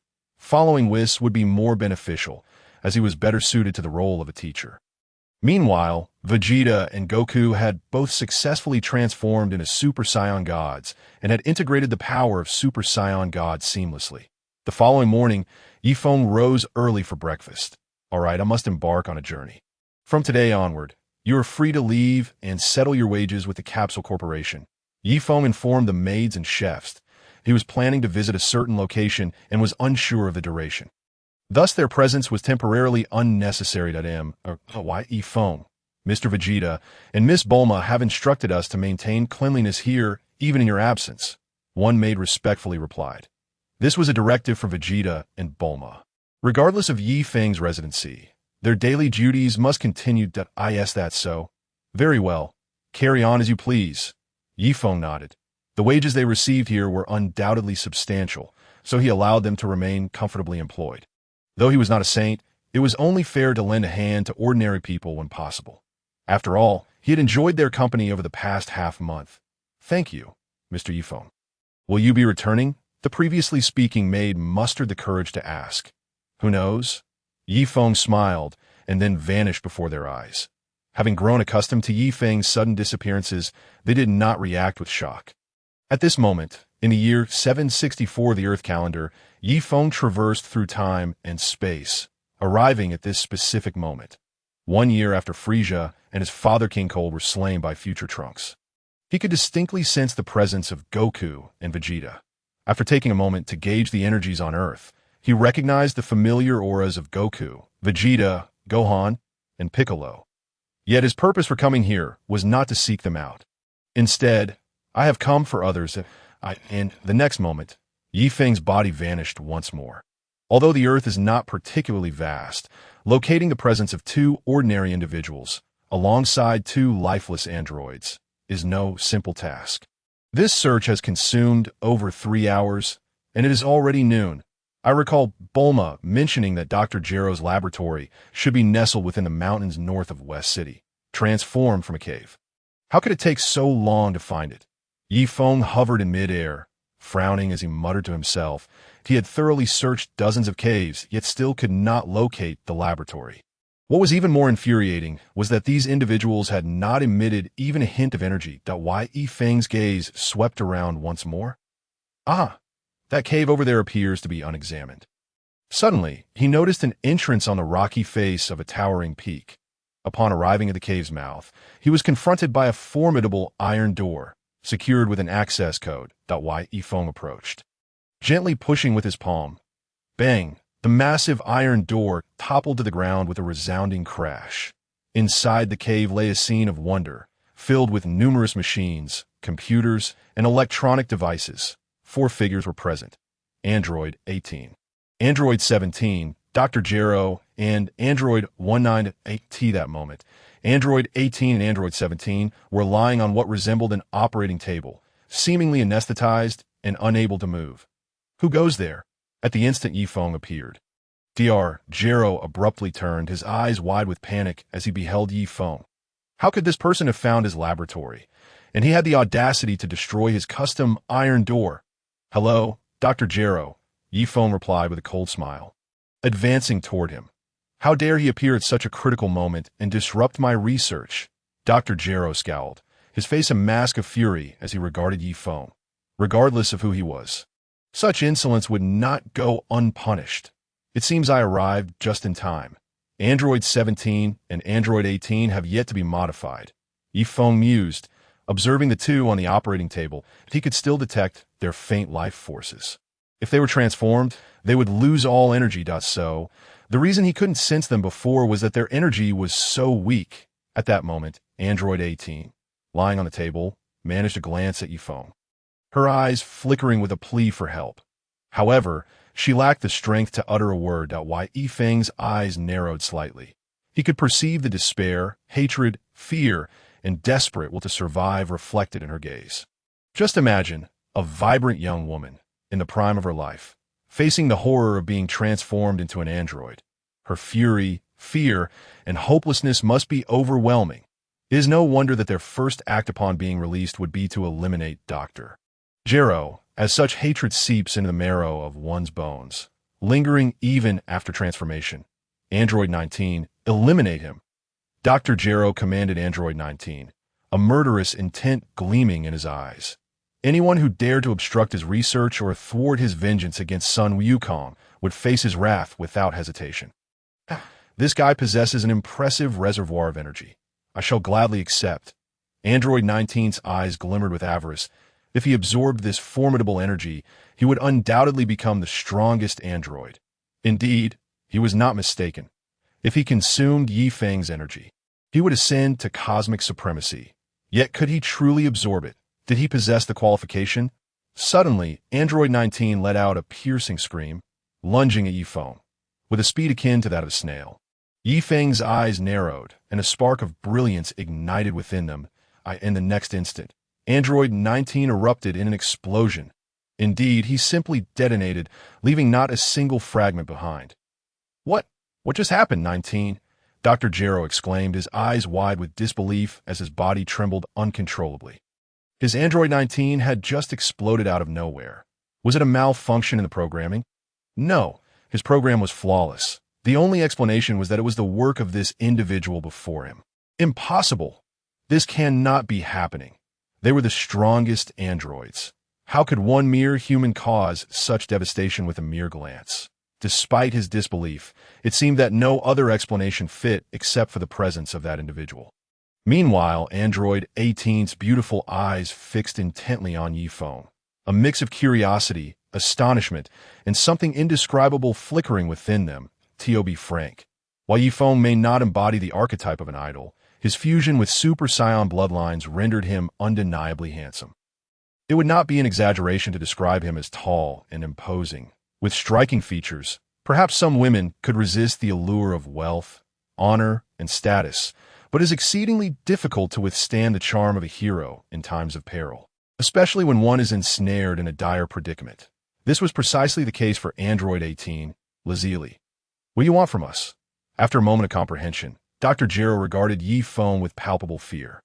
His strength was comparable to that of Android 19. If this individual could obliterate 19 with a mere glance, he could easily do the same to Dr. Gero. Nothing much. I simply came to find them. Yi Feng replied, pointing to Android 18 and Android 17. They're my research subjects, the ideal candidates for transformation. It has taken me over a decade to locate them, and I will not allow you to ruin my work. Upon hearing Yi Feng's words, Dr. Gero's displeasure was evident. The potential encapsulated within Android 17 was unfathomable. If he could unlock it, 17 would become an unparalleled android. In that case, you must die. Yi Feng suddenly materialized before Dr. Gero like a specter, gripping his neck. Even if you were to transform 1,000 Android 19s, I would not spare you. With that, Yi Feng twisted gently, and Dr. Gero's neck snapped with a sickening crack. His body convulsed with flickering electric currents before falling utterly still. Having dealt with Dr. Gero, Yi Feng helped Android 17 and 18 to their feet, transferring a portion of his energy to them, thereby dispelling the effects of anesthesia. Hello, I am Lazili, and this is my sister, Labicida. We are immensely grateful for your assistance, Android 17 said, standing up and expressing heartfelt thanks to Yi Feng, his handsome face reflecting the joy of surviving a calamity. Lazili, that is a lovely name. Yi Feng nodded, realizing he had not previously paid attention to Android 17's name. Hello, I am Lazili, Android 18 said, her face adorned with a sweet smile as she extended her delicate hand toward Yi Feng. Hello, I am Yi Feng. Chapter 93. Returning to the Dragon Ball Super timeline, Yi Feng extended his hand towards Lazili, and the two exchanged a gentle handshake. Lazili quickly withdrew her hand, appearing somewhat shy, seemingly differing slightly from the transformed number 18. Let us depart. I shall lead you away from this place. After leaving Dr. Gero's lair, Yi Feng took number 18, Lazili, and number 17 directly to West City. Although they were not officially number 18 and number 17 at present, he found it difficult to refrain from calling them so. The trio casually selected a restaurant and prepared to have a meal. Fortunately, Yi Feng had brought some money with him. Yi Feng. I raise a glass to you, expressing my gratitude for aiding my sister and me in escaping the jaws of danger. Number 17, Reappears said respectfully to Yi Feng, then raised his glass and downed it in salute. Had it not been for Yi Feng's assistance, they could only wonder what fate would have befallen them, perhaps transforming into emotionless machines. Truthfully, I am uncertain if my actions were right. Yi Feng said, gently shaking his head while swirling his glass. If the two of you had indeed been modified, you might have gained extraordinary powers far exceeding those of ordinary humans, and your aging would have been significantly slower, implying a longer lifespan. Would you choose to undergo such modifications? Yi Feng inquired earnestly, studying the pair. I am merely an ordinary person, yearning for a simple life, finding a modest job, marrying, and raising a family. That is all I desire. The allure of prolonged life and superhuman abilities holds little appeal for me. Number 17, Reappears replied with a faint smile. His aspirations were humble, grounded in the life he envisioned. And what of you, Lazili? Yi Feng turned his gaze to number 18, Lazili, posing the question, what normal girl would willingly choose to be modified? Lazili looked at Yi Feng, her voice cold and seemingly questioning him in return, observing the expressions on their faces. Yi Feng felt reassured that he had not erred in his judgment. Very well. Let us eat, he declared to Lazili and Reappears. After casually finishing their lunch, the trio exited the restaurant. What plans do you both have for the future? Yi Feng asked, glancing at the two. Our family has been killed by Dr. Gero. It seems we truly have nowhere to go. Reappears shook his head, feeling lost in the vastness of the world. Perhaps I shall seek employment, he added with a shrug, acknowledging that life must go on, and he still had dreams to pursue. And you, Lazili? Yi Feng turned to number 18 again. To be frank, the reason for his journey to this timeline was straightforward. It was for Lazili. However, pursuing a girl necessitated time. One could not rush such matters. Lazili paused and shook her head slightly. I'm also uncertain about where I should go. After speaking, she looked back at Yi Feng. As siblings, number 17, Reappears understood his sister quite well. From her gaze, he could discern that she harbored feelings for Yi Feng. After all, Yi Feng was handsome, powerful, and their savior, a rare combination that would be hard for any woman to resist. Even one as aloof and discerning as Lazili. Yi Feng, please take care of my sister, Reappears suddenly said to Yi Feng. What? Both Yi Feng and Lazili were taken aback, wondering what Reappears was up to. Yi Feng thought, this little brother is quite perceptive. Could he have seen through my intentions? Reappears, what nonsense are you speaking? Lazili shot a fierce glare at her brother, her tone icy. Sister, Mr. Yi Feng is indeed commendable. I believe you are aware of this yourself. If you let this opportunity slip by, it may never present itself again. Seize the moment. Reappears smiled at Lazili and then sauntered away. Lazili watched her brother's retreating figure. Feeling conflicted, she was uncertain about her own feelings. Admiration, gratitude, or something more intricate, given her lack of experience in such matters. Feeling awkward, Lazili glanced at Yi Feng, unsure of how to proceed. Your clothing appears somewhat worn. Let us procure a new outfit for you, Yi Feng suggested, breaking the uncomfortable silence. Lazili nodded, appreciating that he seemed to understand her preferences. Time swiftly passed, and soon a month had elapsed. During this time, Yi Feng took Lazili on an extensive tour of the Earth, teaching her various skills such as flight and energy control, which would undoubtedly prove useful in the future. They also visited No. 17, Reappears twice, who indeed found a simple job as a park guardian, which was rather easygoing. It seemed he was also in a blossoming romance. Considering number 17's looks and personality, finding a girlfriend was not a daunting task. I wish to venture to a distant place. Would you accompany me? Yi Feng asked, holding Lazili's hand. Yes, I am your girlfriend. From this day forth, wherever you go, I shall follow, Lazili replied, her face beaming with happiness. This past month had been the most joyful time of her life. Yi Feng had exceeded her expectations, passing her tests and officially becoming her boyfriend. Very well. Let us bid farewell to my brother. We shall return to see him when we have the chance. She was to return to the Dragon Ball Super timeline, for apart from Lazili, everything here seemed rather mundane. If this continued, she feared her spirit would grow rusty. Indeed, Lazuli nodded, and together they vanished into the ether. Chapter 94. Journey to the 6th Universe for check-in. Upon returning to the super timeline, Yifeng brought Lazuli directly to their villa. "Is this your house?" Lazuli exclaimed, clearly astonished by the size of the residence. "Sort of," Yifeng replied with a nod. Though the villa belonged to Vegeta, he would likely be quite agreeable should they decide to occupy it. After sharing a light meal at home, they set out for a shopping excursion. After all, girls generally enjoy shopping, and number 18 was no exception. Meanwhile, Goku and Vegeta had been taken to the God of Destruction realm by Whis, where they were being trained. They would likely achieve Super Saiyan Blue strength soon. Ding! The system has issued a task. Please check in at the 6th Universe's God of Destruction realm to receive the corresponding rewards. Task duration, 1 month. Task time, 1 hour. While shopping, the system's synthesized voice suddenly echoed in his mind. What? Check in at the God of Destruction realm in the 6th Universe. Yifeng was momentarily taken aback. Just over a month ago, he had encountered some conflicts with Xiang Pa, and now the system unexpectedly tasked him with signing in at the realm of the Destroyer God in the 6th Universe. Was this not a blatant encouragement from the dog coin system to violently confront Xiang Pa? However, reflecting on Xiang Pa's arrogant demeanor that day, it was indeed his duty to teach him a lesson in divinity. Since the system had issued the mission and he found himself with nothing to do in the 7th Universe, he might as well explore the 6th Universe. Upon returning to the villa, Yifeng and Android 18 conferred briefly before decisively heading to the 6th Universe. With the ability to teleport, Yifeng found the journey to the 6th Universe to be exceedingly effortless. In the 6th Universe, on an unnamed planet, 2 figures suddenly materialized in mid-air. Is this what you refer to as the 6th Universe? It seems rather chaotic, remarked Razali, observing the fierce battle taking place below, which appeared to be a conflict between invaders and defenders. Indeed, it is quite disorderly. Yifeng nodded in agreement.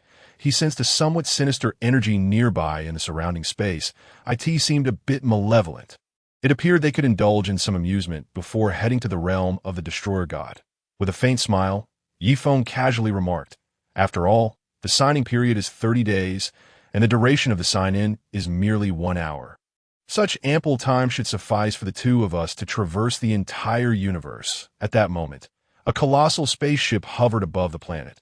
"Lord Frost, the inhabitants of planet Saiwana are truly relentless. It seems we require your intervention," said a cosmic being kneeling on the spaceship, his tone heavy with concern. Before him stood a figure strikingly similar to Frisia, adorned with the same chilling smile. "Oh, you cannot even conquer such a worthless planet." Frost rose slowly, his voice laced with a frigid malice. "What use are you to me, you useless wretches?" As his words fell, a dark red energy beam instantly pierced through the chest of the cosmic being. The other occupants of the spaceship were paralyzed with fear at this ruthless display, trembling in silence. Frost then stepped out of the spaceship. Yifeng. Those individuals seem rather pitiable. Razali observed the tenacious resistance of the humans below. Expressing sympathy, the sight evoked memories of her own family's helplessness during their slaughter. "Very well. Let us descend and lend them a hand," Yifeng replied, glancing at Razali. "After all, we have nothing better to do. Assisting them might serve to pass the time." With a whoosh, Yifeng, along with Android 18 and Razali, suddenly appeared amidst the chaos of battle. Yifeng lightly waved his hand, unleashing a terrifying aura that erupted from his being, sweeping outward in all directions and knocking everyone around him to the ground. "The people of this planet, stand behind me," Yifeng commanded loudly, his voice imbued with an overwhelming authority. The inhabitants, instinctively obeying, quickly moved to stand behind him without awaiting orders, despite being soldiers who were accustomed to following commands. Once all the warriors of the planet stood behind Yifeng, the invaders looked upon him with trepidation. They were acutely aware that this individual had just appeared and effortlessly incapacitated their entire group. "Though I have little interest in your affairs, my companion greatly despises your barbaric methods. So perish." Yifeng's voice was devoid of emotion as he unleashed an energy sphere from his palm, instantly engulfing nearly 1,000 invaders, erasing them without a trace. The decisiveness of his slaughter left Razali astonished. While she was aware of Yi Feng's strength, she had not anticipated his capacity to eliminate so many in an instant. What? This gentleman just annihilated those invaders in a heartbeat. How formidable! Is he a deity? A wave of astonishment rippled through those behind Yi Feng, overwhelmed by the sheer power displayed before them. Suddenly, a chilling laughter echoed in the air. Yi Feng slowly raised his head, fully aware of the identity of the individual responsible for the laughter, Frost. The loathsome figure even more detestable than Frisia, the one from the 6th universe. Under the guise of justice, he secretly invaded other planets, selling them off for profit, all while having received multiple peace awards for maintaining order in the 6th universe. If Frisia from the 7th universe was a genuine villain, then Frost and his ilk were the epitome of hypocrisy. T.O. thinks such a despicable planet would harbor such a formidable foe. This is indeed an unexpected delight. Frost's cold gaze fixated on Yi Feng. To T.O. be able to eliminate nearly 1,000 of my subordinates in an instant. You possess some degree of power. Unexpected delight. Soon you shall realize, it may not be joy, but sorrow. Yi Feng's lips curled into a cold smile. Chapter 95. We meet again, Xiang Pa. Oh, you exhibit quite a bit of confidence. Do you believe that by slaughtering those minor nuisances, you can revel in my presence? Frost chuckled, seemingly amused by Yi Feng's words. That it was the first time in a long while that he had heard something so ludicrous. Very well, you seem capable, and having eliminated so many of my subordinates. If you were to become my subordinate, I could consider forgiving your ignorance and arrogance. He was currently in need of manpower to conquer planets, and although he did not know who Yi Feng was, he recognized his potential. That not Frost, the captain of the peacekeeping forces, the one who upholds cosmic harmony. Why would he attack our planet? Has he been deceiving us all along? Indeed, it must be so. At that moment, those behind Yi Feng recognized Frost, for his reputation in the 6th universe was formidable, rivaling that of the Emperor of the 7th universe. TCH, you've shown yourselves? Then I shall send you all to heaven. As Frost's voice trailed off, he suddenly fired an energy sphere from his fingertip. Although it appeared no larger than an egg, it possessed the power to obliterate the tiny planet. As the energy sphere approached Yi Feng, it inexplicably vanished without a trace. What just happened? A look of horror flickered in Frost's eyes. How did my energy sphere suddenly disappear? Was it you? Frost's gaze shifted sharply to Yi Feng. Aside from him, none possess such capabilities. What do you think? Yi Feng retorted, individuals like you belong in hell. As Yi Feng's voice fell, his gaze suddenly sharpened. In the next instant, Frost erupted explosively, blooming like a firework. Soon, Frost's essence had entirely vanished into the cosmos. Did I perhaps act a tad too ruthlessly? Having effortlessly dealt with Frost, Yi Feng turned his attention to Razali and inquired. No, those wretches deserved far harsher punishments. Razali shook her head, her eyes devoid of any fear. Thank you, my lord, for saving our planet.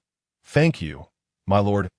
In unison, the hundreds of individuals behind Yi Feng knelt before him, expressing their gratitude fervently. Let us depart. Yi Feng glanced at the tearful crowd, then grasped Razali's hand. Vanishing before their eyes, the resolution of Frost was entirely prompted by Razali. Otherwise, he would have had no desire to meddle in such trivial matters. Meanwhile, aboard a spaceship in the depths of space, the screen displayed the scene of Frost's demise. Lord Frost has been slain. Who on earth is that? The audacity to kill Lord Frost must not go unpunished. That scoundrel who could vanquish Lord Frost. We are certainly no match for him. But there is one who undoubtedly can. Within the spaceship, Frost's loyal subordinates glared at the image of Yi Feng on the screen, discussing fervently at the same time, in another location. The same scene unfolded. Jean Pa, come quickly and take a look. Bobotis lightly tapped her staff, summoning a pale green projection into the air. The projection displayed the moment Yi Feng struck down Frost. What is it? Can't you see that I'm eating? Zhang Pa retorted, his expression one of displeasure. That bothersome Bobotis always interrupted him while he was dining. It seems that the little fellow from the 7th universe has ventured into our 6th universe. Bobotis spoke again, her tone indifferent. What? The little one from the 7th universe. Zhang Pa suddenly paused, then quickly turned around, only to behold that familiar visage. Damn, that insufferable ant. Zhang Pa clenched his fists tightly. He had not yet sought retribution from that fellow, and now the audacity to appear on his own planet. How dare he commit murder here? Unforgivable. Initially contemplating how to deal with him in the seventh universe, he never expected the scoundrel to come knocking on his door. This time, I shall shatter your bones, one by one. Zhang Pa's fists cracked ominously, his murderous intent surging violently. It had been ages since he felt such a desire to obliterate a person. Having consumed a plethora of delicacies from various planets, it is only the fare here that remains somewhat palatable. Feng, oblivious to the chunks of meat in his hand, chewed heartily. One cannot deny that the cuisine of the sixth universe is notoriously unappetizing. No wonder a mere bucket of instant noodles nearly sent Xiang Pa and Ba Du Si in ecstasy. You should try this. The meat is quite good. La Zili offered a piece of meat to Yifeng, her eyes sparkling with joy. Finally, a chance to indulge in a proper meal. At that moment, an unusual calmness enveloped the atmosphere. Yet, this tranquility was unlike that of ordinary individuals. Beneath it lay an unmistakable, concealed aura of lethal intent. May I take a seat here? A faint sound of air being sliced apart heralded the arrival of a man clad in a light purple trench coat, who materialized before Yifeng and La Zili. With purple skin, crimson eyes, and striking features complemented by a cold demeanor, he bore a remarkably familiar visage. Hit, the most feared assassin of the sixth universe.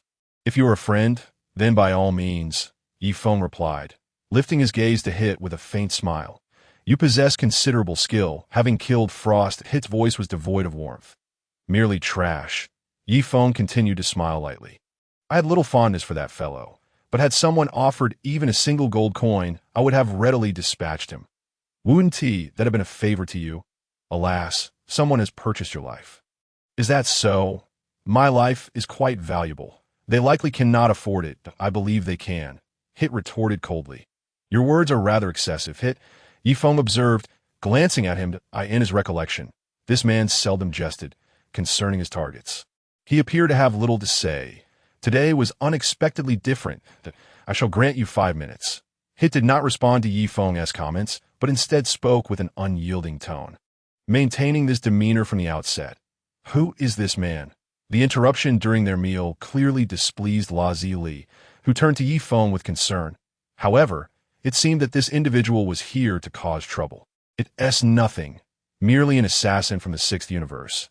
Yifeng gently patted La Zili's hair, smiling. In truth, he was fully aware of Hit's motives for approaching him. Presumably, it was due to his elimination of Frost, leading Frost's remnants and loyalists to seek vengeance by employing the assassin Hit to eliminate him. Remarkably, these individuals were efficient. It was astonishing that within just 3 days, Hit had tracked him down.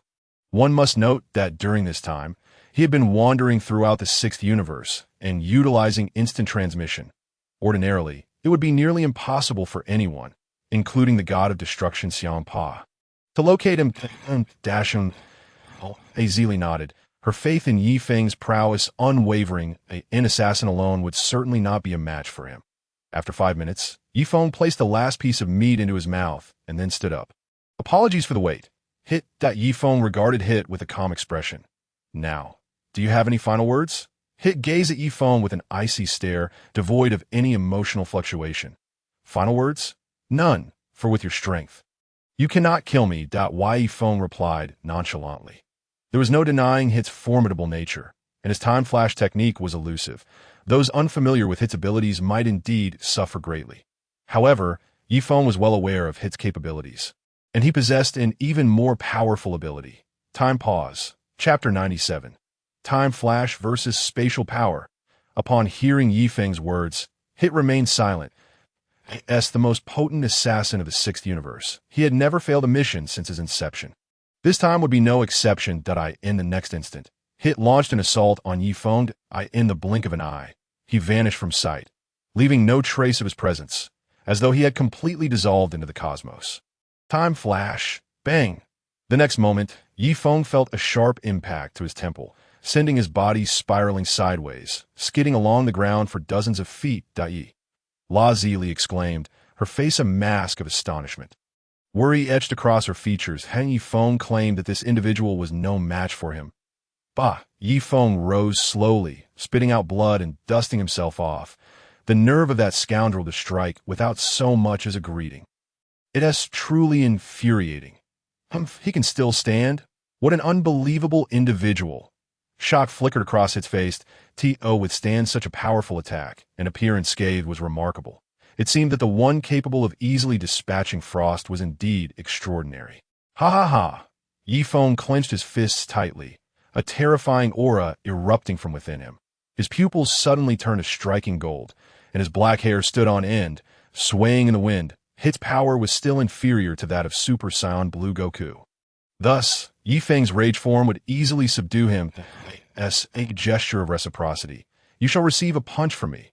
With that, Yi Feng's fist shot forth into the air. What is that fellow doing? Hit was momentarily bewildered. Would such a punch truly connect? Or had his previous attack left Yi Feng dazed? Just as Hit began to doubt, Yi Feng's fist suddenly appeared at his right side. What? Hit's expression shifted to one of alarm. Yet, it was too late, for Yi Feng's fist was swift, leaving Hit no opportunity for evasion. Bang! Yi Feng's fist struck Hit's cheek with tremendous force, sending him hurtling backward, his body skimming the ground and traveling 100 feet, leaving a long gouge in its wake. The next moment, Yi Feng materialized before Hit, towering over him. How vexing! What is happening? Hit clenched his teeth, a piercing pain radiating from his face. What had just transpired? Yi Feng's punch seemed capable of traversing space itself. Could it be that he could manipulate space? In that instant, Hit appeared to connect the dots.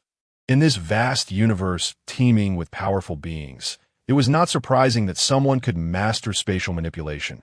Just as he commanded time flash, standing once more, Hit's left cheek was swollen, bearing the marks of his injuries and a trace of purple blood at the corner of his mouth. You are the first to inflict harm upon me. I must concede your strength is indeed formidable. Hit gently wiped his face, and the wounds and blood vanished, having lived for 1,000 years. It seemed no one had ever dealt him such a significant blow. Is this what you consider strength? Yi Feng suddenly let out a cold, derisive smile. Present, he was merely in a state of anger. If he were to transform into a Super Saiyan at full power, would he not frighten Hit to death? This must be your limit, right? Spare me the theatrics. Hit cast a frigid glance at Yi Feng. The emergence of such a formidable warrior in the universe had already astonished him significantly. He could hardly believe that Yi Feng could grow stronger. Ah, it matters not. Such power is sufficient to defeat you. Yi Feng shrugged. If Hit chose not to believe, then so be it. Merely having succeeded in a surprise attack once, did he truly consider himself above all? Hit furrowed his brow, and in the next moment, his body suddenly flickered and vanished in an instant. Even his presence became imperceptible behind him.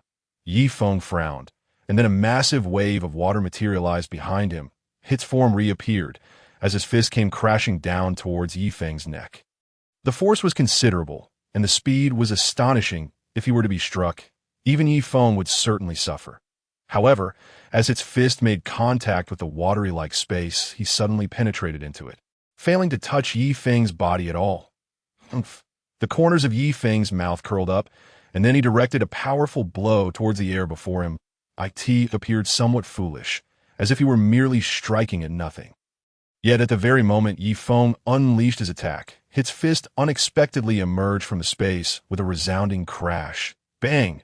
A deep collision echoed, as Hit was forcefully repelled back into the space, only to be thrown out behind Yi Feng. Bang!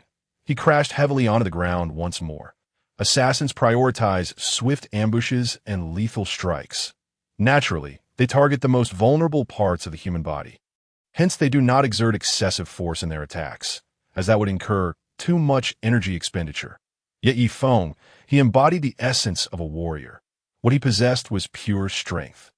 How could this happen? Hit felt as though his entire arm had lost all sensation. His time-skip ability seemed utterly useless in the face of Yi Feng's spatial prowess. No, as the strongest assassin who had never missed a target. This time would be no exception. Gritting his teeth, Hit sprang back into action. His body flickered and lunged towards Yi Feng once more, since its time skip could now only leap for 0.1 seconds. He did not initiate it until the moment of his attack, achieving an effect that was nearly impossible to defend against. Time pause. The instant Hit's body flickered out, a deep voice suddenly emanated from Yifeng's lips. Chapter 98. Kampa makes his move, arriving at the realm of destruction. In that moment, it felt as though the entire fabric of time and space had come to a complete standstill. Hit's body remained frozen before Yifeng, along with everything surrounding them. Of course, Yifeng was aware that his time-stopping ability did not halt the flow of time throughout the entire universe, but rather within a specific range. If he were not mistaken, it was likely within 1,000 jom. Though the range was not particularly vast, it was entirely sufficient for him in his current state. Then, in an instant, Yifeng appeared before Hit, delivering a powerful blow to Hit's jaw. Following that, time resumed its flow. Hit's body was once again sent flying backward, crashing heavily to the ground as a mouthful of purple blood erupted from his lips. His Yifeng cast a glance at Beerus and Kampa. Furrowing his brow, the appearance of Kampa clearly indicated that he had lost the opportunity to eliminate Hit. What a disgrace, bringing shame upon our 6th universe. Kampa regarded the astonished Hit, his tone icy as he spoke. To have been defeated by the inhabitants of the 7th universe, especially while claiming to be the strongest assassin, is truly humiliating. Damn, Ant, you have proven to be quite elusive. However, this time, I shall destroy you with my own hands. Kampa then turned his gaze towards Yifeng, his eyes ablaze with fury. In his hand, a sphere of purple destructive energy materialized, exuding an aura of annihilation. Beerus observed the utterly enraged Kampa, then glanced at Yifeng with a sigh. It seems things have grown rather complicated. You wish to fight? This place is rather too confined, Kampa growled, yet Yifeng showed no hint of fear. Instead, he smiled faintly and remarked, having arrived in the 6th universe, a clash with the god of destruction Kampa is inevitable. However, the battle shall not take place here, but rather in the realm of the gods of destruction, where my Scion destination lies, and I must remain there for an hour. With that, Yifeng's body flickered and he appeared directly before Lazuli, wrapping his arms around her slender waist and smiling at Kampa. If you wish to destroy me, then allow me to take the lead. After uttering these words, Yifeng vanished once more. What? Damn it! He escaped again. Kampa seethed, baring his teeth in frustration. After so much effort to find him, he had slipped away once more. Beerus, where did he go? This time, even if I have to chase him to the 7th universe, I will utterly annihilate him. Kampa vowed. Beerus glanced at the gem atop his staff and replied, Lord Kampa, it appears they have already arrived in the divine realm. Indeed, Yifeng had instantly transported himself to the 6th universe's god of destruction realm that resembled the desolate palace of Beerus back in the Earth universe. Simple and rather unremarkable. Is this the planet where that fat cat resides? Lazuli observed her surroundings with curiosity. That it seems rather shabby. Yifeng mentioned he was a god, and the mightiest at that. Can he truly reside in such a place? Fat cat? Well, that description is quite fitting. Yifeng was momentarily taken aback, surprised that Lazuli had referred to Kampa as a fat cat, though it seemed rather accurate. All right, they should be arriving shortly, Yifeng assured Lazuli, having already spent nearly 15 minutes in this realm. Just then, a sound like the tearing of space reverberated as Beerus and Kampa reappeared before Yifeng and Lazuli. Damn, Ant! This time I shall see where you think you can flee. Kampa's eyes blazed with fury, as if he wished to incinerate Yifeng alive. This scoundrel has repeatedly toyed with the god of destruction. He is utterly unforgivable. Escape? This time, I have no intention of fleeing. Lord Kampa, Yifeng replied with a calm smile that he needed an hour for his sign-in task, and during that time, he intended to have some fun with Kampa, allowing the so-called Ant to witness how he would utterly dominate him. Oh, it seems you've finally come to your senses about the consequences of opposing a god. However, even so, I shall ensure you die in a fate worse than death. Kampa clenched his fists tightly. His voice frigid. It had been a long time since he had desired to kill someone so intensely. Is that so? Then I am quite looking forward to seeing what abilities you possess that can make my existence worse than death. Stepping forward, Yifeng met Kampa's predatory gaze, coolly responding, "Worse than death. You do not possess that capability." That Feng then erected a formidable barrier of energy around Lazuli to shield her from the impending battle. Such foolish words I have not heard in quite some time. Now allow me to show you the power of a god of destruction. Following his words, a layer of purple energy flames enveloped him, and his divine aura underwent a tremendous transformation. While it may not have been as potent as Beerus's full strength, it was still formidable. In the next moment, Kampa launched an attack towards Feng at astonishing speed, seemingly disregarding time itself. How swift! Feng's eyes widened in astonishment. He had previously been unaware of Kampa's true strength, having only glimpsed the prowess of Beerus in the Dragon Ball Super manga, where he effortlessly defeated 11 other gods of destruction. Kampa's abilities had appeared rather mediocre during their earlier confrontation, especially considering he had not trained for nearly a decade, leaving him at a disadvantage compared to other gods of destruction. Yet, judging by his current speed, this opponent was no slouch. In an instant, Feng transformed into a Super Saiyan, countering Kampa's fierce assault with a punch of his own. Boom! The ensuing collision was deafening, the ground erupting in an explosion of dust and debris. The air reverberated with a thunderous roar. However, due to the hardness of the God of Destruction realm's ground, the intense clash merely resulted in some superficial cracks. A terrifying force surged through Feng's right arm, propelling him backward several dozen steps, while Kampa retreated only 3 or 4. This scoundrel truly going all out from the onset. Feng gritted his teeth, fixing his gaze upon Kampa. The previous collision had indeed been exceedingly powerful. What? You actually took my punch? Kampa was momentarily taken aback, disbelief washing over him, despite having rated Feng highly in his mind. Recognizing that he had defeated the top assassin hit, he now questioned whether he had underestimated Feng's abilities. Since that is the case, let us see what this can do. As Kampa spoke, a purple energy sphere materialized at his fingertips. Destructive energy? Feng's brows furrowed slightly. Clenching his fists tightly, a vast, cosmic green energy erupted from his body, forming a massive pillar of light that enveloped him. In that moment, Feng transformed into his Super Saiyan full-power form. The emerald flames crackled and roared, lifting fragments of stone into the air. Damn it, he has upgraded once more. Xiang Pa could naturally sense that Feng's power had experienced a tremendous surge in an instant. He furrowed his brow tightly and murmured softly.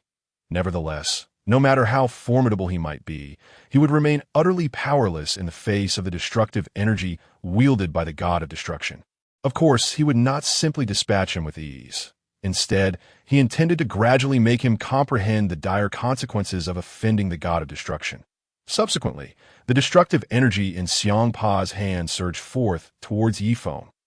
Such destructive energy was utterly inconsequential when confronted with absolute power. A fierce glint flashed in Feng's eyes. The grass-green energy swiftly enveloped his fist, and he launched a powerful blow directly at the sphere of destructive energy. As the two forces clashed, a sound reminiscent of red-hot iron plunging into water resonated through the air. The energy enveloping Feng's fist was obliterated, yet his formidable strength simultaneously dispersed the destructive energy. Chapter 100. A Clash of Forces. Toppling Xiang Pa. No, impossible. How could my destructive energy be blocked by that guy? A look of sheer astonishment crossed Xiang Pa's face. It is well known that destructive energy possesses the capability to annihilate all things in existence. It is the most potent divine power in the universe. Yet now, it had been shattered by a mere human, using nothing but his own aura and fist. This was, without a doubt, a profound humiliation, an immense affront for the God of Destruction. Roar! How surprising! The destructive energy has actually been deflected. Even Batos raised her brows in disbelief. Since she began assisting the God of Destruction, she had never witnessed such an occurrence. This little fellow from the 7th universe truly was extraordinary. Destructive energy seems to be rather overrated after all. Feng let out a long sigh of relief, having previously feared that the destructive energy might be too overwhelming for him.